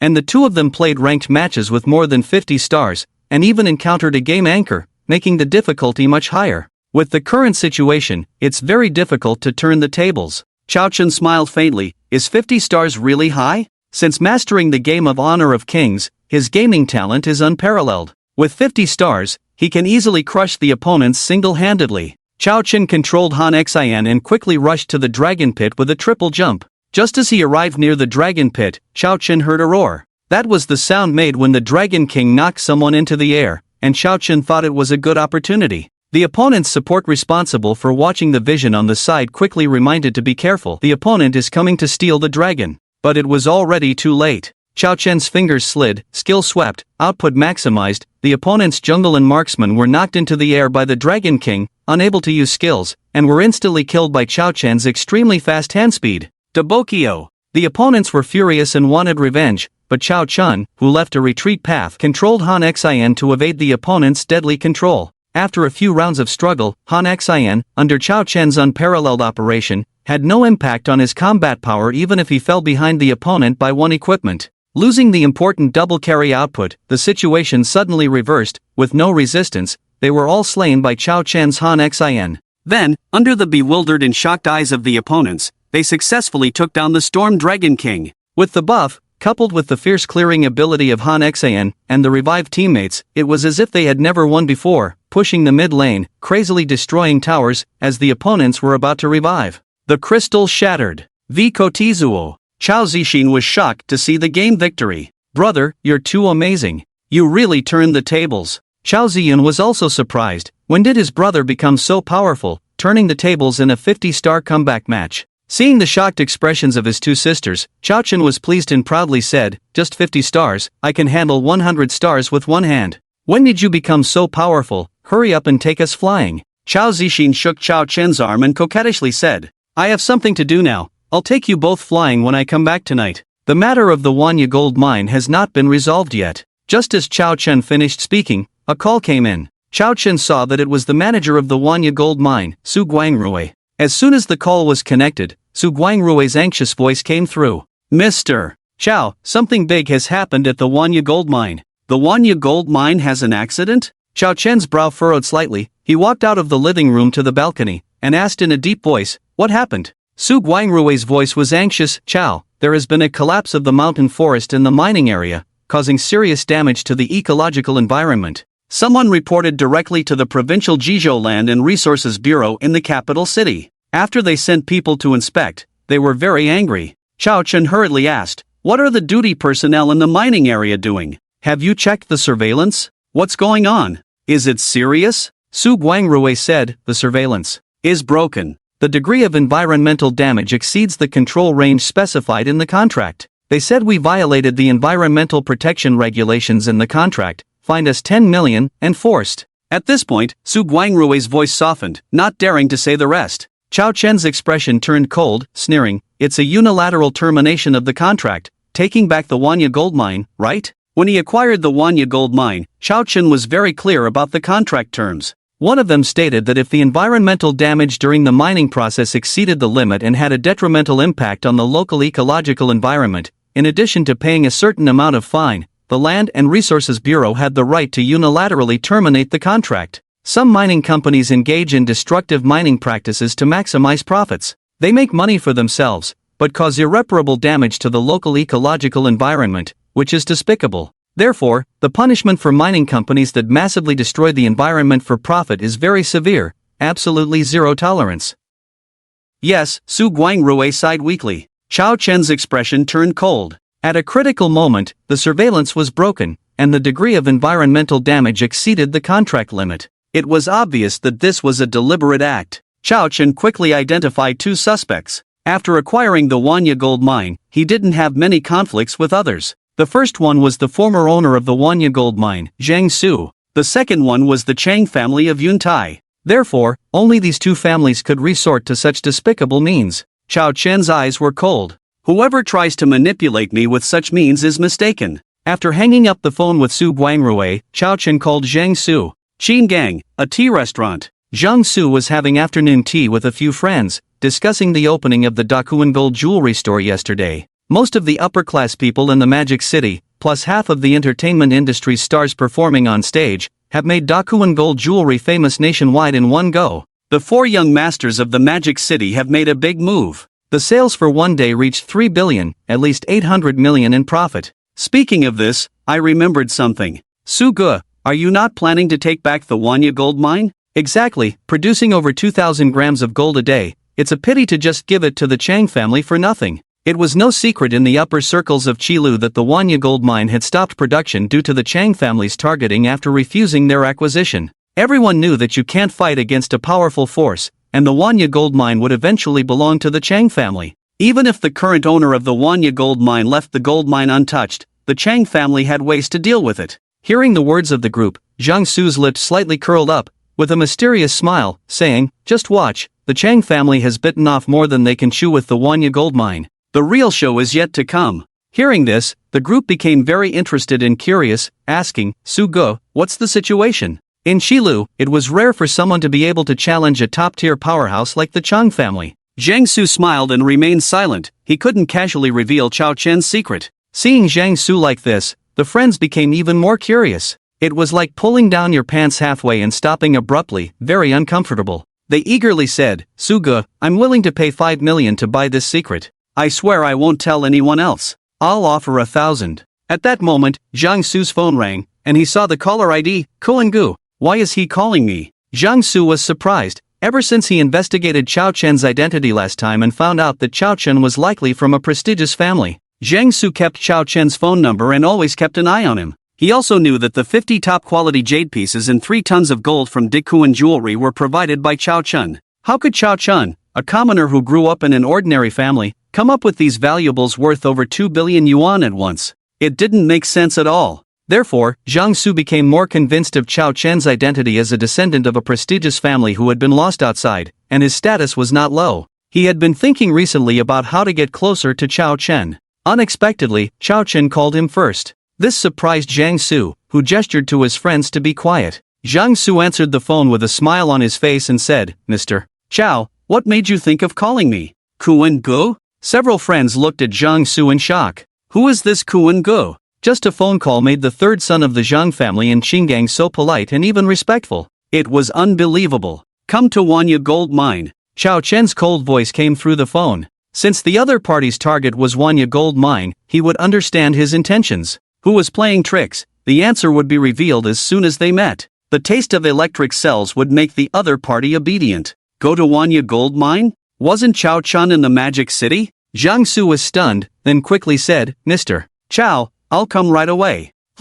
Chao Chen said a word and hung up the phone. Later, Chao Chen found the number of Chang Haihu, who had been blocked. In a luxurious villa in Jeju, Chang Haihu saw the incoming call number on his phone and sneered, "You little bastard, dare to block my phone? Are you in a hurry now? Too bad it's too late." Chang Haihu looked at the phone ringing continuously, with a smug look on his face, refusing to answer. He believed that Chao Chen would call again. It wasn't until the third call that Chang Hai-ho answered nonchalantly, "Hello, who is this? I'm Chao Chun. Doesn't your Chang family want Wanya Gold Mine? Fine, come over now to sign the contract. I'm waiting for you at Wanya Gold Mine." "Sign a contract?" Chang Hai-ho chuckled and said, "There's no need for that. Wanya Gold Mine will automatically belong to our Chang family in a few days." His tone was full of confidence and arrogance. From this sentence, Chao Chen had already figured out the answer. Everything was done by Chang Hai-ho. Chao Chen didn't bother to talk to him and said coldly, "Stop talking nonsense. You have 2 hours. If you don't come, I will immediately transfer Wanya Gold Mine to a certain big family in the Imperial City. No more waiting."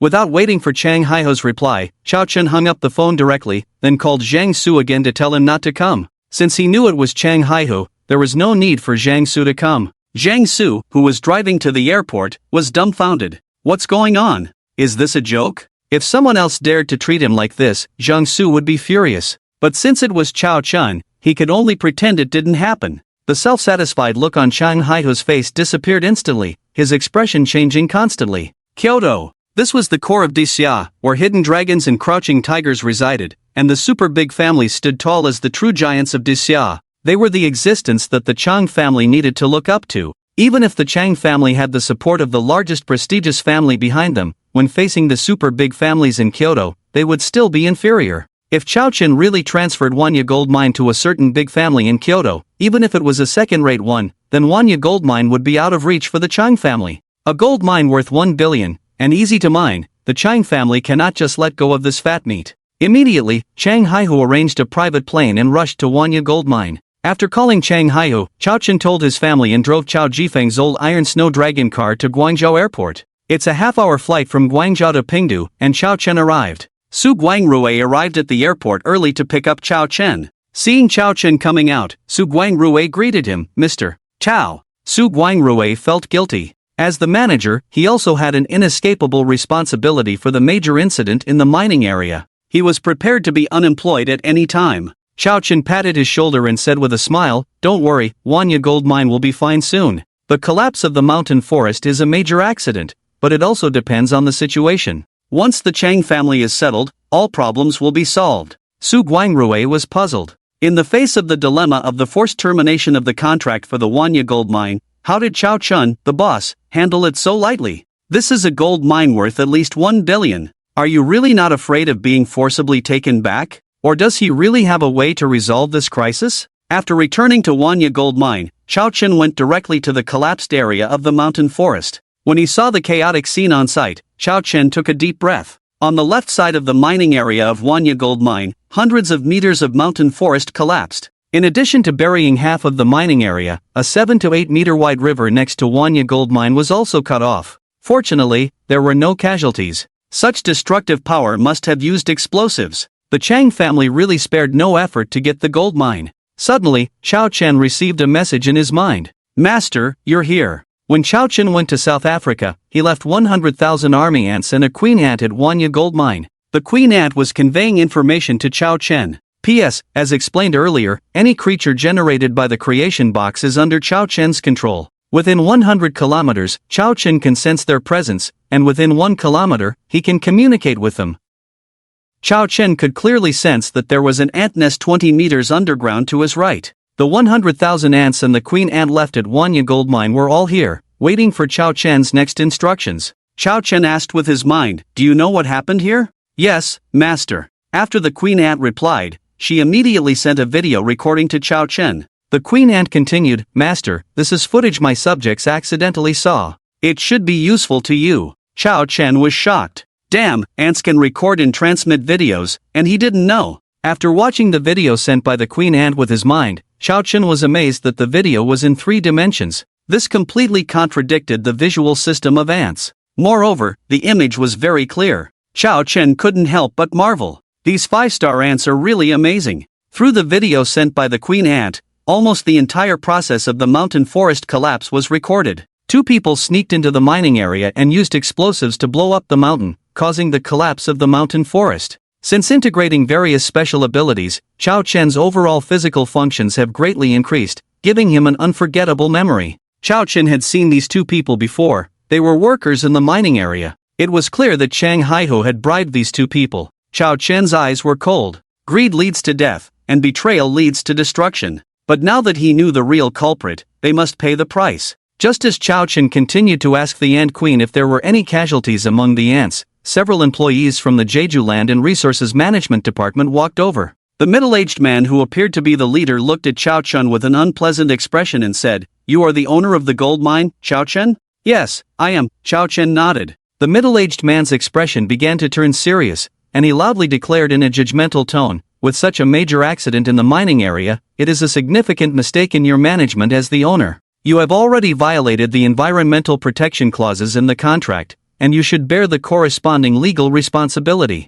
I announce that starting from now, the Land and Resources Management Bureau will directly terminate the Wanya gold mine contract you signed and impose a penalty of 10 million to restore the current ecological environment." With this statement, it was directly announced that Wanya gold mine was no longer Chao Chen's. Chao Chen chuckled lightly and remained silent. The middle-aged man became furious and coldly asked Chao Chen, "What is your attitude?" Chao Chen smirked and said, "Did Chang Haihu send you here?" The middle-aged man's eyes flickered for a moment, then he regained his composure and was about to speak when suddenly, the sound of helicopter propellers roared from a distance. Boom! Soon, a white private helicopter appeared above everyone's heads, with the words Changsha Group 002 written on the fuselage. The white private helicopter slowly landed on the cement ground not far from the crowd. Subsequently, a wealthy and well-fed middle-aged man emerged from the helicopter. The man was none other than Chang Haihu, the vice president of the Qilu Business Association, who had spoken with Chao Chen twice over the phone. Chang Haihu walked up to Chao Chen, looked him up and down, and was quite surprised.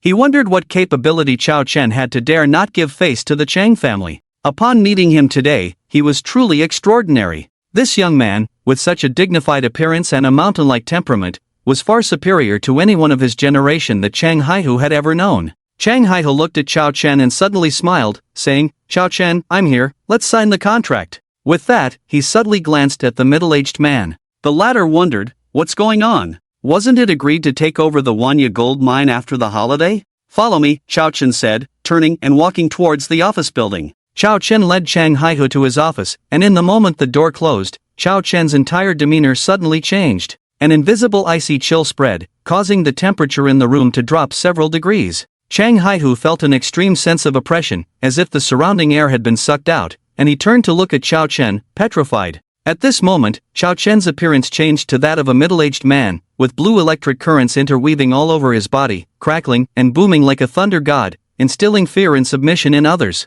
Thump! Chang Haihu, how dare the Chang family lay their hands on the Wanya gold mine? Do you want to die? Chao Chen's voice thundered, filled with a sense of destruction and killing intent. Thump! Chang Haihu was so frightened that he collapsed on the ground, his lips trembling as he said, "You are Chao Chen? You are not qualified to know my true identity." Chao Chen's voice was icy, as he raised his right hand, breaking his fingertip, and blood shot out with the electric current. Chang Haihu was terrified and tried to dodge, but it was in vain, just like before with Chao Chen and the Deputy Minister of Customs in South Africa. The electric current, carrying Chao Chen's electric cells, entered the central brain of Chang Haihu. "As usual, let me give you a taste of bitterness first." Chao Chen coldly smiled, causing Chang Haihu's scalp to tingle and his hair to stand on end. The electric cells that entered Chang Haihu's central brain possessed extremely strong spirituality. With Chao Chen's current mental power, within 10 meters, he could control the cells to release electric currents with just a thought.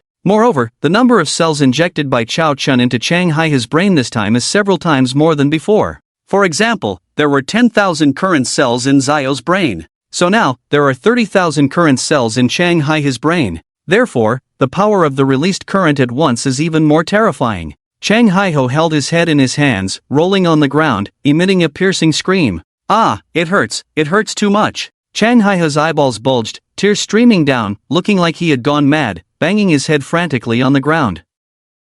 Bang, bang, bang. In the blink of an eye, Chang Haihu's head was broken and bleeding, staining his head red, looking extremely miserable. "Spare me, spare me." The half-dazed and half-stinging torture made him wish he could chop off his own head, frantically kowtowing to Chao Chen for mercy. Watching Chang Haihu's pitiful appearance, Chao Chen also felt it was almost enough. If this continued, Chang Haihu's brain would inevitably not be able to bear it. Although it wouldn't be fatal, he would become mentally impaired and a foolish cripple from then on. Chao Chen immediately had a thought, and the current cells stopped releasing current.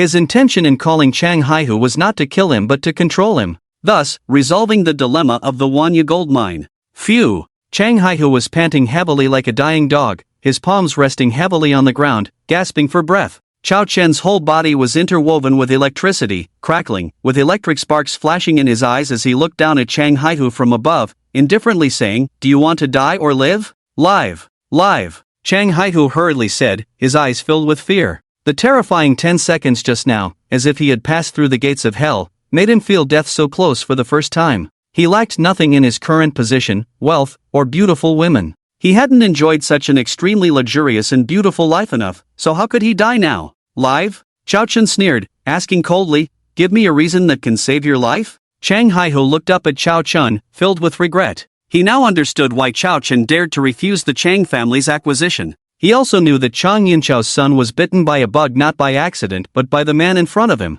With such incredible abilities, Chao Chen's identity was already apparent. He belonged to a prominent family. Because only the core figures of prominent families could control such terrifying abilities, they were beings above ordinary people. They were not to be trifled with by the Chang family. Chao Chen's icy gaze, as if looking at ants, made Chang Haihu's heart uncontrollably tremble. He knew that if he couldn't give Chao Chen a satisfactory answer, his life would be in danger. "Mr. Chao, I was confused and offended you, not recognizing the true dragon. I can immediately restore normal production at the Wanya gold mine and offer 10 billion as compensation. Please spare me this time." Chang Haihu cautiously looked at Chao Chen, extremely nervous, waiting for Chao Chen's response. Not enough. Chao Chen couldn't easily let Chang Haihu off. He continued to exert pressure, saying indifferently, "You won't have a third chance to speak." Chang Haihu's heart trembled fiercely. Chao Chen's words were clear. If his second offer didn't satisfy Chao Chen, he would be on a dead-end path. 50 billion.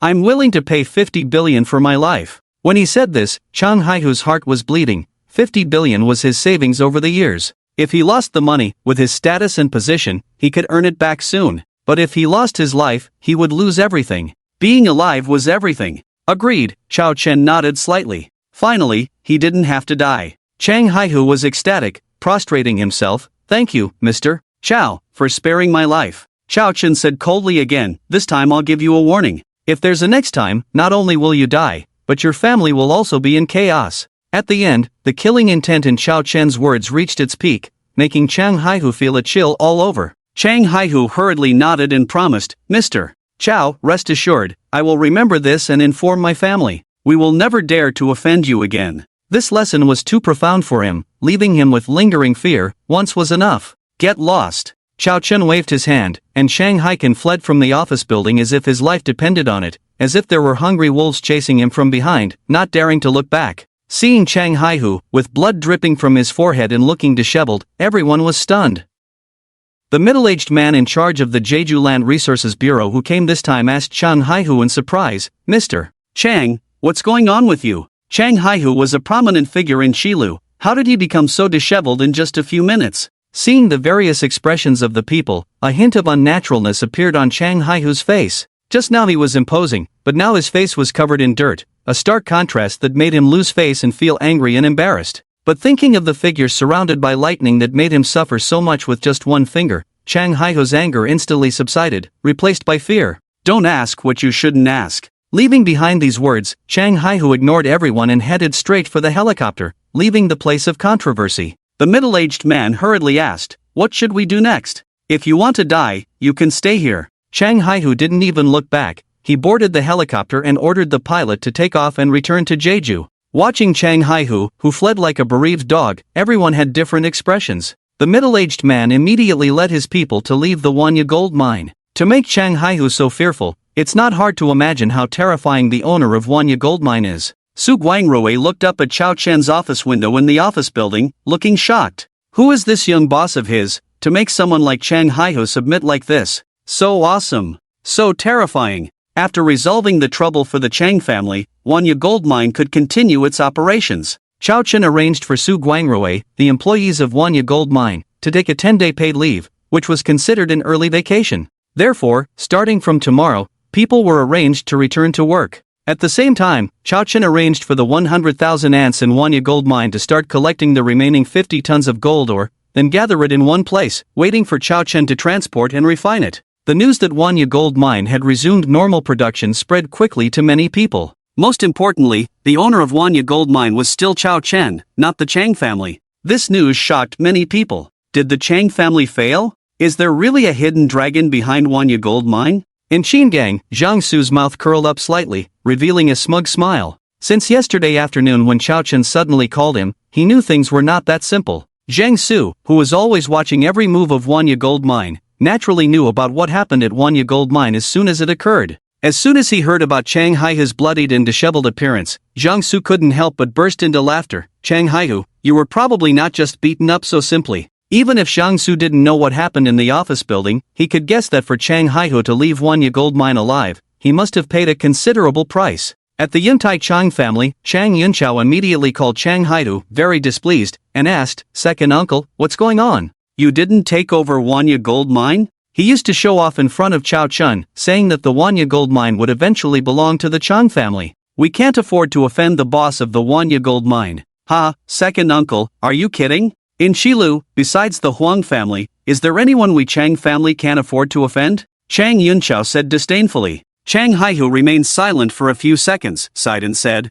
"The background of the boss behind the Wanya Gold Mine is unfathomable. This time, our Chang family has kicked the iron plate. If it weren't for you, second uncle, I might not have been able to leave the Wanya Gold Mine yesterday afternoon." Chang Yunchao's originally carefree expression suddenly stiffened, and he asked incredulously, "Uncle, are you serious?" "Yes," Chang Haihu said with lingering fear. "In short, the boss of the Wanya Gold Mine is someone we can't afford to provoke." After speaking, he hung up the phone. Chang Yunchao stood still, unable to come back to his senses for a long time. After a long time, he muttered, "Chao Chun, who are you really?" October 3rd, morning. While some people were still discussing the Wanya Gold Mine, Chao Chen's family boarded the Iconho luxury yacht and set sail for a sea trip. The family rarely traveled together and was full of expectations for the upcoming journey. Set sail. With Chao Chen's command, Captain Susan of the Iconho yacht started the engine. Woo woo woo. Amidst a heavy whistle, the streamlined luxury yacht sailed out of the Guangzhou pier, cutting through the sea, leaving a long white wave behind as it headed south. This trip started from the Yellow Sea in Guangzhou, passing through the East China Sea, the Taiwan Strait, the South China Sea, and finally arrived in Sanya. The total distance was 3,500 kilometers, with a duration of 5 days. Iconho sailed all the way and arrived in the central area of the Yellow Sea 5 hours later. The sea here was relatively clear, allowing one to see various schools of fish swimming in the water. It was perfect for fishing. Chao Chen asked Susan to slow down the yacht and stay in place. Then, he arranged for the crew to set up fishing rods for sea fishing. After setting up the fishing rod, Chao Jifeng couldn't wait to step forward, looking excited at the high-end fishing rod in front of him. For a fishing enthusiast, having such a high-quality fishing rod was truly an exciting thing. After baiting the hook and aiming, Chao Jifeng cast the line. In less than a minute, a 30-centimeter sea fish took the bait. Chao Jifeng quickly reeled in the line, pulling up the sea fish. After identifying the type of fish, Chao Jifeng exclaimed, "It's a 6-pound red-spotted grouper." The red-spotted grouper is a low-fat,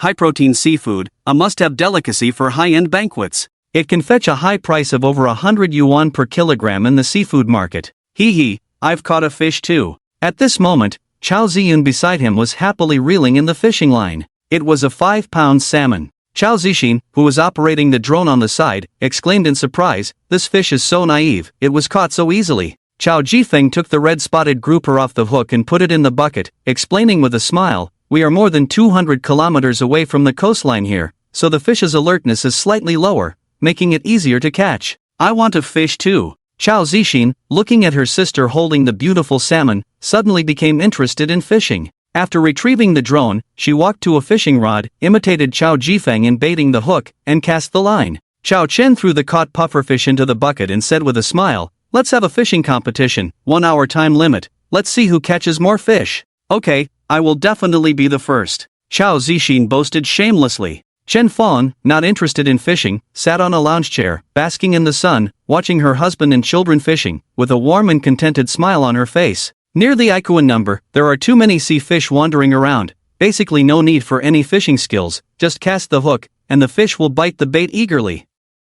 Almost reaching the limit. In less than 10 minutes, the buckets next to several people were filled with various seafood. Can't finish fishing, can't finish at all. Looking at the fish in the sea that showed no signs of decreasing, Chao Zixin was very happy, experiencing the joy of fishing. Chao Chen, Chao Jifeng, and Chao Ziyan also had smiles on their faces, and their hands never stopped. It wasn't until an hour later that everyone reluctantly stopped fishing in the sea. Finally, the fish caught by the 4 people made the crew members who understood the prices of seafood on the boat calculate who was the first. First place, Chao Zixin, 12,600 yuan. Second place, Chao Jifeng, 12,500 yuan. Third place, Chao Ziyun, 11,200 yuan. Fourth place, Chao Chen, 11,000 yuan. The types of fish caught by several people were almost the same, so the prices did not vary much. Chao Zixin successfully won the first place as he wished, jumping happily like a little girl who had eaten sweet candy. Chao Jifeng sighed, realizing that the busiest day in his family's small restaurant at home couldn't even earn 10,000 yuan.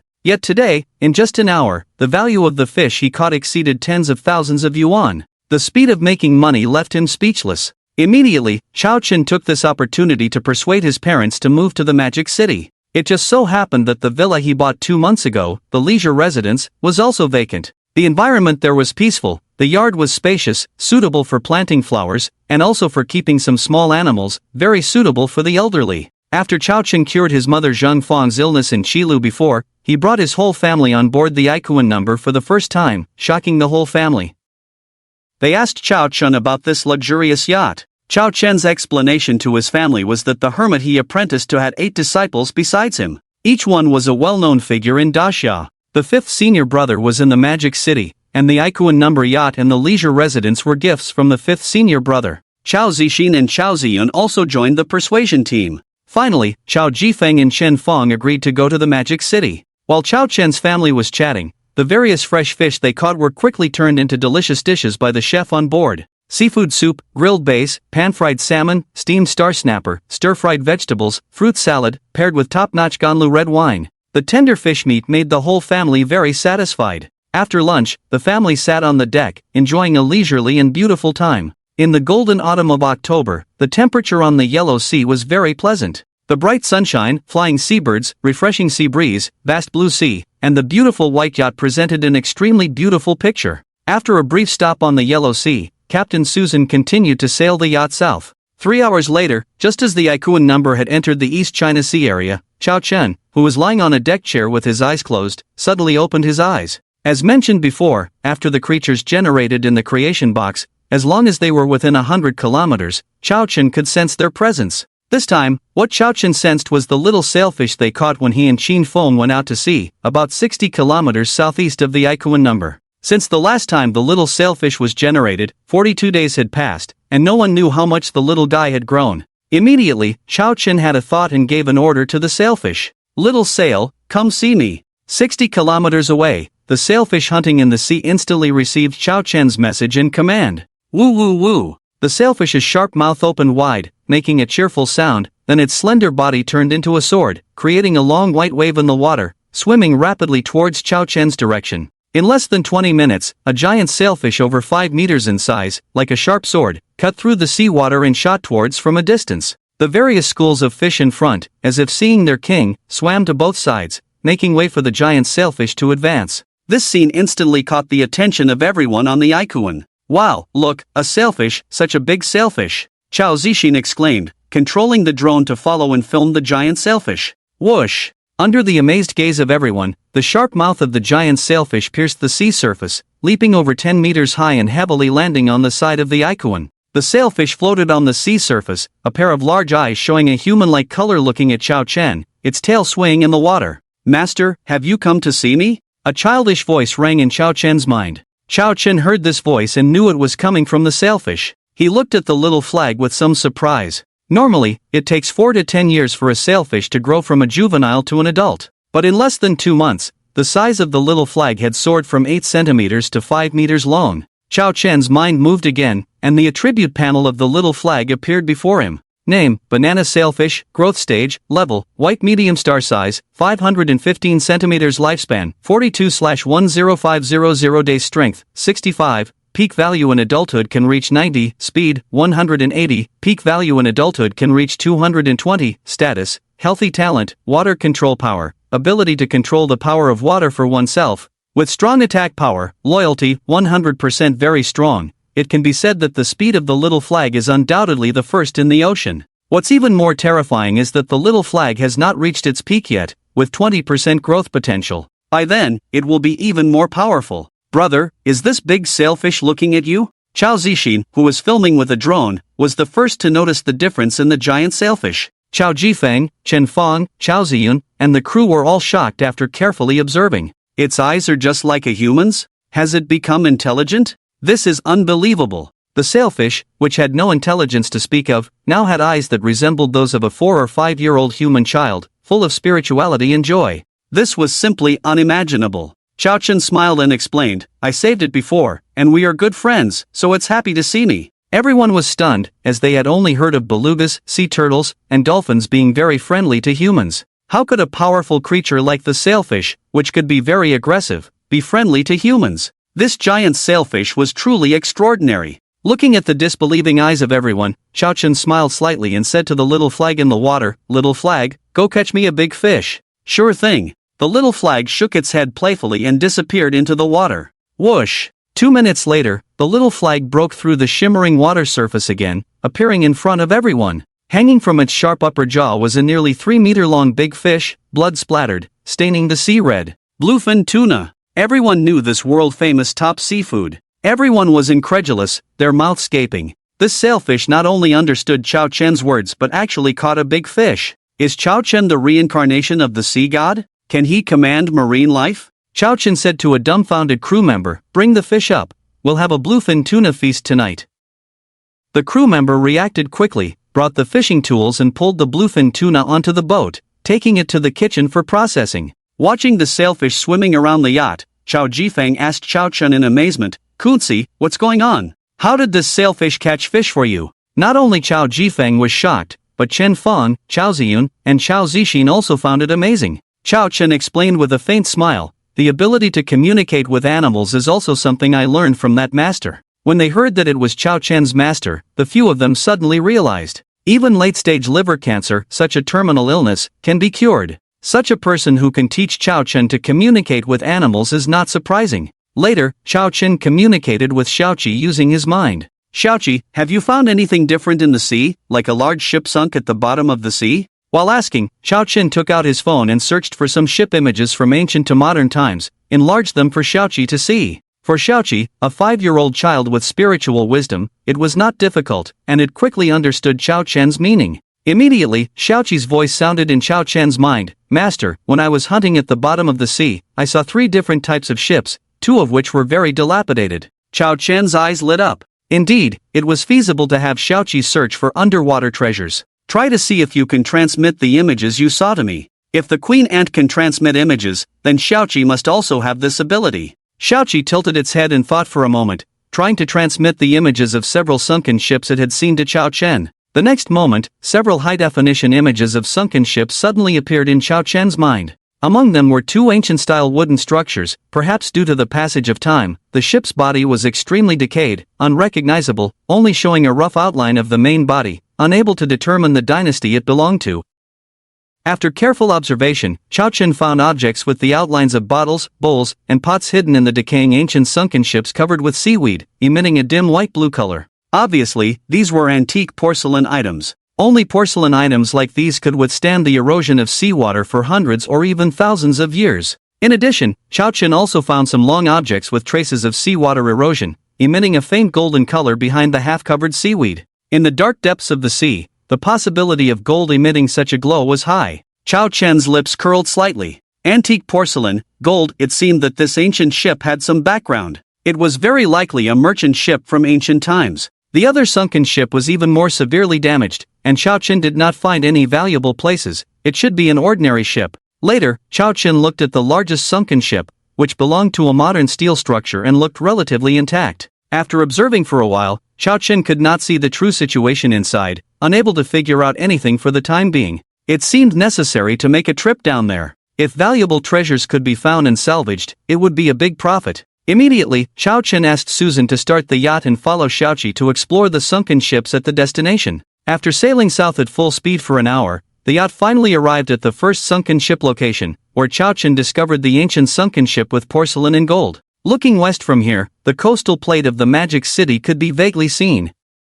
Chao Chen measured the distance with his phone, 195 kilometers, just within the territorial waters of Dasha. If salvaged from here, it belonged to the country and must be handed over. However, this did not pose a problem for Chao Chen. He had a way to turn these things into international waters. Chao Chen returned to his room and took out the water bear he bought on the way back yesterday. Then he poured all of them into the creation box. Ding, it will consume a little energy value. Are you sure you want to generate? Confirmed. Ding, congratulations on obtaining 3 2-star water bears and a talent ability sphere. 2 stars? Chao Chen was shocked. Wasn't the creation box currently at the 1-star level? How could a 2-star creature appear? Chao Chen suddenly had a whimsical idea. Could it be because the water bear is too special? Chao Chen carefully observed the water bears floating above the creation box. As is well known, water bears are extremely small, with the largest being only 1.4 millimeters, and human eyes cannot see their true appearance at all. And now, these 3 water bears are the size of soybeans, 4 to 5 times larger, fluffy, and some are cute. After looking at the 3 water bears for a while, Chao Chen put them in a box. The 2-star water bears generated by the creation box have become even stronger. Putting these 3 water bears into the ocean will definitely bring him unexpected surprises. I wonder if they can evolve into giant monsters like Godzilla. Chao Chen is very much looking forward to it. Crack! Chao Chen picked up the talent orb of the water bear, crushed it directly, and instantly turned into countless particles merging into his body. After the talent orb of the water bear merged, Chao Chen could clearly feel that his skin, flesh, bones, meridians, and cells were transformed as if they had drunk divine water. Gradually, black impurities began to spray out of Chao Chen's pores. In a few breaths, his clothes were dyed black, as if rolling in a stinking ditch, covered with black mud, sticky, emitting a nauseating stench. Ugh, the pungent smell made Chao Chen very uncomfortable, his stomach churning, almost vomiting the seafood lunch he had eaten. Chao Chen immediately entered the bathroom, scrubbed vigorously several times, until the strange smell disappeared completely, then walked out of the bathroom satisfied. Crunch! Chao Chen clenched his fist and could feel that his strength had more than doubled. A punch was thrown. Boom! It even made a sonic boom, deafening. So strong. Chao Chen's expression was excited. Now the power of his full-force punch could easily break through a 50-centimeter concrete wall. In addition to the surge in physical strength, there were also significant changes in the electric cell inside his body. Transform, flash! Chao Chen, in an excited mood, shouted loudly, and the electric cells in his body boiled. In an instant, a surging electric current spread throughout Chao Chen's body, shining with purple arcs, interweaving and flickering, like a statue of the Flash, with overwhelming momentum. The electric voltage unleashed by Chao Chen now was 3 times what it was before. It reached an astonishing 3,000 volts. Terrifying. Hee. Chao Chen's mouth curled up. Now he could not exaggerate to say that he was a humanoid high-voltage transformer. A single electric shock could make people fall asleep. After the electric current retracted into the cells, Chao Chen had a thought, and his personal attribute panel appeared in front of him. Name, Chao Chen. Lifespan, 8706/202280. Strength, 195, Human average 10, same below, Speed, 67. 5 Constitution, 216 Spirit, 63 Special Abilities, 10-fold Strength, Sailfish Speed, Invisibility, Transformation, Regeneration, Defense, Poison, Night Vision, 10-fold Punch Strength, Thunder and Lightning Power, 10-fold Sensing, 10-fold Jumping, Super Survival, King of Glory Game Mastery, Proficiency in African Languages. Chao Chen widened his eyes, extremely shocked. Damn! Lifespan increased 10-fold directly, reaching 202,280 days, which is 550 years. Is this the talent orb of the 2-star creature water bear? This effect is too incredible. Chao Chen's breathing became rapid with excitement, almost unbelievable. For the pursuit of immortality and eternal life. From the pre-Qin period 2,000 years ago, starting with the first emperor of Qin, Qin Shi Huang, it has been passed down. From ancient times to the present, no one does not yearn for it, does not desire it. At this moment, Chao Chen has a lifespan of 550 years. As long as the earth does not explode, with the essence of life in him, he is immune to illness and can live up to 550 years. And, as the creation box upgrades, Chao Chen has a feeling. Leaving the earth, breaking free from the shackles of the solar system, and heading towards the vast universe is not impossible. With the creation box, anything is possible. Besides his lifespan increasing tenfold, Chao Chen's power, physique, speed, and spirit have all tripled. Solely based on his physical body, the current Chao Chen is 20 times that of a normal human. If he were to unleash all his trump cards and special abilities, Chao Chen's combat power could increase by tenfold. It can be said arrogantly that the current Chao Chun, as long as he is not hit by large conventional weapons, is an immortal being.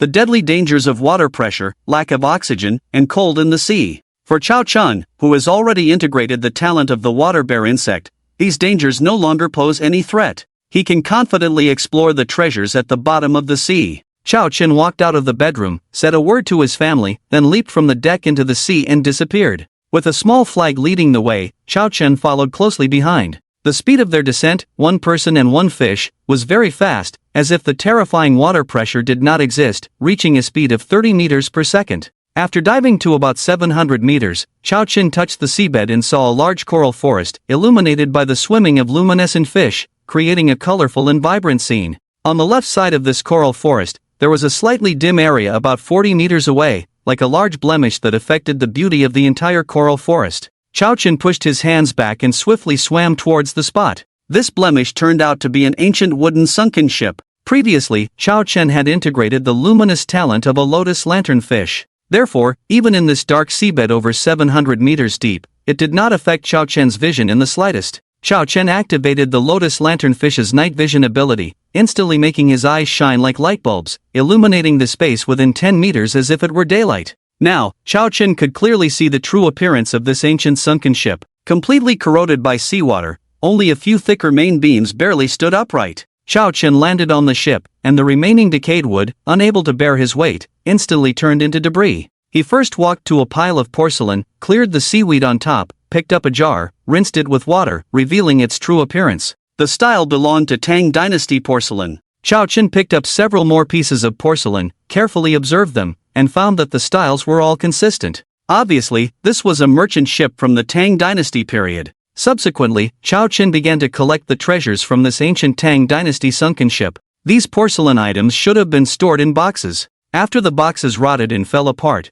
the porcelain inside was not greatly damaged. There were over 100 pieces in total, ranging from celadon to white porcelain, all exquisitely crafted. However, after being soaked and corroded by seawater for thousands of years, the overall glaze color, texture, and gloss had significantly diminished. These porcelain items would require a professional antique restorer for maintenance. In addition to the hundreds of porcelain pieces, Chao Chun also found many valuable items inside the decaying ship. There were 20 corroded iron swords of historical value, over 60 pieces of jewelry such as agate and Hutian jade, around 60 pounds of gold ingots, gold bars, and gold products, approximately 950 pounds of silver ingots and silver products, about 3,000 various copper coins. All calligraphy and paintings were completely decayed, with only a few broken copper painting tubes found. Chao Chun was very satisfied. Last night, Chang Hovu transferred 5 billion to him. With a cash flow of over 52 billion, he was not short of money. But the thrill of finding treasures made Chao Chun very happy.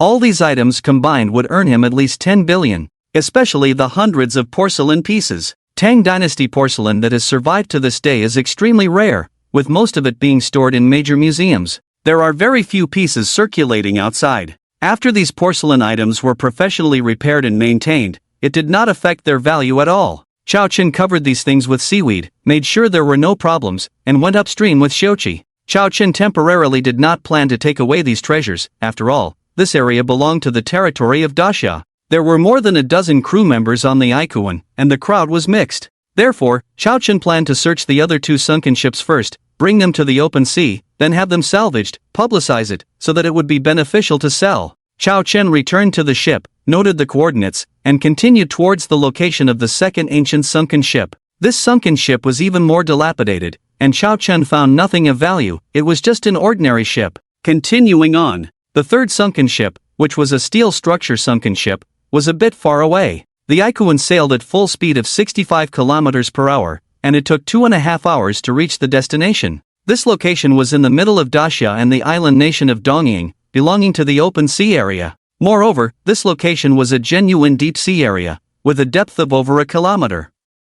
Unconsciously, the time had come to 6 o'clock in the afternoon. The setting sun was shining in the sky, casting its last rays of light, turning the sparkling sea into a golden red color, emitting a dazzling brilliance. It was truly beautiful. After enjoying the twilight scenery with his family, Chao Chun went back into the sea. Before long, Chao Chun arrived at the location of the third steel sunken ship with Xiuqi. The water here was 1,200 meters deep, and a sunken ship twice the size of the Ikuan was stuck in an underwater canyon. The large ship, estimated to be over 150 meters long, lay on its side in the underwater canyon, with its overall structure intact. Approaching the large ship, Chao Chun, with night vision capabilities, was able to identify the approximate identity of the ship through the gun barrels, machine gun mounts, inscriptions, and patterns on the hull. This was a Japanese transport ship from the World War II era. There were many large pits on the surface of the hull, indicating that it had been hit by shells. Chao Chun circled the sunken ship and entered the easily accessible cockpit position.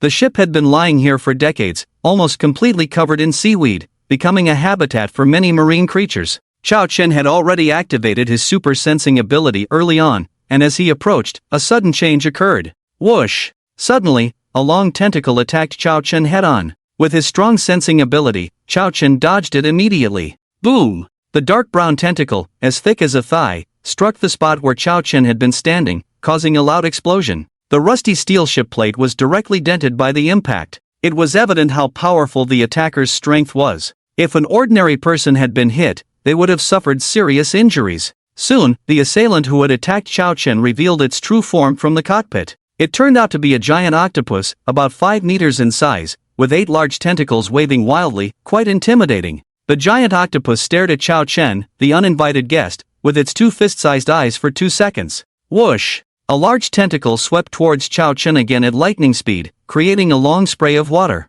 Xiaoqi beside Chao Chun, seeing this, roared and was about to charge forward. With its current strength, it could easily overpower the octopus. I got this. Chao Chun dodged the attack and the electric cells in his upper body quickly gathered around his eyes. So you want to ambush me? Chao Chun smirked. Let me show you the power of my 3000 volts. In the next moment, 2 purple electric arcs shot out from Chao Chun's eyes like light bulbs, cutting through the water and hitting the giant octopus's head. Oh! The octopus's head shimmered with purple electricity, let out a piercing scream, and then collapsed limp. Without a doubt, the voltage of over 1000 volts instantly extinguished the life force of the giant octopus. After the octopus died, with no obstacles in the way, Chao Chun smoothly entered the cockpit. Behind him, the little flag rushed to the giant octopus corpse, opened its mouth revealing sharp teeth, and gleefully started to enjoy its meal. The mutated little flag had an extremely rapid consumption rate. In less than 5 minutes, the octopus corpse of almost the same size was completely eaten by the little flag, and its size increased by about 2 to 3 centimeters.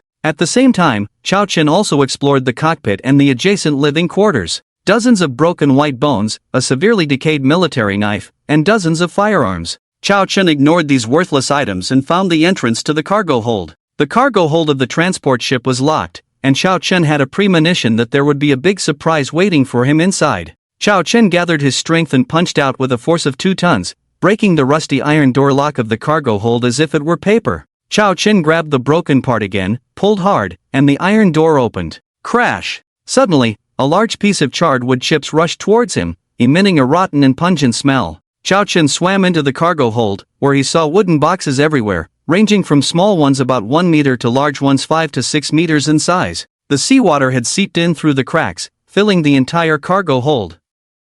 After decades of being submerged in the sea, most of the boxes had been corroded by seawater. Inside were treasures such as porcelain, jade, murals, Buddha statues, inscriptions, jewelry, gold and silver jewelry, calligraphy and paintings, and various ancient artifacts from the Great Xiao dynasty, totaling dozens of varieties. In addition, due to the ship's slanted position on the seabed, many more boxes of various sizes were piled up at the bottom of the cargo hold, totaling over 100. According to records, up to 17 million cultural relics from the Great Xiao dynasty were lost overseas. In 47 countries around the world, in over 200 museums, there are over 1.6 million fine cultural relics from the Great Xiao dynasty, a staggering sight. These cultural treasures of the Great Xiao dynasty were shamelessly looted and stolen by invaders. Obviously, the various artifacts from the Great Xiao dynasty in the cargo hold of this Japanese transport ship from the World War II era were plundered by Japan from the Great Xiao dynasty. Intended to be transported to their own country, the ship was attacked and permanently sunk a kilometer below the sea surface. Fortunately, they were discovered by Chao Chun, and these artifacts could finally see the light of day again and return to their homeland. After spending a few minutes in the cargo hold, Chao Chun left and locked the door again. He did not take a single artifact. His plan was simple, to spend the holiday happily with his family. Then, at another time, he would bring the treasures from the Tang dynasty sunken ship near the coast here. and then have them salvaged by someone. He wanted the appearance of this sunken ship to shock the great Xia dynasty and the entire world. On October 8, the 5-day sea tour ended perfectly. Along the way, the family left their footprints and laughter in places like the Magic City, Taiwan Province, Dongsha Islands, Shisha Islands, Sanya, Macau, and Hong Kong. On October 9, Chao Ziyun and Chao Zixin returned to Kyoto University to continue their studies. Chao Chen helped Chao Jifeng and Chen Feng move and then went to live leisurely in the Magic City. From then on, Chao Jifeng and Chen Feng lived here. The large villa yard allowed them to plant flowers and vegetables and keep small animals. When the two elders got bored, there were 5 top luxury cars in the villa garage for them to drive around the Magic City. After finishing everything, on October 10, the private plane that Chao Chen had Guiyilong purchase finally arrived in the Magic City. The Airbus ACJ-139, priced at 100 million meters of gold,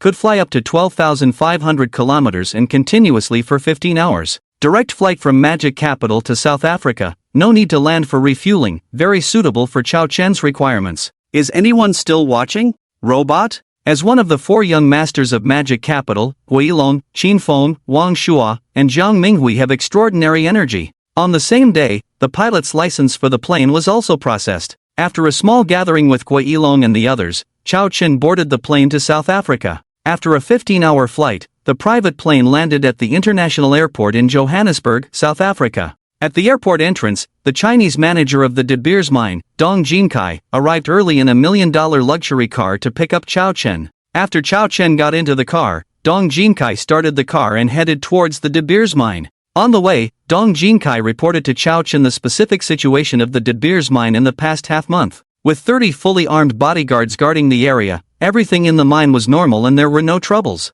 Upon returning to the De Beers mine, Chao Chen immediately went to the refining plant. Through the basement of the refining plant, Chao Chen entered 2 bunkers. In the first bunker of 300 square meters, gold particles collected by 4.9 million ants occupied more than half of the space. Calculating based on the 8 tons of gold particles collected by 4.9 million ants on average per day, during the 13 days Chao Chen was away, a total of 104 tons were collected. These were all collected from the neighboring Rand Gold mine. Compared to the nearly 20,000 tons of gold resources that can be mined at the Rand Gold mine, 104 tons can only be considered a drop in the bucket. Perhaps, when the Rand Gold mine discovers a significant decrease in gold production, they will be surprised. However, by that time, the gold collected by Chao Chen would be enough for him to make a big and earth-shattering move. The next morning, after breakfast, Chao Chen began to move the gold particles from the first bunker to the refining plant above for processing. The intelligent refining equipment can refine 3 tons at a time and takes 2 hours. It took Chao Chen 3 days to refine the 104 tons of gold particles. The gold quality inside the Rand Gold mine is world-renowned. After refining the 104 tons of gold particles and the additional 3 days of collection by the ant army, the 128 tons of gold particles, after refining, amounted to 118.4 tons. Chao Chen moved all this gold into the second bunker, adding the previous 5.6 tons of gold. The total gold stored in the second bunker at this moment is 124 tons, worth 620 billion. Gold has a high density, with 2 tons of gold able to be stored per square meter. With a height of 3 meters, the second bunker, when filled with 200 square meters, can store around 500 tons. With the digging speed of the 4.9 million ant army, this can be achieved in 3 months. Moreover, let's not forget that in another half month, the 9 ant queens will lay eggs again, producing another 4.5 million ants. By then, the mining speed will double, mining 15 tons of gold a day, unprecedented. Therefore, Chao Chen currently has 2 options for the refined gold. The first is to move it out, and the second is to continue expanding the space for storing gold. Chao Chen decided to go with the first option. With the cooperation of the South African Deputy Minister of Customs, these 124 tons of gold can be secretly taken out of South Africa without any difficulty. However, the problem is where to take this gold. This, however, did not pose a challenge for Chao Chen. While refining the gold these days, Chao Chen had a plan. The first step was to purchase a private island as his secret base. With the increasing number of ants, the collected gold will also rapidly increase. This gold must also have a safe and hidden storage point. A private island is the best choice. When the gold accumulates to 1,000 tons, Chao Chen will execute his second major plan. That is to open a bank. The current opening of the Dakuan Gold Jewelry Store is not enough to consume all the gold in his hands. Therefore, opening a bank is the best choice. With gold as a hard currency, there will never be a shortage of customers.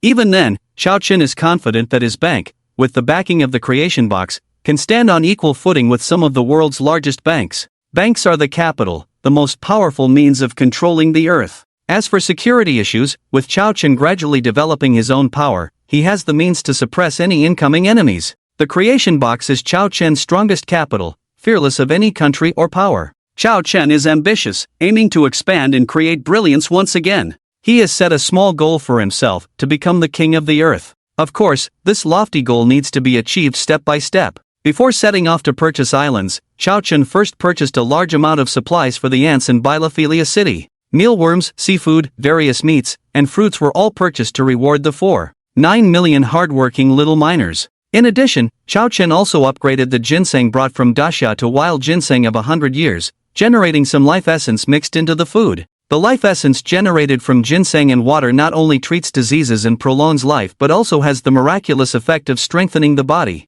This has been proven. After drinking the life essence, Chen Fang not only cured his late-stage liver cancer but also doubled his physical strength in just over a month, comparable to the physique of some special forces soldiers. Indeed, after the 4.9 million ants consumed the life essence, their bodies became stronger, and even their gold mining speed increased significantly. The 4.9 million ants can collect 10 tons of gold per day, with each ant averaging 2 grams. The miraculous nature of the life essence has made Xiao Chen more active in his thinking. He wonders if the creation box can generate elixirs like the Great Huan Dan, Pei Yuan Dan, and Bone-washing Dan found in the martial arts world. He plans to find the elixir recipes and give it a try. After feeding the ants, Xiao Chen began searching online for suitable islands to purchase. His first choice was the Indian Ocean, as it is adjacent to South Africa and Australia. Australia also has abundant gold resources that must be exploited. 3 months later, the number of ants would increase to 20 million. Xiao Chen plans to take 10 million ants to mine gold in Australia. Buying an island in the Indian Ocean is advantageous for storing and transporting gold from South Africa and Australia. Of course, this is just the first step, as Xiao Chen plans to purchase a second, third, and even more islands in the future until the earth is his. The 6 islands chosen by Xiao Chen are all 3,000 kilometers away from the continental shelf, not far from the Antarctic state, located in the roaring 40s where fierce winds blow, making it a harsh and desolate environment, deserted and uninhabited. This suits Xiao Chen just fine. He buys the islands only to store gold, the more secluded, the better, as he does not reside there. These 6 islands are not far from each other, belonging to the overseas territories of Gaul, which saves Xiao Chen a lot of time. After all, being over 3,000 kilometers from the mainland, traveling by boat is the only option. The person in charge of selling overseas islands for Gaul was delighted to hear that someone wanted to buy the desolate islands at the southernmost tip of the Indian Ocean. After setting a time, they inspected the islands the next day. Xiao Chen used his shape-shifting ability to assume a South African appearance and obtained a new identity document under the name Wan Jin through Shiwa. The next day, using the new identity of Wan Jin, Xiao Chen and the Gaul person in charge of selling islands sailed to the depths of the Indian Ocean to inspect the islands. Being cautious when storing gold is never a mistake. 3 days later, Xiao Chen returned to Bielophilia City in South Africa and purchased a 900 square kilometer island for 2 million meters of gold. The island has a natural water port large enough to accommodate any ship under 5,000 tons. After buying the island, Xiao Chen directly hired a construction team in Bielophilia City, all of whom were from Daxia. The infrastructure capabilities of the Daxia people are well known worldwide. Xiao Chen hired a construction team with the sole purpose of building a large underground air raid shelter beneath the small island. As for the surface of the island, Xiao Chen would not construct any facilities, maintaining the natural environment. With Xiao Chen's high payment, the construction team worked vigorously. In just under half a month, a large 2,000 square meter air raid shelter was completed. This large air raid shelter is located 100 meters below the island's surface, constructed with the highest standards and resembling a refuge. It can prevent attacks from small nuclear weapons. After completing the air raid shelter on the island, it was already November 12th without anyone noticing. Xiao Chen had been in South Africa for a month. In this month, the ants collected 420 tons of gold. The reason for this abundance was that half a month ago, 9 ant queens gave birth to 4.5 million ants again. Together with the previous 4.9 million ants, the Debiao gold mine now housed 9.4 million ants. These ants could collect around 18 tons of gold particles per day. The gold particles came from the neighboring Rand gold mine, with a high gold content averaging 93%. After refining by Chao Chun, along with the 124 tons from the previous month, 3 tons of gold were sent to the Magic City at the end of October to be processed into gold jewelry. At this moment, the total gold reserves in the second air raid shelter under the Debiao gold mine reached an astonishing 500 tons. The 200 square meter second air raid shelter was packed full of gold bricks and could no longer hold more, necessitating a quick transfer. Looking at the room full of gold bricks in the second air raid shelter, Chao Chen was worried. With so much gold, it had to be transported by sea to a small island in the Indian Ocean. The nearest coastal city to Bielophilia City was Baiputa, 420 kilometers away. The high density of gold meant that transporting 500 tons of gold was no small task. The best approach was to divide it into smaller batches and transport it to Baiputa port. Handling the gold required Chao Chen's personal attention,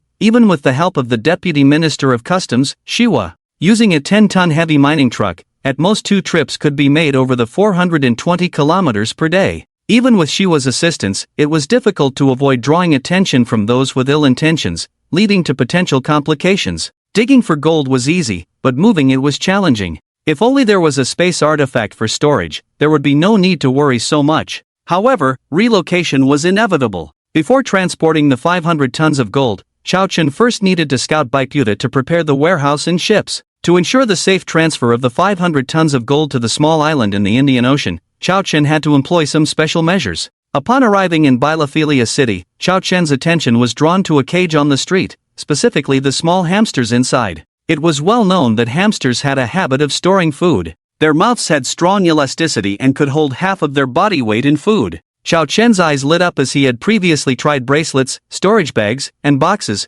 none of which revealed any artifacts or special abilities related to space. Since inanimate objects did not work, what about living animals? Kangaroos were too large, but small hamsters would suffice. Immediately, Chao Chen stopped to buy 2 small hamsters, and upon returning to the car, he summoned the space artifact with a single thought. The car windows were fitted with privacy film, preventing outsiders from seeing what was happening inside the car. A week ago, Chao Chen had gathered the super large capacity batteries needed to build the energy storage station. Now, Chao Chen rarely uses up the 10 daily generations of the creation box. Chao Chen placed a small hamster into the creation box. Ding! A little energy value needs to be consumed. Are you sure you want to generate? Confirmed. Ding! Congratulations on obtaining a space mouse and a 1-star space ability sphere. As the prompt sound of the creation box rang in his mind, Chao Chen widened his eyes, extremely surprised. Damn! A space artifact really exploded. Overjoyed, Chao Chen quickly took the space ability sphere and crushed it eagerly. Crack! The space ability sphere turned into countless particles and merged into Chao Chen's body. The next moment, Chao Chen's consciousness appeared in a quiet dim space. Soon, the information of this dim space appeared in his mind out of thin air. 1-star mustard seed space, size 10 cubic meters. Truly worthy of the creation box. So awesome. This mustard seed space immediately resolved Chao Chen's current awkward situation. With high-density gold, 1 cubic meter can hold 32 tons. With a size of 10 cubic meters, it can hold 193 tons. Relying on the mustard seed space, Chao Chen only needed 3 trips to safely and conveniently transfer the 500 tons of gold to a small island in the South Indian Ocean. This eliminated the trouble of transportation and hiring ships. Most importantly, it greatly reduced the risk of gold leakage. With a thought, Chao Chen came out of the mustard seed space. Then, his gaze fell on the small hamster floating above the creation box. Compared to before it was generated, the current hamster looked different. Its size remained the same, but its fur was extremely beautiful, and its small eyes sparkled like a galaxy, exuding an indescribable charm. Staring at it for a long time could make one's soul deeply immersed. With a thought, the attributes panel of the hamster appeared before Chao Chen. Name, Space Mouse, Juvenile, Level, White Medium Star Size, 10 cm Lifespan, 1/21900 Days Status, Healthy Strength, 15, Peak Value of 85 in Adulthood, Speed, 50, Peak Value of 300 in Adulthood, Talent, Space Power, Currently Open 3 cubic meters, 10 cubic meters in Adulthood, Loyalty, 100%. After completing the information of the Space Mouse, Chao Chen was somewhat surprised. Increasing lifespan by 60 years was normal. What surprised him was that this seemingly fragile little guy was actually so fast. Its initial speed was only 5 points lower than his. The most terrifying thing was that the maximum speed in adulthood was 300. Chao Chen tested its speed of 65 points, and at full speed, it could run over 60 meters per second, and in extreme conditions, it could run over 200 kilometers in an hour. It was twice as fast as the land long-distance running champion, the cheetah. And this was just the speed attribute of 65 points. If the Space Mouse reached its peak adult state with a speed attribute of 300 points, surpassing the speed of sound would be effortless. This is the terror of creatures with space attribute rules. Chao Chen placed this Space Mouse aside, picked up another hamster, and placed it in the creation box for generation. By having several space mice, he could transfer the 500 tons of gold all at once. Soon, this hamster also turned into a space mouse, but it did not explode into a mustard seed space sphere. Chao Chen went down to buy 2 more, and after generation, the result was the same, no mustard seed space sphere exploded. Could it be that each species can only explode one kind of talent ability? Chao Chen frowned, carefully recalling and realizing that this was indeed possible. The first time he generated ants, the number reached over 1,000, but only one special ability sphere of 10 times the strength exploded. After understanding the reason, Chao Chen felt relieved.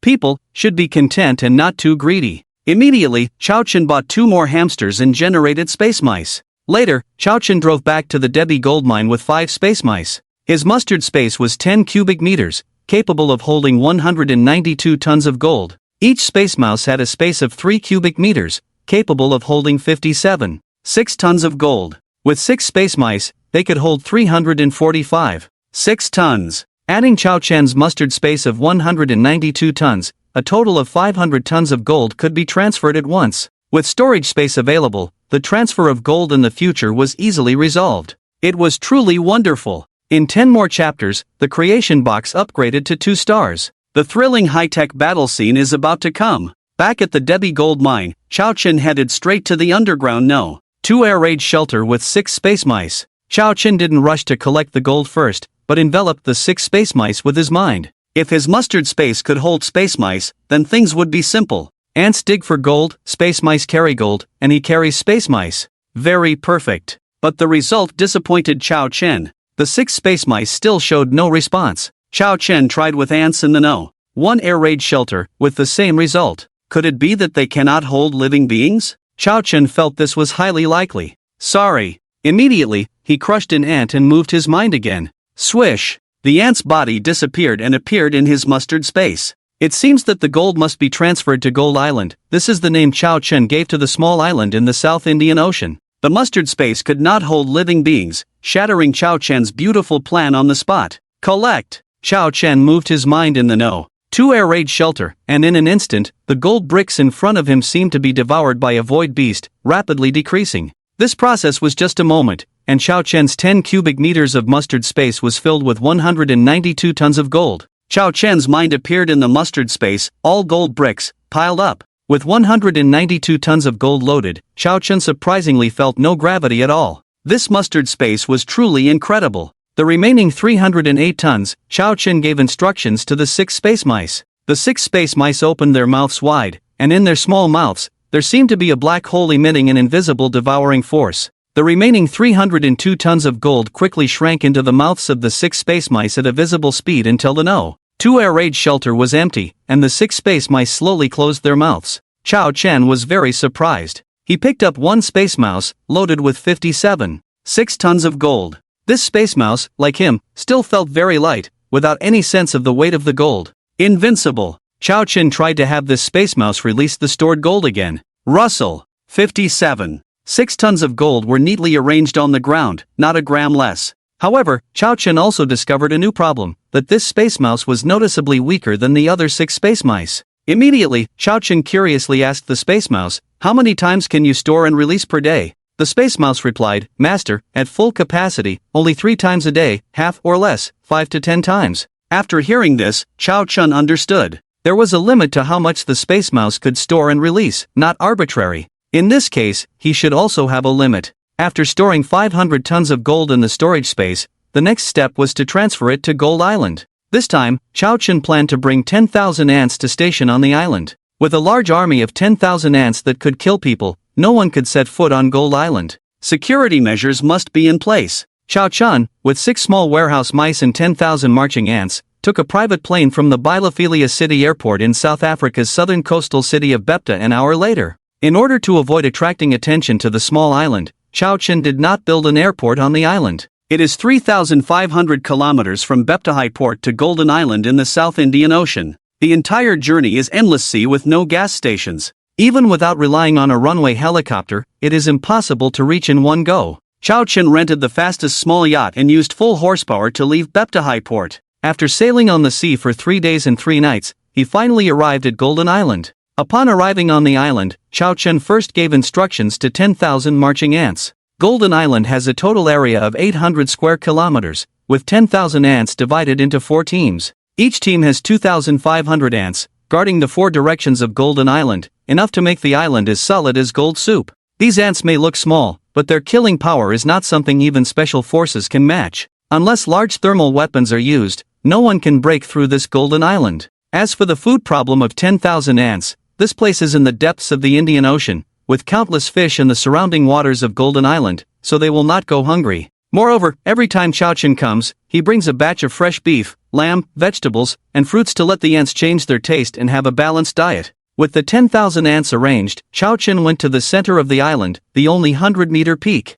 Chao-Chen ran at full speed, moving like lightning, stepping on the ground as if walking on flat ground, crossing 50 meters in the blink of an eye. The 6 space mice behind him also followed closely, with speeds comparable to Chao-Chen's. In less than 10 minutes, Chao-Chen and the 6 space mice arrived at the foot of the 100-meter peak in the center of Golden Island. Chao-Chen arrived in front of a hidden cliff at the foot of the mountain, placed his palm on a spot, and pressed hard. Click! With the sound of mechanical rotation, the stone wall in front of Chao-Chen slowly opened to reveal a 3-person wide passage. After Chao-Chen and the 6 space mice entered the passage, the stone wall slowly closed again. This passage leads directly to the center of the mountain, where there is an elevator with access granted only to Chao-Chen. To use it, iris, fingerprint, and DNA information are all required. Descending 50 meters, there is a 1-meter-thick titanium alloy steel door that also requires fingerprint, iris, and DNA information to open, marking the entrance to the real bunker. Whoosh! With a thought, the 192 tons of gold in the mustard space all appeared on the floor of the bunker. Immediately, the 6 space mice also opened their mouths, and the 308 tons of gold and 192 tons of gold were neatly arranged together. In the 40m x 50m x 5m bunker, there is a volume of 10,000 cubic meters. The 500 tons of gold only occupy a small part, making it still very spacious. It won't be long before this bunker of over 10,000 cubic meters will be filled with gold. Leaving the bunker, Chao-Chen boarded the yacht with the 6 space mice and returned to South Africa. 3 days later, Chao-Chen returned to Debi Gold Mine. During the week when he transferred the gold, 3 million ants collected 125 tons of gold or particles. Chao-Chen spent 3 days refining and obtained an additional 115 tons of gold. The gold here is endless, impossible to dig out completely. The situation in South Africa has been resolved. Chao-Chen is also preparing to return to his country. With enough battery accumulation, he can now start building energy storage stations. The upgrade of the creation box needs to be prioritized.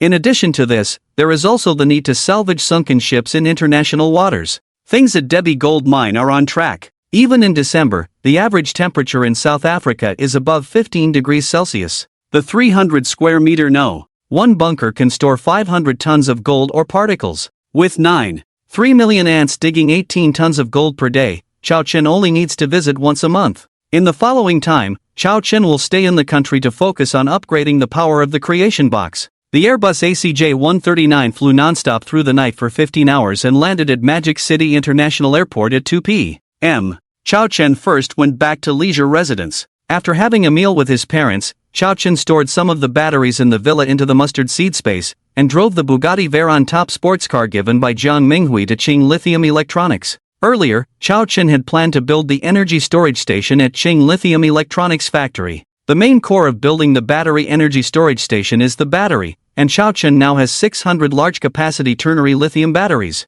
Before generating these batteries, he purchased them in a uniform size. Each battery has a volume of 10 cm*, 10 cm*, 8 cm, smaller than a mobile phone. The single battery capacity is 9,000 degrees. With 600 batteries combined, the total capacity reaches up to 4 million degrees of power. It can fully meet the energy storage requirements of the Bailong River Hydroelectric Power Station, with an average daily power generation of 5 million degrees for 24 hours. The batteries of size 10 cm*, 10 cm*, 8 cm are small, stable and safety, and are combined in a 10 by 10 by 10 manner. With the reserved space between the batteries, 600 batteries can be assembled into a battery pack that is 2 meters high, 2 meters wide, and 90 centimeters high. The footprint is not even as large as a tricycle. However, the combined small battery pack has a high capacity of 4 million degrees of electricity. If it were to explode, the power would be devastating, destroying everything within a kilometer. But that is not possible. Chao Chen had previously tested the safety of the batteries. They have been tested for 100-meter free fall, high temperatures, and cutting, proving to be very safe. This is the magic of the Creation Box. A 2-meter small-scale energy storage station, storing 5 million degrees of power, is quite astonishing. Therefore, before building the energy storage station, Chao Chen plans to build an electronic science laboratory. Under the guise of scientific invention, it will be used to cover up the energy storage station and prepare for future battery market releases. Chao Chen called Guo Yilong. Kuwen Gu, help me contact a company that can build an electronic science laboratory. I need it urgently, the sooner the better. Upon hearing this, Guo Yilong's expression changed, knowing that Kuwen Gu was about to make a big move again. He immediately said, Kuwen Gu, rest assured, I will have someone contact you directly within 3 minutes. Soon, in less than 2 minutes, someone called Chao Chen. Hello, Mr. Chao, I am Lu Feijua from Feijua Laboratory Engineering Company. Guo Xiao said you need to build a laboratory? Yes, I am planning to build a 2,000 square meter, P1 level comprehensive physics laboratory, 3 floors above ground and 2 floors below ground. How soon can it be completed? I need it urgently. The laboratory is just for show, as long as it exists. Lu Feijua quickly replied, 5 days. Compared to a biological laboratory, a physics laboratory will be much simpler, and being only P1 level, the amount of work is not large. Okay. Early the next day, Lu Feijua and his team arrived at Qing Lithium Electronics Factory. After Chao Chen designated the location for building the laboratory, Lu Feijua's team began construction. The energy storage station can only be built after the laboratory is completed. During these 5 days, Chao Chen had nothing to do and planned to salvage the sunken ship under the high seas. The antique jewelry on that ship, looted by Japanese pirates and sunk for decades, should see the light of day again and return to the motherland. Before salvaging the sunken ship, Chao Chen needed to make a trip to Wanyanjing Gold Mine in Qilu. The several tons of gold dug out by ants from Wanyanjing Gold Mine 2 months ago are still stored in the villa in Juda City. Just right, take it to be placed in the sunken ship, and salvage it together with the antique jewelry from the sunken ship, creating a mix of fish and fish. With this operation, this batch of gold will become reasonable and legal, just in time to supplement the Dakuan gold jewelry, filling the gap in gold jewelry. It's good to have a private jet. An hour later, Chao Chen arrived in Judu City, Qilu Province. Chao Chen first brought back the 6 space mice and then returned to the villa to store the 5 tons of gold in the villa into the mustard seed space. Then he drove to the Wanya Gold Mine. Since October 2nd, after the Wanya Gold Mine resumed production, the 100,000 ants stationed at the Wanya Gold Mine also began to continue collecting gold. 45 days have passed, and a lot has been collected. After storing it in the mustard seed space, it was taken to South Africa for refining. As soon as Chao Chen's car entered the Wanya Gold Mine, manager Su Guangrui immediately greeted him. General Chao, has there been any trouble in the mining area recently? No, everything has been normal in the mining area since production resumed on October 3rd. Su Guangrui looked at the handsome Chao Chen with a sense of awe in his eyes. The prestigious Chang family bowed their heads, and Chao Chen was quite famous in Qilu. Even after more than 40 days, many people still talked about him. Many people secretly speculated that Chao Chen's identity was not as simple as it seemed on the surface and must have a significant background. A background big enough to make the Chang family not dare to provoke. That's good. Chao Chen nodded slightly and waved his hand, saying, You go busy, I'll take a walk by myself. After Su Guangrui left, Chao Chen went to the ant's nest. Located in the back mountain of the mining area, it was well hidden by trees. There was an abandoned mine with a depth of 50 meters. Since Chao Chen went to South Africa and couldn't come back in a short time, he couldn't timely transport the refined gold or particles collected by the ants. Therefore, the 100,000 ants from the Wanya gold mine collectively moved to this mine to survive. At the same time, the collected gold or particles were also stored deep in this mine. When Chao Chen returned to the country, he could easily transport these gold or particles. Chao Chen moved easily to the deepest part of the mine. As soon as he landed, Chao Chen felt like he was stepping on fine sand, and his feet uncontrollably sank. Chao Chen used his night vision ability to see the situation below the mine clearly. It turned out that the mine was full of gold or particles collected by the ants. With a thought, the gold ore particles under his feet quickly decreased. Soon, all the gold ore particles under the mine were collected into the mustard seed space by Chao Chun. Around 60 tons. The gold content of the Wanya gold mine is only lower than the Rand gold mine by a lot. Each ant collects less than a gram of gold or particles per day. In just 45 days, collecting 60 tons of gold or particles was impossible for the 100,000 ants. But don't forget, half a month ago, one ant left behind at the Wanya gold mine gave birth to 500,000 offspring. Suddenly, the number of ants at the Wanya gold mine increased to 600,000. That's why there are 60 tons. Before acquiring the Wanya gold mine, Chao Chen's gold resources below were 80 tons. Now, with 60 tons and the 15 tons mined in early September, a total of 75 tons have been mined. The remaining 5 tons will be gradually mined from the Wanya gold mine. Calculating an average daily gold output of 2,500 grams, it will take 3 years to mine the 5 tons of gold ore. After collecting the gold ore particles, Chao Chun left the Wanya gold mine without staying too long in Jidu City. Back in the Magic City, with time still early, Chao Chun drove to the Longhai shipyard, planning to sail out to salvage the sunken ship. After arriving at the Longhai shipyard, Captain Susan and 11 crew members were already prepared. Woo! The heavy whistle sounded, and the luxury yacht, AI Kuan, slowly left the port and accelerated eastward. After sailing at full speed for 3 hours, AI Kuan stopped in the sea 190 kilometers east of the Magic City coastline. Below was a treasure ship from the Tang Dynasty period, buried with many valuable treasures. Chao Chen jumped into the water and quickly dived down. On the Ikuan, Captain Susan and the crew were all amazed. It must be said that Chao Chen's courage is commendable. The seawater in mid-November was particularly cold, and diving without any diving equipment would cause the body temperature to dissipate rapidly, leading to stiffening of blood flow and temperature imbalance, which is very dangerous.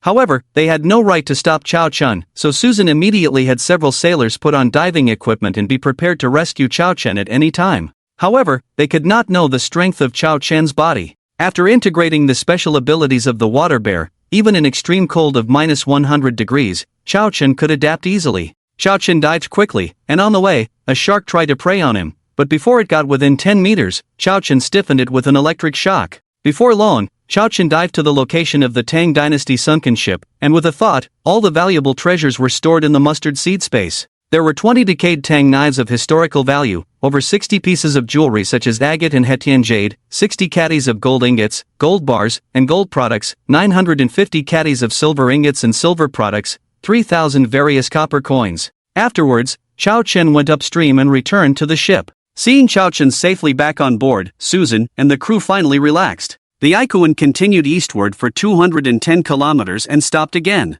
A transport ship from the Second World War era of Japan was sunk in the deep-sea canyon 1,200 meters below the sea area. Splash! Chao Chen dived into the water and quickly descended. The sunken ship was still the same, and Chao Chen opened the iron door of the cabin and swam in. Arriving at the bottom of the cabin, with a thought, everything inside the Tang Dynasty sunken ship appeared at the bottom of the cabin. Then, Chao Chen found the location of the gold in this Japanese sunken ship, previously not carefully observed. There was a considerable amount of gold here, all melted into gold bricks and uniformly stored in large wooden boxes. Each box was marked as a 50-kilogram large box. There were a total of 20 boxes, totaling 10,000 kilograms, which is 10 tons of gold. In addition to gold, there were 50 tons of silver, 5 tons of platinum, over 10,000 pieces of antique artifacts, and over 10,000 pieces of various jade, emerald, and jewelry. Just one transport ship gathered so many treasures. And this was just the tip of the iceberg of the atrocities committed by Japan and Dacia in the past. Looking at the treasures of Dacia in the cabin, Chao Chen's eyes were cold. The heinous crimes committed by Japan and Dacia are countless. As a descendant of Yan and Huang, Chao Chen will definitely seek justice for such national humiliation. The day he becomes invincible will be the day of Japan's destruction. After putting things in place, Chao Chen returned to the Ikuan. It was already dusk. Chao Chen arranged for the Ikuan to return to Shanghai. Upon returning to Shanghai, Chao Chen immediately contacted Guilong, Qin Feng, Wang Shua, and Zhang Minghui to arrange for the salvage of the sunken ship tomorrow. It was said that Chao Chen found a sunken ship in the open sea with tens of thousands of cultural relics, 10 tons of gold, 50 tons of silver, and 5 tons of platinum. Hua Yilong and the others were very excited and felt very stimulated. They immediately contacted the Shanghai Salvage Bureau. This sunken ship was in the deep sea at 1,200 meters, with the pressure of seawater added to the ship, weighing over 10,000 tons. It was not realistic to directly salvage the entire ship. The best way was to use underwater robots for salvage. The next morning, the Ikuan led, followed by 3 10,000-ton salvage ships from the Shanghai Salvage Bureau. After 10 hours, everyone arrived above the sunken ship. Subsequently, the Shanghai Salvage Bureau arranged for a submarine to conduct underwater exploration work. After understanding the detailed information of the sunken ship, the salvage work proceeded further. At the same time as the submarine went into the sea, it connected to the network and started live streaming on multiple live streaming platforms. The live stream title, Shocking. A sunken ship of tens of thousands of tons discovered in the East China Sea, priceless. The reason Xiaochen arranged it this way is that the more people who know about salvaging the sunken ship, the higher the exposure will be. Firstly, exposing the true identity of this sunken ship, letting more people know how shocking the heinous crimes committed by Dongying and Daxia several decades ago were.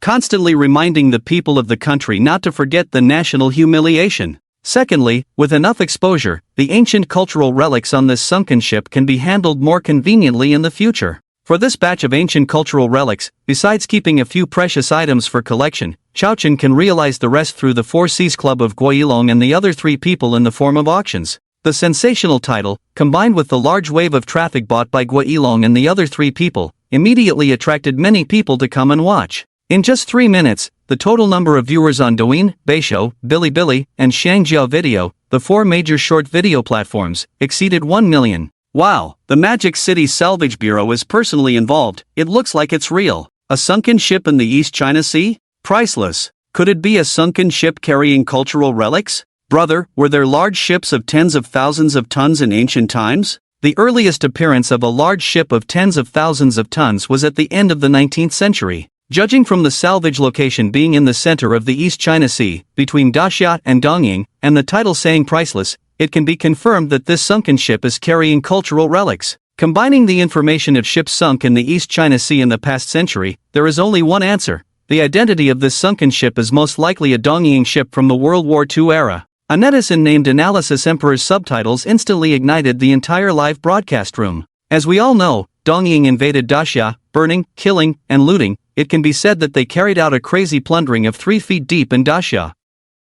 If this sunken ship is indeed a Dongying ship from the World War II era, and it is of tens of thousands of tons, it is unimaginable how many treasures of Daxia are inside. Describing it as priceless is by no means an exaggeration. Just as countless netizens were speculating on this possibility, the Magic City Salvage Bureau's submersible had already entered the seawater. Because this is the deep sea, there is a certain level of danger, and the descent of the submersible is very slow. It wasn't until several minutes later that the submersible finally discovered the trace of the sunken ship. A huge steel sunken ship of 150 meters lay on its side in the underwater canyon, with marine life coming in and out from time to time. The submersible gradually approached the sunken ship, using the lights on the sunken ship. The patterns and textual information on the hull instantly revealed the identity of this sunken ship in the 4 live streaming rooms, and the atmosphere immediately became lively. Damn, it's really a Dongying sunken ship. Judging from the style, it's a Dongying transport ship from the World War II era.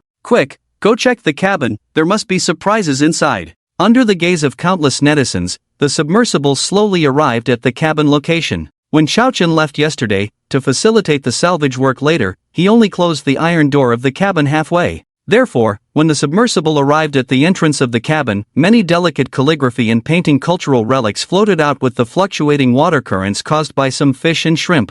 Under the illumination of the submersible's lights, the content of some calligraphy and painting was revealed, causing a stir in the live streaming room. Damn, am I seeing things right? Is this the next chapter? Damn, am I seeing things right? Is this the famous peace letter by Wang Shiji? I slowed down the video, watched it carefully 3 times. It's really the cursive script peace letter by the calligraphy Saint Wang Shiji. It's a pity that it's too corroded, only half of the content is visible, and it's still quite blurry. Those damn Dongying devils, I curse your ancestors for 18 generations, such a good treasure is ruined like this.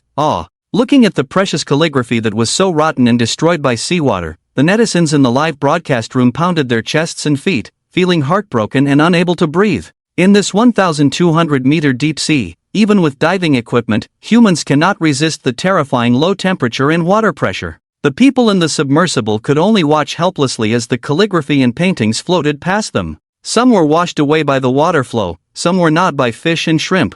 Such scenes made people feel extremely distressed. Quick, deploy the underwater robots and control the entrance. The side door of the submersible opened, and 4 underwater robots, under the control of the Salvage Bureau personnel, slowly blocked the door of the cabin. Subsequently, another underwater detection device was released, with lights on, slowly entering the cabin to start detection and recording. The images captured by the underwater equipment in the cabin caused a sensation in the 4 live broadcast rooms, completely boiling over. Everyone was stunned by the precious artifacts one by one. More importantly, the artifacts in this cabin provided solid evidence of the plundering of the Great Xia by Dongying in the past. Dongying has always denied their shameless crimes. Now let's see how they can argue. It can be said that the true identity of this sunken ship is far greater than the value of these artifacts. Damn Dongying devils, they looted so many treasures from us. If it weren't for the Four Seas Club's discovery, who knows how long these cultural treasures would have been buried here. This is just one ship. There are tens of thousands of precious artifacts, unbelievable. How many treasures did Dongying plunder from our Great Xia back then? It's heartbreaking. Strongly condemn Dongying, return them to us. Brothers, follow me in the expedition, attack Dongying's official website, and make them return our Great Xia national treasures. Tens of thousands of netizens took this opportunity to appear on Dongying's official website, condemning and pressuring them, strongly demanding the return of the treasures looted from Great Xia. According to regulations, items salvaged in international waters belong to individuals. No country has the right to interfere. The Four Seas Club is going to make a fortune. While netizens cursed Dongying, they were breathing heavily, wishing they could immediately hold those treasures in their arms. Any one of the artifacts filmed inside the cabin could ensure a person's worry-free life. But now, this entire cabin is filled with priceless treasures. It's truly envy-inducing to the point of explosion. The popularity in the live broadcast room exploded. The number of viewers continued to soar, with a total of over 50 million viewers across the 4 live broadcast rooms. And this upward trend is still climbing, with hundreds of thousands of people entering the live broadcast rooms every second.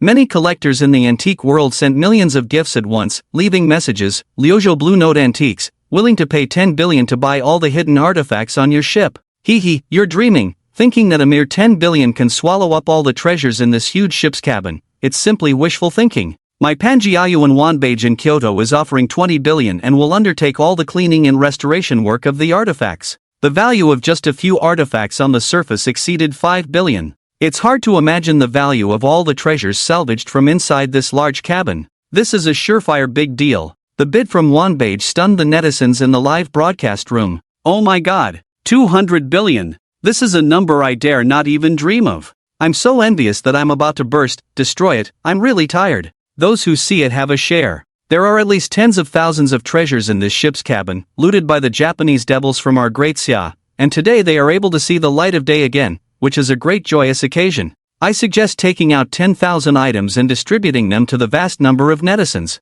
My request is not high, just give me that Ru Kiln Sky Blue Blaze brush washer from the Northern Song dynasty. This proposal sparked a resonance among countless netizens, who all began commenting, yes, that's right, I want that jade bracelet. I want it too. Damn, why are you all so shameless? Do you know what the Ru Kiln from the Northern Song dynasty is? It is one of the renowned 5 great official kilns. Each piece of porcelain is a masterpiece among masterpieces, treasured in major museums. Its value cannot be measured in money. Moreover, this is in the depths of the sea, over 1,000 meters deep. The discovery of this sunken ship. Do you know how much effort the Four Seas Club put in? This is what they deserve, and you still want a piece, shameless. At that moment, this sunken Japanese ship from the World War II era, through the live broadcast, swept through the entire internet like a storm. It caused a huge sensation in society, with major media outlets rushing to report on it. Hashtag a 10,000-ton transport ship, sunken in the East China Sea 1,000 meters below. Its identity will make you shed tears.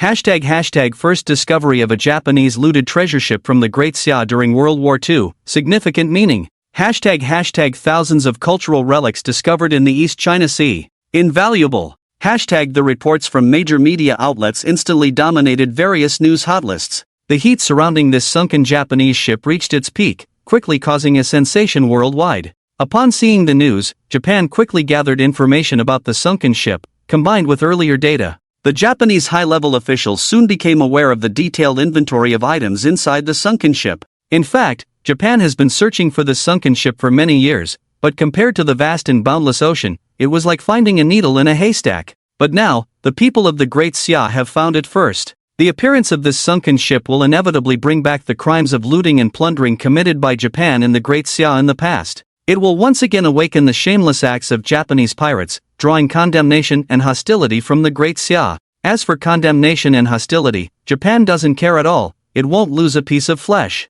Once the heat dies down after a while, with the 7-second memory of the people of the Great Xia, they will soon forget about this incident. So, what they care about are these cultural relics. They must not return to the Great Xia. Otherwise, it would be a huge loss for their little empire. Baga, this sunken ship belongs to our Empire of Japan. Spread the order, immediately mobilize the navy to seize it for me. But this is international waters, going there recklessly will provoke conflict with the Great Xia Navy, causing an international dispute. Asterisk smack. Asterisk a slap. Baga, are you a fool? Can't you pretend to be pirates? Hurry up and arrange it, before the Great Xia Navy sets up a guard, take as much as you can, and destroy the rest. After receiving orders from the higher-ups, the Japanese Navy immediately dispatched a maritime self-defense force. Disguised as pirates, they set off at full speed towards the East China Sea. The discovery of this sunken ship was of great significance and drew high attention from the senior officials of the Great Xia Cultural Relics Bureau. They praised the Four Seas Club highly in the news.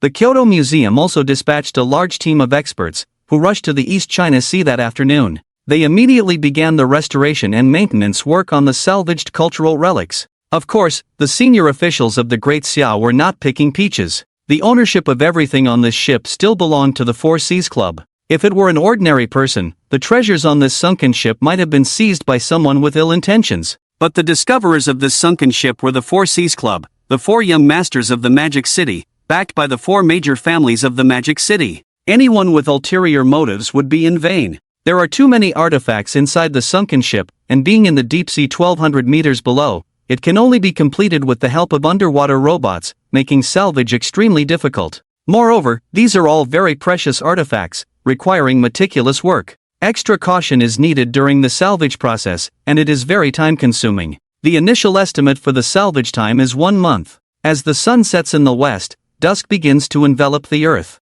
On the sea surface 50 kilometers west of the sunken ship, 2 large yachts are rapidly approaching. These 2 large yachts are the East Edo Navy, a group of pirates disguised as 30 people. These 2 yachts have been directly converted into armed yachts, equipped with guns and torpedo launchers. Taking advantage of the cover of night, the 2 armed yachts slow down as they approach 20 kilometers from the sunken ship. The person in charge of this robbery mission, Kawashima Ikuko, stands on the deck, holding a telescope, looking at several brightly lit large salvage ships from the Motu Salvage Bureau ahead. He. Dasha people, trying to salvage the treasures of my little Edo Empire, have you asked me? Kawashima Ikuko put down the telescope, grinned, and immediately gave orders to his subordinates, quickly dive into the sea, loot and destroy everything before the Dasha people react, leave nothing for them. Yes. The subordinates immediately responded, quickly opening the yacht's underwater hatch, and 2 small diving vessels sank into the water. These are 2 armed diving vessels equipped with 4 special underwater guns and 10 small deep-sea bombs.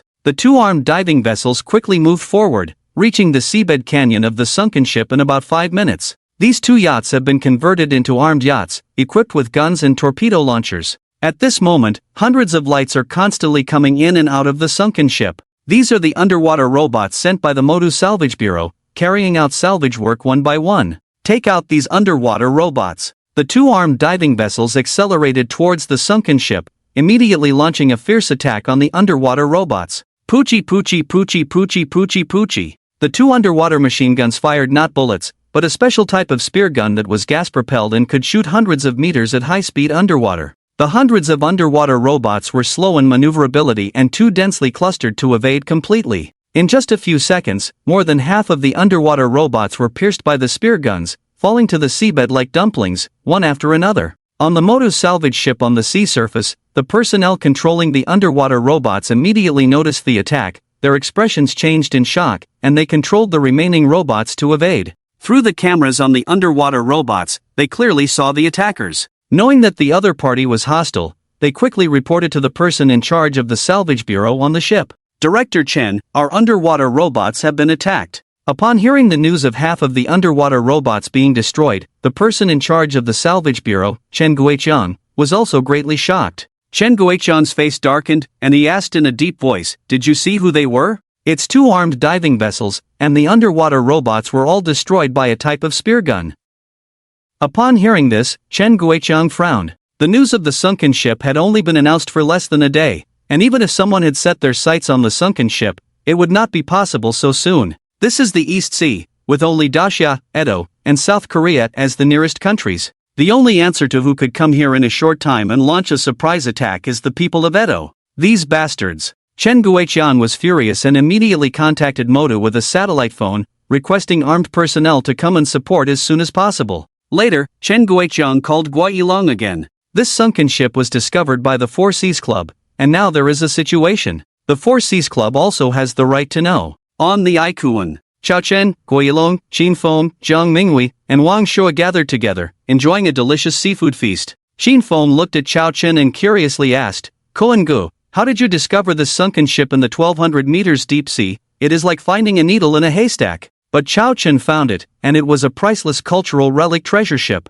This is truly incredible. Chao Chen picked up a piece of fresh and tender fish with chopsticks, chewed it, swallowed it, and then smiled and said, I accidentally saw it in an old document. I didn't expect it to be true. There is a saying that goes, never be without a guard against others. As for the fact that he can let animals search for treasures, it is enough for him to know alone. Hearing Chao Chen's seemingly ambiguous answer, Qin Feng and the others no longer pursued the matter. They knew that this must be a special means controlled by Chao Chen's powerful family behind him, and they were not qualified to know. But in their hearts, they became even more in awe of Chao Chen. Chao Chen continued, apart from reserving 20 precious cultural relics for myself to keep, you can handle the rest on your own. Upon hearing this, Guo Yilong laughed and said, Koen Gu, my old man at home also wants to collect a few pieces. The price will definitely exceed the market price. Us too, Qin Feng, Zhang Minghui, and Wang Shua also said. In addition to keeping a few precious items for themselves, the rest can be auctioned off, which will make the Four Seas Club the #1 auction house in Dacia in one fell swoop.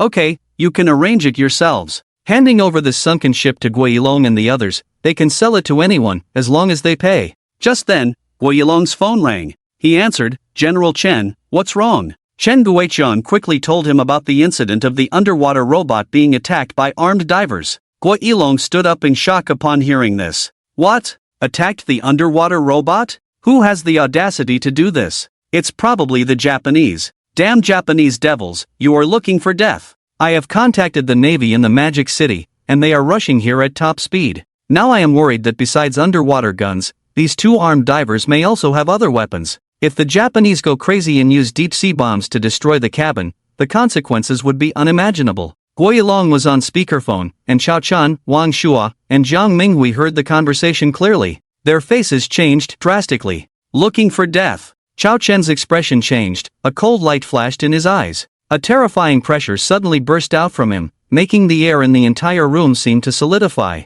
Someone dared to have evil intentions towards her sunken ship, and Koen Gu was angry. Under Chao Chen's unparalleled pressure, Guo Yilong and the others felt as if a mountain was pressing down on them, making their hearts feel oppressed. This was Chao Chen's courage, which was 20 times stronger than an ordinary person's, enough to make the weak tremble. Guo Yilong and the others looked at Chao Chen in shock. Is this the legendary warrior? So strong. They felt like chicks in front of Chao Chen, completely powerless. I'll go down and take a look. After speaking, Chao Chen turned and left the room, heading to the deck outside, and then jumped into the sea, disappearing from sight. Chao Chen's diving speed was extremely fast, as if the resistance of the seawater had disappeared. With a diving speed of 50 meters per second, a long white trail was left behind. In no time, Chao Chen arrived at the sunken ship and saw two armed divers blocking the sides of the cabin with two large nets. Several underwater robots were continuously moving wooden boxes from the cabin and placing them on these two large nets. The two armed submersibles of the people from the east are very powerful, relying on two large nets to transport objects weighing 3 tons.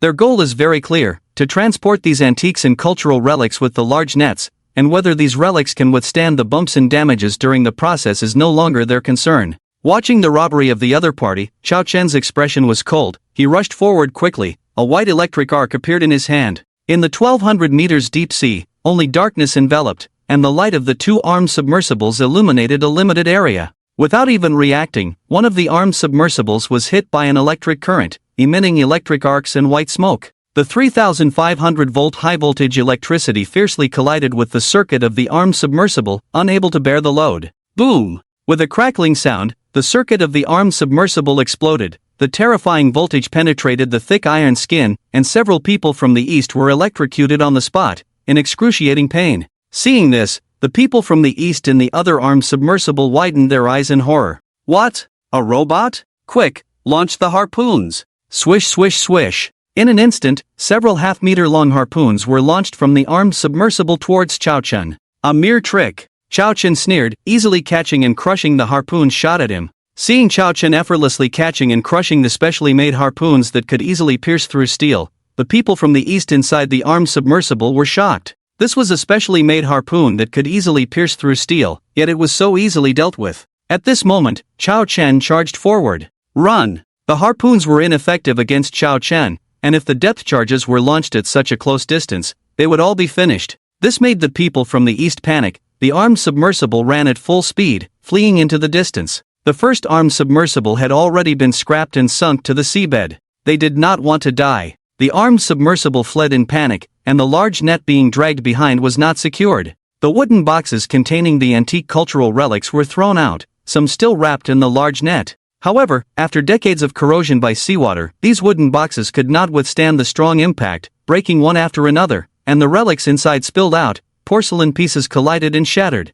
falling into the sea through the net holes. Some of these porcelain pieces were worth tens of millions to billions, all destroyed in this way. Heartbroken, Chao Chen was furious and charged forward. In Chao Chen's eyes, the speed of the armed submersible was no different from a snail. Seeing the rapidly approaching figure behind him, the people from the east inside were terrified, their scalps tingling, their bodies weak, their eyes filled with fear. What kind of monster was this? Fire, quickly fire the depth charges. Several depth charges were fired in succession from the gun barrel, blocking Chao Chen's path forward. Seeing the approaching depth charges, Chao Chen frowned. He had the speed of a sailfish and could easily evade them. But the problem was, behind him was a sunken ship. If these depth charges exploded, all the relics in the ship's hold would be lost. Explode for me! Electricity quickly gathered in Chao Chen's eyes, and the next moment two electric arcs shot out, colliding with the depth charges. Boom! Boom! Boom! The depth charges exploded. A terrifying shockwave swept over 100 meters, the seawater violently shook, and many fish were turned into a mist of blood. After releasing the electric arcs, just before the depth charges exploded, Chao Chen moved away from the blast range, continuing to chase the armed submersible. Seeing Chao Chen unscathed like a monster, the people from the east were frozen with fear, wanting to launch the depth charges again, but it was too late. Like a ghost, Chao Chen appeared behind the armed submersible in an instant and struck out with a punch. Boom! A punch weighing 5 tons of huge force directly smashed the armed diving suit into a large pit, flying out dozens of meters away. Pressure band. Watching the continuously surging seawater, the several Japanese inside the armed diving suit shouted in despair. After smashing open the armed diving suit with a punch, Chao Chen floated to the side and watched quietly as the several Japanese people inside the suit were crushed by the terrifying water pressure of 6,000 pounds, their internal organs shattered, bleeding from all 7 orifices, and then boom! Exploded directly. Afterwards, Chao Chen dragged the wreckage of the armed diving suit back to the position of the sunken ship. In the first armed diving suit, there were still several Japanese bodies, whose identities were clear upon investigation. These were all evidence, coupled with the attack video recorded by the underwater robot. The Japanese could not deny it. After retrieving the relatively intact artifacts left near the sunken ship back into the cabin, Chao Chen began to resurface. Guilong, Wang Shua, Zhang Minghui, and Qin Feng had been standing on the deck, anxiously watching the abyss-like sea surface. This was the deep sea at 1,200 meters, with terrifying low temperatures, lack of oxygen, and an extremely deadly pressure. Even with Chao Chen's extraordinary skills, it was impossible to reach there. Just then, a figure suddenly appeared beneath the calm sea. Splash! This figure broke through the sea surface, leaping tens of meters high and landing on the deck. After seeing the face of the figure clearly, Guilong and the others hurried forward, asking, "Koen Ge, how is it?" "It's been taken care of," Chao Chen said lightly. "Don't tell anyone it was me." After giving instructions, Chao Chen jumped back into the sea and swiftly headed east. The endurance of the armed diving suit was extremely short, making it impossible to travel directly from Japan. There must be support. Someone was causing trouble for him, and Chao Chen couldn't let it slide. The other party must pay a painful price. Watching Chao Chen hastily arrive and depart, Guilong and the others were stunned for almost half a minute before coming to their senses, exchanging shocked looks, gradually showing astonishment in their eyes. "Damn, no way. In the 1,200-meter deep sea, with two-armed diving suits, Chao Chen had resolved it in less than 3 minutes? Gui Yilong and the others felt it was unreal, immediately went to the salvage bureau's ship, and had Chen Guiqiang rearrange the underwater robot to investigate the situation. Several underwater robots detected no obstacles along the way and successfully reached the sunken ship. Soon, 2 scrapped armed diving suits were found near the sunken ship, confirmed to be the culprits who had attacked the salvage bureau's underwater robot earlier. Everyone was extremely shocked. This was too unbelievable. Who could have done this? The underwater robots that had just been attacked were not even 10 minutes ago, and now 2 armed diving suits had turned into scrap metal? After Gui Yilong and the others received confirmation, they were shocked beyond belief, unable to speak for a long time. Is this still a human being? Even with extraordinary skills, is it not too absurd? At this moment, Gui Yilong and the others deeply understood. Chao Chen's strength far exceeded their imagination. They had severely underestimated Chao Chen's power. Such abilities were almost on par with a superhero. It was too terrifying.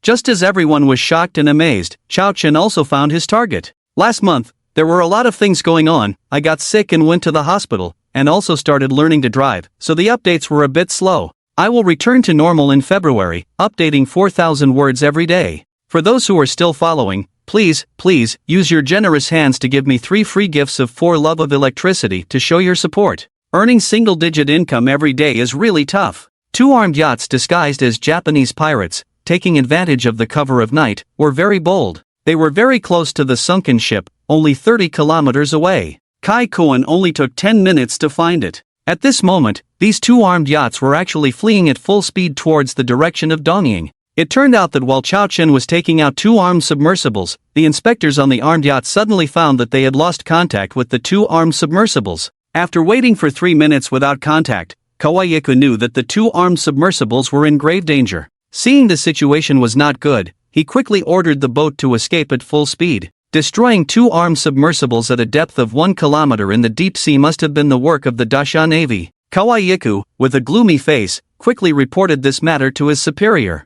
Colonel, our submersibles have been attacked, we have lost contact, and we are already returning, requesting instructions. Hagururu, didn't they say there were no Dasha Navy near the sunken ship? It was because they knew that near the sunken ship, apart from the Magic City Salvage Bureau's several salvage ships, there was no other military force. That's why Dongying dared to have evil intentions towards the sunken ship. Kawayiku gritted his teeth and said, Colonel, the despicable Dasha people must have hidden naval forces in the water, and we have fallen into an ambush. Damn Dasha people, go to hell. At that moment, Chao Chen had quietly arrived beneath the armed yacht that Kawayiku was on. Trying to escape? Leave it to me to feed the fish. Chao Chen coldly smiled and unleashed the tenfold power of the mantis shrimp. Since merging with the water bear insect's super strong survival ability, Chao Chen's physical fitness had doubled. He could now barely unleash the tenfold power of the mantis shrimp fist. Boom! A punch suddenly struck out, creating a terrifying sonic boom. This unmatched punch, like the true energy in martial arts novels, emitted a strong force that could destroy everything. It directly evaporated the seawater within a 3-meter radius of Chao Chen, forming an incredible vacuum zone. Boom! The power of this punch from Chao Chen was equivalent to 50 tons. The punch heavily struck the bottom of the armed yacht's hull, piercing it instantly. This location was the core of the yacht, and the diesel engine of the power system could not bear the load, exploding. Boom! The terrifying force directly blew the yacht into 2 pieces, killing many Dongying devils on the spot. The 2 halves of the yacht burst into flames, thick smoke billowing, and soon were flooded with a large amount of seawater. Help me! Save me! Kawayiku was pinned down by steel plates, his movements restricted, and he could only watch helplessly as the yacht sank. At the moment of sinking into the sea, he saw a figure in the water, like a swimming fish, appearing beneath another armed yacht, unleashing a terrifying punch. Boom! Incredulously watching, Kawayiku saw the armed yacht explode with a loud bang. See God? Watching the invincible figure, Kawayiku widened his eyes, said no more, and sank to the seabed. Several Dongying devils luckily did not sink to the bottom of the sea, struggling desperately on the water, shouting for help. Help me! Save me! However, their luck ended there, as many sharks were attracted by the strong smell of blood. Ah, ah, ah! In a series of screams, several Dongying devils were torn to pieces by a group of sharks. Chao Chen looked indifferent at everything, until all the Dongying devils were wiped out. He turned and rushed towards the northeast. Target, Dongying. Attacking the two armed submersibles of the Magic City Salvage Bureau's underwater robots would at most lead to condemnation and denunciation from the people of Dongying. It would not cause much substantial harm. Therefore, Chao Chen needed to take action himself to give Dongying a little punishment. In Daxia, he was cautious. After all, he had his family here, and there were some things he couldn't do too recklessly. But in Dongying, it was different. With Chao Chen now possessing 15 powerful talents, he is invincible under the nuclear bomb. In one sentence, it can be described as the sea is wide for fish to leap, the sky is high for birds to fly. In Dongying, he can do whatever he wants to do. Chao Chen displayed the parade speed of the sailfish, moving forward at a speed of 120 km per hour, passing a long white wave 10 meters below the sea surface. 3 hours later, the coastline of Dongying Island appeared in front of him. And just as Chao Chen entered the territorial waters of Dongying, he encountered 3 huge marine creatures. It was the sailfish, octopus, and electric eel generated by Chao Chen's creation box. These 3 creatures were huge, and Chao Chen checked the attribute panel of the small flag. Name: banana sailfish, peak period, level, white medium star size, 12 meters lifespan, 95/18,000 days strength, 110 speed, 210 status, healthy talent 1, water control power, ability to control the power of water for oneself, with strong attack power. Talent 2, steel body, hard body structure, with strong penetrating power. Loyalty, 100%. What the hell is going on? Looking at this information, Chao Chen was shocked. 50 days ago, when Chao Chen and his family went out to sea, the data for the small flag was only half. But now the data for the small flag is even more exaggerated than the peak period data.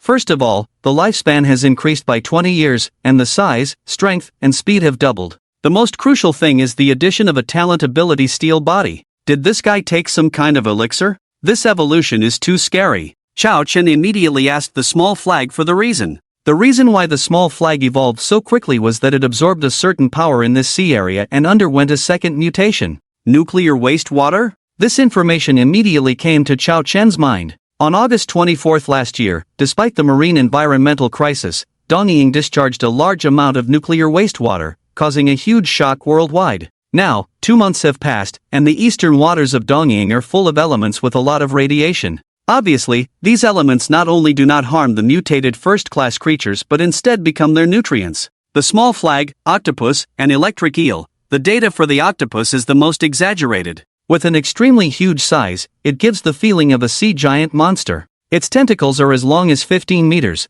with a terrifying force of 50 tons with one strike. The electric eel is slightly smaller in size, but if you underestimate it, you will die miserably. With a high voltage of 6,000 volts, it can release continuously for 3 minutes, which is twice that of Chao Chen now. Looking at the 3 big guys in front of him, Chao Chen's eyes narrowed slightly, his mouth curled up, revealing a hint of madness. Since he wants to play, let's play big. Chao Chen directly gave orders to the 3 big guys to follow him and head to the central waters of Dongying to do something big together. Dongying discharged nuclear wastewater, causing marine life to mutate, retaliating against Dongying. This is reasonable, right? 10 hours later, the sun rose. Chao Chen and the sailfish, octopus, and electric eel, 1 person and 3 animals, stopped in the deep sea area 50 kilometers outside Tokyo, Dongying. Moving forward will definitely be detected by Dongying. Chao Chen asked the 3 marine creatures to stay in place on standby, while he continued to swim towards Tokyo. Chao Chen's plan for coming to Dongying this time has many steps, the first step being the nuclear power plant.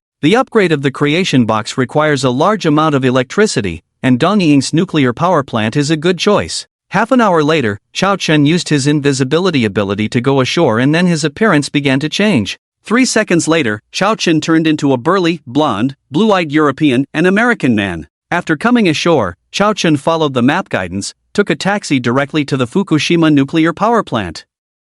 As the second largest nuclear power plant in Japan, the Fukushima nuclear power plant supplies electricity to tens of millions of people in Tokyo and surrounding cities. Soon, Chao Chen arrived at the substation of the Fukushima nuclear power plant. Here, all the electricity generated by the nuclear power plant is gathered. Chao Chen used his invisibility ability, turned into an intangible form, and confidently walked in, ready to kill. Shoo, shoo, shoo. It seemed like Chao Chen's evil intentions were unleashed, as he continuously released electric currents from his hands, relentlessly harvesting the lives of the Japanese workers at the substation. You Japanese people must pay interest for the heinous crimes committed in the past. Chao Chen's face was expressionless. Killing these Japanese people brought him extreme pleasure, a sense of satisfaction. In less than a minute, dozens of people were gruesomely killed by the terrifying electric currents, turning into lifeless bodies. Chao Chen then entered the control room of the substation, found the main power transmission route, and with a thought, the creation box appeared.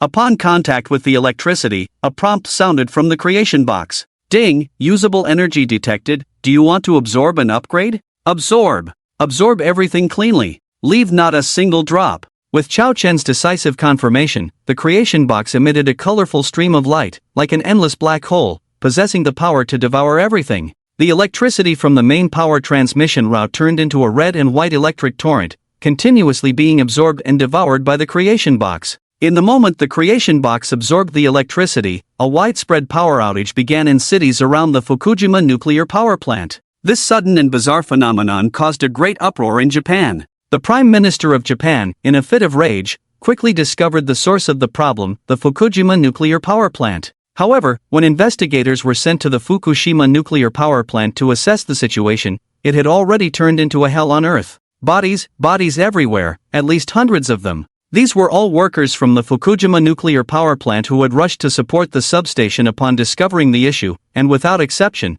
were executed by Chao Chen with electric currents, meeting a gruesome end. In addition, the substation and power transmission lines were reduced to ruins, requiring time and effort to restore normal electricity supply. Witnessing the chaotic and bloody scene before them, everyone was horrified and in disbelief. What on earth had happened? And the instigator, Chao Chen, had already moved on to the next target. In Japan, there are 55 nuclear power plants. Chao Chen will grace each one of them. On the way to the next nuclear power plant, Chao Chen checked the upgrade progress of the creation box. Current level of the creation box, 1 star, progress 18. 165%. Chao Chen was pleased. Good, the progress was very satisfactory. By absorbing the electricity from several more nuclear power plants, the creation box would upgrade to a 2-star level. Chao Chen was eagerly anticipating the capabilities of a 2-star creation box. Chao Chen purchased a motorcycle at a high price and raced towards the next nuclear power plant. Kill demons, absorb electricity. Kill enemies, absorb electricity. Kill explosively, absorb electricity. Japan's territory is narrow, and the nuclear power plants are relatively close together, so Chao Chen sped on his motorcycle at full speed. In less than an hour, Chao Chen launched attacks on 3 coastal nuclear power plants in Japan, causing a widespread power outage in the central region of Japan. The Japanese authorities were furious and made every effort to track down the perpetrator. However, Chao Chen remained invisible throughout his entry into the nuclear power plants, and all they could see through the cameras was a ghost-like figure releasing electric arcs and killing the workers at the nuclear power plants. Then, the electricity at the nuclear power plants mysteriously disappeared. What kind of monster was this? The Japanese authorities were in disbelief, as if they had seen a ghost. The Emperor of Japan was furious and roared, "Bagururu! No matter what kind of monster it is, it must be found and brought to me. I want it crushed to dust." Under the command of the Emperor of Japan, all military forces immediately mobilized and headed to the remaining nuclear power plants to guard them, vowing to capture the perpetrators. The consecutive incidents at 4 nuclear power plants are difficult for the Japanese High Command to suppress. Now, with all military forces mobilized, it seems like they are gearing up for war. What exactly happened? This has caused a high level of panic in Japanese society. Someone even recorded videos and shared them on the international network. Suddenly, the 4 nuclear power plants in Japan were attacked by unknown forces, resulting in hundreds of deaths, power outages in the central region, and news of military mobilization. Like a raging storm, the news spread rapidly across the world, making headlines in various countries' news. Countries around the world were in an uproar, finding it unbelievable. What is going on? Is Japan at war with someone? Upon seeing this news, the people of Xia were delighted and became spectators of the events. This must be the work of a heroic figure, amazing. Attacking 4 nuclear power plants in succession within an hour, clearly not the work of one person, definitely an organized and planned large team. They deserve it, the Japanese devils have done so many bad things, isn't it normal to be retaliated against? I think it's highly likely that Japan, disregarding the ocean crisis, has been attacked by marine creatures in retaliation for discharging nuclear waste into the ocean. Ha ha ha. Whoever did it, today is a good day for me. I'm going out to set off firecrackers. Goodbye. Me too. Let's get together, have a drink and celebrate. Japan, Little Gang Nuclear Power Plant. At this moment, thousands of troops have gathered here, hidden inside the nuclear power plant. In addition, there are 2 destroyers in the nearby waters, as well as several Apache and Black Hawk armed helicopters purchased at a high price from the United States, ambushed around the Little Gang nuclear power plant. It is evident that Japan is truly angry. On a black motorcycle a kilometer away, Chao Chen gazed at the heavily guarded Little Gang nuclear power plant with a playful smile. Let's step up the intensity for you. After the special ability of fusing with the water bear insect last time, Chao Chen's various attributes doubled. Chao Chen's animal sensing distance generated from the creation box is now 200 kilometers. At this moment, swordfish, octopus, and electric eel are lurking in positions 150 kilometers away from Chao Chen at Little Gang. Chao Chen issued orders to attack Japanese ships sailing along the way. Woohoo! Oh, hee hee! The 3 one-star marine creatures cheered and exuded a terrifying aura. They swiftly rose from the seabed, causing the sea to surge, and the surrounding fish scattered in fear. The hunting moment. Oh ho! The swordfish was the fastest, leading the charge towards the first target.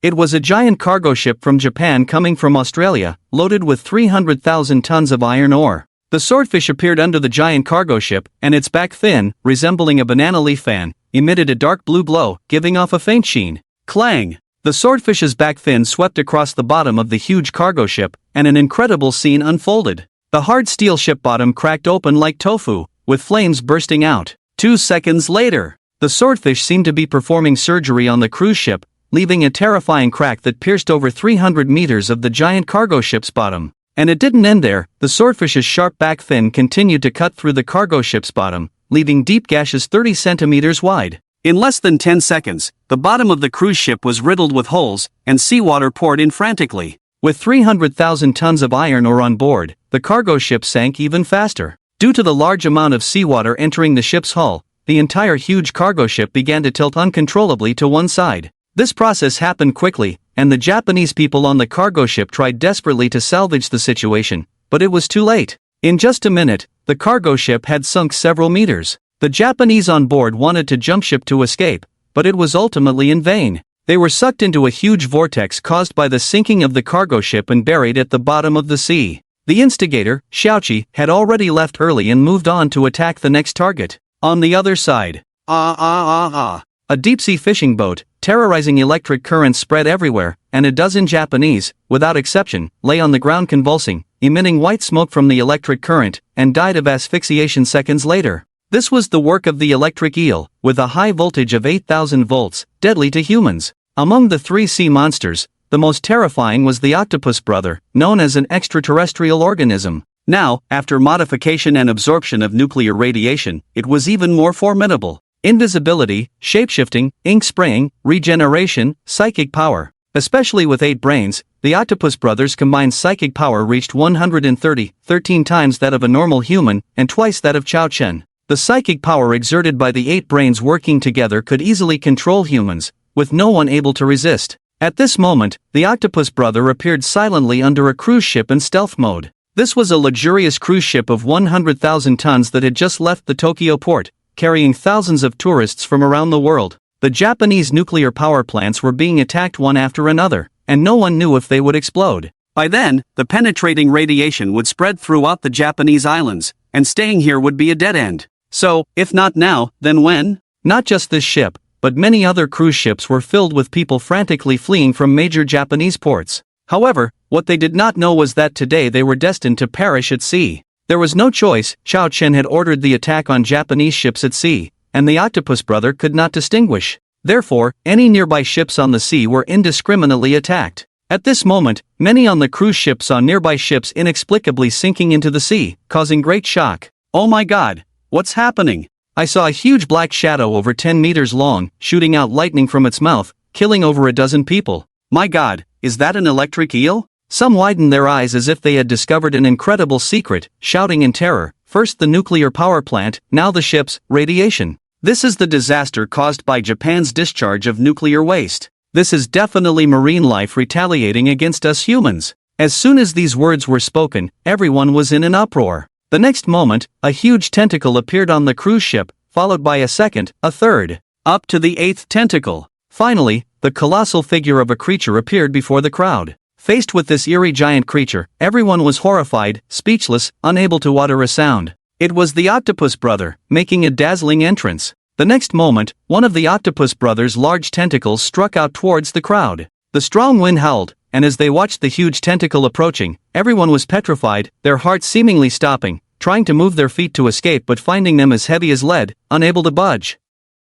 Boom! The 15-meter-long tentacle came crashing down with a force of 50 tons, a terrifying sight. 7 or 8 people didn't even have time to scream as the ship's hull shattered, blood splattering everywhere. This horrifying scene completely woke up the petrified crowd, who fled in terror, trying to get away from this ocean giant. However, it was all in vain. The octopus brother swung several tentacles in succession. Ah! I don't want to die. Boom! Jump ship quickly, otherwise everyone will die. This is the fault of the Japanese, why should we bear it, why? Boom! Cries, screams, and booming sounds echoed back and forth. At this moment, the people on board were like lambs to the slaughter, weak and helpless. In less than a minute, there were over 1,000 people killed on the spot. The entire cruise ship was riddled with holes, dropping several meters in height, dyed red with blood, resembling a hell on earth. Boom! In the end, the large cruise ship could not withstand the brutal destruction of Octopus Brother, completely disintegrating, some sinking to the seabed, some floating on the sea surface. Watching the few surviving humans floating on the sea surface, Octopus Brother pondered for a moment, did not attack, turned and sank into the sea, heading towards the next target. Seeing the huge octopus depart, the people floating on the sea surface could not shake off the fear in their eyes. The land of the rising sun, Tokyo. Watching the video on the screen, all the high-ranking officials of the land of the rising sun were stunned, petrified on the spot. What on earth happened? The issue with the nuclear power plant has not been resolved, and now there are sea monsters attacking ships? The Prime Minister of the land of the rising sun's face turned pale, looking as if he had lost his parents, gritted his teeth and asked, "What is going on?" The commander of the land of the rising sun navy reported, "Your Excellency Prime Minister, from the video we have learned that the ships were attacked by an octopus, incredibly strong and capable of invisibility. The electric eel can release an 8,000-volt electric current. The swordfish can easily cut through our steel ships. It is now estimated that 15 fishing boats, 1 cruise ship, and 3 cargo ships have been attacked, and this number is rapidly increasing." Smack! The Prime Minister of the land of the rising sun slammed the table in anger, coldly questioning, "Is the Marine Detection Department eating shit? Why didn't they detect this in advance?" The commander of the land of the rising sun navy frowned and said, "There are reports from the outside world that we, the people of the land of the rising sun, have caused marine life to mutate by discharging nuclear waste into the sea, and this is their retaliation. It is clear that the incident at the nuclear power plant and the attacks by these 3 sea monsters on ships are related. They are retaliating." Hearing this, others also furrowed their brows, their faces heavy with concern. If marine life mutated due to the discharge of nuclear waste, the consequences would be unimaginable. Just 2 months after discharging nuclear waste, 4 sea monsters have already launched attacks on the land of the rising sun. If this continues, there will surely be a continuous invasion of marine life. What will the land of the rising sun use to resist then? Many regretted deeply, thinking that they should not have discharged nuclear waste, but now it was too late. It was truly a case of reaping what they sowed. The Prime Minister of the land of the rising sun was so angry that he spat blood. Other countries also discharge nuclear waste into the sea, so why did marine life mutate only in the land of the rising sun? But the current situation was urgent. If the 3 sea monsters were not eliminated, the ships of the land of the rising sun would not be able to leave safely. Bagayalu immediately mobilized the fleet, submarines, and air force to support, and make sure to exterminate these 3 sea monsters, otherwise the consequences will be endless. The Prime Minister of the land of the rising sun ordered. The land of the rising sun first deployed 10 F-35 fighter jets. Then a fleet was dispatched, consisting of 2 Congo-class destroyers and 3 Sario-class submarines. The news of 3 sea monsters, octopus, electric eel, and swordfish appearing in the waters of the land of the rising sun and attacking passing ships spread instantly around the world, dominating the headlines of various countries' news. What the heck? Are alien creatures invading? Not only are these 3 sea creatures huge in size, but their special abilities have also been enhanced. It is clear that they have mutated due to the discharge of nuclear waste by the land of the rising sun. It's been less than 2 months, and the speed is too exaggerated. The land of the rising sun is reaping what they sowed, they deserve it. Damn it, this is infuriating. The land of the rising sun, with their messed up actions, making the whole world pay for their nuclear waste discharge. It's only been 2 months, and as time goes on, more and more mutated marine life will appear. After the land of the rising sun is done for, the next target will surely be us. The appearance of 3 mutated sea creatures is just the beginning. It won't be long before there is an endless invasion of the human world. Very well, I now announce that from now on, the Earth has entered the doomsday countdown, everything will be finished, no one will be spared. Why wait for that special code, stock up on food quickly. The smart ones have already taken action. The discussions of netizens are not just alarmist or fear-mongering. Currently, in the waters near Japan, 3 marine mutant beasts have appeared, with overwhelming combat power. Steel behemoths weighing tens of thousands of tons were torn apart in a matter of minutes, leaving a strong impact on everyone. The appearance of these 3 marine mutant beasts may just be a signal of collective mutation among marine creatures. With human exploration of the oceans only at 5%, even if humans use all means, it is impossible to eradicate all life forms in the Pacific Ocean. For humanity, this is destined to be a catastrophe. In an instant, news of the appearance of 3 marine mutant beasts in the waters near Japan has thrown the world into chaos.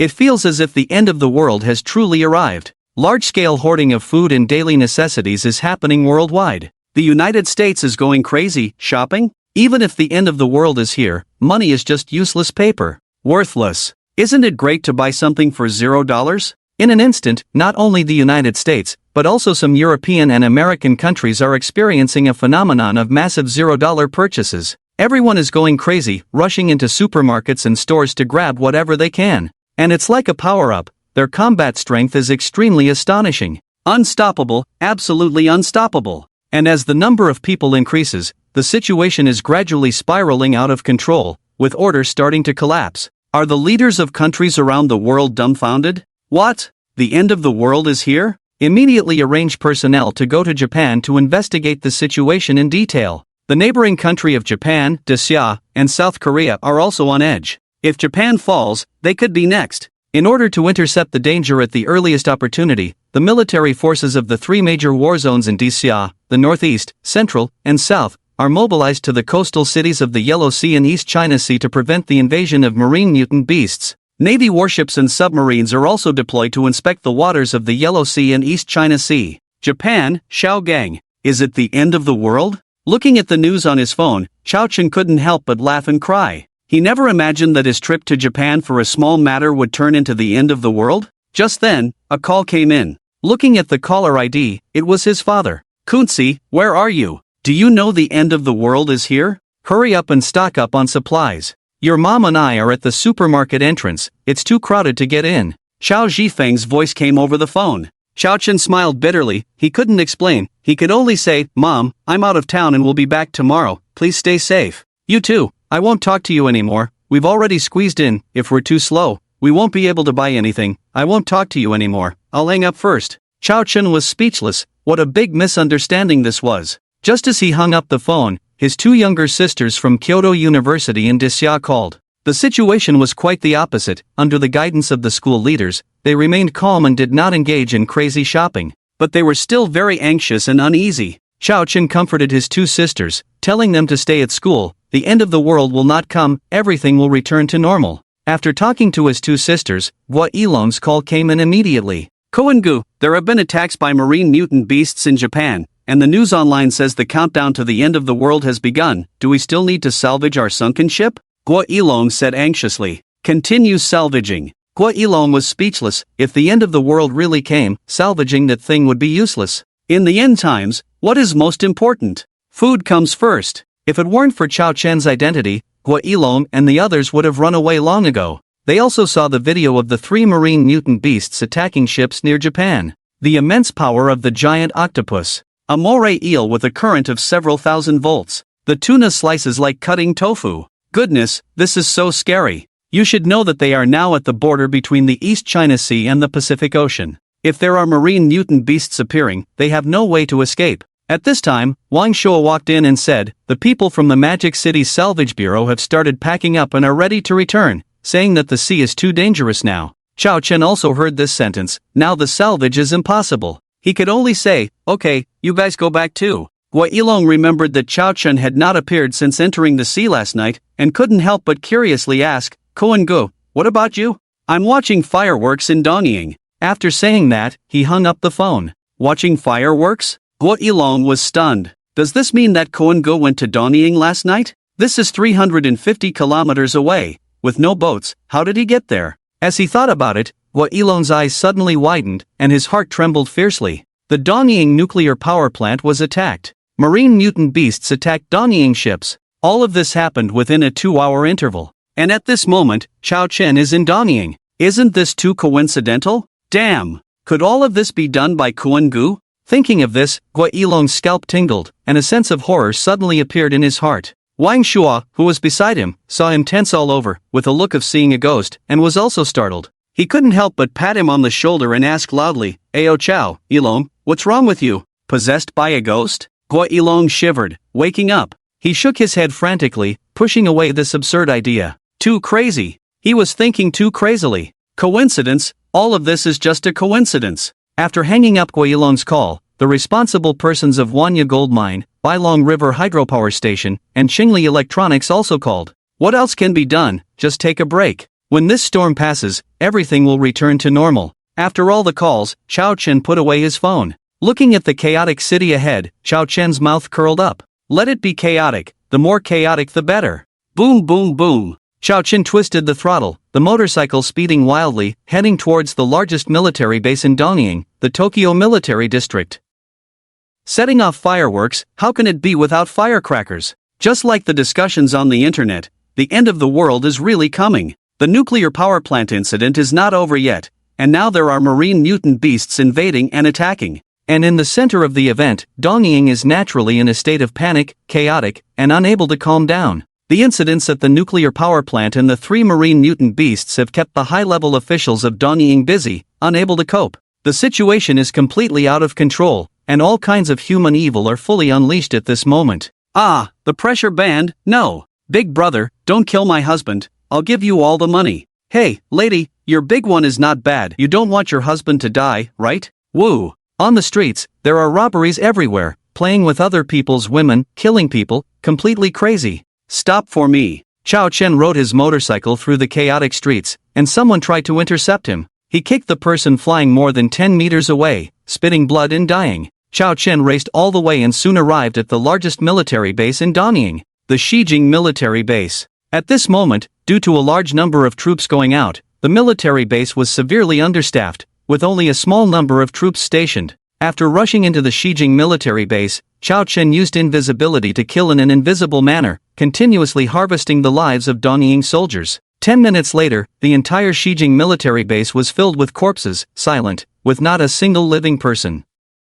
After wiping out the Donying soldiers stationed at the Shijing military base, Chao Chen went to the arsenal. Boom! Kai Kuan punched out. The steel gate couldn't withstand the impact of 50 tons of force, and burst open like a rotten tree. Chao Chen swaggered in, and the armory was filled with all kinds of firearms and ammunition. The mustard seed space was only 10 cubic meters, and there were still 60 tons of gold or particles that had not been processed yet, so space was limited. Chao Chen chose small weapons and stuffed the mustard seed space with animals that he could use. 10 boxes of high-explosive grenades, 10 rockets, 10 boxes of thermobaric grenades, 10 boxes of incendiary grenades, 10 boxes of cloudburst grenades, and a Barrett M82A1 heavy sniper rifle. In addition to these conventional weapons, Chao Chen also found several laser weapons and stored them in the mustard seed space. Only after the mustard seed space was full did Chao Chen start his real work. That is, setting off fireworks. Chao Chen placed several timed bombs on the ammunition boxes, set the time, and then left.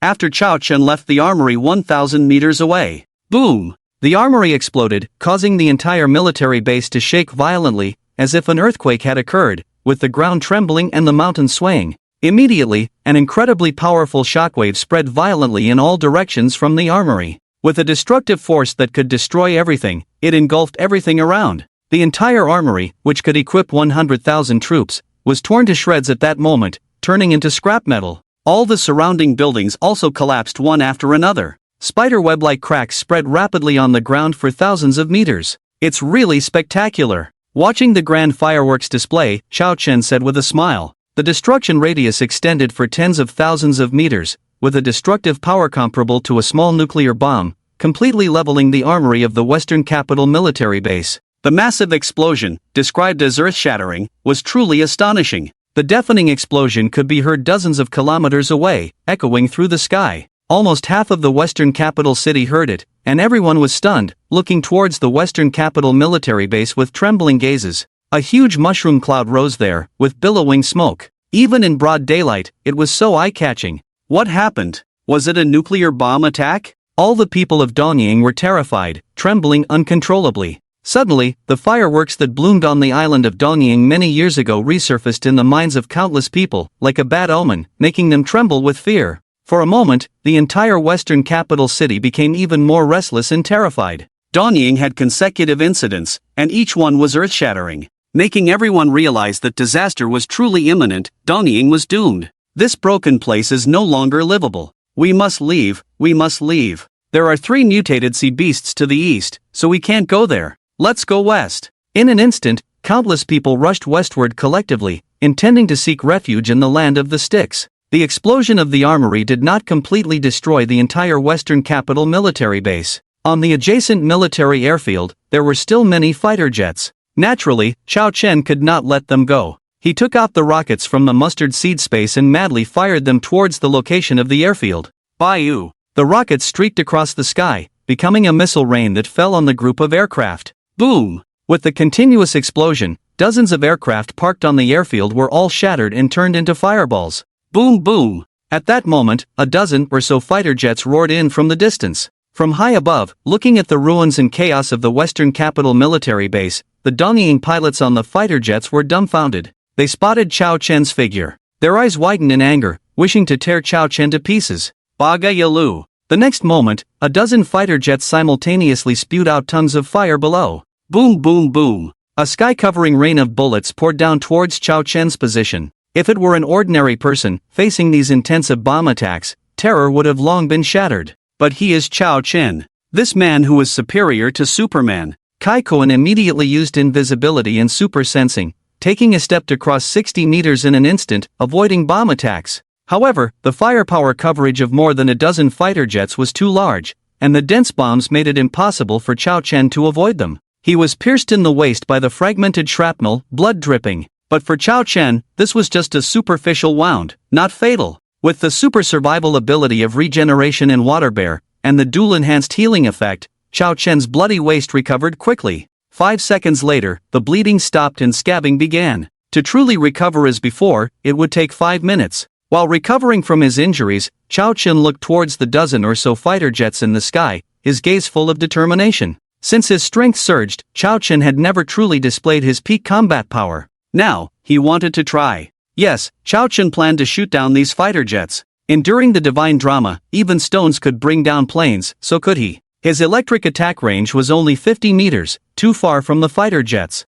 But, don't forget, Chao Chen had previously fused with the super jumping ability of fleas, allowing him to easily jump out of 100 meters high. Now these fighter jets were flying at low altitude, just around 100 meters. Report, the attack on the military base target has been killed. No remains. At this moment, Chao Chen was invisible, and the target suddenly disappeared, causing all the fighter jets to think they had been bombed to death, reporting the situation to their superiors. But the next moment, a bolt of electricity struck one of the fighter jets, causing it to explode. This was Chao Chen taking action. In his invisible state, he was like a jumping tiger, leaping dozens of meters high, continuously releasing electricity in his hands, landing on the fighter jets. It felt like the 6th Meridian Divine Sword. At this moment, Chao Chen was the incarnation of a ghost, the nemesis of these fighter jets. Boom! Boom! Every time he struck, a fighter jet would explode into a fireball and fall. Chao Chen's speed of attack was too fast. Before these fighter jets could react, 5 of them had crashed. There's a devil, run! This horrifying scene scared the remaining fighter jets, causing their hearts to tremble as they frantically fled into the distance. Watching the fleeing fighter jets from afar, Chao Chen felt regretful. Looking at the devastated Shijing military base, Chao Chen felt proud. He felt like a war god. In the Prime Minister's office of Japan. Watching the video footage on the big screen, everyone present, including the top officials of Japan, were stunned. The video was from the fighter jets sent to reinforce the Shijing military base, showing a muscular man with blonde hair and blue eyes, carrying rocket launchers, wreaking havoc and destroying the planes at the Shijing military base. What? A human? Everyone found it hard to believe that the one attacking the Shijing military base was a human. The Prime Minister of Japan was so angry that he almost spat blood, his eyes bloodshot as he roared, "Bagayalu, so it was all done by the United States, what do they want?" Others also felt that this was very likely. It is well known that genetic modification of organisms is strictly prohibited internationally, but the reality is that many countries are secretly conducting such research. Japan is no exception, but the actual research results are not mature, progress is extremely slow. It is rumored that the mysterious Area 51 research facility in the United States, with the blessing of alien technology, has made significant progress in genetic modification, leading to the emergence of a special organization composed of genetically modified individuals. The United States wants to dominate the world, unify the globe, and this grand ambition is no longer a secret. For decades, they have been laying out globally, aiming for comprehensive control. And this special organization composed of genetically modified individuals is naturally hidden and distributed around the world. When the time is right, they will carry out decapitation operations on the major military bases of various countries around the world. Now everyone understands that this is not a retaliation by marine mutant beasts attacking the land of the rising sun, but the work of the Americans, because only the Americans have this kind of power in the whole world. Coupled with the blonde-haired and blue-eyed Europeans and Americans attacking the military base in West Jing, this is solid evidence. It is completely confirmed that the Americans are the ones causing havoc in the land of the rising sun. The Prime Minister of the land of the rising sun immediately had this video sent to the office of the American president. Then he directly called the American president, angrily questioning why they did this. The land of the rising sun is your little brother, always supporting you, and you don't take action against Xia. Yet you are the first to sanction my land of the rising sun? This is unacceptable. The Prime Minister of the land of the rising sun shouted furiously, leaving the American president dumbfounded. What? It was us Americans who caused trouble in the land of the rising sun? How come I, as the president, didn't know about this? Immediately, the American president questioned the person in charge of the genetic modification organization, but the answer received was negative. The Prime Minister of the land of the rising sun could not accept it and continued to angrily question, if it wasn't you, then who attacked our military base in West Jing? Could it be the incarnation of marine mutant beasts? That's even more absurd. The American president vehemently refuted, impossible, absolutely impossible. The land of the rising sun is our little brother, we have no reason to act against you, this is unreasonable, this is definitely someone framing us. The Prime Minister of the land of the rising sun, exhausted in body and mind, rubbed his forehead and asked, then who the hell did this? The current situation in the land of the rising sun is becoming increasingly chaotic, reaching a point where it is uncontrollable. The Prime Minister is truly anxious and exhausted. It's Xia. Xia has always had deep enmity with your land of the rising sun, and behind all this, Xia must be manipulating. The Prime Minister of the land of the rising sun was furious. While it is true that there is enmity between the land of the rising sun and Xia, without evidence, simply accusing Xia is useless. Seeing the silence of the Prime Minister of the land of the rising sun, the American president immediately comforted him, saying, I will inform General MacArthur stationed in the land of the rising sun to deploy a fleet to help you calm this turmoil. After hanging up the phone, the American president's face wrinkled slightly, his expression serious. The attack on the military base in the land of the rising sun was actually carried out by a human? From this point, it can be ruled out that it was caused by nuclear contamination leading to marine biological mutations. The American president's face darkened. Surprisingly, there are already people who have made remarkable progress in biotechnology ahead of the Americans. From various data, the combat power of these three marine mutant beasts is comparable to that of Class B genetically modified individuals. It's unbelievable. At the same time, the American president also realized that this is a very serious issue for the United States. If three marine mutant beasts can keep the land of the rising sun busy, what if there are thousands of them? If they were to enter the Western Pacific and reach the shores of the United States, it would be an unprecedented disaster. The American president will not allow such a thing to happen. Immediately, the American president issued a military order to General MacArthur stationed in the land of the rising sun in a very serious tone. General MacArthur,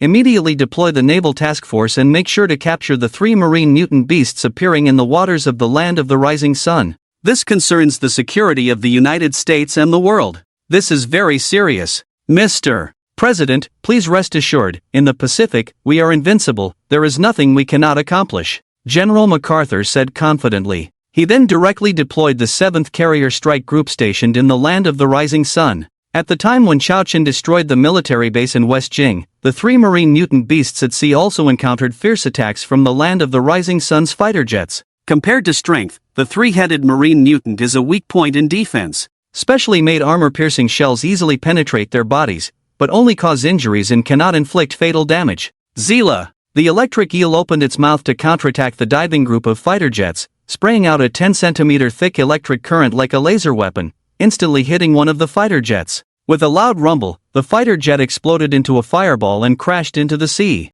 The other fighter pilots' faces changed drastically, never expecting the electric eel's attack range to be so far. Immediately, all the pilots pushed the control sticks to raise the altitude of the fighter jets. The electric eel was not stupid either. Unable to hit the target from such a height, it could not afford to be hit for nothing and dived into the sea to find a new target. However, at this moment, a dozen or so streaks of light pierced through the sea from all directions and quickly attacked the electric eel. It was the Japanese naval fleet arriving, launching torpedo missiles. A strong sense of crisis made the electric eel tremble and flee into the distance. But it was surrounded on all sides by dense torpedoes, with no way to escape. In desperation, the electric eel spat out electric currents, colliding with several torpedoes and causing the sea to shake. One fist is no match for four hands. Boom! Boom! Still, several torpedoes exploded on the electric eel. The 500mm heavy torpedoes were much more lethal than the fighter jet's armor-piercing shells. Roar! Accompanied by a piercing scream of pain from the electric eel, its body could not withstand the impact, being blown to pieces by several torpedoes, staining the surrounding seawater red with blood.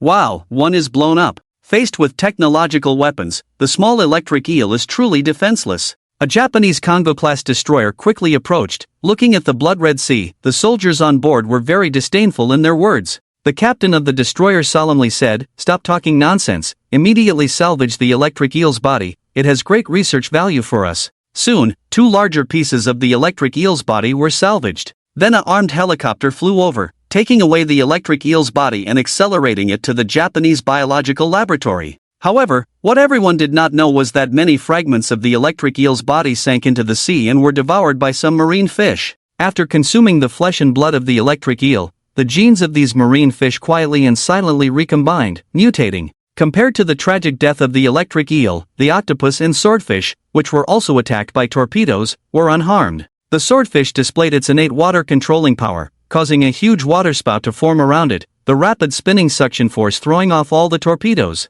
Then, taking advantage of its speed, the swordfish charged towards a destroyer, its long dorsal fin shimmering with a blue light, continuously slashing across the bottom of the destroyer. Seeing this, the destroyer captain's face changed drastically, shouting, "Quick, launch torpedoes. It's too fast, we can't hit it." The continuous tearing sounds from the bottom of the ship made all the Japanese soldiers' hearts tremble, their faces filled with despair. Crack! Like a knife cutting through butter, it opened its eyes. In the end, the bottom of the destroyer was riddled with holes, with a large amount of seawater rushing in, causing the ship to start sinking. Seeing this, the Japanese soldiers on the destroyer turned pale with fear, jumping into the water like dumplings, trying to escape for their lives. But jumping into the water meant a quicker death. The swordfish exerted its water-controlling power, creating a massive tsunami that viciously engulfed the struggling Japanese soldiers on the sea, turning them into minced meat, as the sounds of pig-like screams turned into blood water. Fire, kill it! This unequal battle made the fighter jets in the sky panic, firing frantically and emptying all the missiles at the swordfish.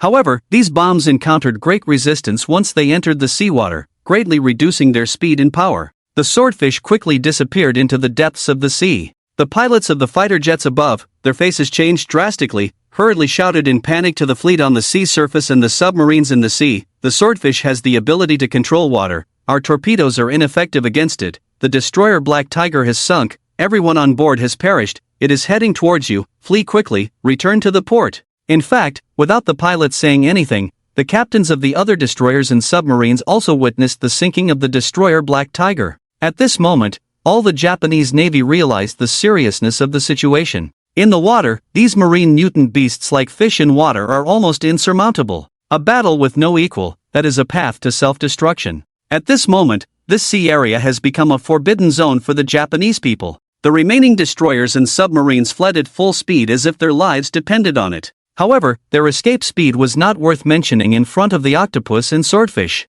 The swordfish, like a lightning bolt, tore through the seabed and appeared beneath the destroyer. The Japanese Navy on board was terrified, as death awaited them on the ship or in the sea, truly facing certain death. In desperation, the Japanese Navy on board directly detonated all the ammunition, intending to perish together with this monster. Boom! The destroyer exploded into pieces, and the terrifying shock wave churned the sea into waves tens of meters high. Roar! The swordfish, too close to the explosion, was not spared. Its body was bloody and mangled, its dorsal fin shattered, looking extremely miserable, its breath weakened and very weak. This was still relying on the swordfish's absorption of nuclear radiation to evolve a body of steel, making its flesh tough. Otherwise, its fate now would probably be the same as the electric eel, perishing here. The severely injured swordfish, filled with fear, immediately swam to the depths of the sea, frantically devouring sea fish to recover. Among the three marine mutant beasts, the octopus's attack methods were more terrifying, able to transform into any fish in the ocean, regardless of size.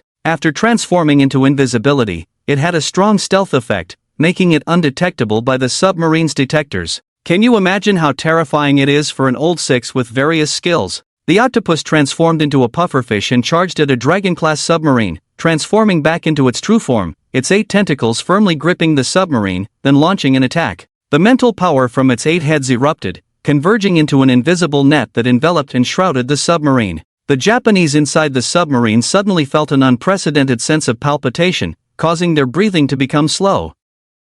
The mental shock, 10 times stronger than that of humans, this invisible attack, unprecedented in lethality, had no means of counterattack. Seconds later, the souls of all the Japanese soldiers inside the submarine suffered a heavy blow, without exception, beginning to become confused, like Walking Dead. Immediately after, the octopus swung its huge tentacles to strike the submarine, crushing it with terrifying force, turning the Japanese inside into sandwich cookies on the spot. The whole process was smooth and swift. In just a few meters, it destroyed a submarine. A crushing confrontation, with no suspense. The octopus, truly the god of the sea. After dealing with this submarine, the octopus moved on to the next target. Flee. The loss of one submarine made the remaining 2 submarines' hair stand on end. Panic. Fear. Horror. Despair. The Japanese Navy wished they could give the submarines wings to escape this dreadful place. But even at full throttle, the submarine's speed was only 30 knots, too slow for the octopus with a speed of 50 knots. Gurgle.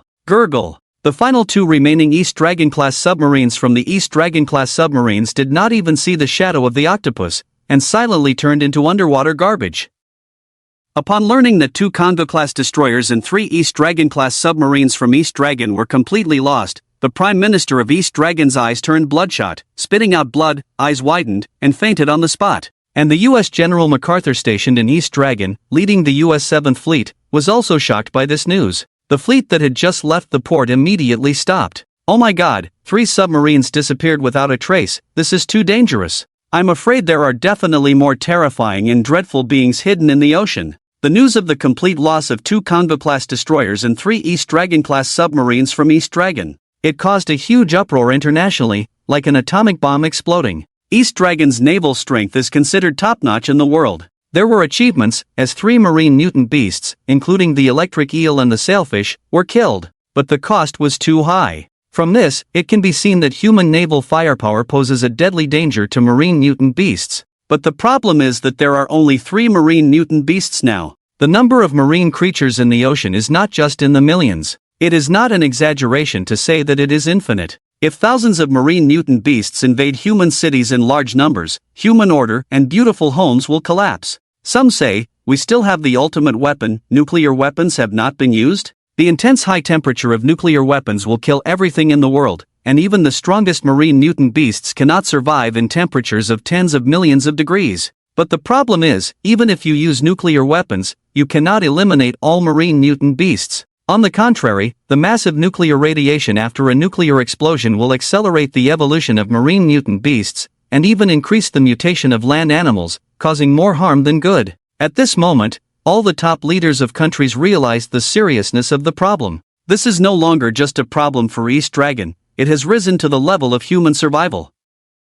The situation is changing rapidly. Countries have dispatched teams to East Dragon at lightning speed, conducting intensive research on the bodies of electric eels, trying every means to find a way to restrain marine mutant beasts. At this moment, the world is shrouded in a depressing and panicky atmosphere. The countdown to the real end of the world has begun. All countries are in a state of emergency preparedness, with their forces ready to face the impending disaster at any time. And some small coastal countries, with weak military power, are simply unable to resist and are relocating their entire population to the mainland, with many seeking refuge in countries with strong military power. the world is in complete chaos.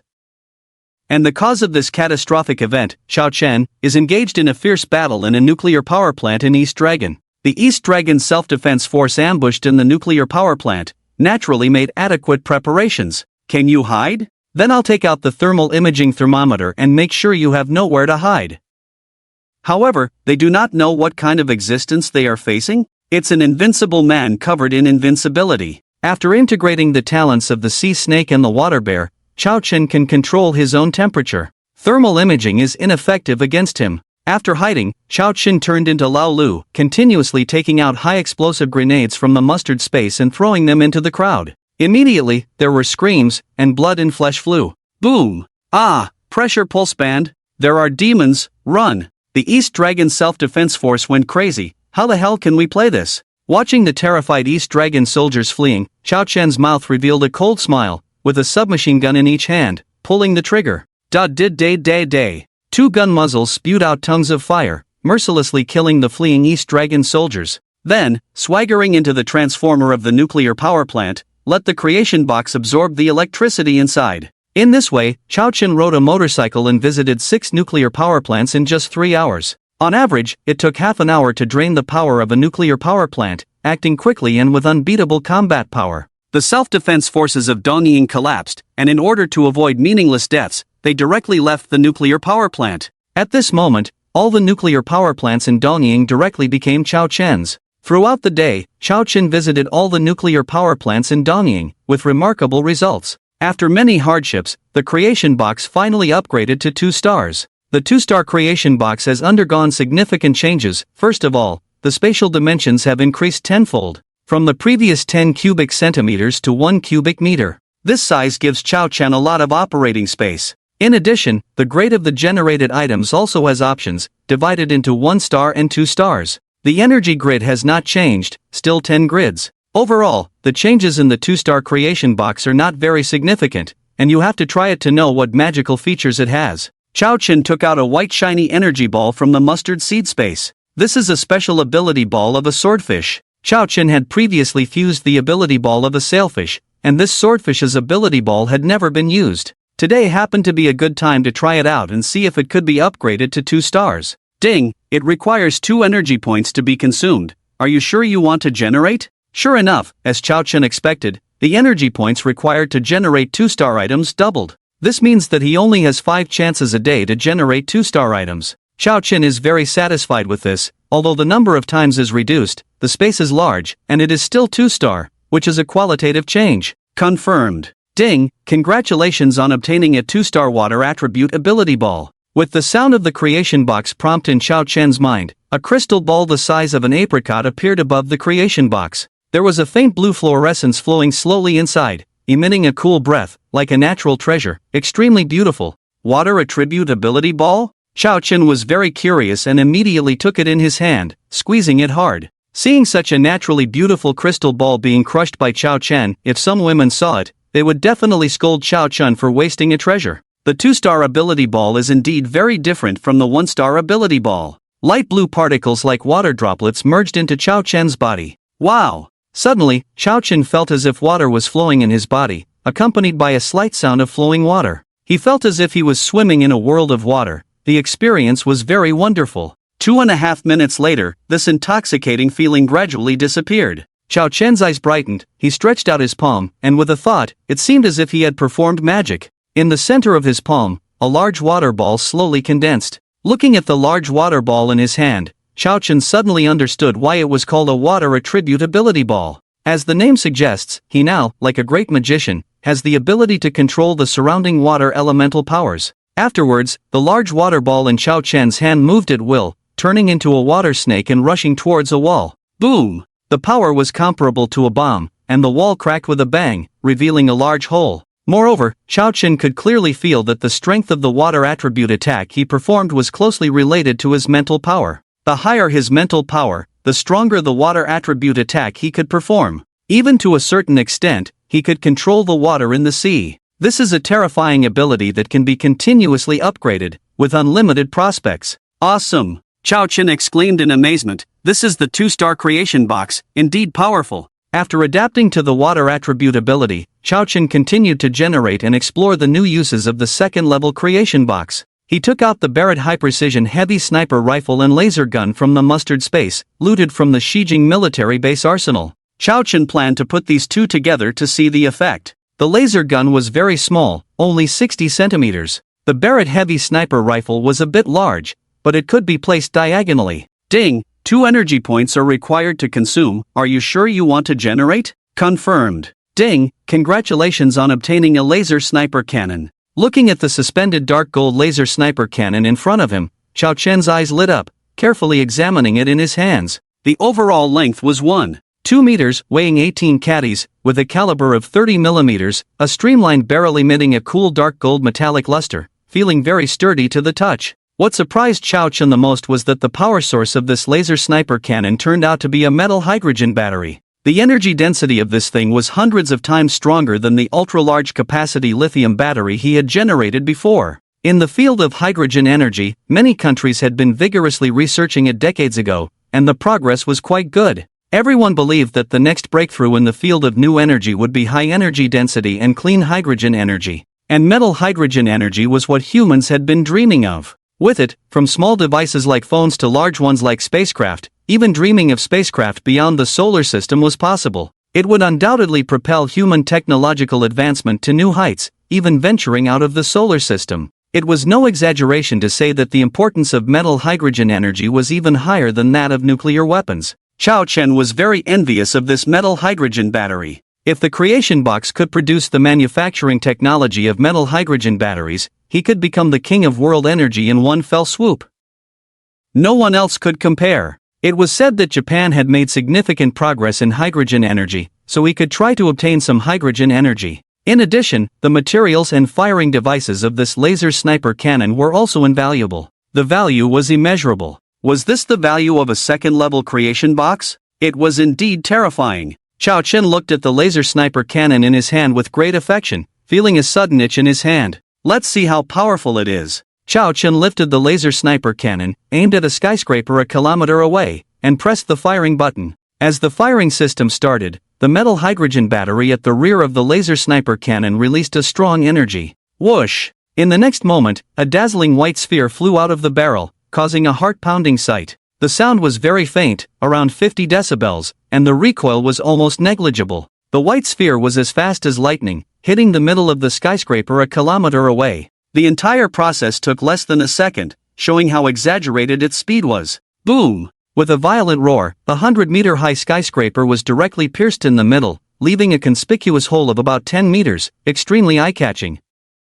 Even Chao Chen, a kilometer away, could see it. So powerful. Chao Chen was shocked. The 10-meter diameter of destruction truly amazed him. He even believed that even with the super-strong survival ability fused with the water bear, facing this shot would be a bitter defeat. The destructive power of this thing was too terrifying. Its speed was frightening, and there was simply no way to evade it. Chao Chen's blood boiled. He was addicted to playing, and once again lifted the laser sniper cannon. He aimed at the tallest building in Japan, the Xijing Seikantu, 10,000 meters away. I wonder if I can hit it from this distance. The highest building in Donying, the steel frame in the middle of the Xijing Qingkong Tower, was directly vaporized by a terrifying white light column, and a dazzling little sun suddenly appeared. In the dark twilight environment, the visual effect was quite explosive. Without a support point, the upper half of the Xijing Qingkong Tower crashed down and turned into a pile of scrap iron. Strong. Very strong. This thing, for the current Earth's technological weapons, is a dimensional strike.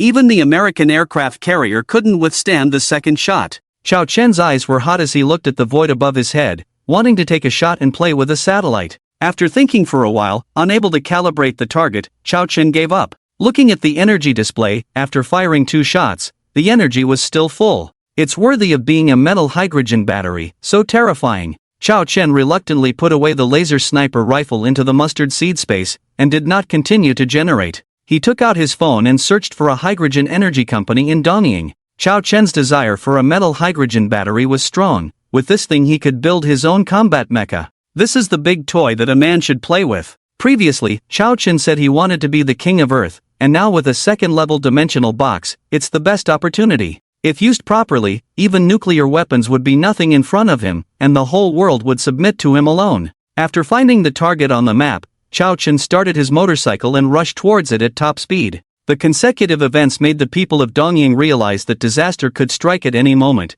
and staying here would sooner or later make them food for the ocean mutant beasts. Filled with fear, 70% of the people of Dongying fled to the Korean peninsula for refuge. With a population of over 100 million, Korea was unable to stop them, nor did they have the ability to do so. Many even wanted to seek refuge in Daxia, but were coldly rejected. Not to mention that Daxia was already a populous country. Based on the historical enmity between the two countries, Daxia would never accept these people from Dongying. This was a matter of principle. The remaining 30% of the people of Dongying, apart from a few soldiers and scientists who continued to guard the island, were mostly elderly people with limited mobility, who either had no ability to escape or simply did not want to leave. It can be said that at this moment, Dongying Island was desolate, with shops along the road smashed and dilapidated. Human corpses appeared from time to time in some alleys, torn apart and devoured by wild dogs, sending shivers down one's spine. Who would have thought that the once bustling metropolis had turned into a lifeless ghost town in just one day? Chao Chen arrived at the largest triangular hydrogen energy company in Xijing City.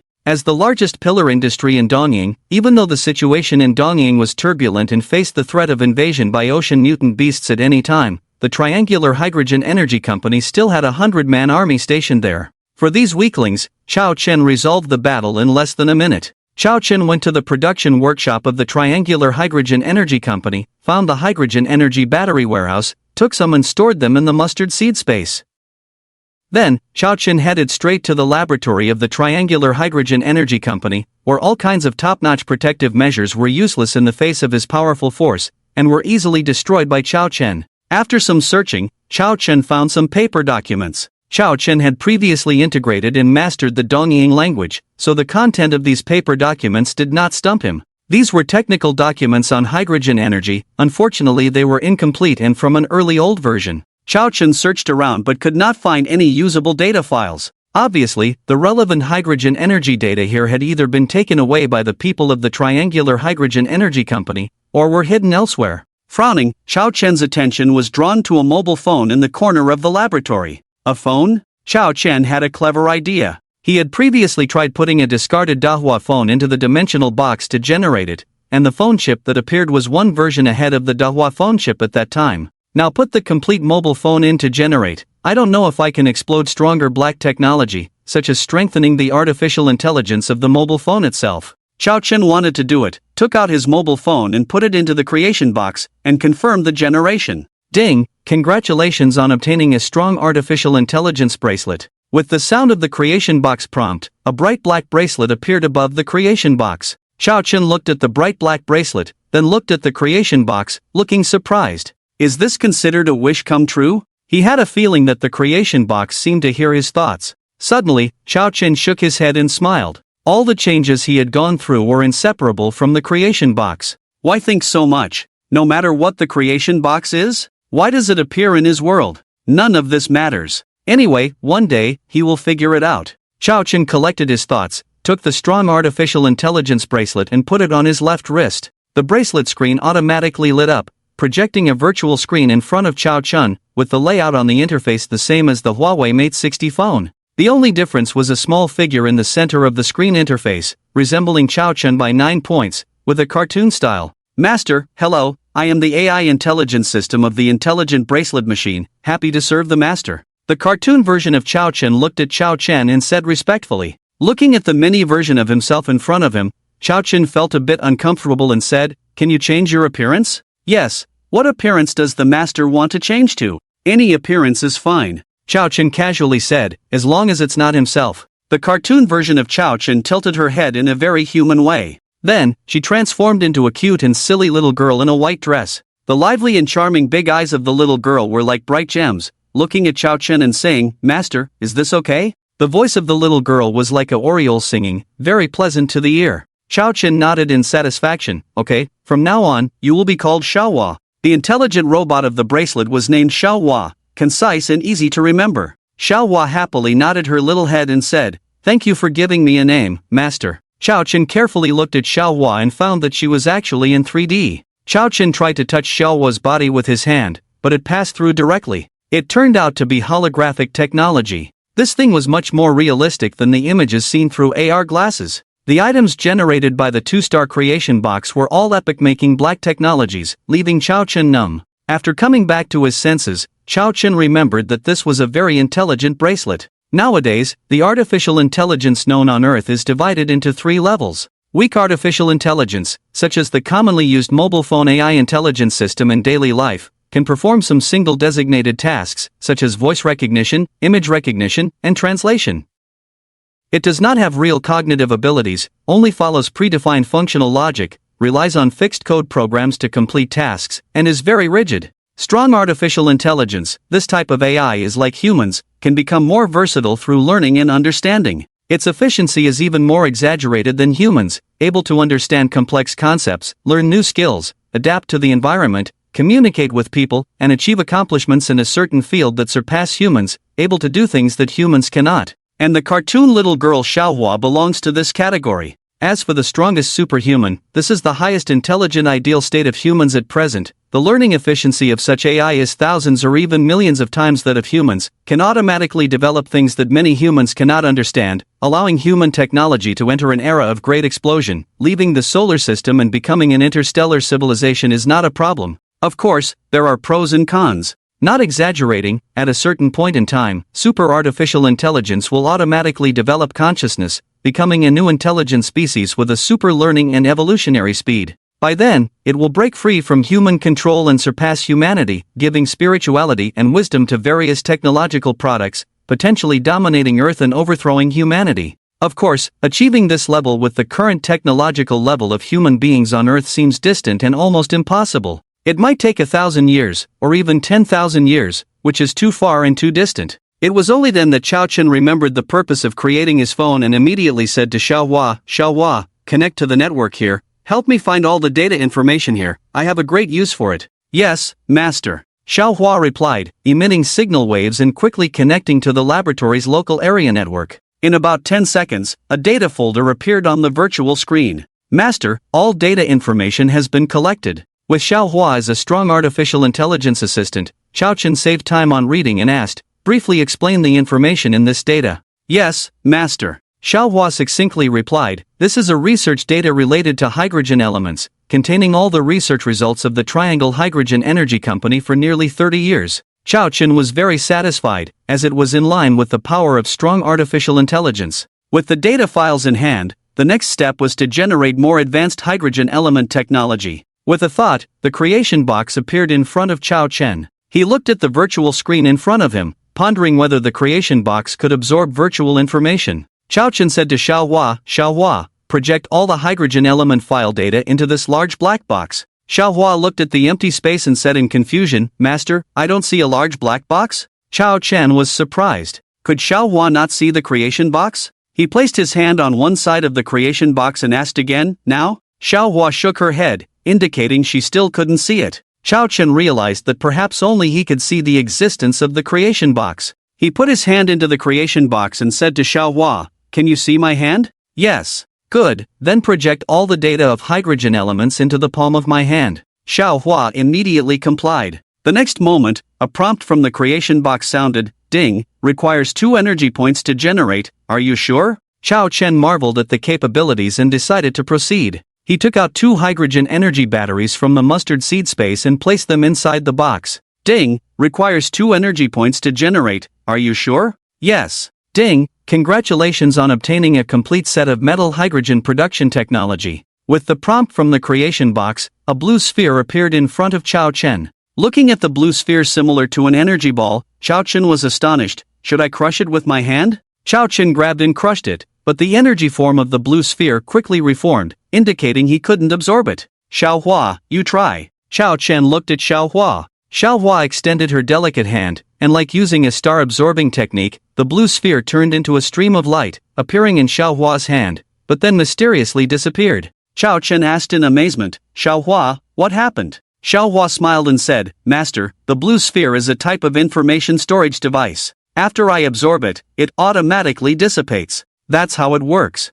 With the metal hydrogen technology in hand, it was time to leave. Chao Chen left the Triangle Hydrogen Energy Company, looking around, the whole East Japan was engulfed in darkness, with only a few scattered lights faintly visible. Riding his motorcycle, Xiao Chen headed towards the distance. On the road, let Xiaohua connect the network of Dongying, while collecting various cutting-edge technological information from Dongying. For Xiaohua at the level of strong artificial intelligence, this is easy. At the same time, also tell Xiao Chen about the major events happening internationally today. Throughout the day, Xiao Chen was busy absorbing electricity for the Zhao box at the major nuclear power plants in Dongying, and had no time to watch the news, nor was he aware of the current international situation. On November 10, 2023, at 10 o'clock in the morning, the fleet sent by Dongying to eliminate 3 marine mutant beasts was completely wiped out, causing a sensation in the world, and it was judged that the countdown to the end of the world had begun, with countries around the world entering a state of emergency preparedness. A team of scientists in the fields of biology and radiation was dispatched to Dongying to conduct a specialized study on the bodies of the marine mutant beasts, seeking ways to counter their attacks and invasions.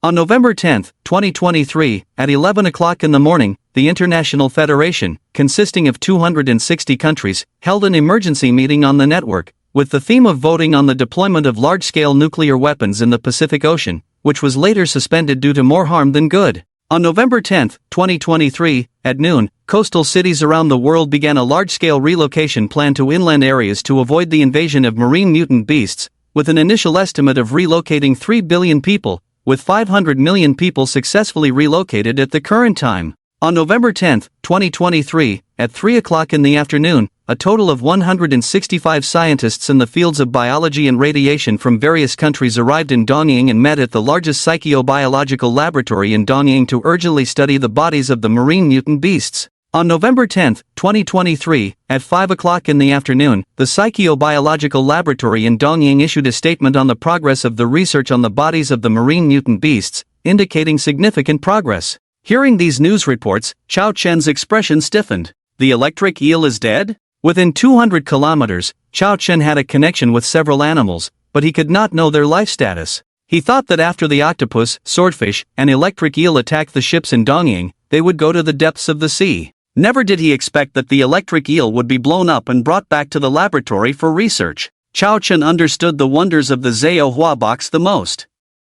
After the electric eel was generated by the Zhao box, its characteristics and changes belonged to a completely new species. Being sliced for research, it might really be possible to discover something different. For example, Xiao Chen had integrated the electric eel's thunder power. This possibility was very high. Xiao Chen was very interested in this and planned to go take a look. Xiaohua, find the location of the Psychobiological Laboratory. Master, it has been found. Xiaohua moved a virtual route map in front of Xiao Chen. Xiao Chen took a glance and memorized it before the virtual route map disappeared. Boom, boom, boom. Xiao Chen accelerated, and the motorcycle turned into a shadow, quickly disappearing at the end of the dark road. At that time, at the Future Biological Science Laboratory in Dongying. Just half an hour ago, more than 100 global experts in the fields of biology and radiation had gathered here. Breakthrough progress had been made in the research on the bodies of the marine mutant beasts, and the results obtained made everyone's hearts tremble. In addition to containing a large amount of nuclear radiation, a new substance that had never appeared on Earth was discovered in the cells of the electric eel, which was the main cause of the electric eel's mutation. Through dialysis research on this miraculous substance, it was found that this new substance possessed extremely powerful spirituality, which could influence the recombination of biological genes and produce incredible strengthening effects. This discovery made all the scientists so excited that they were about to faint. Subsequently, the genetic cells of the electric eel were immediately extracted, and an injection experiment was conducted directly on a small white mouse. Everyone stared intently, and their breathing became so tense that it almost stopped. After 5 minutes, the data on various instruments attached to the white mouse suddenly skyrocketed. In just a few tens of seconds, the size of the white mouse increased by a circle, and its various body indexes directly tripled, with the data still steadily rising. Everyone's eyes widened, pupils trembling, shocked to the extreme. After a few silent seconds, a gasp rang out. At this moment, the white mouse in the experimental glassroom suddenly opened a pair of blood-red eyes, flickering with faint electric currents. Squeak! The white mouse's blood-red gaze turned towards the scientists outside the glass, opening its mouth to release a surge of electricity, striking the glass.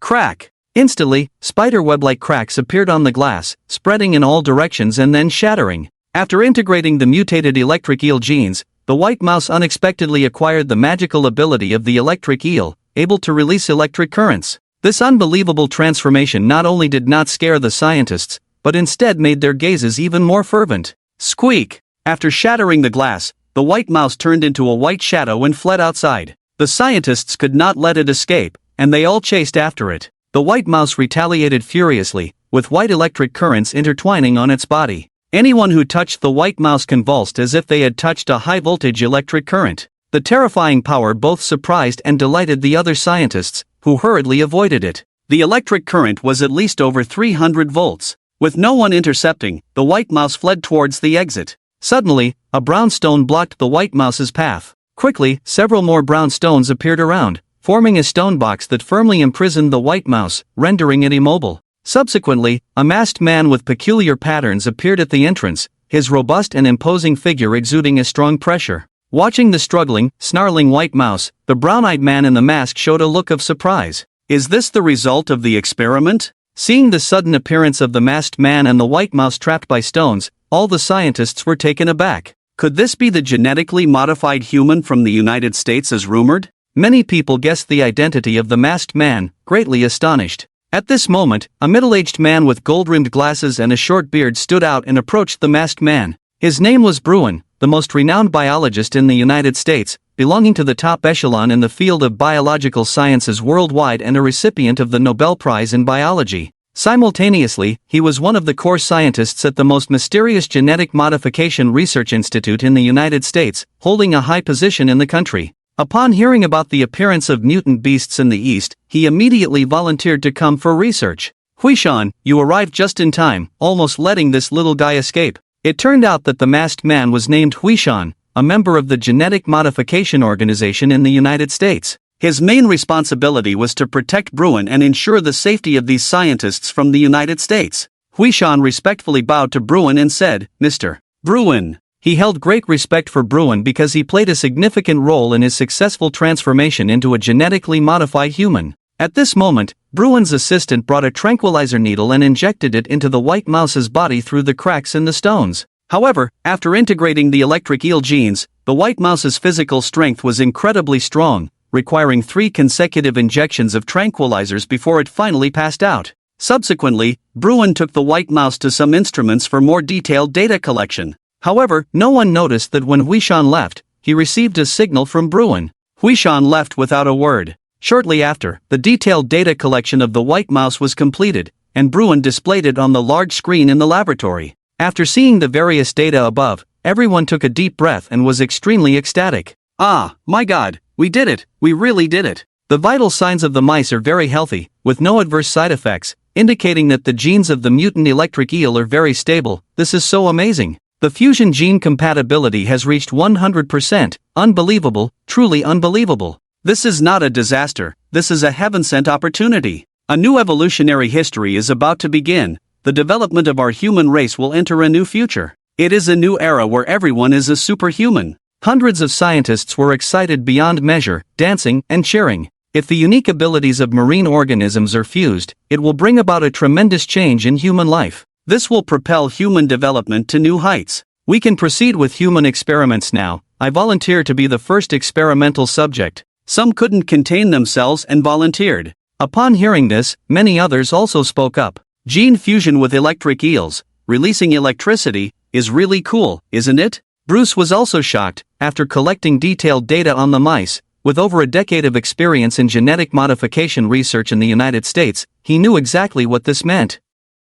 A success rate of 100%, with no side effects. This is the perfect gene fusion agent. This is truly a groundbreaking discovery. However, all of this will be enjoyed solely by the United States. Looking at the excited crowd, Bruce raised his hand to silence them and loudly announced, "Everyone, please be quiet, I have something to announce." Immediately, the whole room fell silent, all eyes turned to Bruce. Bruce then said, "I won't say much, just 2 points." He directly stated, first, join our Genetic Modification Research Institute in the United States, and the research results on the mutant electric eel will be shared by all, giving you all the opportunity to become genetically modified individuals, to become a new human race. This statement caused a stir in the room. This is a takeover. Several scientists from DCA changed their expressions, and the leader who led the team this time, Lu Liang, looked at Bruce and asked in a deep voice, "Bruce, what do you mean by this?" Bruce glanced at Lu Liang indifferently, ignored him, and continued, "Second, death." His tone was filled with a cold killing intent,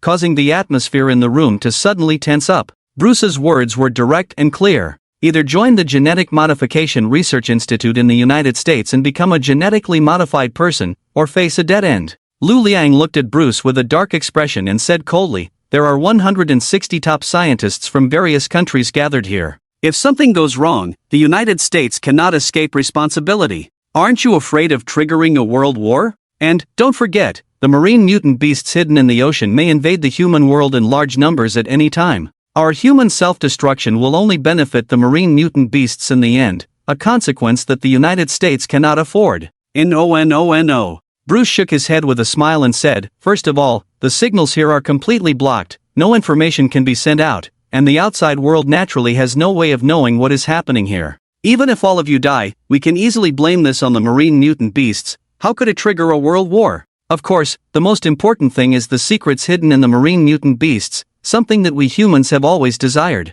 Their appearance now does not bring disaster, on the contrary, it is a great opportunity bestowed upon us by the heavens, and humans will always be the masters of the earth. Oh no, to be more precise, it is the United States. From today onwards, the United States will be the sole master of the earth, and the people of your countries behind you will either submit or perish, there is no other option." Brune's words are full of unparalleled confidence and arrogance. Firstly, the United States has been strategically positioning itself on Earth for decades, with military bases scattered around the world. Its military power and weaponry are unrivaled, with the ability to launch military strikes anywhere in the world 24 hours a day. There has always been a grand ambition to unify the Earth. Now, with the appearance of ocean mutant beasts, this is a huge opportunity. As long as a large number of ocean mutant beasts are captured and their genetic essence extracted, a legion of genetically modified humans can be mass-produced in a very short time.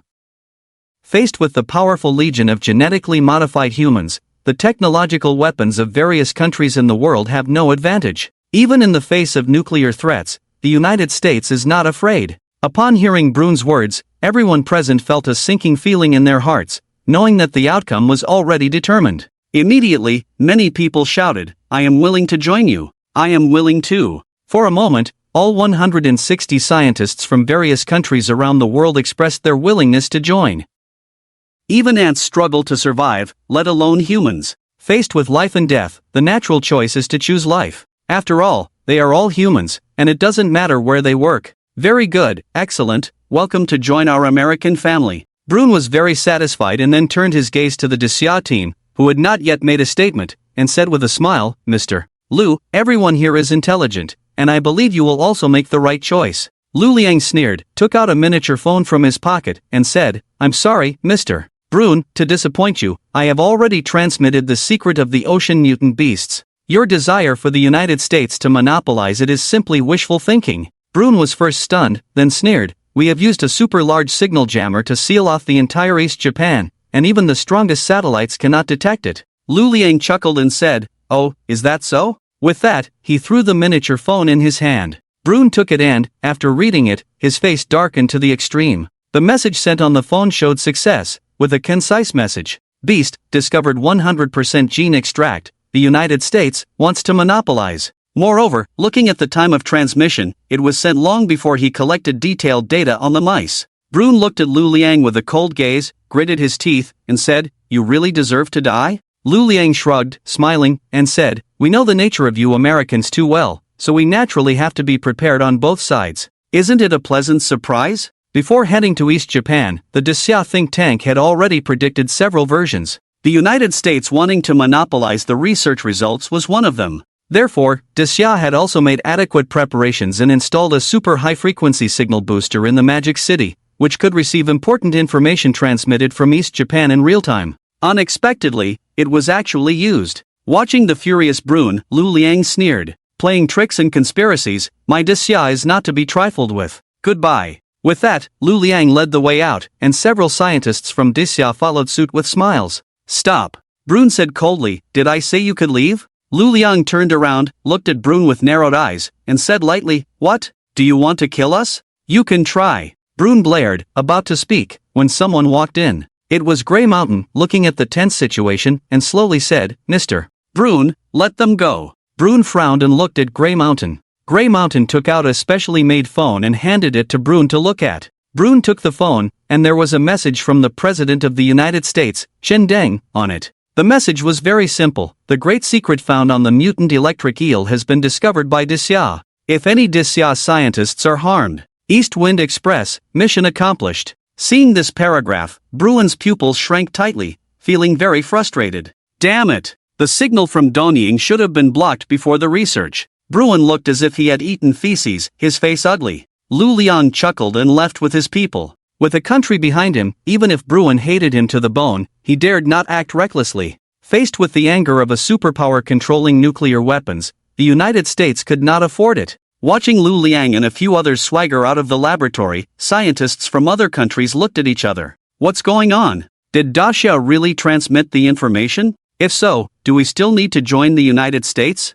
Mr. Bruin, the research results are out, and it's time for us to return to our country and report back. Immediately, scientists from various countries left one after another. The scientists who came to Dongying to participate in the research on mutant electric eels are the core elites of various countries. They are very protective of their own countries, and who would want to join the United States if their lives were not threatened. Of course, there are also a dozen scientists who have not left and are willing to join the United States. Today's discovery is destined to shake the world. It can be predicted that the world will undergo major upheavals, not only facing the imminent invasion of mutant sea beasts but also engaging in fierce battles among countries to seize them, with scenes of bloodshed and chaos. The fate of these small countries caught in the middle is uncertain.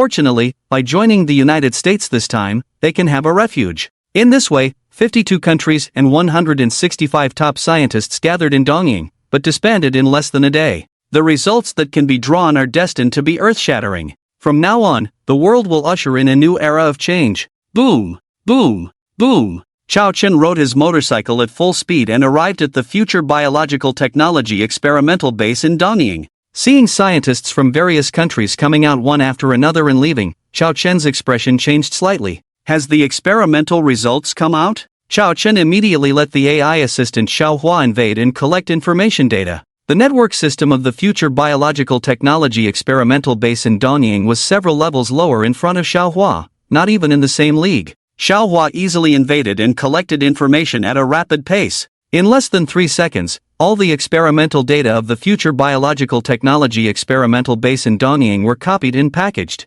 Master, the information has been collected. Xiao Hua waved her finger, and a virtual folder appeared in front of Chao Chen. Chao Chen opened it and quickly scanned through the contents, reading about everything that happened in the Future Biological Technology Experimental Base in Dongying. Chao Chen was also shocked, as the data extracted from the genetic research on the electric eel carcass by scientists from various countries clearly indicated that the fusion of human genes with mutant electric eels had very high safety and feasibility. It could increase a person's physical strength up to 5 times and had a high chance of awakening the special abilities of the electric eel to release electricity. The genetic liquid of the mutant electric eel was the most perfect enhancer. Chao Chen knew that the reason the experimental results were so perfect was that the electric eel had been created in the creation box. Chao Chen's expression became serious, as the ability he obtained from animals was generated by the creation box. Now, scientists have discovered the secret of the oceanic mutant beasts, which is a huge treasure for humanity. The death of the electric eel fully demonstrated that human technological weapons can kill oceanic mutant beasts, albeit at a higher cost.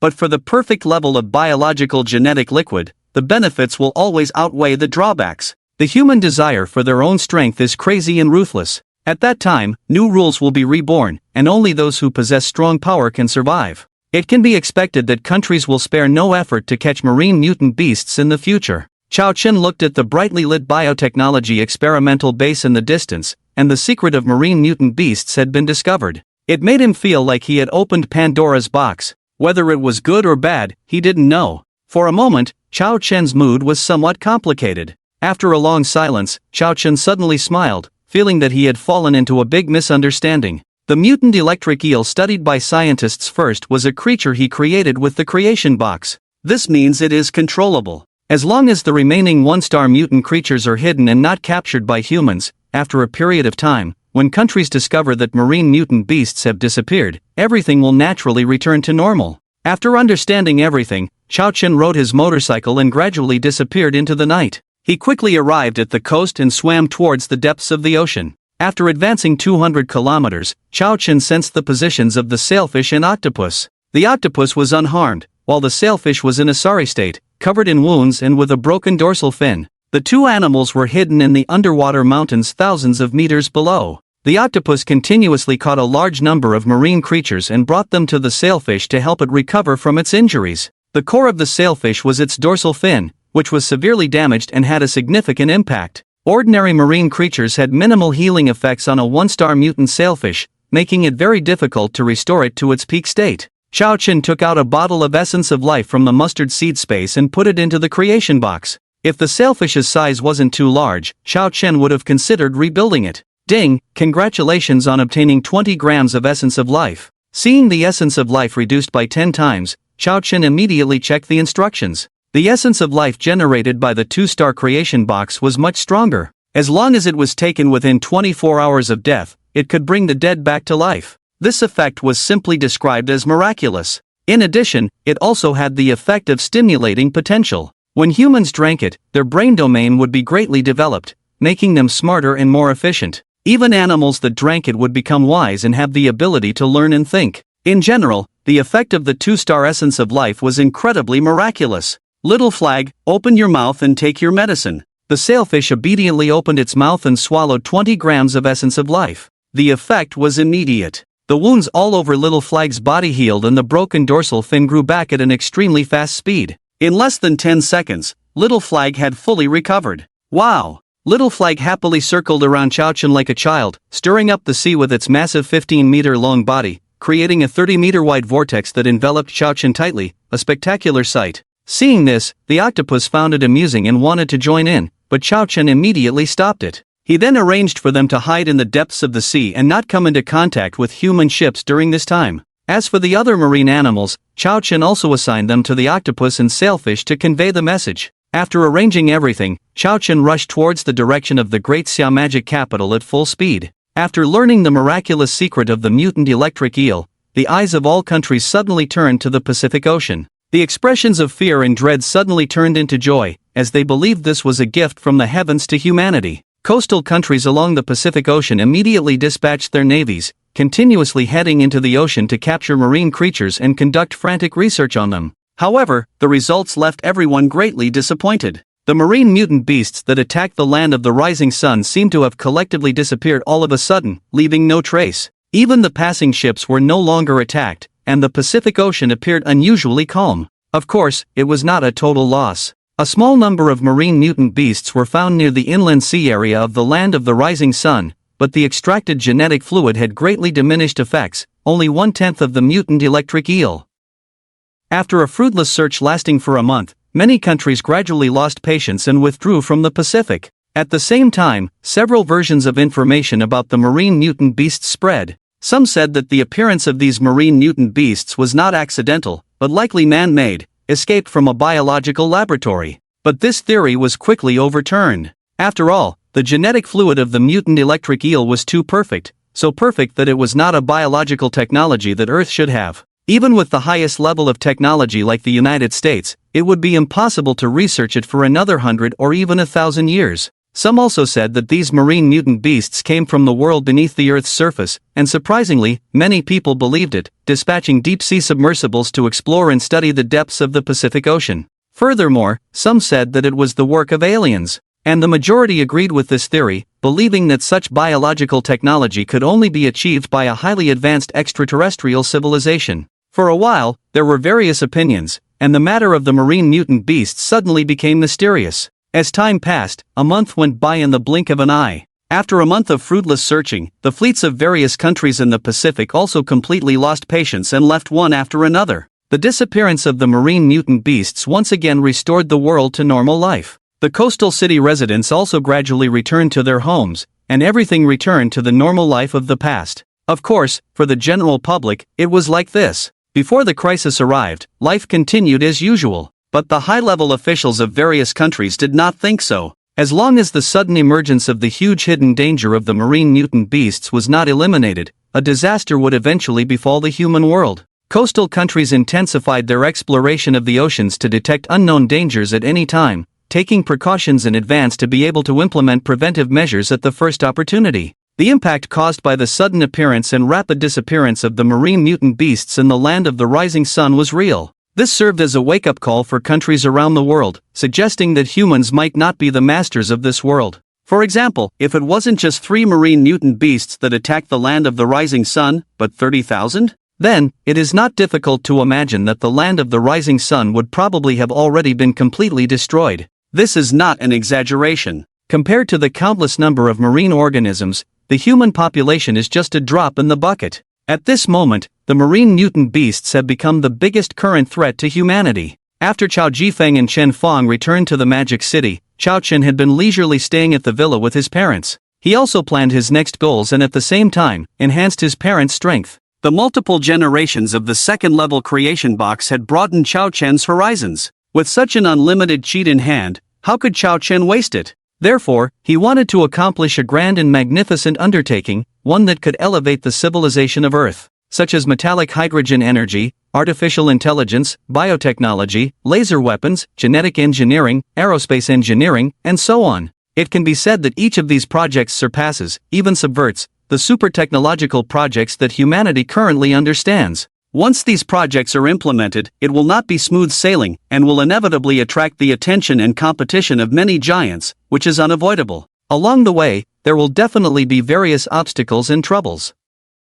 Chao Chen was very clear about this. Therefore, before implementing these plans, Chao Chen's first step was the safety of his family. Chao Chen planned to create some life-saving special abilities to integrate his parents. After breakfast that morning, Chao Chen returned to his bedroom. With a thought, 2 beads with a milky white luster appeared in his hand. Previously, when Chao Chen first went out to sea with Qin Feng and the others, he had created 10 kinds of marine animals. He also burst out more than a dozen special ability balls. These 2 white beads were obtained after the fusion of starfish and sea cucumber, belonging to the aspect of regenerative ability. Previously, Chao Chen had fused the regenerative ability of an octopus, so these 2 had been unused. Today, he happened to create 2 star-level ones for his parents to integrate. With another thought, the creation box appeared in front of him. Looking at the deep and bottomless interior of the creation box, like a space of a black hole, Chao Chen suddenly had a whimsical idea, always putting other things in it, wondering what would happen if he put himself in it.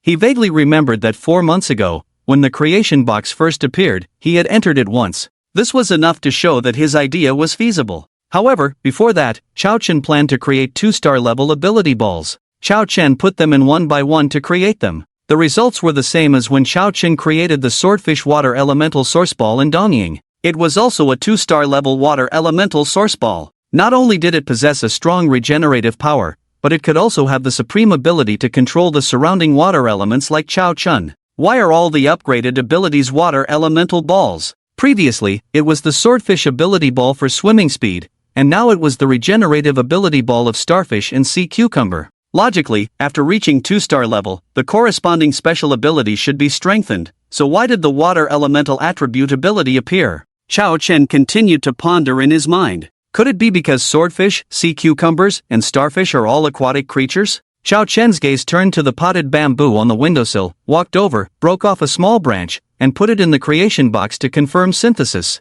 Ding! Obtained 1 wood elemental source ball. With the sound of the creation box's prompt in Chao Chen's mind, a crystal ball the size of an apricot appeared above the creation box. There was a faint green fluorescence flowing slowly inside, emitting an active natural life breath. Chao Chen took it and crushed it directly, integrating it. As the integration continued, the feeling he got was somewhat similar to drinking the water of life, but the effect was stronger, and the cells in his body were all cheering. In the next moment, an amazing scene occurred. Chao Chen's hair grew rapidly at an astonishing speed. In the blink of an eye, his short hair reached his waist. This amazing volume of jet black hair, combined with his handsome features, like a beautiful man in the world, he was incredibly handsome. In addition, even his height was affected, rising from 182 to 188. Chao Chen had gradually adapted to his changes and was not overly shocked. A faint green light flashed in Chao Chen's eyes, and then he stretched out his hand, and a weak wave suddenly burst out from his liver. In traditional Chinese medicine, analyzing and studying the meridians, physiological functions, 5 elements attributes, and relationships of the human body's internal organs, the wood element has the characteristic of growth, representing the liver. It turned out that after integrating the wood elemental source ball, it was not absorbed by Chao Chen's body, but by his liver. Similarly, the water elemental source ball he had previously integrated was also the same, absorbed by his kidneys, as Chao Chen displayed the ability of the wood element. In an instant, the wood elements in the surrounding space seemed to receive a command, quickly converging towards the palm of his hand, forming a small green ball the size of a pigeon egg. The green ball moved with Chao Chen's thoughts, turning into a lush green vine and drilling under Chao Chen's bed. "Get up!" Chao Chen lightly shouted, and the 2-meter-wide large wooden bed lifted off the ground, rising steadily by more than 10 centimeters. Compared to his physical strength, the elemental power he displayed in actual combat was obviously not very strong. Of course, this may be due to his recent fusion. After placing the wooden bed in position, Chao Chen's mind moved, and the rattan disappeared and transformed back into a green small ball. Feeling the strong life aura emitted by the small ball, Chao Chen felt certain that there were other wonderful uses for it. He looked towards the pot of lucky bamboo bonsai and placed the green small ball on top of it. As the two made contact, an incredible scene unfolded. Indeed, as Chao Chen had guessed, the lucky bamboo was absorbing the wood elemental energy from the green small ball. With continuous absorption, the lucky bamboo also rapidly changed, growing like it had been given a growth agent, crazily shooting upwards. Until the green small ball was completely absorbed, the originally 20-centimeter lucky bamboo shot up directly to 1 meter high, with thick, long, lush green branches shining brightly. At the top of the branches, white and yellow umbrella-shaped flowers bloomed, exuding a charming fragrance. The rich floral scent filled the entire room, and as Chao Chen gently sniffed with his nose, the refreshing floral scent entered his nostrils, giving him a feeling of being immersed in a sea of flowers, calming his mind and even making him feel more peaceful. Obviously, after absorbing a large amount of wood elemental energy, this lucky bamboo underwent a mutation. Its floral scent possessed the effect of calming and focusing the mind. Chao Chen was also somewhat surprised. He had only thought of trying it out, not expecting wood elemental energy to have such a wonderful use.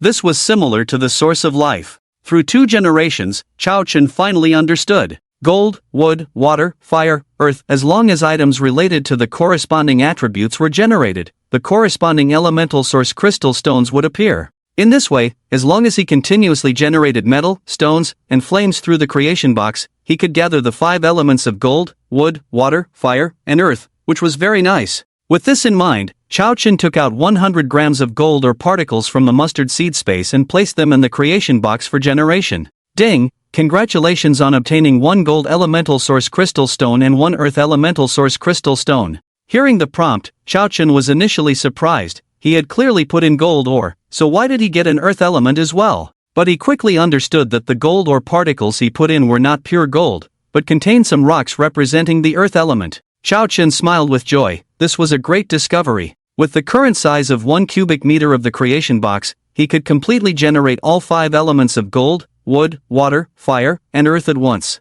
This way, he could save a lot of energy points. With 10 energy points per day, after the creation box upgraded to 2 stars, the energy required for each generation also increased to 2 points. In other words, Chao Chen had 5 generation opportunities per day. He had already used 4 today. For the last opportunity, Chao Chen decided to fill the 1 cubic meter creation box to the brim and generate several more elemental source crystal stones. If 100 grams of gold or particles could generate 1 gold elemental and 1 earth elemental source crystal stone, then what about 1,000 grams, or 10,000 grams? Would more appear? With enough elemental source crystal stones, Chao Chen could start building his own power. This would also play a supporting role in his future development. After all, as a single person, there were always things that could not be fully taken care of. Loyal, reliable, and capable manpower was indispensable. There were 50 tons of gold or particles in the mustard seed space, and the next step was to gather the materials for generating wood, water, and fire elements. Wood and water elements were easy to find, as they were available in the villa. As for the fire element, a lighter would definitely not work, it was too stingy. Chao Chen went out to the central square of the leisure villa community, where there was a large supermarket selling solid alcohol blocks. Half an hour later, Chao Chen returned to his bedroom. One by one, the prepared materials were placed into the creation box. 1,000 grams of gold or particles, 10 different types of grass and wood branches, 10 liters of pure water, 100 grams of burning solid alcohol blocks. Ding, requires consuming 2 energy points. Are you sure to proceed with the creation? Confirmed. Ding, congratulations on obtaining 1 piece each of the gold element, wood element, water element, fire element, and earth element origin crystals. Upon hearing the prompt from the creation box, Chao Chen felt disappointed. It seemed that the quantity of materials did not increase the number of origin crystals. The limit for each creation was always a unique singular number. Although Chao Chen was disappointed, it wasn't too much. Obtaining 5 types of origin crystals in one creation was already very good. One must be content. Today's creation limit had been reached, and he looked at the several origin crystals of different colors in front of him. Who could imagine that by fusing these, one could possess the power to control the 5 elements of metal, wood, water, fire, and earth? Living a cheat-like life is so cool. Chao Chen's mouth was almost crooked with a smile as he picked up the 3 origin crystals of fire, gold, and earth, and crushed them together. In an instant, the colored particles of red, gold, and brown merged into Chao Chen's body one after another. Compared to the 1-star ability orbs, the 2-star origin crystals gave him a stronger sensation. His whole body faintly felt a burning heat, emitting white steam while feeling heavy. Until fully integrated and absorbed, Chao Chen let out a long breath, moving his body. His bones crackled and popped, making crisp sounds. If one listened carefully, they could hear a slight sound of metal clashing. It is important to understand the key words of the origin crystals, which are the 2 characters origin. This is the purest essence of the major elements of heaven and earth. When fusing the origin crystals for the first time, besides gaining the power to control the elements, all aspects of the body would be strengthened. The combination of fire, gold, and earth elements played a role in refining and strengthening Chao Chen's skin, flesh, meridians, bones, cells, and more. Scientifically speaking, his genetic makeup was enhanced. Chao Chen pinched his left hand with his right hand, feeling as if he was pinching steel. Such resilient skin! Chao Chen was somewhat shocked. Comparing it, before fusing the 3 elements of fire, gold, and earth, his physical strength could be likened to wood, but now it was like stone.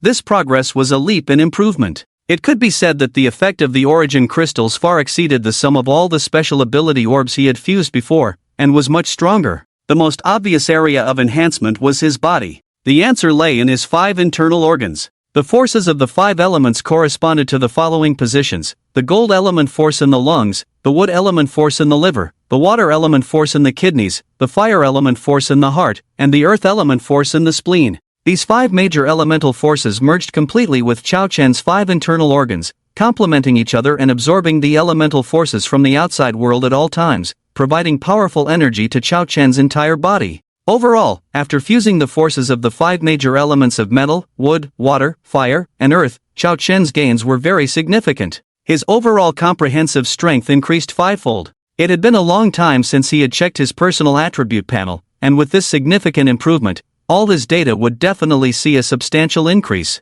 With a thought, Chao Chen's personal attribute panel appeared before his eyes. Name: Chao Chen. Lifespan: 24/604. 2 years, previously 554. 2 years, strength, 292, previously 195, speed, 99, previously 67. 5. Constitution, 450, originally 216, spirit, 91, originally 63, special abilities, tenfold strength, selfish speed, invisibility, shapeshifting, regeneration, defense, venom, night vision, tenfold fist strength, thunder and lightning power, tenfold sensing, tenfold jumping, super survival, king of glory game mastery, proficiency in African languages, ring space. Talent, gold element, first stage initial, wood element, first stage initial, water element, first stage initial, fire element, first stage initial, earth element, first stage initial, first, lifespan increased by 50 years. Strength, speed, and spirit increased by 50%. The constitution has the highest increase, more than doubled.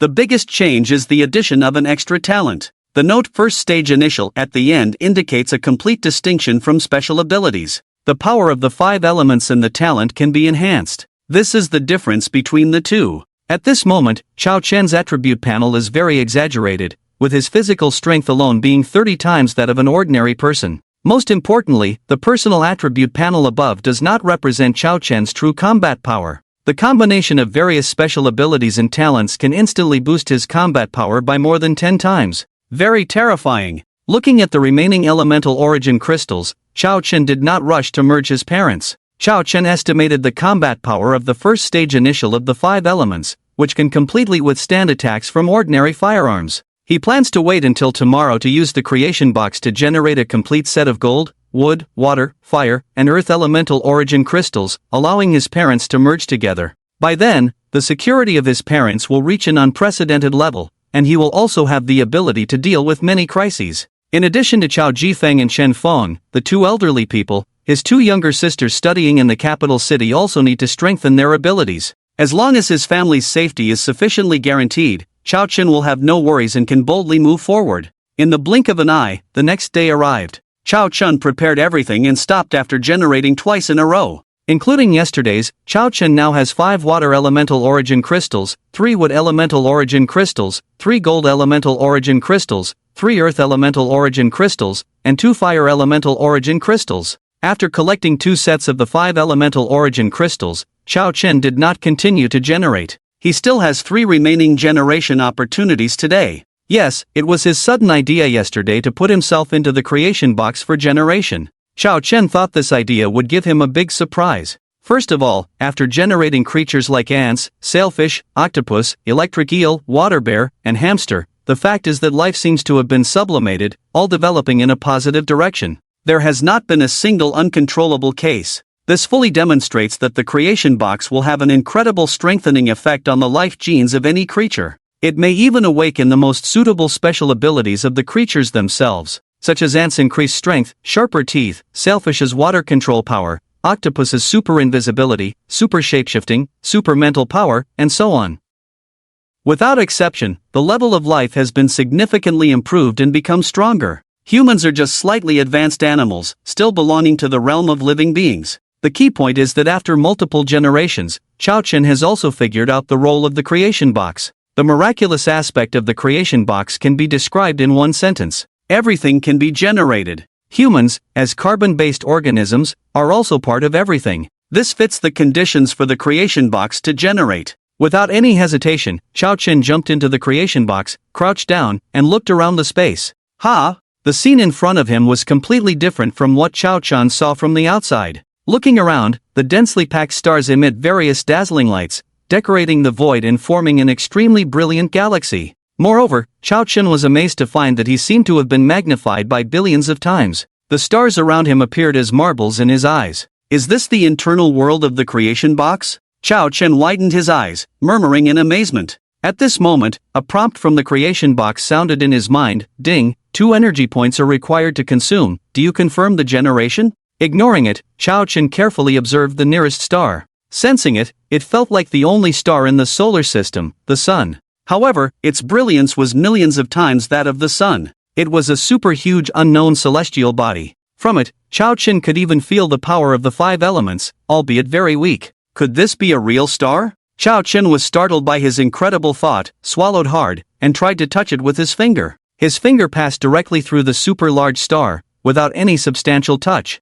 It was like touching air. Fake? Chao Chen frowned, his initially shocked heart replaced by disappointment. It seems I was thinking too much. Looking at the dazzling galaxy around him, Chao Chen shook his head with a bitter smile, realizing that everything was just an illusion. Putting his thoughts away, Chao Chen silently said to himself, "Confirm generation." The next moment, countless colorful streams of light bloomed in the vast galaxy around Chao Chen, quickly converging towards him. In the blink of an eye, Chao Chen was enveloped in a huge colorful cocoon. It was filled with the purest elemental power, interwoven and emitting a brilliant light, incredibly dazzling in this galaxy, full of a dreamlike and strange feeling. Elemental power. Chao Chen immediately recognized the most concentrated metal, wood, water, fire, and earth elemental powers from these colorful streams of light. In addition, there were several elements that Chao Chen had not integrated, such as thunder, light, and wind. These elements were extremely pure. They were purer than the elemental source crystals generated by Chao Chen. A large amount of elemental power continuously entered Chao Chen's body, washing over him like a flood. His body was constantly breaking down and recombining at an extremely astonishing speed. This process was naturally very painful and agonizing. Not to mention an ordinary person, even Chao Chen, whose physical fitness was 30 times that of an ordinary person, found it difficult to withstand. The extreme pain from his body made Chao Chen's veins bulge, his face contorted, and he wore a mask of pain, like a fierce ghost that could scare children to tears. When had Chao Chen ever endured such painful torture? Even the most terrifying torture in the world would pale in comparison to his current experience. His skin, bones, meridians, and cells were madly breaking down and recombining at this moment.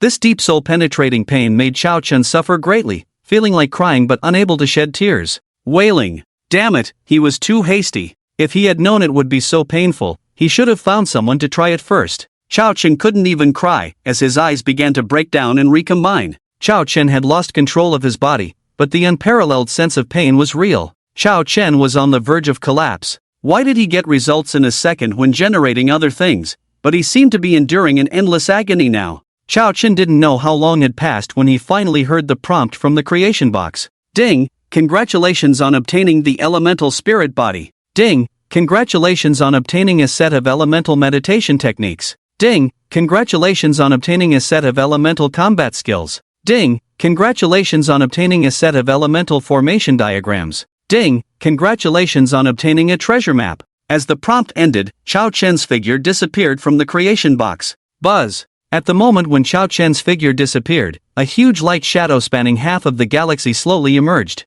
His appearance, with a dazzling light, made the entire galaxy bright and radiant, as if time and space were reversing and alternating. The ninth inheritor has finally appeared 1 billion years, or 100 billion years. Too long, like an ancient god whispering echoing throughout the vast galaxy. For a moment, the galaxy trembled. For those who are still chasing books or reading, please be patient and support with some free gifts. Looking at the deep and bottomless creation box in front of him, Chao Chen's face twitched fiercely, and even his soul trembled. The palpitations in his eyes lingered for a long time. Damn it! The extreme pain that just transmitted to the depths of his soul made him unforgettable, a pain that would be hard to forget for a lifetime. It was so painful. However, although the process was a bit painful, the huge gains were worth the suffering. As the saying goes, there is sweetness after suffering. First of all, his physical transformation was unprecedented, undergoing a complete decomposition and reorganization through the purest elemental source power. He had completely transformed from a mortal body into an elemental spirit body. He had transcended the carbon-based human biology and become a higher level of life form.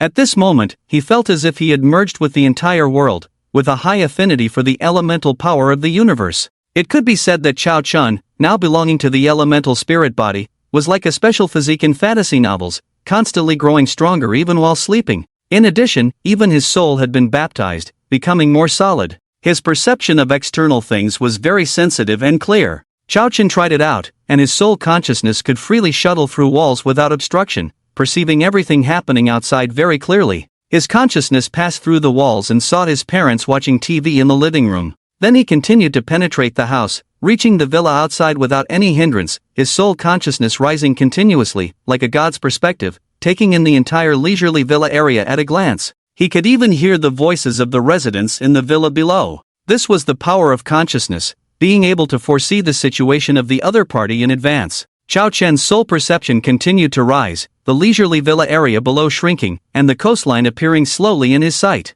When he reached a distance of 1 kilometer high in the sky, Chao Chen's soul consciousness suddenly became weak and hazy, the images becoming intermittent, and the clarity instantly dropping from 4K ultra-clear to pixelated. In other words, the maximum range of Chao Chen's soul consciousness perception was only within 1 kilometer. Chao Chen withdrew his soul consciousness and checked the second reward. Elemental meditation method, somewhat similar to the ancient Qi practitioners of the Qin dynasty, it was a method of breathing and absorbing energy. As an elemental spirit body, Chao Chen could sense the elemental power of the universe, and with the elemental meditation method, he could absorb and refine it to strengthen himself. After understanding the elemental meditation method, Chao Chen pondered. His multiple surges in strength had all relied on the creation box for enhancement. The appearance of the elemental meditation method meant that from now on, he could independently cultivate and enhance his strength. This was also a reward of a cultivation technique for him.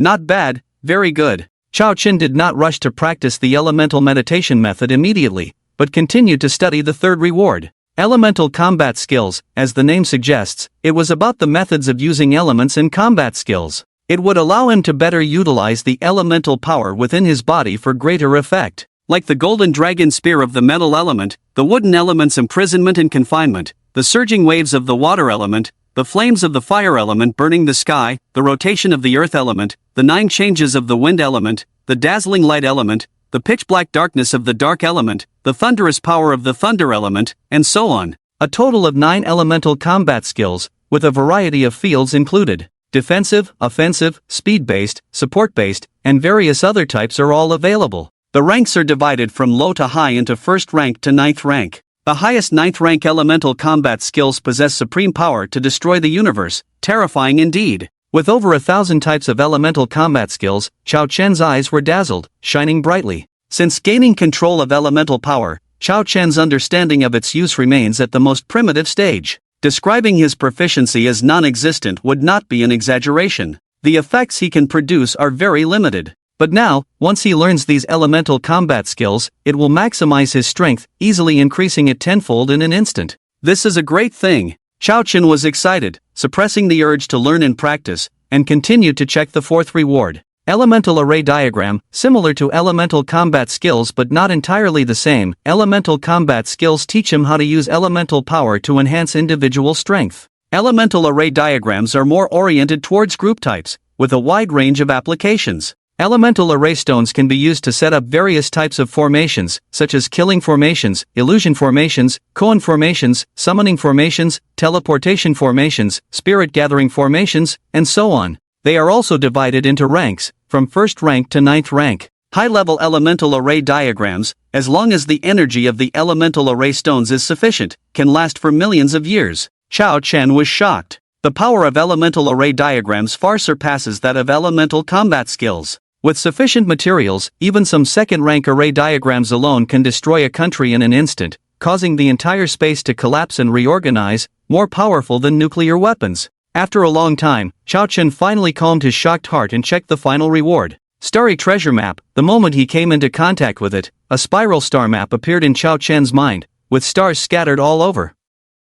Why does it look familiar? After carefully observing, Chao Chen quickly recognized the identity of this star map. The galaxy as a whole is spiral-shaped, with a central bar-shaped star cluster, the 3000 parsec arm, the Sagittarius arm, the Orion arm, the Southern Cross arm, the Perseus arm, the outer arm, and more. Wow, no wonder it looks so familiar. Isn't this the complete distribution map of the Milky Way galaxy? Chao Chen was astonished. At this moment, on this starry treasure map, there were 2 dots blinking, one white and one red. The white dot was located at the position of the solar system on the smallest Orion arm of the Milky Way galaxy. To be precise, it was the Earth where Chao Chen is now. The red dot was even more prominent, located at the central position of the entire starry treasure map, at the very center of the golden bar. The treasure location is so far away? Chao Chen was astonished. This was guiding him to the depths of the starry sky. My goodness, this is no joke. It should be noted that the distance from the solar system to the center of the Milky Way galaxy is 30,000 light-years,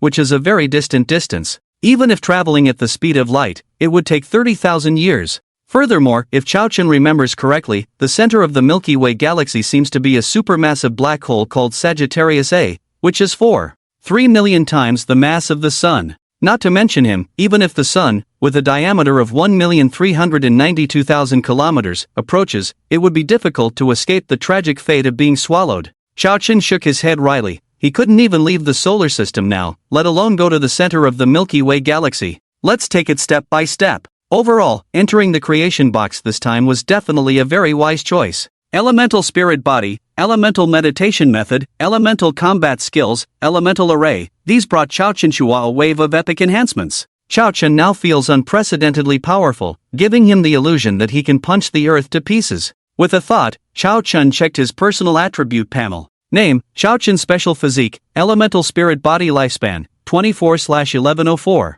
2 years, originally 604. 2 years, strength, 1950, originally 195, speed, 990, originally 99, physique, 2160, originally 216, spirit, 630, originally 63, special abilities, tenfold strength, sailfish speed, invisibility, shapeshifting, regeneration, defense, venom, night vision, tenfold punching power, power of thunder and lightning, tenfold sensing, tenfold jumping, super survival, mastery of King of Glory game, proficiency in African languages, ring space. Talent, gold element, second order early stage, wood element, second order early stage, water element, second order early stage, fire element, second order early stage, earth element, second order early stage, light element, second order early stage, dark element, second order early stage, wind element, second order early stage, thunder element, second order early stage.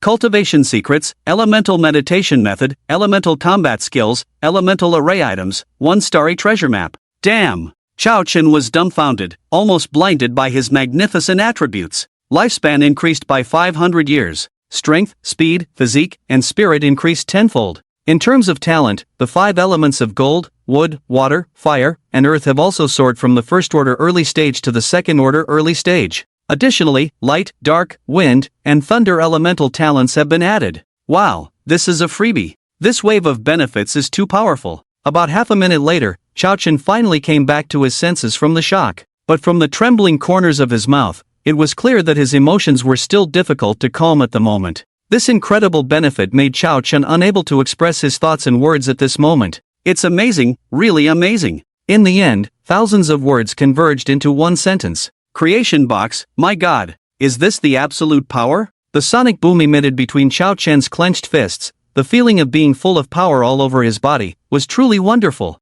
It made him intoxicated. Without exaggeration, at this moment, anything like tearing apart fighter jets or kicking aircraft carriers is just child's play for him. Even nuclear bombing, he remains fearless. From ancient times to the present, the rules of the world have been following an unquestionable truth. That is, whoever has the bigger fist can dictate the rules and is the master of everything in the world. Humans have high intelligence, learn, and make weapons, so they are the sole rulers of the earth. Any creature on earth is ruled by humans. This is the power of strength. And now, from this moment on, Chao Chen, who possesses the ultimate super strength, will reign supreme over the world, invincible. He is full of spirit, with the whole world under his feet. This is not arrogance, but a fact. When even the ultimate human weapon, nuclear weapons, cannot touch Chao Chen, then all the initiative will be in Chao Chen's hands. From now on, the earth will be at his command. He can do whatever he wants. This is the code of conduct for the strong. He will be a man who does not eat beef in the future.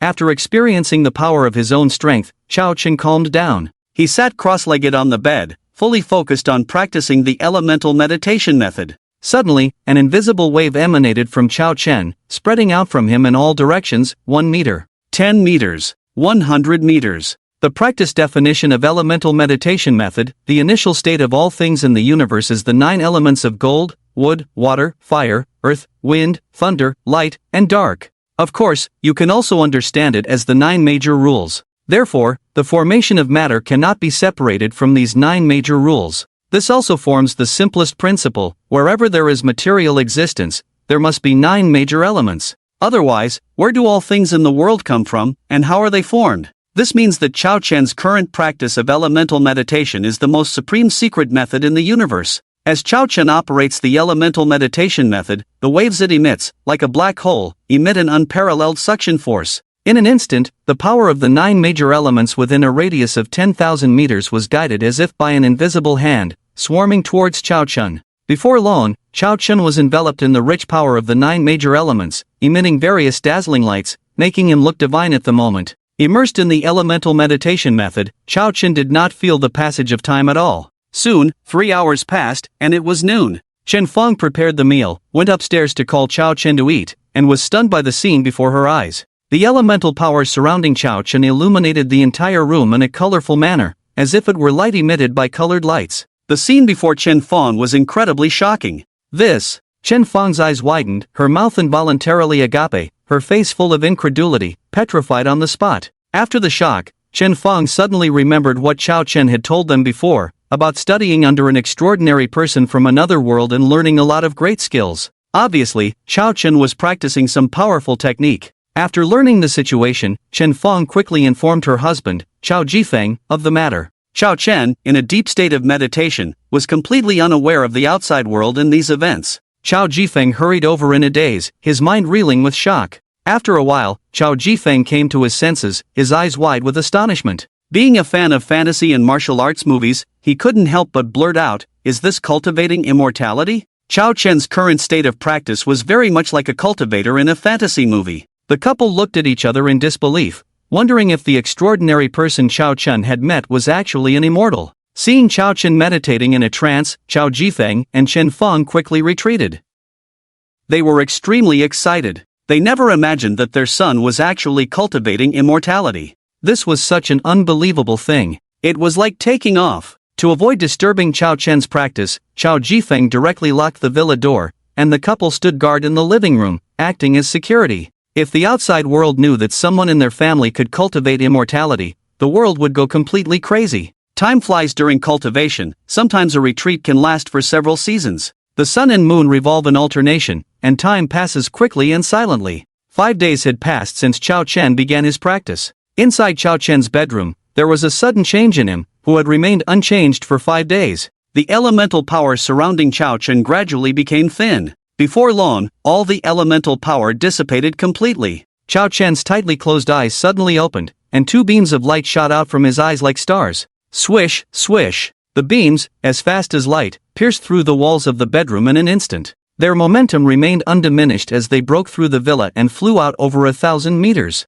They struck a rocky wall on a distant hilltop, sounding like thunder, causing the 10-meter-wide wall to burst open, turning into countless pieces of rubble flying in all directions. I am invincible. Chao Chen's eyes were sharp, and the aura emanating from his body was incredibly powerful, giving people a sense of suffocation. At this moment, just the elemental beams shot out from his eyes were enough to blow up a building, with power comparable to a laser sniper rifle. Chao Chen stretched his body refreshingly, and suddenly, there was a crisp cracking sound. Taking out his phone to check the time, he was suddenly shocked. What? It's already been 5 days? Chao Chen shook his head inside. Indeed, time seems to pass unnoticed when cultivating. I didn't even feel the passage of time. Furthermore, Chao Chen was surprised to find that after 7 days of continuous cultivation without drinking water or eating a single grain of rice, he didn't feel any hunger at all. His mental state was unprecedentedly fulfilled and vigorous. Could this be considered as fasting? Chao Chen found it amusing. After integrating various special abilities, his body's functions were rapidly depleting, which also made his appetite very large. Now that he was fasting, not having to eat was a considerable relief. Perhaps it was due to Chao Chen's unique trait as an elemental spirit body. During these 7 days of cultivation, he not only stabilized and adapted to the sudden surge in strength but also made significant progress. With this level of progress, another half a month of cultivation would allow him to break through to a minor realm, reaching the mid-stage of the second tier. Moreover, he would break through with all 9 major elements together. This was the terrifying aspect of the elemental spirit body. Chao Chen stood up and walked out of the bedroom, and his parents, Chao Jifeng and Chen Feng, who were always paying attention to everything, immediately heard the movement and hurried over. Unable to contain his excitement, Chao Jifeng asked Chao Chen, "Kunzi, are you cultivating immortality?" Seeing the curious and shocked expressions of his parents, Chao Chen immediately understood. They must have seen his state of cultivation, or they wouldn't suddenly ask like this. Cultivating immortality? Chao Chen smiled in surprise. He really did have some intention of cultivating immortality now. I guess so, Chao Chen admitted openly without hiding anything. After all, he had already planned to cultivate together with his family, so there was no need to hide it. Immediately, Chao Chen had a thought and took out 10 elemental source crystals from the mustard seed space. Mom, Dad, these are the elemental source crystals of the 5 elements. After you integrate them, you will be able to cultivate like me. Looking at the sparkling and translucent elemental crystals in Chao Chen's hand, Chao Jifeng and Chen Feng were momentarily stunned. Then they reacted and said incredulously, "Can we also cultivate? Wasn't it said that the method of cultivating immortality should not be passed on?" Yes, after integrating these 5 elemental source crystals, you too will henceforth have eternal youth, move mountains and fill seas, fly and escape, and be capable of anything, Chao Chen explained patiently. Chao Jifeng trembled all over at the words, extremely delighted, and his breathing became rapid. Wasn't this the miraculous means of immortals in movies and TV shows? Chen Feng was also incredulous. Compared to moving mountains and filling seas, flying and escaping, she was more interested in eternal youth and lasting beauty. For every woman, eternal youth and beauty were dreams that they all longed for. No one could resist such a huge temptation. Taking the 5 elemental source crystals from Chao Chen's hand, Chao Jifeng's eyes were filled with excitement, and he couldn't wait to ask, "How do we use this? Do we just swallow it directly?" "No, you just need to crush it." To be honest, Chao Chen was also curious. The special ability spheres and elemental source crystals generated by the mustard seed space had always been used by him alone. Until now, no one else had integrated them. Whether others could integrate them would depend on the results. Crack! The elemental source crystal was not much harder than a biscuit. With a slight force, Chao Jifeng shattered a fire elemental source crystal. It turned into tens of thousands of fiery red particles, swarming and merging into Chao Jifeng's body. Seeing this, Chao Chen smiled slightly. As long as they could integrate it, Dad, crush the remaining elemental source crystals as well, and integrate them together. The effect will be better. Chao Jifeng followed suit and immediately crushed the remaining 4 elemental source crystals of gold, wood, fire, and earth. As he continuously integrated the 5 elemental source crystals, Chao Jifeng's entire being underwent earth-shaking changes silently and imperceptibly. Although the changes were not as exaggerated as those generated by Chao Chen in the mustard seed space, but for Chao Jifeng, who was fusing the original crystal of the 5 elements for the first time, this was a huge event. His whole body was tempered and baptized by the pure power of the original 5 elements, more exaggerated than washing the marrow. Chao Jifeng's skin, flesh, bones, meridians, and cells were all rapidly strengthening, while impurities and filth in his body were also ejected through his pores. Before long, Chao Jifeng was completely enveloped in a foul-smelling black mud, as if he had rolled in a stinking ditch and was unrecognizable. A pungent stench emanated from him, spreading throughout the living room, as powerful as a gas bomb, very eye-watering. Chao Chen quickly sealed off his and his mother's sense of smell with water elements, feeling much better. Chao Chen was surprised to see that his father had several times more impurities in his body. Could it be because his father was older and his body contained too many impurities? Chen Feng, who was watching from the side, was suddenly startled by this scene, thinking that something was wrong with Chao Jifeng. Looking at Chao Chen with concern, she asked, "Kunzi, is your dad okay?" Chao Chen smiled and said, "Mom, these are all impurities being expelled from Dad's body. He just needs to take a bath." As they spoke, Chao Jifeng had completely absorbed the original power of the 5 elements of gold, wood, water, fire, and earth. Feeling the sudden appearance of a powerful force in his body, Chao Jifeng's eyes gleamed with immense excitement, trembling with excitement. Can you imagine? Only in dreams could one dream of such abilities, and now he had actually achieved it. This is a great fortune. Ha ha ha. This unprecedented powerful force made Chao Jifeng feel incredibly wonderful, and he laughed excitedly, causing the air around him to tremble. However, joy turned to sorrow as the foul-smelling mud on his face slid directly into his mouth, the taste extremely sour. Ugh! Chao Jifeng's excited laughter abruptly stopped, the stimulating taste like eating feces making him nauseous, almost causing him to vomit bile. Splash! After spitting out the mud from his mouth, Chao Jifeng had a thought and tried to condense a large water ball above his head using water elements. Is this divine technique? Awesome! Chao Jifeng was excited like a child, laughing foolishly. Break! With a light drink, the large water ball burst, pouring down. It washed away the black mud on his body, but not completely, so it was necessary to take a bath. Chen Feng, who was beside him, was shocked by his actions, unable to close her mouth. Less than 5 minutes had passed, and he had already learned magic? How amazing! In fact, after integrating the original power of the elements, some basic elemental techniques were innate and could be manipulated at will. After washing away the black mud, Chao Jifeng used fire elements to dry his clothes, instantly feeling much more comfortable. At this moment, the slightly cleaner Chao Jifeng revealed a completely different appearance from before. His height had increased by 5 centimeters, his figure tall and large, the silver temples on the sides of his head had turned black, and his long hair had grown to his waist like Chao Chen's. His face looked as if he had undergone cosmetic surgery, delicate and fair, with distinct features and a handsome appearance. In an instant, he had transformed from a 50-year-old middle-aged man into a 30-year-old young handsome guy, rejuvenated by 20 years. This, Chao Jifeng's incredible transformation was too shocking for Chen Feng. She was completely stunned, speechless. Is this returning to youth? After a while, she murmured and decisively crushed the 5 elemental crystals in her hand. 3 minutes later, Chen Feng had fully absorbed the power of the original 5 elements. Following Chao Jifeng's example, she first used water elements to clean the impurities and mud on her body, and then used fire elements to dry the water stains. Chen Feng's whole body changes were completely identical to Chao Jifeng's, and his mental appearance returned to his youthful period at the age of 30. His appearance was even more outstanding than before, with 3-dimensional features, skin like jade,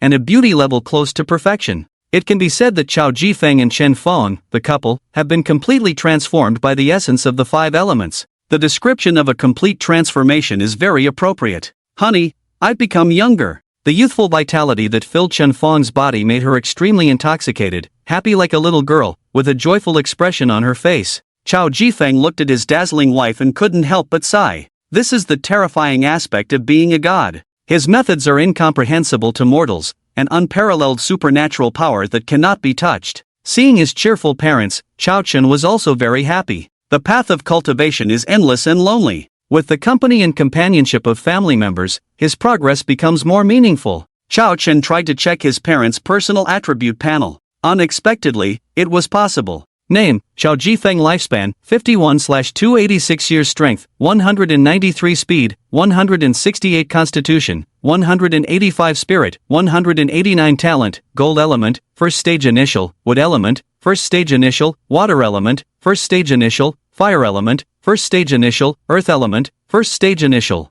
First of all, in terms of lifespan, it directly increased by 200 years. This is understandable, as after the transformation of the essence of the 5 elements, the genetic makeup naturally underwent a huge transformation, breaking the genetic lock and allowing for a longer life. In terms of strength, constitution, speed, and spirit, there is not much difference compared to Chao Chen before he generated the elemental spirit body. Later, Chao Chen also checked Chen Fang's data. The overall data was slightly lower than Chao Jifeng's, but not significantly. Mom and Dad, you go take a bath first, and I will teach you the cultivation techniques later. Now that Mom and Dad have integrated the essence of the 5 elements, they are already qualified to practice elemental meditation techniques and elemental combat skills. For family members, Chao Chen has no need to hide anything except for the creation box, so naturally, he will impart all his knowledge. 1 hour later. Villa living room. Chao Chen, Chao Jifeng, and Chen Fang sat facing each other. After everything was ready, Chao Chen spoke. Mom and Dad, I will first teach you the secret cultivation technique, elemental meditation technique. Since Chao Chen was generated in the creation box last time, his soul has become more solid and can leave his body. Therefore, he can now convey information solely through his consciousness. Chao Chen focused his mind and suddenly shot 2 rays of consciousness from his eyes, which instantly entered the foreheads of Chao Jifeng and Chen Fang. The next moment, Chao Jifeng and Chen Fang's heads inexplicably gained knowledge of the elemental meditation technique. The practice method of the elemental meditation technique is extremely simple, with no difficulty. However, the prerequisite for practicing the elemental meditation technique is that the practitioner must possess the power of the elemental source. Of course, a single elemental source is also acceptable. Otherwise, practicing the elemental meditation technique will have no effect. The elemental meditation technique is also divided into 9 levels. At the same time, it is closely related to the strength of the practitioner's soul. The stronger the soul, the faster the practice speed. At present, after integrating the essence of the 5 elements of gold, wood, water, fire, and earth, Chao Jifeng and Chen Fang's talent for cultivation, apart from Chao Chen, is the best.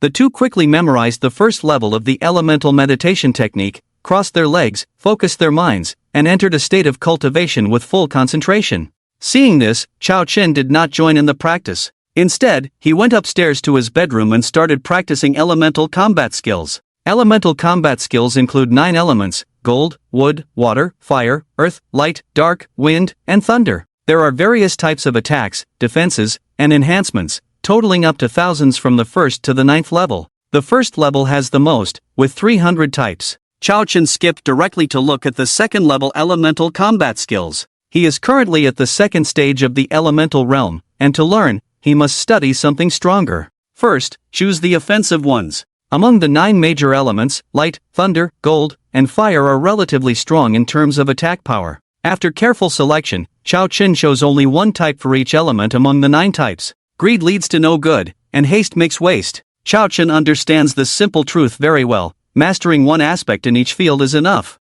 Attack type, light element, flowing light. The light element gathers in the eyes, shooting out 2 scorching light beams at the speed of light, with a maximum range of 100,000 meters, extremely penetrating, capable of piercing through even a 100-meter wide mountain in an instant. Thunder element, thunder calling. When cast, it can summon the power of thunder, with temperatures reaching tens of millions of degrees, and a killing range of 10,000 meters. Gold element, golden armor puppets, can conjure 3 golden armor puppets, whose strength equals that of the practitioner, lasting for 10 minutes. Fire element, blazing fire, similar to the skill of the hero Zhou in King of Glory. After casting, a large amount of fire element fills the space within 10,000 meters of the body, causing intense burning pain upon contact. Even the soul is not spared, leaving enemies with no escape.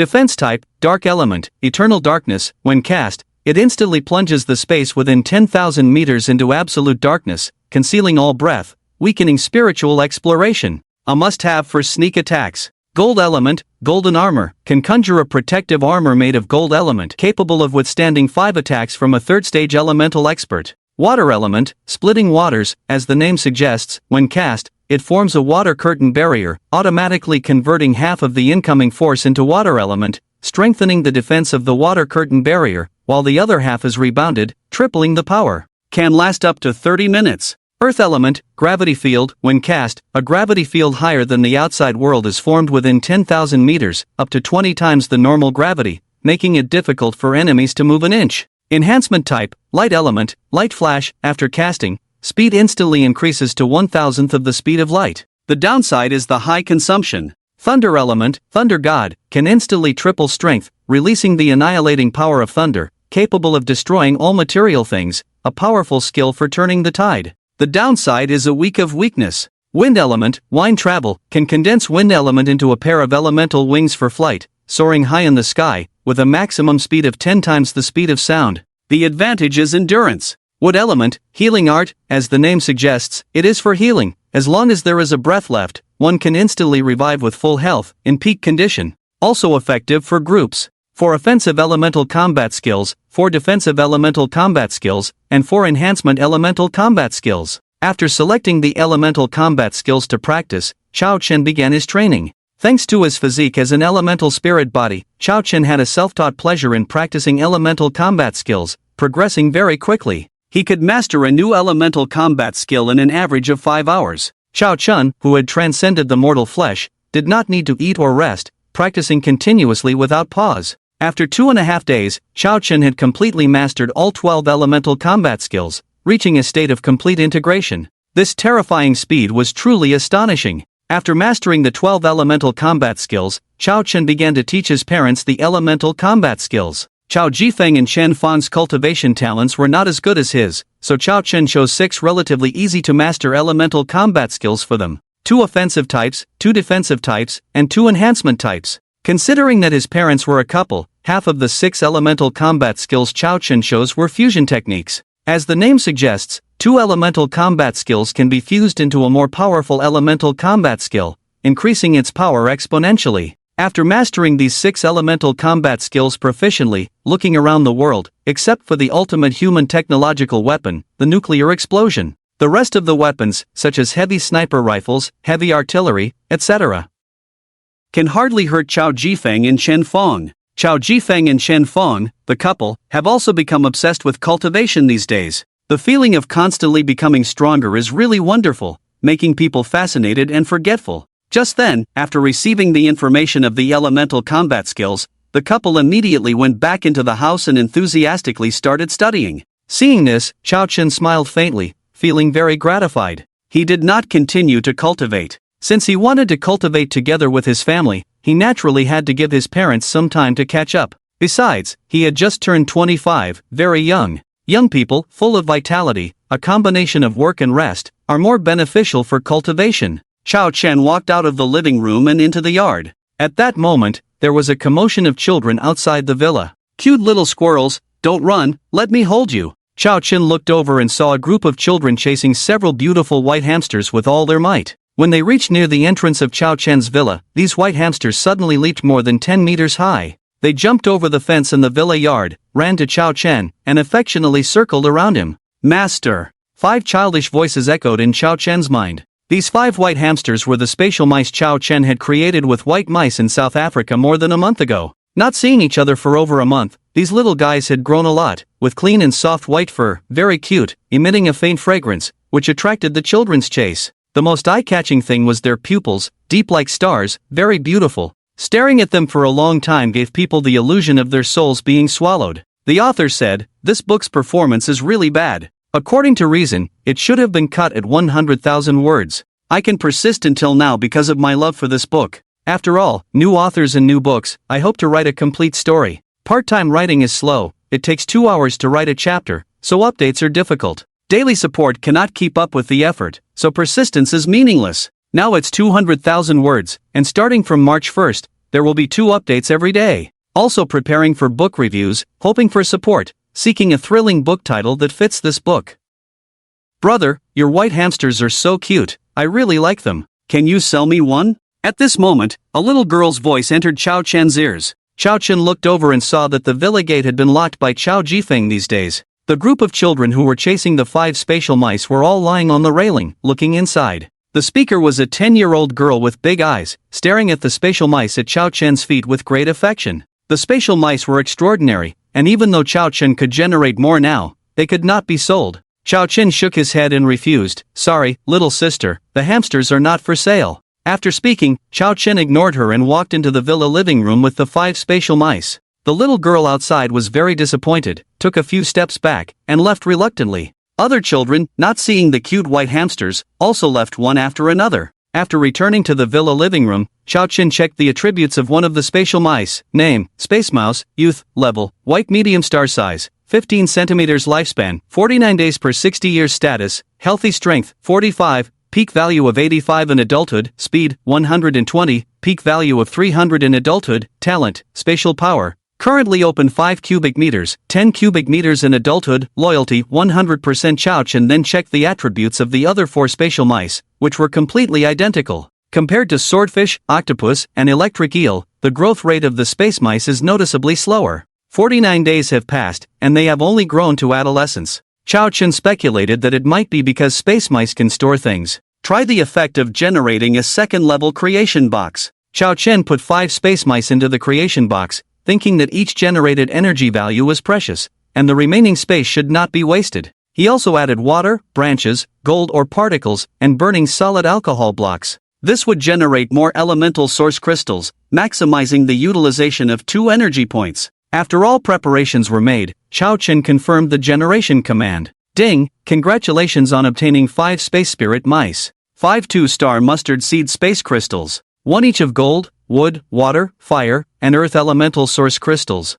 The quantity did not change at all. Chao Chen was surprised because previously, when he healed a swordfish in the Pacific Ocean and generated a 1-star source of life, the quantity decreased by 10 times. This indicates that the creation box also follows the law of energy conservation during generation. But now, these 5 1-star space mice, when generated into 2 stars, did not decrease in number? Could it be because space mice are living beings? Chao Chen was somewhat puzzled by the generation rules of the creation box. Forget it, don't think about it. Chao Chen put this question out of his mind and looked at the 5 space mice in front of him. What surprised Chao Chen first was that not only did their size increase by half, but they also grew a pair of transparent wings on both sides of their bodies, pure white like snow, emitting a familiar aura to Chao Chen. It was the aura of the gold, wood, water, fire, and earth elements. Chao Chen's eyes flickered. Could it be? Immediately, Chao Chen checked the differences in the 2-star space mice. Name, Space Spirit Mouse, Adolescent, Level, White Medium Star Size, 25 centimeters, originally 15 centimeters, Lifespan, 49 days per 260 years, originally 60 years, Status, Peak Strength, 150, originally 45, Speed, 380, originally 120, Talent, Spatial Power, First Stage, Current Space Size, 100 cubic meters, can store living beings, unlimited growth. Gold, wood, water, fire, earth elemental powers, first stage, loyalty, 100%. The power of the 2-star creation box always brings Chao Chen unexpected surprises. The changes in the 2-star space mice were significant, like a complete transformation. Indeed, as Chao Chen had guessed, the space spirit mice, like humans, possessed the power of the gold, wood, water, fire, and earth elements, which could be cultivated and enhanced. In addition, their lifespan increased by 200 years, the storage space became larger, up to 100 cubic meters, and could store living beings, making them very powerful. The attributes of the other 4 space spirit mice were also consistent. Master! At this moment, the 5 space spirit mice all opened their mouths and called out to Chao Chen in unison. Chao Chen was startled, amazed that they could speak. Was this so magical? Yes, he saw with his own eyes that the 5 space spirit mice could speak like humans, with voices like young men and women. This meant that their intelligence had also increased. Chao Chen said, "You stand aside for now." The 5 space spirit mice obediently jumped down from the creation box and stood behind Chao Chen. Chao Chen nodded in satisfaction, picked up a mustard seed space crystal, crushed it, and fused it. Just like the 2-star space spirit mice, the 2-star mustard seed space had a space size of 100 cubic meters and could also store living beings. The previous 1-star mustard seed space, which had only 10 cubic meters, disappeared directly. The gold ore particles, elemental source crystals, and other items inside were transferred to his newly fused 100 cubic meters mustard seed space. Chao Chen looked at the 5 space spirit mice, his mind moved, and the 5 space spirit mice were collected into the mustard seed space. Using his divine sense to check, the 5 space spirit mice still retained their life state and could move around. Chao Chen's mind moved slightly again, and the 5 spatial spirit mice reappeared outside. Chao Chen looked at the remaining 4 mustard seed spaces and said with a smile, "Just right, 1 for Dad, 1 for Mom, and 1 for each of my 4 sisters." With that, Chao Chen collected them into the mustard seed space. There was nothing to generate at the moment, so Chao Chen closed the creation box.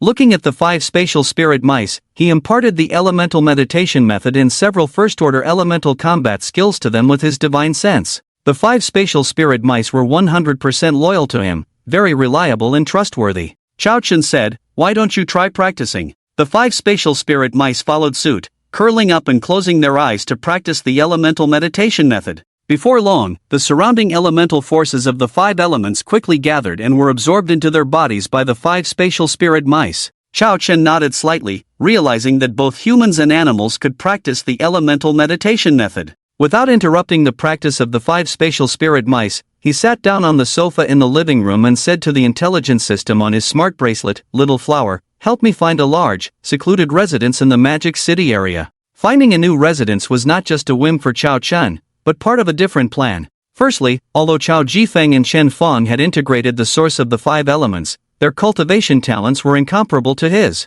After 2.5 days of continuous practice, the progress of Chao Jifeng and Chen Feng had only slightly improved. With their cultivation speed, breaking through a small realm would take at least 3 months. Therefore, in order to accelerate the cultivation speed of his family members and keep up with his own pace, Chao Chen planned to speed up their cultivation. In the elemental array, there was a spirit gathering array that could accelerate cultivation. Once this formation was formed, it would condense the purest elemental power of heaven and earth, causing a chain reaction in the surrounding environment. Events such as rapid growth of plants, increased animal intelligence, and other astonishing occurrences would occur. Therefore, the leisurely residence was no longer suitable for living, and it was urgent to find a new residence far from the bustling city and in a secluded area. The powerful artificial intelligence Little Flower, omnipotent on the internet, quickly found residences that met Chao Chen's requirements.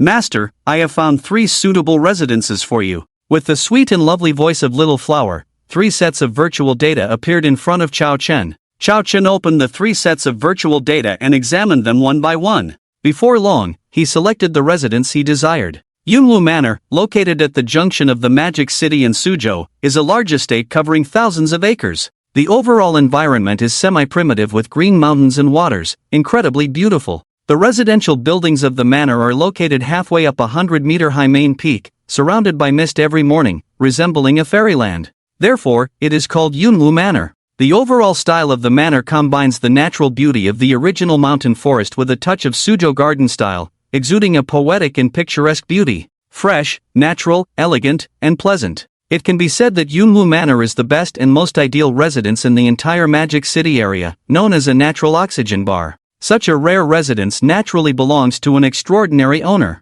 The owner of Yunwu Manor, the king of the Magic City, the Chen family. Seemingly low-key and rarely known, but in the Magic City, surpassing status, position, and power. Even the combined power of the 4 major families behind Guilong, Qinfeng, Wang Shua, and Jiang Minghui cannot compare to the Chen family. The reason is simple: the Chen family is a branch of the prestigious Chen family in Jinling. This is the most powerful answer. Therefore, the position of the Chen family in the Magic City is described as the king of the Magic City, indicating the supreme power of the Chen family. Covering thousands of acres, far from the bustling city, and with a beautiful environment, it completely meets Chao Chen's requirements. Chao Chen stood up and walked out of the villa. At the next moment, Chao Chen's shoulders were surrounded by a faint blue light, slowly condensing into a pair of blue wings. It was the wind element combat skill that Chao Chen had just cultivated, Wind Walk, with a top speed of up to 10 times the speed of sound, and more enduring, very suitable for traveling. The blue wings flapped.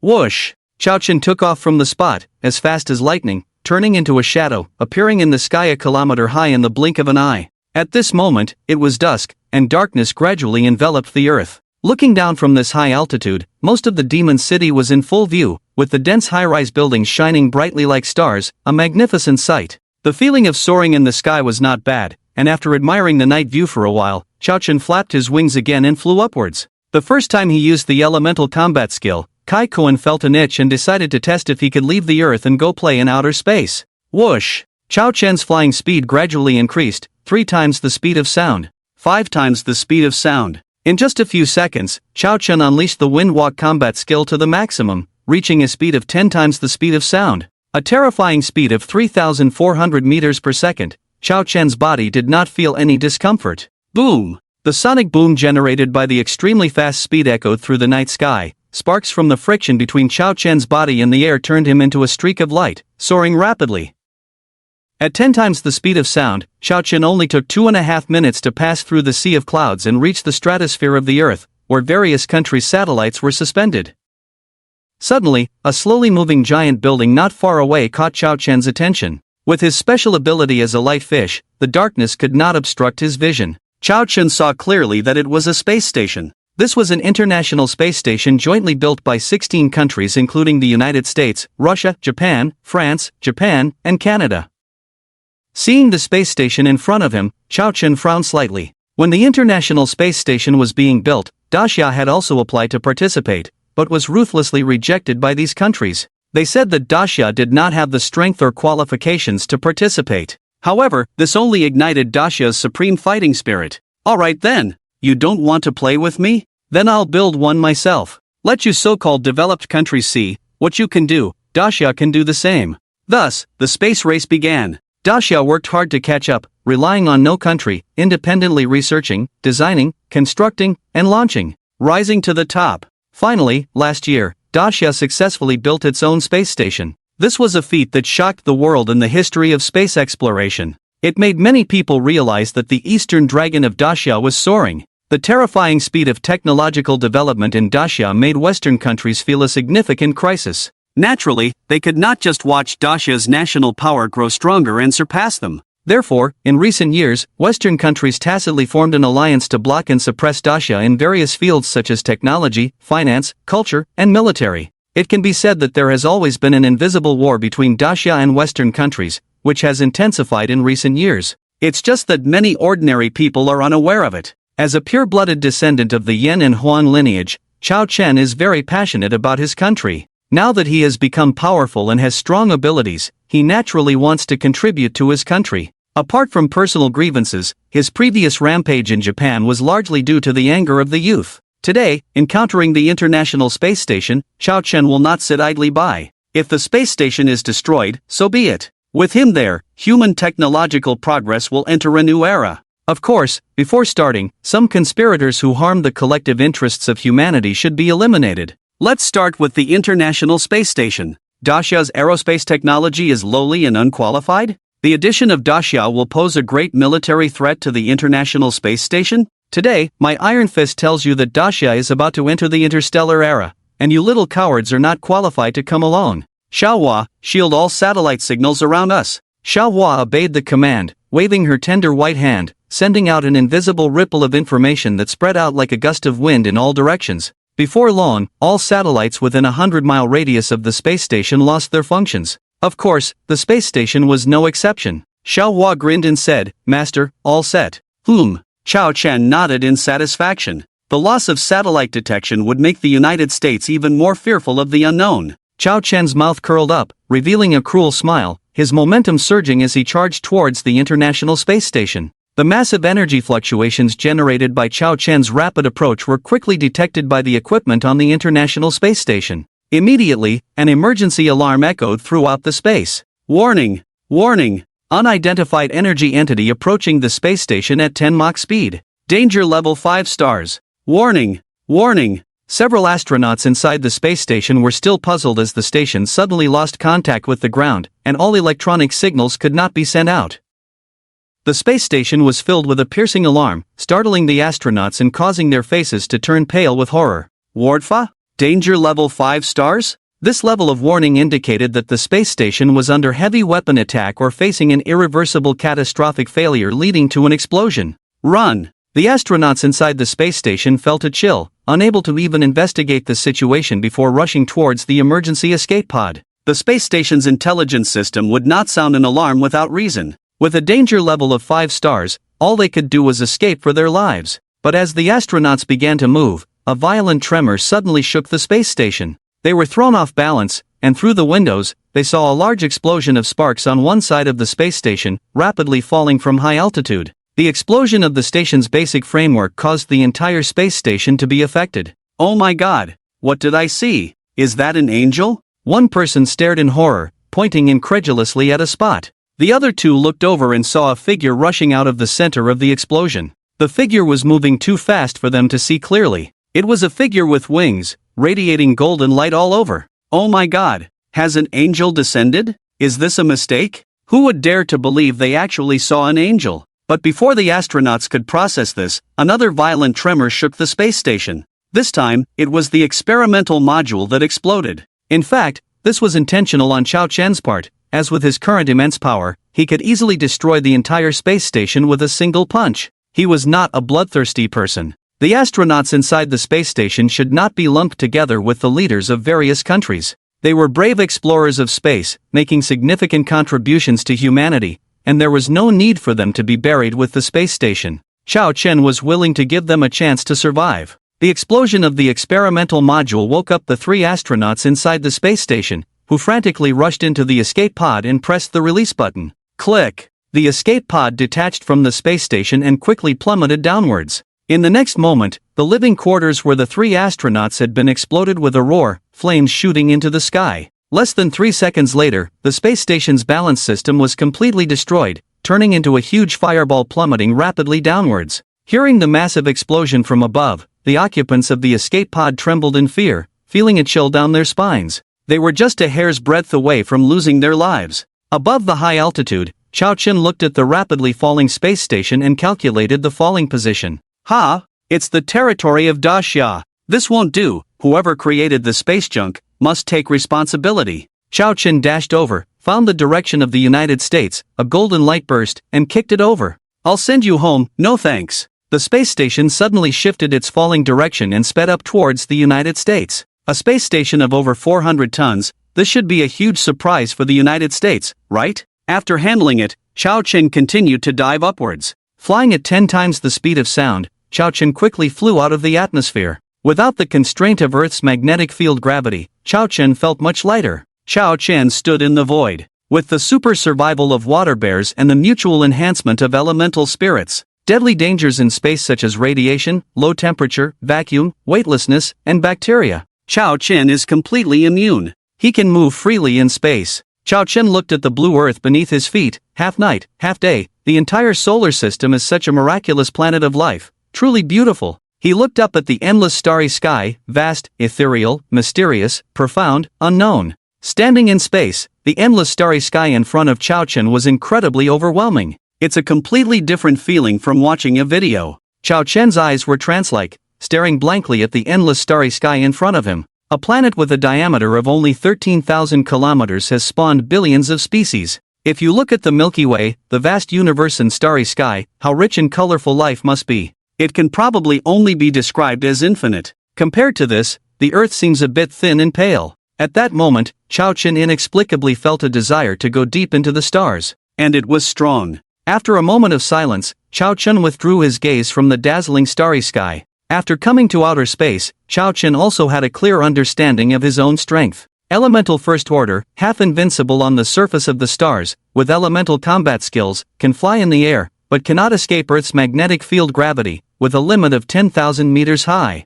Elemental Second Order, which is his current realm, belonging to the strongest on the surface, invincible existence. It seems very strong, but stepping out of the Earth's atmosphere is already the limit. Chao Chen used elemental meditation to sense that there is also elemental power in the starry sky, but the quantity is limited. Only 1% of the Earth's interior, very thin, absorbing it cannot keep up with his consumption. Elemental combat skills are popular, but at most they can only make him advance 100,000 kilometers, which is circling the Earth 2.5 times. Continuing forward, the ultimate outcome is that the elements cannot keep up with replenishment, deplete and perish, turning into a speck of dust in the starry sky. Even the closest satellite to Earth, the Moon, cannot be reached, let alone going deep into the stars. It's a bit early to think about this now. However, Chao Chen is confident that one day he will venture into the depths of the stars. And this time won't be too far away. After enjoying the beauty of the starry sky for a while, Chao Chen spread his wings and dived towards the surface, returning the same way. At that time, what Chao Chen didn't know was that because of his actions just now, an 18-level earthquake was triggered in the world, and countless people looked up at the sky. With the help of Chao Chen's kick, the speed of the over 400-ton space station plummeted several times, reaching a terrifying 15 kilometers per second. What is the concept of this speed? Here's the key point. The first cosmic speed is 7.9 kilometers per second. The second cosmic speed is 11.2 kilometers per second. The third cosmic speed is 16.7 kilometers per second. And the fastest spacecraft known to humans is Dacia's Dongfeng 5C missile. The fastest speed is 15 Mach, which is 5.1 kilometers per second. Its speed is ahead of the world, and there is no way to intercept it. Look at the current speed of the space station, which has exceeded the first and second cosmic speeds, approaching the third cosmic speed. You can imagine how fast this speed is. It's terrifying. Comparable to the speed of an asteroid hitting the Earth, it is unstoppable by current human technological means. The superfast speed and air friction caused the entire space station to be melted to the extreme high temperature, continuously compressed, unrecognizable, turning into a huge fireball of 60 meters in the night sky, shining brightly. It has attracted the attention of countless people. It crosses the Great Xia, the Pacific, and shoots towards the west coast of the United States. This huge fireball, like the sun falling, with a speed of 15 kilometers per second, has shocked countless people, their faces pale with horror. Nuclear weapons? Or an asteroid hitting the Earth? This sudden appearance of a huge fireball immediately caught the attention of the world. Scientists detected this huge iron ball with high-precision instruments and tentatively judged it to be a metallic asteroid. Suddenly, there was much confusion. What's going on? Why didn't the satellite detectors of various countries issue an early warning alert for the asteroid hitting the Earth? But time waits for no one. The speed of the metallic asteroid is too terrifying, not giving them time to think. Now, the first task is to resolve this major crisis. The landing site was quickly calculated. The Pacific, the Hawaii Islands. This result left everyone speechless. Damn it, is this because the heavens couldn't bear it anymore? Is this to end the American hegemony in the Pacific? However, in the world, there are not so many coincidences. With such high precision, why did it just happen to hit the Hawaii Islands? In fact, there is a lot to talk about here. Chao Chen did it intentionally and deliberately. The Hawaii Islands of the United States are home to the Pearl Harbor military base, the headquarters of the Pacific Land, Sea, and Air Forces. It is known as the world's #1 military base,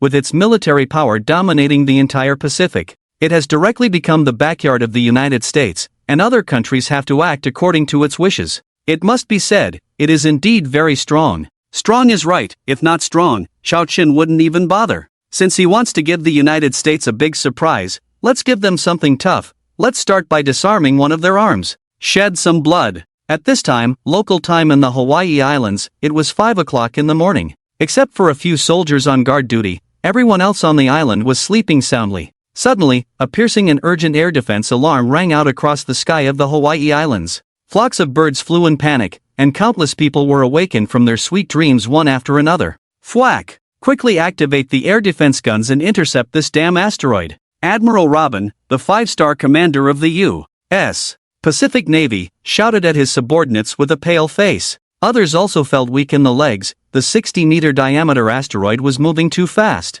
It gave a terrifying sense of deathly oppression. If it could not be intercepted outside the airspace of Hawaii, once it landed on the Hawaii Islands at this terrifying speed of 15 kilometers per second, the power would be absolutely catastrophic. Hearing that an asteroid was about to hit the Hawaii Islands, this sudden disaster struck. It scared the American soldiers to the core. They didn't even have time to put on their clothes, rushing naked to the weapon launch pad, racing against time. The residents of Hawaii were also awakened by the deafening air defense alarm, looking bewildered, all asking what was happening. This was the highest level of combat air defense alert. Are they going to war? Is it that fool who dares to challenge their mighty United States? Are they looking for death? Boom! Suddenly, a deafening roar came from the distant sky, shaking the ears, and countless people looked up at the sound. The next moment, as if seeing an unbelievable scene, their faces changed drastically, unable to control their trembling. Oh my God, what is that? It looks like a nuclear weapon? Oh my goodness?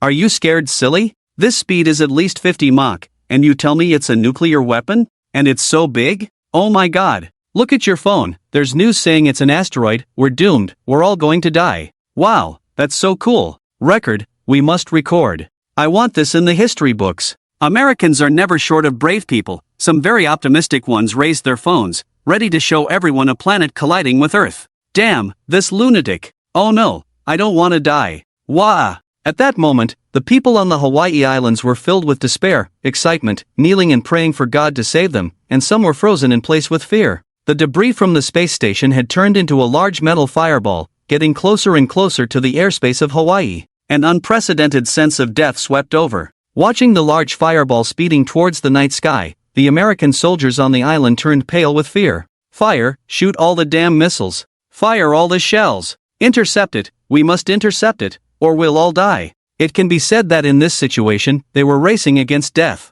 Boom! Boom! At this moment, all the Air Force, Navy, and Army anti-aircraft missiles and laser weapons on Hawaii were aimed at the approaching fireball. Soldiers frantically operated the launchers. In an instant, tens of thousands of shells and laser weapons poured out, cutting through the night sky, heading towards the asteroid. The starlight illuminated the sky over Hawaii. Everyone stared wide-eyed, even their breath seemed to stop at that moment. Now, there were only two possible outcomes in front of everyone. First, successfully intercept the asteroid, and everyone would be safe. Otherwise, if the asteroid hit, the final outcome would be the destruction of all buildings on the Hawaii Islands, the loss of millions of lives, all turned to ashes. Finally, under the gaze of the world, tens of thousands of shells and laser weapons collided with the large fireball. Boom! Boom! A series of earth-shattering explosions erupted, releasing flames that spread for thousands of meters, illuminating the night sky as bright as day. Many people couldn't open their eyes because of the dazzling light. But the next moment, everyone's pupils dilated, their faces horrified. A huge fireball flew out from the midst of countless explosions, unstoppable as it rushed towards the Hawaii Islands. Previously, when Chowchin kicked the debris of the space station, it contained a large amount of gold elements. Its role, in the process of the space station being melted into a metal asteroid, reinforced it. Its hardness reached an unimaginable level. Tens of thousands of shells, let alone destroying it, couldn't even penetrate the outer shell of this metal asteroid. It was like scratching an itch for the asteroid, it was so useless. It's over, everything is over. At this moment, all color faded, everyone was in despair, their eyes lifeless, their bodies collapsed on the ground. Guys, look, the asteroid is coming, this scene will go down in history, let's cheer together for this great moment. Wow, wow, wow. The live streamer, holding up his phone, excitedly shouted. The tens of millions of netizens gathered in the live stream room fell silent, not knowing what to say to him. Facing death without despair, without fear. Still able to maintain an optimistic attitude. You are really a tough person. Seeing the interception fail, the genetically modified Americans stationed on the Hawaii Islands naturally could not sit idly by. Damn that asteroid, run! In the darkness, a dozen figures fled towards the outskirts of the island, pushing their escape speed to the limit before death. But in the face of the terrifying speed of the asteroid at 15 kilometers per second, it was ultimately just a futile struggle before death. Who? In this way, under the despair and powerlessness of millions of people on the Siawegwa Islands, and the horrified eyes of billions of netizens from all over the world in the live broadcast room, the metal asteroid was like a small red sun. It whizzed past the night sky and crashed into the False Eagle harbor with a loud bang. Boom! With a deafening explosion that covered the sky, like the roar of the earth, echoing for thousands of miles. The earth trembled. After a brief explosion, a terrifying light and noise were released from the center of False Eagle harbor. Aircraft carriers, cruisers, destroyers, battleships, submarines, and tens of thousands of American soldiers stationed at the port were all annihilated under the extreme terror. The metal asteroid crashed into the island, the terrifying impact force penetrated hundreds of meters into the ground, and then began to diminish. Subsequently, the massive gold elements inside dispersed, releasing the final power. The main island of Siawegwa was torn apart by this destructive force, the earth shook, and large cracks several tens of meters wide opened up. It was like doomsday. All buildings on the ground collapsed, and tens of thousands of people fell into the deep cracks like dumplings, constantly being swallowed up. In addition to the millions of degrees of high temperature generated by the central explosion and the shockwave that destroyed everything. In just a few seconds, the entire main island of Siawegwa completely disintegrated and almost disappeared from the sea. 2.5 minutes later, all the ground buildings, military bases, millions of people, and even a dozen American genetically modified people who were frantically trying to escape were not spared and were all buried here. And this is not the end. The terrifying shockwave is still spreading in all directions. The waves rose to 100 meters high, destroying everything and submerging everything.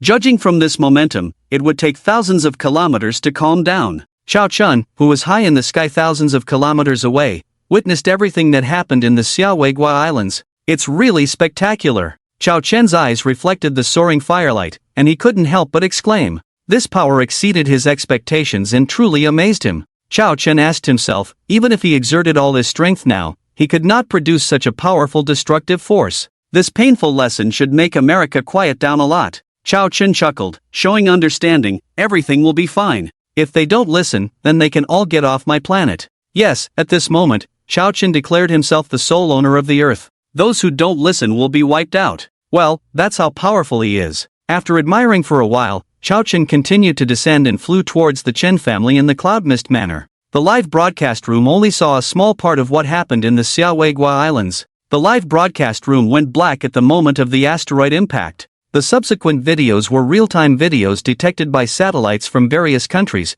broadcast directly to the world. Billions of people witnessed the destruction of the Xiaoweigua Islands, and the world was in terror for a moment. Whether in the southern hemisphere or the northern hemisphere, the sight of the Xiaoweigua Islands being destroyed by the asteroid impact shocked everyone, leaving them petrified on the spot. F***K. The American president, Trump, was furious, smoke coming out of his 7 orifices. He almost coughed up blood. The Xiaoweigua Islands, with their special location, not only ensured the security of the western United States but also contained the development of Asia, including Japan, South Korea, and Southeast Asian countries. It is an important treasure for American global hegemony. The strategic significance is significant. Most importantly, the main military forces of the Army, Navy, and Air Force in the Pacific are all concentrated on the Xiaoweigua Islands. Now it's all messed up. Barbie is in trouble. It's all over. This strategically important place, which was both offensive and defensive, has been completely destroyed. This devastating blow, for the powerful United States, is also a significant loss. Do you know what losing the Xiaoweigua Islands means for the United States? It means that the United States will lose its hegemonic dominance over global strategic depth. From now on, the Pacific will no longer be solely under the control of the United States. A new round of world transformation has begun. President Trump looked at the head of the Satellite Reconnaissance Bureau, his eyes bloodshot, roaring, Balpi, I'll F*** your mother. Why didn't you detect the asteroid impact on Earth in advance? Tell me loudly, why? Faced with Trump's rage, the head of the Satellite Reconnaissance Bureau, Balpi, was also terrified. He didn't want to take the blame for this. Immediately, he said loudly, Mr. President, we have re-investigated the satellite detection system, and there has been no asteroid passing within 1,000,000 kilometers of Earth during this period. I guarantee it with the lives of my whole family. Trump's chest hurt with anger, his breathing quickened, he took 3 deep breaths, then shouted, fine. Then tell me, what's the deal with this damn 60-meter metal asteroid? Did it just appear out of nowhere? Other top officials in the United States had dark expressions. The destruction of the Xiaoweigua Islands and the sudden decline in U.S. power directly affected their status. They couldn't help but be angry. At this moment, the head of the space agency, Cabnu, stepped forward and said, Mr. President, there is a special situation that needs to be brought to your attention, and it is very likely directly related to the true situation of this asteroid. All eyes turned to Cabnu. The excessive development in the early stages has ended. The protagonist's wings are full, and the time has come to make grand plans. The next plot officially enters the stage of global high-end power competition. Technological showdown. Extraordinary showdown. Unknown forces showdown. No matter who it is, in front of the invincible Koengu, they are just like chickens and dogs, not worth a hit. From this moment on, the protagonist is invincible, sweeping the world, soaring to new heights. Finally, the young author asks for a 5-star rating, for more updates, and for free gifts. Seeing everyone's gaze, Cabnu frowned under pressure and said, Mr. President, in the 10 minutes before the metal asteroid hit the Xiaoweigua Islands, we suddenly lost contact with the International Space Station in Earth's orbit. Not only that, but all satellites within thousands of kilometers around the space station also lost contact. So, I am sure it is related to this asteroid. Trump coldly questioned, why didn't you tell me earlier? Cabnu shook his head and smiled bitterly, Mr. President, you can't blame me for this. That damn asteroid was too fast. I hadn't had a chance to tell you about the space station when the asteroid appeared over the Siawagwa Islands. Damn it! Trump slammed the table in anger and continued, is the space station back in contact now? Cadmus shook his head and said, no, it still shows a loss of contact status. I have a feeling that the space station has also encountered an unforeseen event. Arrange for a space shuttle to investigate immediately. Trump immediately ordered. A space shuttle took off immediately and headed to the National Space Station. At the same time, a team of scientists was deployed, with the West Coast Fleet assisting, to collect usable data from the Siawagwa Islands. Less than 2 minutes after the U.S. space shuttle took off, the escape pod carrying 3 astronauts from the International Space Station landed in the sea near the city of Disya Modu. They were quickly discovered by the Disya Navy. At this moment, the 3 American astronauts still had a look of horror on their faces.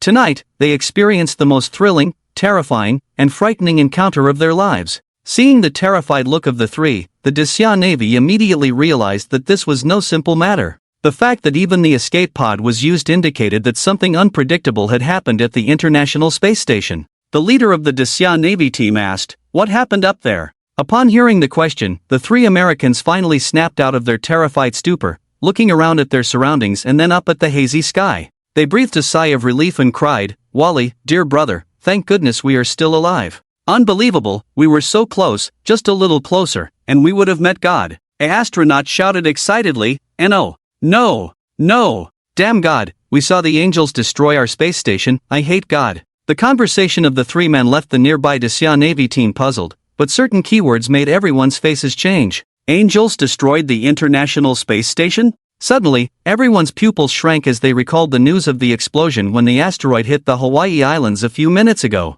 The asteroid happened to fly over Disya airspace, over the Pacific, and finally hit the Hawaii Islands. There must be a connection. Realizing the seriousness of the situation, they immediately reported it to the top officials in Kyoto. Before long, a helicopter flew in from a distance and took Wally and the other 2 to Kyoto. "No, please arrange a flight to the United States for us, we want to go back to the US, the 3 men said discontentedly. Once they reached Disya territory, Disya had the final say. With such a major secret, Disya could not avoid getting to the bottom of it. Amid the global shock and discussion over the asteroid hitting the Hawaii Islands incident, Chao Chen had already arrived at the Cloud Mist Villa at the border of Modu and Suzhou, the Chen family of Modu. During the descent, Chao Chen tried Octopus Brothers' invisibility ability. Surprisingly, it worked. Using the wind element combat skill Wind Walk, he could actually turn invisible while flying. This was remarkable. In battle with enemies, he could take the initiative, catch them off guard, and attack them unprepared. Wow, with a means of concealing his presence, wasn't he a pro at this? Invincible +1 Chao Chen landed in the courtyard of the villa halfway up the Cloud Mist Mountain, retracted the Wind Walk elemental combat skill, and slowly appeared. Chao Chen's eerie appearance frightened the Chen family guards who were guarding around. Was it haunted on this late night? Although they were afraid, they gathered the courage to surround Chao Chen and asked loudly, "Who are you? What are you doing at the Cloud Mist Villa?" Chao Chen glanced at them, and the dozen or so Chen family guards' hearts trembled, involuntarily taking a few steps back. It was too scary. Just a simple glance made them feel an immense sense of terror and pressure. They had no doubt that the person in front of them could kill them with just one look. This was the absolute aura of a strong person.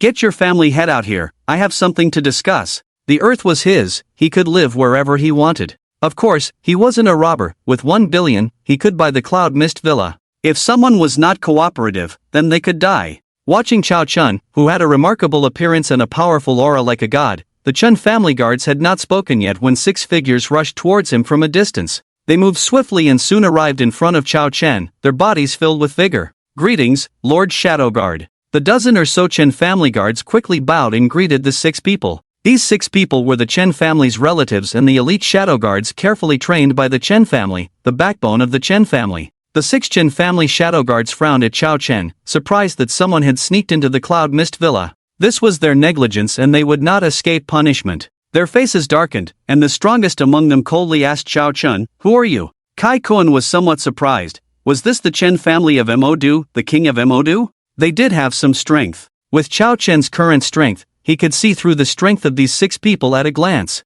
Their chi and blood were extraordinary, about 7 times that of an ordinary person, and with Chao Chen's first fusion of the tenfold strength of the ant, the difference was not significant. This was also the first time Chao Chen had encountered a special group far beyond ordinary people, apart from himself. However, they were a bit weak. He wondered if the Chen family had anyone stronger. Chao Chen's divine sense spread outward, quickly seeing through most of the Yunwu mountain villa. He was familiar with the number of strong individuals in the Chen family. Their strengths were average, with the strongest being about 13 times that of an ordinary human. Moreover, their aura was unstable, showing signs of dissipating at any moment. Chao Chen's eyes flickered, wondering if there were even more powerful individuals within the noble families mentioned by Guo Yilong and others. There was time now to go and learn a thing or two. Seeing Chao Chen completely ignoring him, the person who had just asked a question became angry. "You're looking for death." With an angry shout, he punched towards Chao Chen, the strong wind howling, and his clothes rustling. Chao Chen's expression turned slightly cold, and with just a glance, the man felt as if he had been struck hard, flying backwards down the mountainside and falling, his breath cut off as he perished in midair.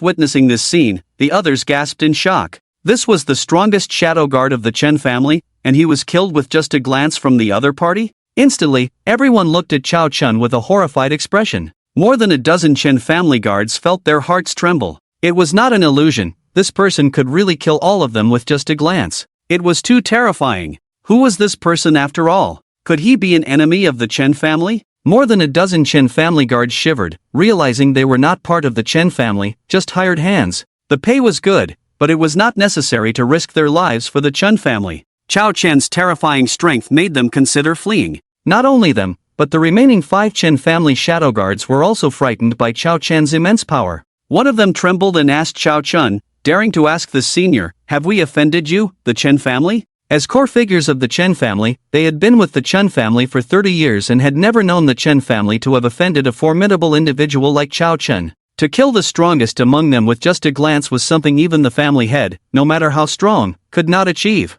Chao Chen calmly said, "I have no grudges with your Chen family. I like the Yunwu mountain villa and need you to make way for me." Upon hearing this, the tense hearts of the people relaxed, as long as he was not an enemy. "Senior, our family head went to Jinling yesterday and is not in the clan at the moment. Could you give us some time?" A Chen family shadow guard cautiously spoke. Chao Chen's habit of killing without hesitation made them shudder. Chao Chen frowned, about to speak, when a cold female voice rang out. "As long as you can save my grandfather, my Chen family is willing to give up the Yunwu mountain villa." With the sound of her voice, a woman walked out from the house behind. Chao Chen looked over and saw a graceful and delicate woman, with features as refined as jade, skin like condensed fat, a gentle appearance, and around 26 years old. She wore a long green dress, exuding a kind of elegance and grace typical of the Jiangnan region. She was the eldest daughter of the Chen family, named Chen Wanqing. Before the person arrived, a faint fragrance had already wafted into Chao Chen's nostrils, pleasant to smell. Chen Wanqing took a small step forward and stood in front of Chao Chen, momentarily stunned by his ethereal aura.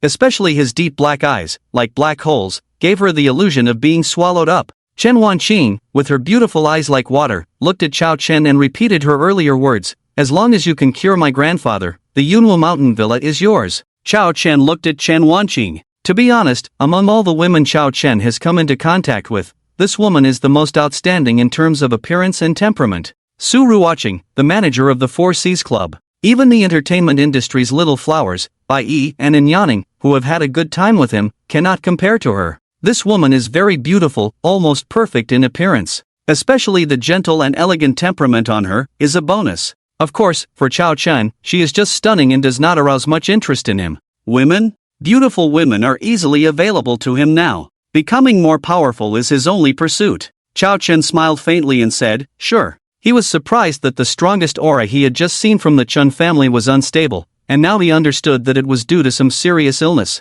Chen Wanqing's request may be difficult for others, but it's easy for him. With a 2-star life source, not to mention critically ill, even someone who has just died can be brought back to life. Just right, Chao Chen is also preparing to establish his own superpower. The name is also decided. His rise depends entirely on the creation box, so the name is called the Creation Temple. When everything is ready in this period, Chao Chen will hold a grand opening ceremony. The content is simple. He will bring out some good things to let the world witness the establishment of the Creation Temple, such as the life source, special ability spheres, high-tech weapons, elemental source crystals, and other world-shocking items. Bringing them out now to treat Chen Qingwan's grandfather can also serve as a prelude to publicity. With these things, the Creation Temple can quickly gain fame and accelerate global unification in a very short time. From now on, there will only be one voice on the entire earth. That is the Creation Temple, the supreme existence above all beings. In the near future, Chao Chen will definitely enter the depths of the stars. The earth is just his starting point and stronghold.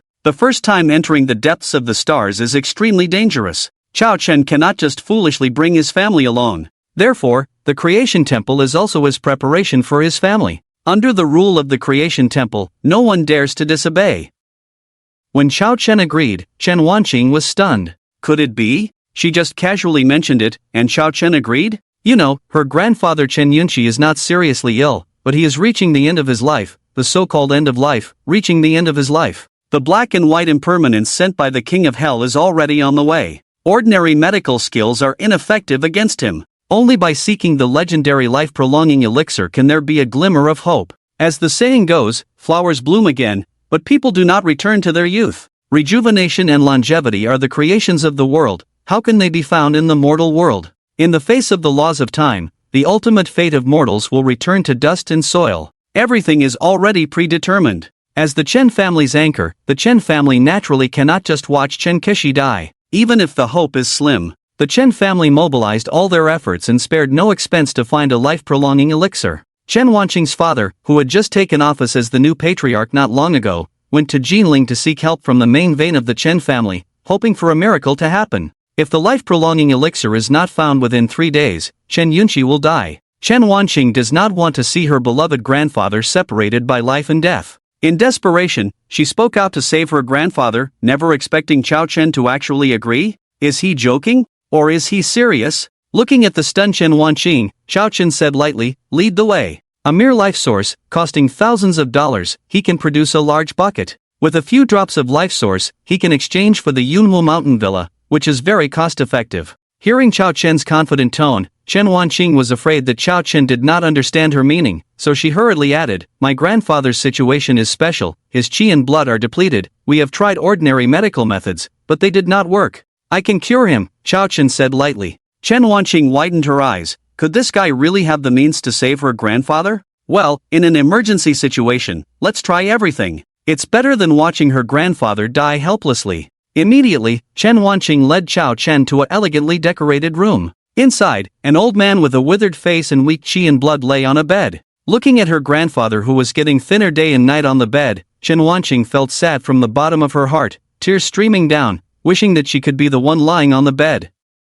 She looked at Chao Chen and said very seriously, "This is my grandfather. If you can really cure him, even if he can live for another year, I can agree to any request you have." Chao Chen shook his head and said, "No need, you just need to leave Yunwu Mountain Villa." With that, Chao Chen had a thought and took out a small bottle of the source of life from his mustard seed space. Now that he was invincible, he didn't need to hide anymore. Seeing the small bottle that appeared out of thin air in Chao Chen's hand, Chen Wanqing widened her eyes in disbelief. What kind of method is this? Is it the legendary storage space? Chao Chen's move stunned Chen Wanqing, her breath trembled, feeling that her grandfather could be saved. With her beautiful big eyes wide open, she stared at Chao Chen, waiting for his next move. In Chao Chen's hand was a 2-star source of life, which he had used on an injured sailfish before with remarkable results. Chao Chen used his divine sense to check Chen Qishi's physical condition and found that he was nearing the end, with only 2 days left to live. Well, 10 grams should be enough to let the other party live another 10 years. Chao Chen opened the bottle cap, waved his hand, and 10 grams of the source of life flew out of the bottle.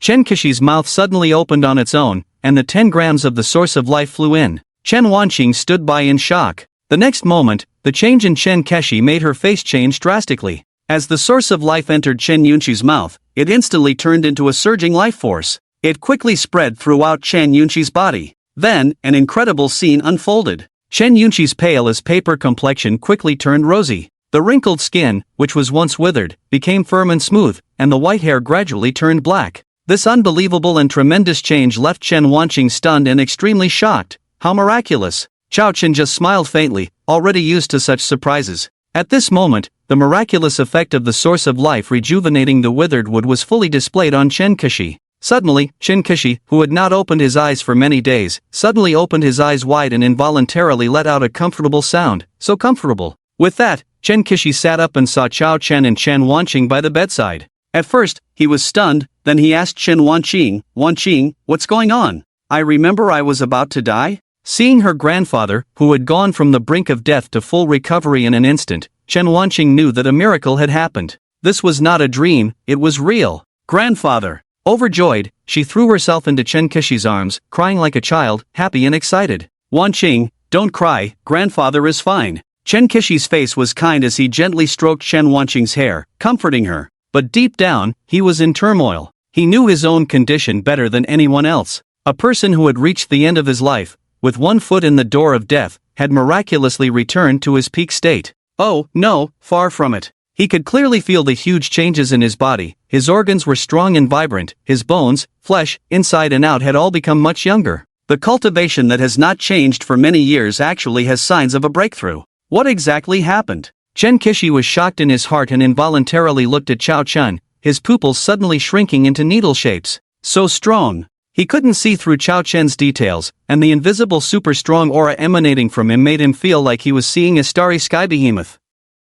Seeing Chen Qixu looking over, Chao Chen smiled slightly and said nothing. As their eyes met, Chen Qixu's body trembled uncontrollably, his gaze becoming even more shocked. What did he see? From Chao Chen's eyes, he saw incredible scenes, the scorching light that annihilates everything, the raging thunder that ravages the sky, the dark shadows of ancient times, the towering giants that tread on stars, the surging waves that spread across the galaxy, the flames that burn souls. Too many. In just a moment, Chen Qixu saw 9 terrifying visions from Chao Chen's eyes. Each one was supremely terrifying, capable of annihilating everything. Has a god descended? Chen Qixu's gaze was dull, like a withered tree, unmoving. He was truly shocked. Chen Wanqing noticed his strangeness, tears on her face, and hurriedly asked, Grandpa, what's wrong with you? Chen Qixu snapped out of it, withdrew his gaze from Chao Chun, and forced a smile, saying, It's nothing, I'm fine. Looking at Chao Chun, he asked Chen Wanqing, Who is this? Chen Wanqing answered, Grandpa, he is. Chao Chun interrupted, saying, I am Chao Chun.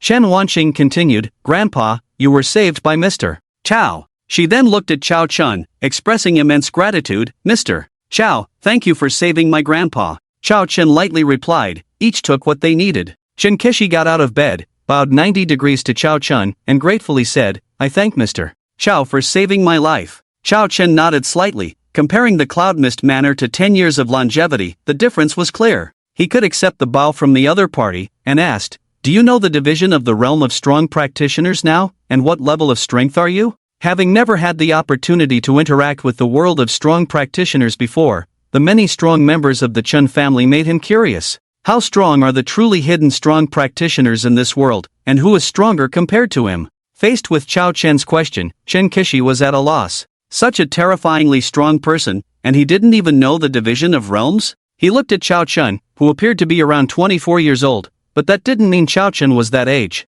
A transcendent strong person at 24? And possibly above the second rank? This was impossible. So, there was only one answer. The person in front of him was some ancient relic who had returned to youth, and had just recently emerged, with very little contact with the outside world. But even so, the current division of realms in the cultivation world had been passed down from ancient times, with only slight changes. As he thought about it, Chen Qixu's heart trembled fiercely, and the terrifying visions he had just seen reappeared in his mind. Suddenly, an incredible answer was about to emerge. Could it be that this person was some even more ancient living fossil? Because of the long passage of time, had he forgotten? Yes, that was very possible. At that moment, Chen Qixu's gaze towards Chao Chen became extremely reverent, and he respectfully said, Senior, the division of realms in the current cultivation world ranges from bright force, dark force, to transcendence. Above that is the extraordinary, with 9 levels of great realms, divided into early, middle, late, and complete stages. The first rank transformation extends life by 200 years. The second rank legend can create their own divine arts and possess the power of the heavens. The third rank epic, with a lifespan of 1,000 years, eternal youth, can span a small planet. The fourth rank legend is the ruler of a galaxy. The fifth rank domain, with a lifespan of 10,000 years, can swallow stars, and with one step, travel tens of thousands of light years. As for the 6th, 7th, 8th, and 9th realms, I only know the names of the realms: myth, sacred realm, imperial realm, and demigod. As for how powerful the specific means described are, they have been lost since tens of thousands of years ago. Speaking of this, Chen Qixu felt a little embarrassed and ashamed, saying, The younger generation is naturally dull, with very poor talent for cultivation. After more than 100 years of cultivation, I have just barely reached the threshold, only at the mid-stage of the transformation realm, which is already the limit. Chao Chen listened in shock. Wow, there are so many realms. According to Chen Kishi's description, his current strength should be at the same level as a transcendent second-order legendary realm. Immediately, Chao Chen, who had been somewhat inflated in his heart, suppressed a lot. It seems that he underestimated this world. This world is far from as simple as he thought. Chen Wanqing, who was on the side, also listened to her grandfather talk about the cultivation world for the first time, listening with fascination. Especially when she heard about living for 1,000 years, eternal youth. It made her, who had always been resistant to cultivation, start to become restless and yearn for it. Chao Chen continued to ask, among the prominent families and clans in Daxia today, which realm is the strongest? Chen Kishi pondered for a moment and said, take the Chen family in Jinling as an example. When I left the main branch of the Chen family in Jinling 50 years ago, the current clan leader's strength was at the transcendent first-order consummation level. Now, 50 years have passed, and if nothing unexpected happens, he should have broken through to the transcendent second order. Chao Chen's eyes flickered. As a clan leader, his combat power must be the strongest. If it's only at the transcendent second order, it's not that impressive. And with a cultivation span of several decades to hundreds of years, it's clear that cultivation is slow. What about him? It's only been half a year. Well, compared to his extraordinary life, there's no comparison at all. Chao Chen's confidence surged again. He was still invincible. Chao Chen asked, how many prominent families and clans are still in Daxia today, and how strong is the Chen family in Jinling among them? Chen Kishi replied, in the whole of Daxia, there are a total of 9 prominent families and clans. In terms of overall strength ranking, the Chen family in Jinling ranks 6th. So, the top-ranked first prominent family and clan should have an epic-level transcendent third-order powerhouse, right? A transcendent third-order powerhouse already has the power to cross small star systems. Chen Kishi looked at Chao Chen with some surprise and said, since tens of thousands of years ago, for some reason, this world has been subject to some kind of restriction. The highest limit for us cultivators is the transcendent second-order consummation. The path ahead seems to have been cut off, and there is little progress beyond the transcendent second-order consummation. The transcendent second-order consummation is the strongest on Earth. 50 years ago, during the clan competition, Chen Kishi had the privilege of witnessing the magnificence of a second-order powerhouse. He remembered it vividly and made it his pursuit goal. Unfortunately, limited by talent, he had the desire but not the ability. Just now, what he saw in Chao Chen's eyes was far more terrifying than the transcendent second order, many times over. It was the terrifying phenomenon that only 4th or even 5th order super strong individuals would have. Therefore, Chen Yunqi speculated that Chao Chen might come from a more distant era. Is there a shackle in this world? Are there no transcendent third order powerhouses on Earth? Then, as a native Earthling, he must also be limited by this. Chao Chen frowned. This was not good news. Oh well, where there's a will, there's a way. With his current cultivation speed, he could reach the elemental second-order consummation in the fastest time of half a year and the slowest time of 1 year. Plus, with the miraculous creation box, Chao Chen believed he would definitely unravel this mystery.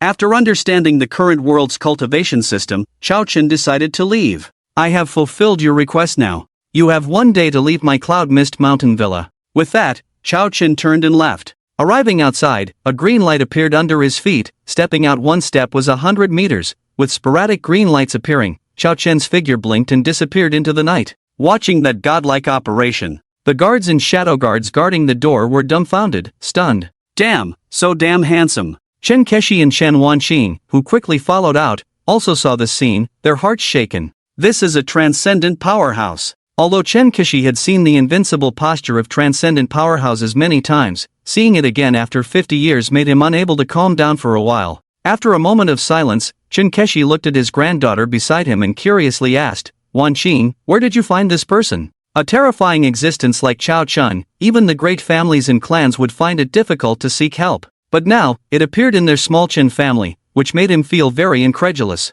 Chen Wanqing was also a little dazed at this moment. Chao Chen suddenly appeared at the Chen family, instantly killing a peak dark energy shadow guard, then revitalizing Grandpa Kunmu, and then leaving empty-handed. The powerful and mysterious figure left a deep imprint in her heart, making it unforgettable for the rest of her life. Chen Wanqing said, he suddenly appeared and said he was interested in the Cloud Mist Manor, asking our Chen family to move. Then I said as long as you heal my grandfather, the Cloud Mist Manor will be yours, that's it. Chen Kishi was stunned when he heard this. The Cloud Mist Manor was good, but compared to the ancestral lands of those great families and clans, it was like heaven and earth. One was heaven and the other was earth. How could such a powerhouse take an interest in this place? Could this place be a treasure trove? Forget it, the thoughts of such powerhouses were not something he could fathom. Chen Kishi exuded a majestic aura and said in a very solemn tone, "Notify everyone, pack up, move out tonight, clean the rooms and bathrooms spotlessly, must be immaculate. Remember, except for your personal belongings, not a single blade of grass or tree in the Cloud Mist Manor can be touched. Violators will be expelled from the Chun family, no leniency." After speaking, Chen Kishi looked in the direction Chao Chen had left, his eyes flashing. He was very clear about his current physical condition, strong vitality, but it could give him another 10 years of life. It gave him hope of stepping into the transcendent realm again. Such extraordinary means were rare even among the great families and clans. This mysterious powerhouse named Chao Chen was extremely terrifying. This was an opportunity, a great opportunity brought to the Chen family by the heavens. If they could climb up to this powerhouse, then their Chen family might not be unable to become the next great family or clan. With Chen Kishi's command, the hundreds of people in the Chen family quickly sprang into action. After Chao Chen left the Cloud Mist Manor, he returned to the leisurely residence. The 5 spatial spirit rats in the living room were still in a state of meditation. There was no movement in Chao Jifeng and Chen Fang's room, apparently immersed in cultivation. Chao Chen returned to his bedroom, summoned the creation box, and did not waste the remaining 4 generations today. All of them were transformed into elemental source crystals. The creation box had 10 units of energy per day, which was extremely precious. Wasting it would incur divine punishment. After collecting the elemental source crystals, Chao Chen sat cross-legged and began to practice the elemental meditation technique. On the other side, the 3 American astronauts on the International Space Station were also brought to Kyoto by helicopter. The Lord of the Great Xia directly inquired. "Angels, we saw with our own eyes, it was an angel with wings that destroyed the space station." Faced with the Lord of the Great Xia and the high-ranking officials of the Great Xia standing at the pinnacle of power, the 3 Americans did not dare to hide anything. They spilled the beans and told everything that happened on the space station. Thinking of the scene where the space station was destroyed by that golden angel, the 3 Americans felt lingering fear and chills. They almost didn't see the sun rise tomorrow. An angel? The Lord of the Great Xia and the high-ranking officials of the Great Xia were shocked. From the emotional expressions of the 3 people when they were talking, it is enough to prove that they were not lying. First, there was the appearance of marine mutant beasts in the East Japan Sea. Now there is an angel destroying the International Space Station. Yes, there is another one, an asteroid that hit the Hawaiian Islands of the United States. These 3 things all happened in a short period of time.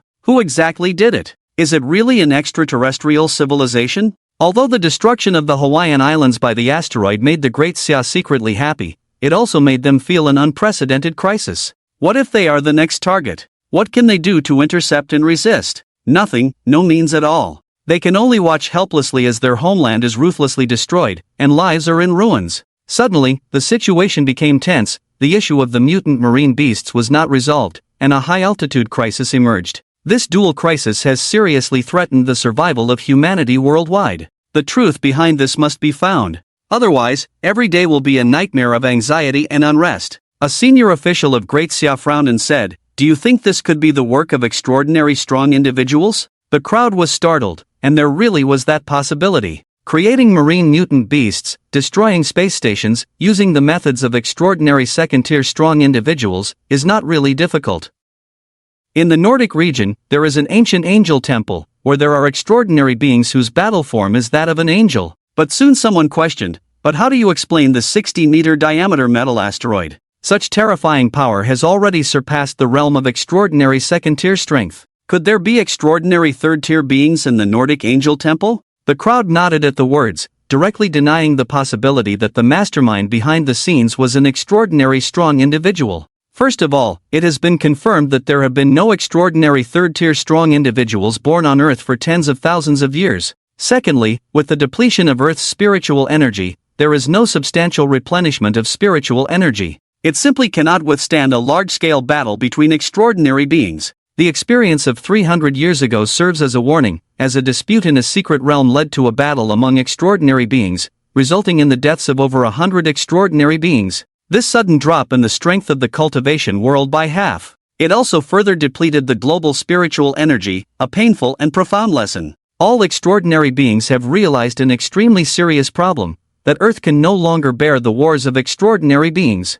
If they act recklessly, it will only accelerate the depletion of the spiritual energy of heaven and earth. In the long run, it won't be long before cultivators disappear into the river of time. Therefore, global extraordinary beings have come together to establish an agreement. Extraordinary beings cannot interfere in worldly matters, let alone provoke large-scale extraordinary battles. Violators will face joint sanctions from extraordinary beings worldwide. So, for 300 years, extraordinary beings have cultivated themselves and gradually retreated from the world of ordinary people, forming their own independent world of extraordinary beings. Although wars continue to occur on Earth, they are nothing more than minor skirmishes in the eyes of extraordinary beings, as long as they do not seriously disrupt the ecological balance of the Earth, causing a decrease in spiritual energy. Whoever rules the secular world, it has nothing to do with them. Someone suggested, but this matter could allow extraordinary beings to help investigate, which would be much easier than us. Okay, time is of the essence. Prepare and contact the leaders of countries around the world, convene an emergency video conference on the current events, and have each country send an extraordinary being to conduct the investigation together. Finally, the ruler of Great Xia made the decision, and the people below immediately sprang into action.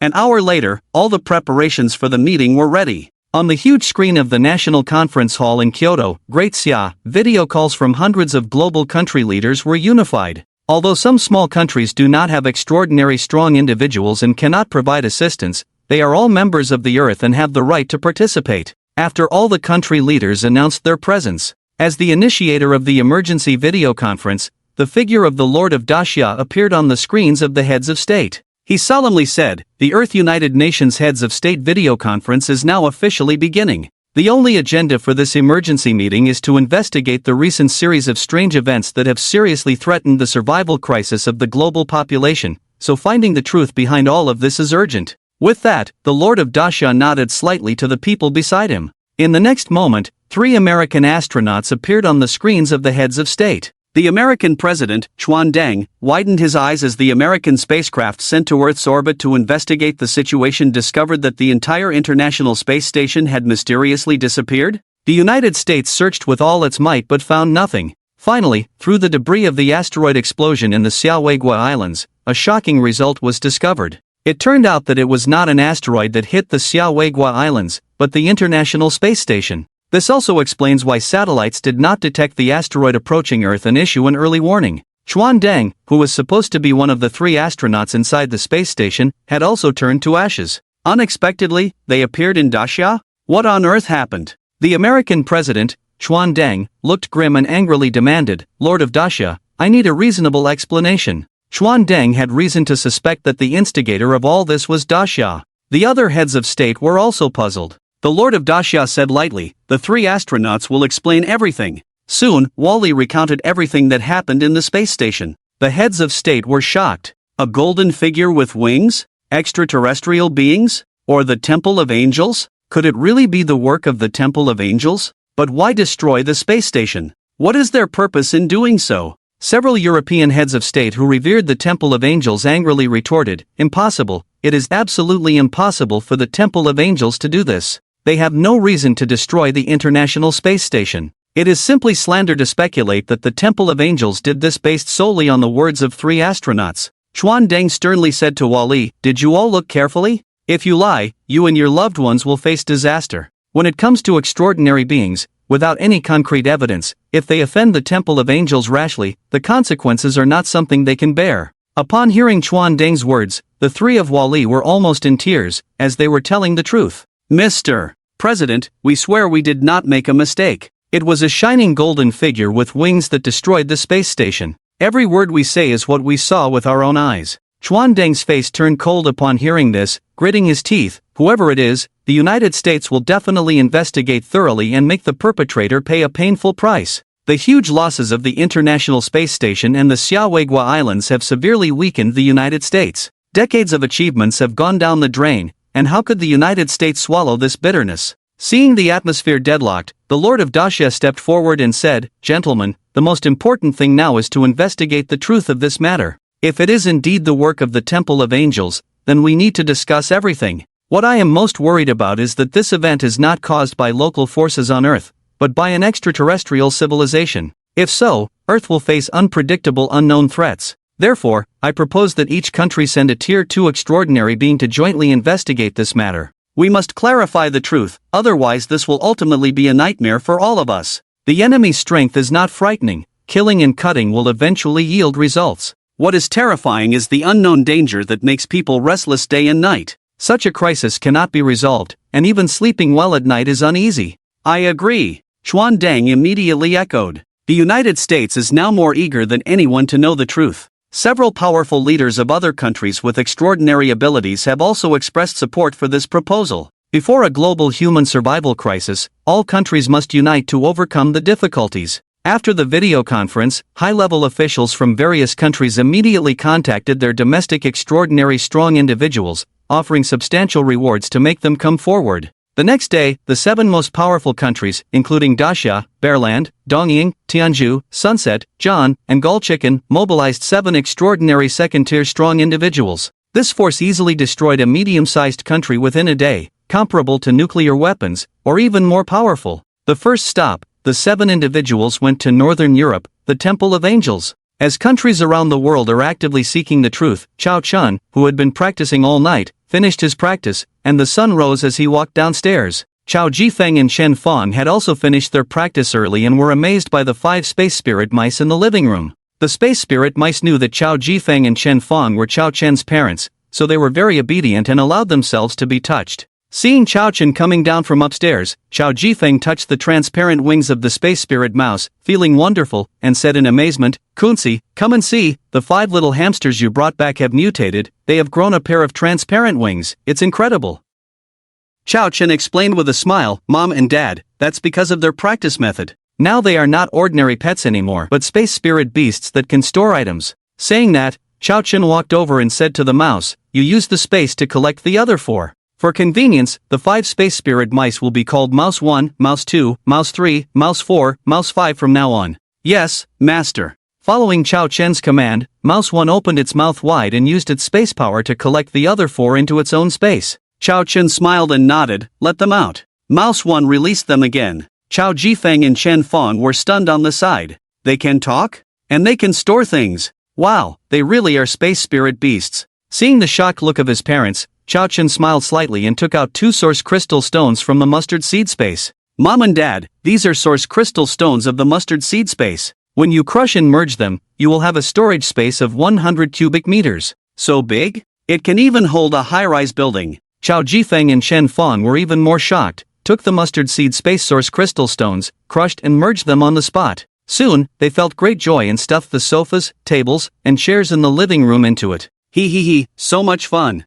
Finally, their eyes locked onto Chao Chen, and Chao Chen suddenly felt a suction force coming over him. Chao Chen smiled bitterly, his parents were addicted to playing and wanted to put him in. Chao Chen could clearly feel that as long as his soul shook, he could break free from the pull of this space. However, he did not do so. Whoosh! Chao Chen felt a flash of light in front of him and appeared in Chao Jifeng's mustard seed space. It was pitch black, and he couldn't see his hand in front of his face. He could breathe, but the experience was not good, a bit oppressive. Staying in this place for a long time would drive one crazy. Chao Chen's soul shook, and he appeared outside. "Ha?" Chao Jifeng said in surprise, "I clearly didn't let you out?" Chao Chen thought for a moment and quickly understood, explaining, "Everyone's soul has strengths and weaknesses. My soul is stronger than yours, so your mustard seed space cannot hold me." "I see," Chao Jifeng realized. Chao Chen looked at the time and it was already 9 o'clock in the morning. It had been a long time since he had been to the Bailong River hydropower station, and the physical laboratory of Qingli Electronics had also been built.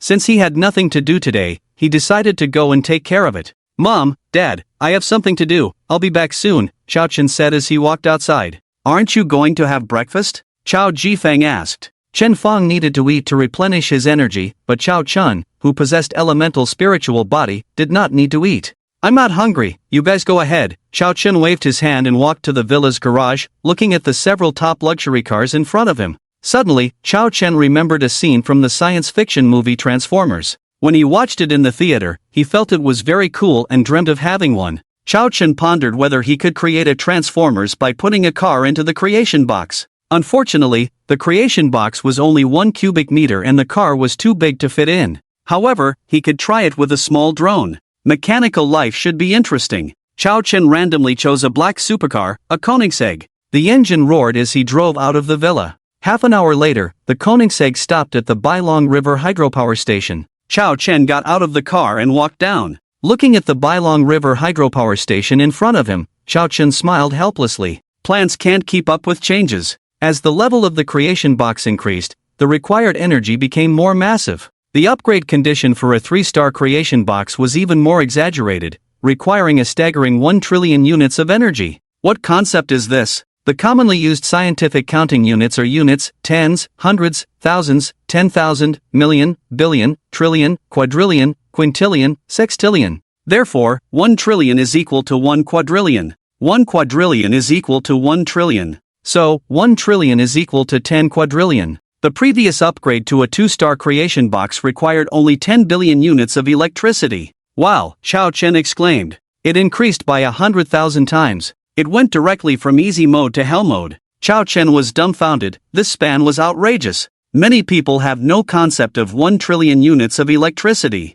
To put it simply, the total global electricity consumption in a year is only 25 quadrillion units. Even if Chao Chen absorbed all of it, it would still take 40 years to upgrade the creation box to a 3-star level. By calculating this, you can understand how terrifying the energy requirement is to upgrade the creation box to a 3-star level. In the face of 1 quadrillion units of electricity, the annual power generation of 3 billion at the Bailong River hydropower station is just a drop in the bucket and is already useless. Therefore, Chao Chen needed to find another way to upgrade the creation box to a 3-star level. The first thing Chao Chen thought of was to directly absorb energy from the sun, but he was currently not strong enough to approach it. Therefore, the only current solution was a nuclear power plant. It should be a large-scale, controllable nuclear fusion device that can generate unlimited electricity. However, it is well known that building a controllable nuclear fusion reactor requires certain technical conditions. 1. High temperature and high density plasma to ensure stable fusion reactions.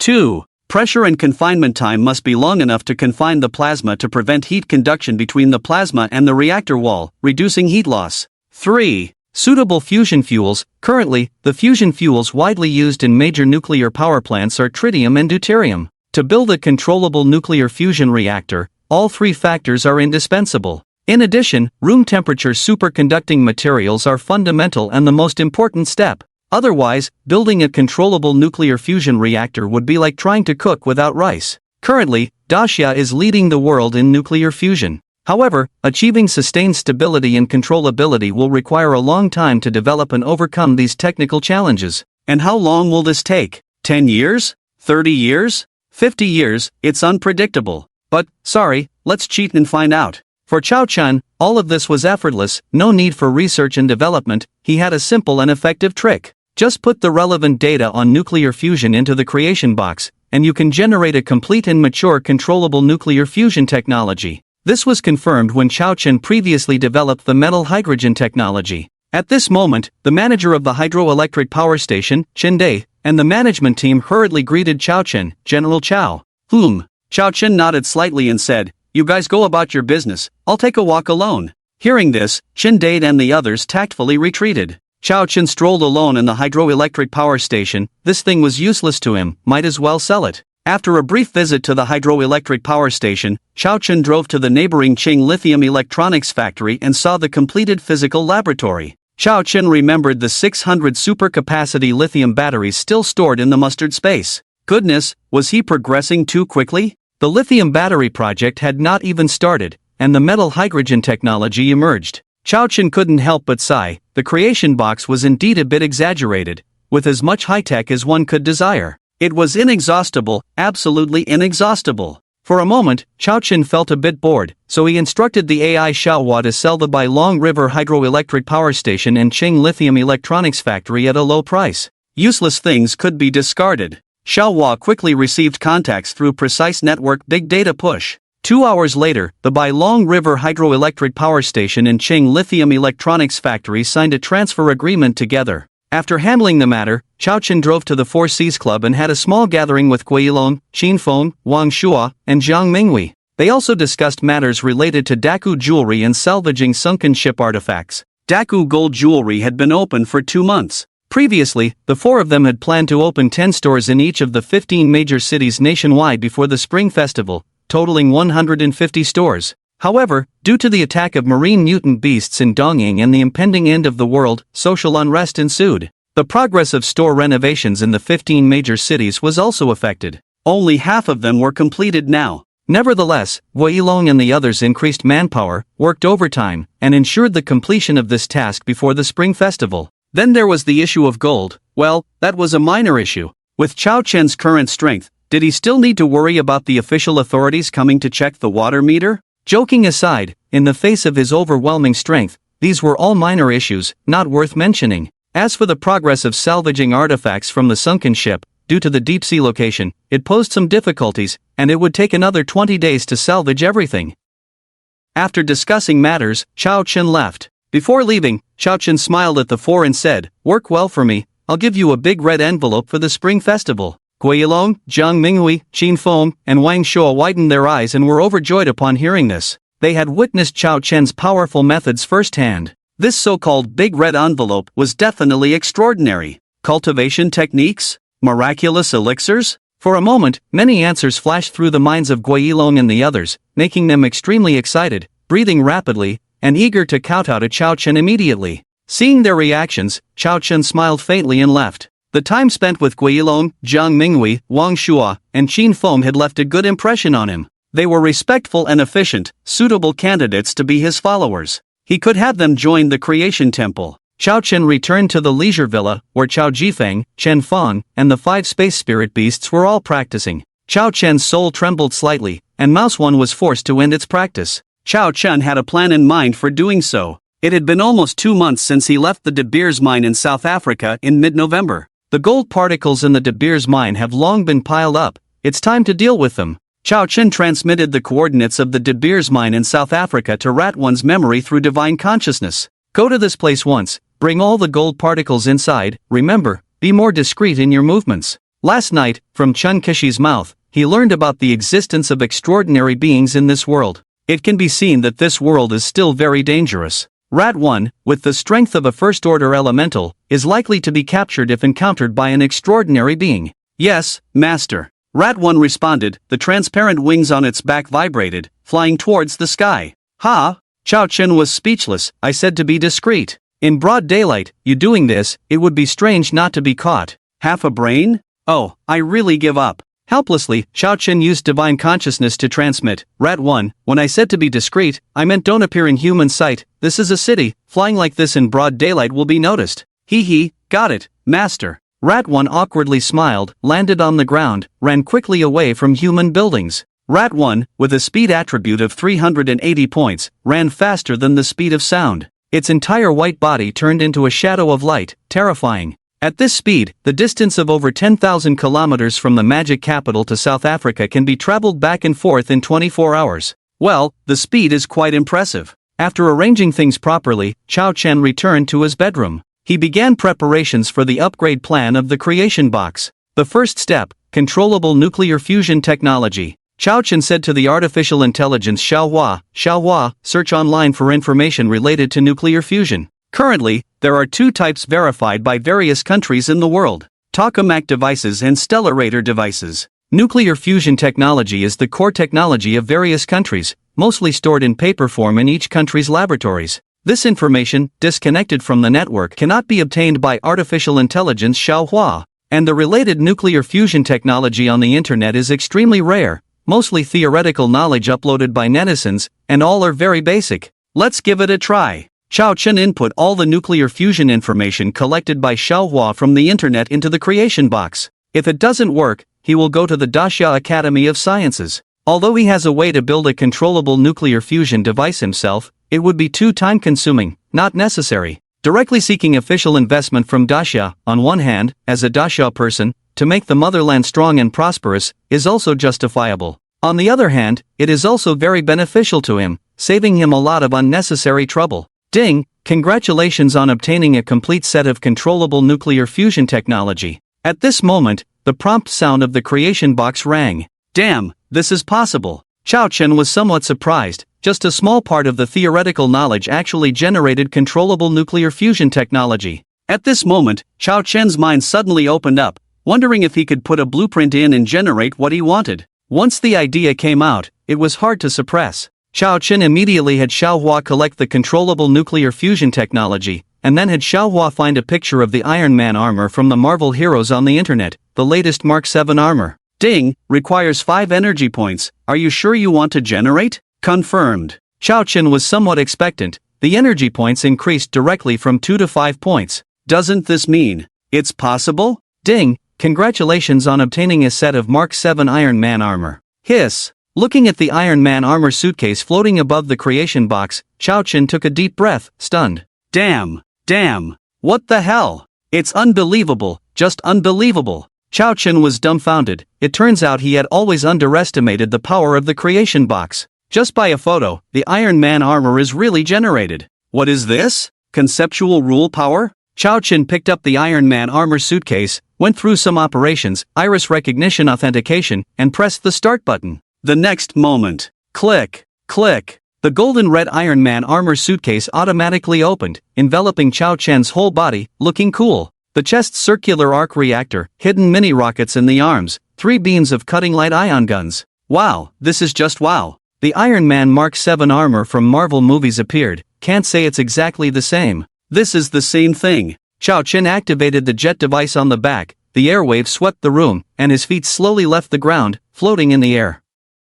Similarly, the Iron Man armor worn by Xiao Chen also has an independent artificial intelligence, Jarvis. The level and intelligence of the AI system and the smart bracelet are the same level. Jarvis, list the combat data for me. Yes, sir. Instantly, the combat data of the Iron Man armor appeared in front of Xiao Chen. Very strong. Stronger than his current combat power, estimated to have reached the strength of the late second stage of the elements. After experiencing for a while, Xiao Chen removed the Iron Man armor and turned it into a suitcase. Xiao Chen put it into the mustard seed space. As long as he had a thought, the Iron Man armor suitcase would fly out and automatically wear on him. Just a virtual photo can generate it. This incredible discovery has truly shocked Xiao Chen's brain like a stormy sea. At this moment, he completely opened the door to a new world. An even more astonishing idea emerged, which is voice generation. As soon as this idea came out, Xiao Chen couldn't control his excitement and loudly said to the creation box, generate a bottle of Sprite from 82.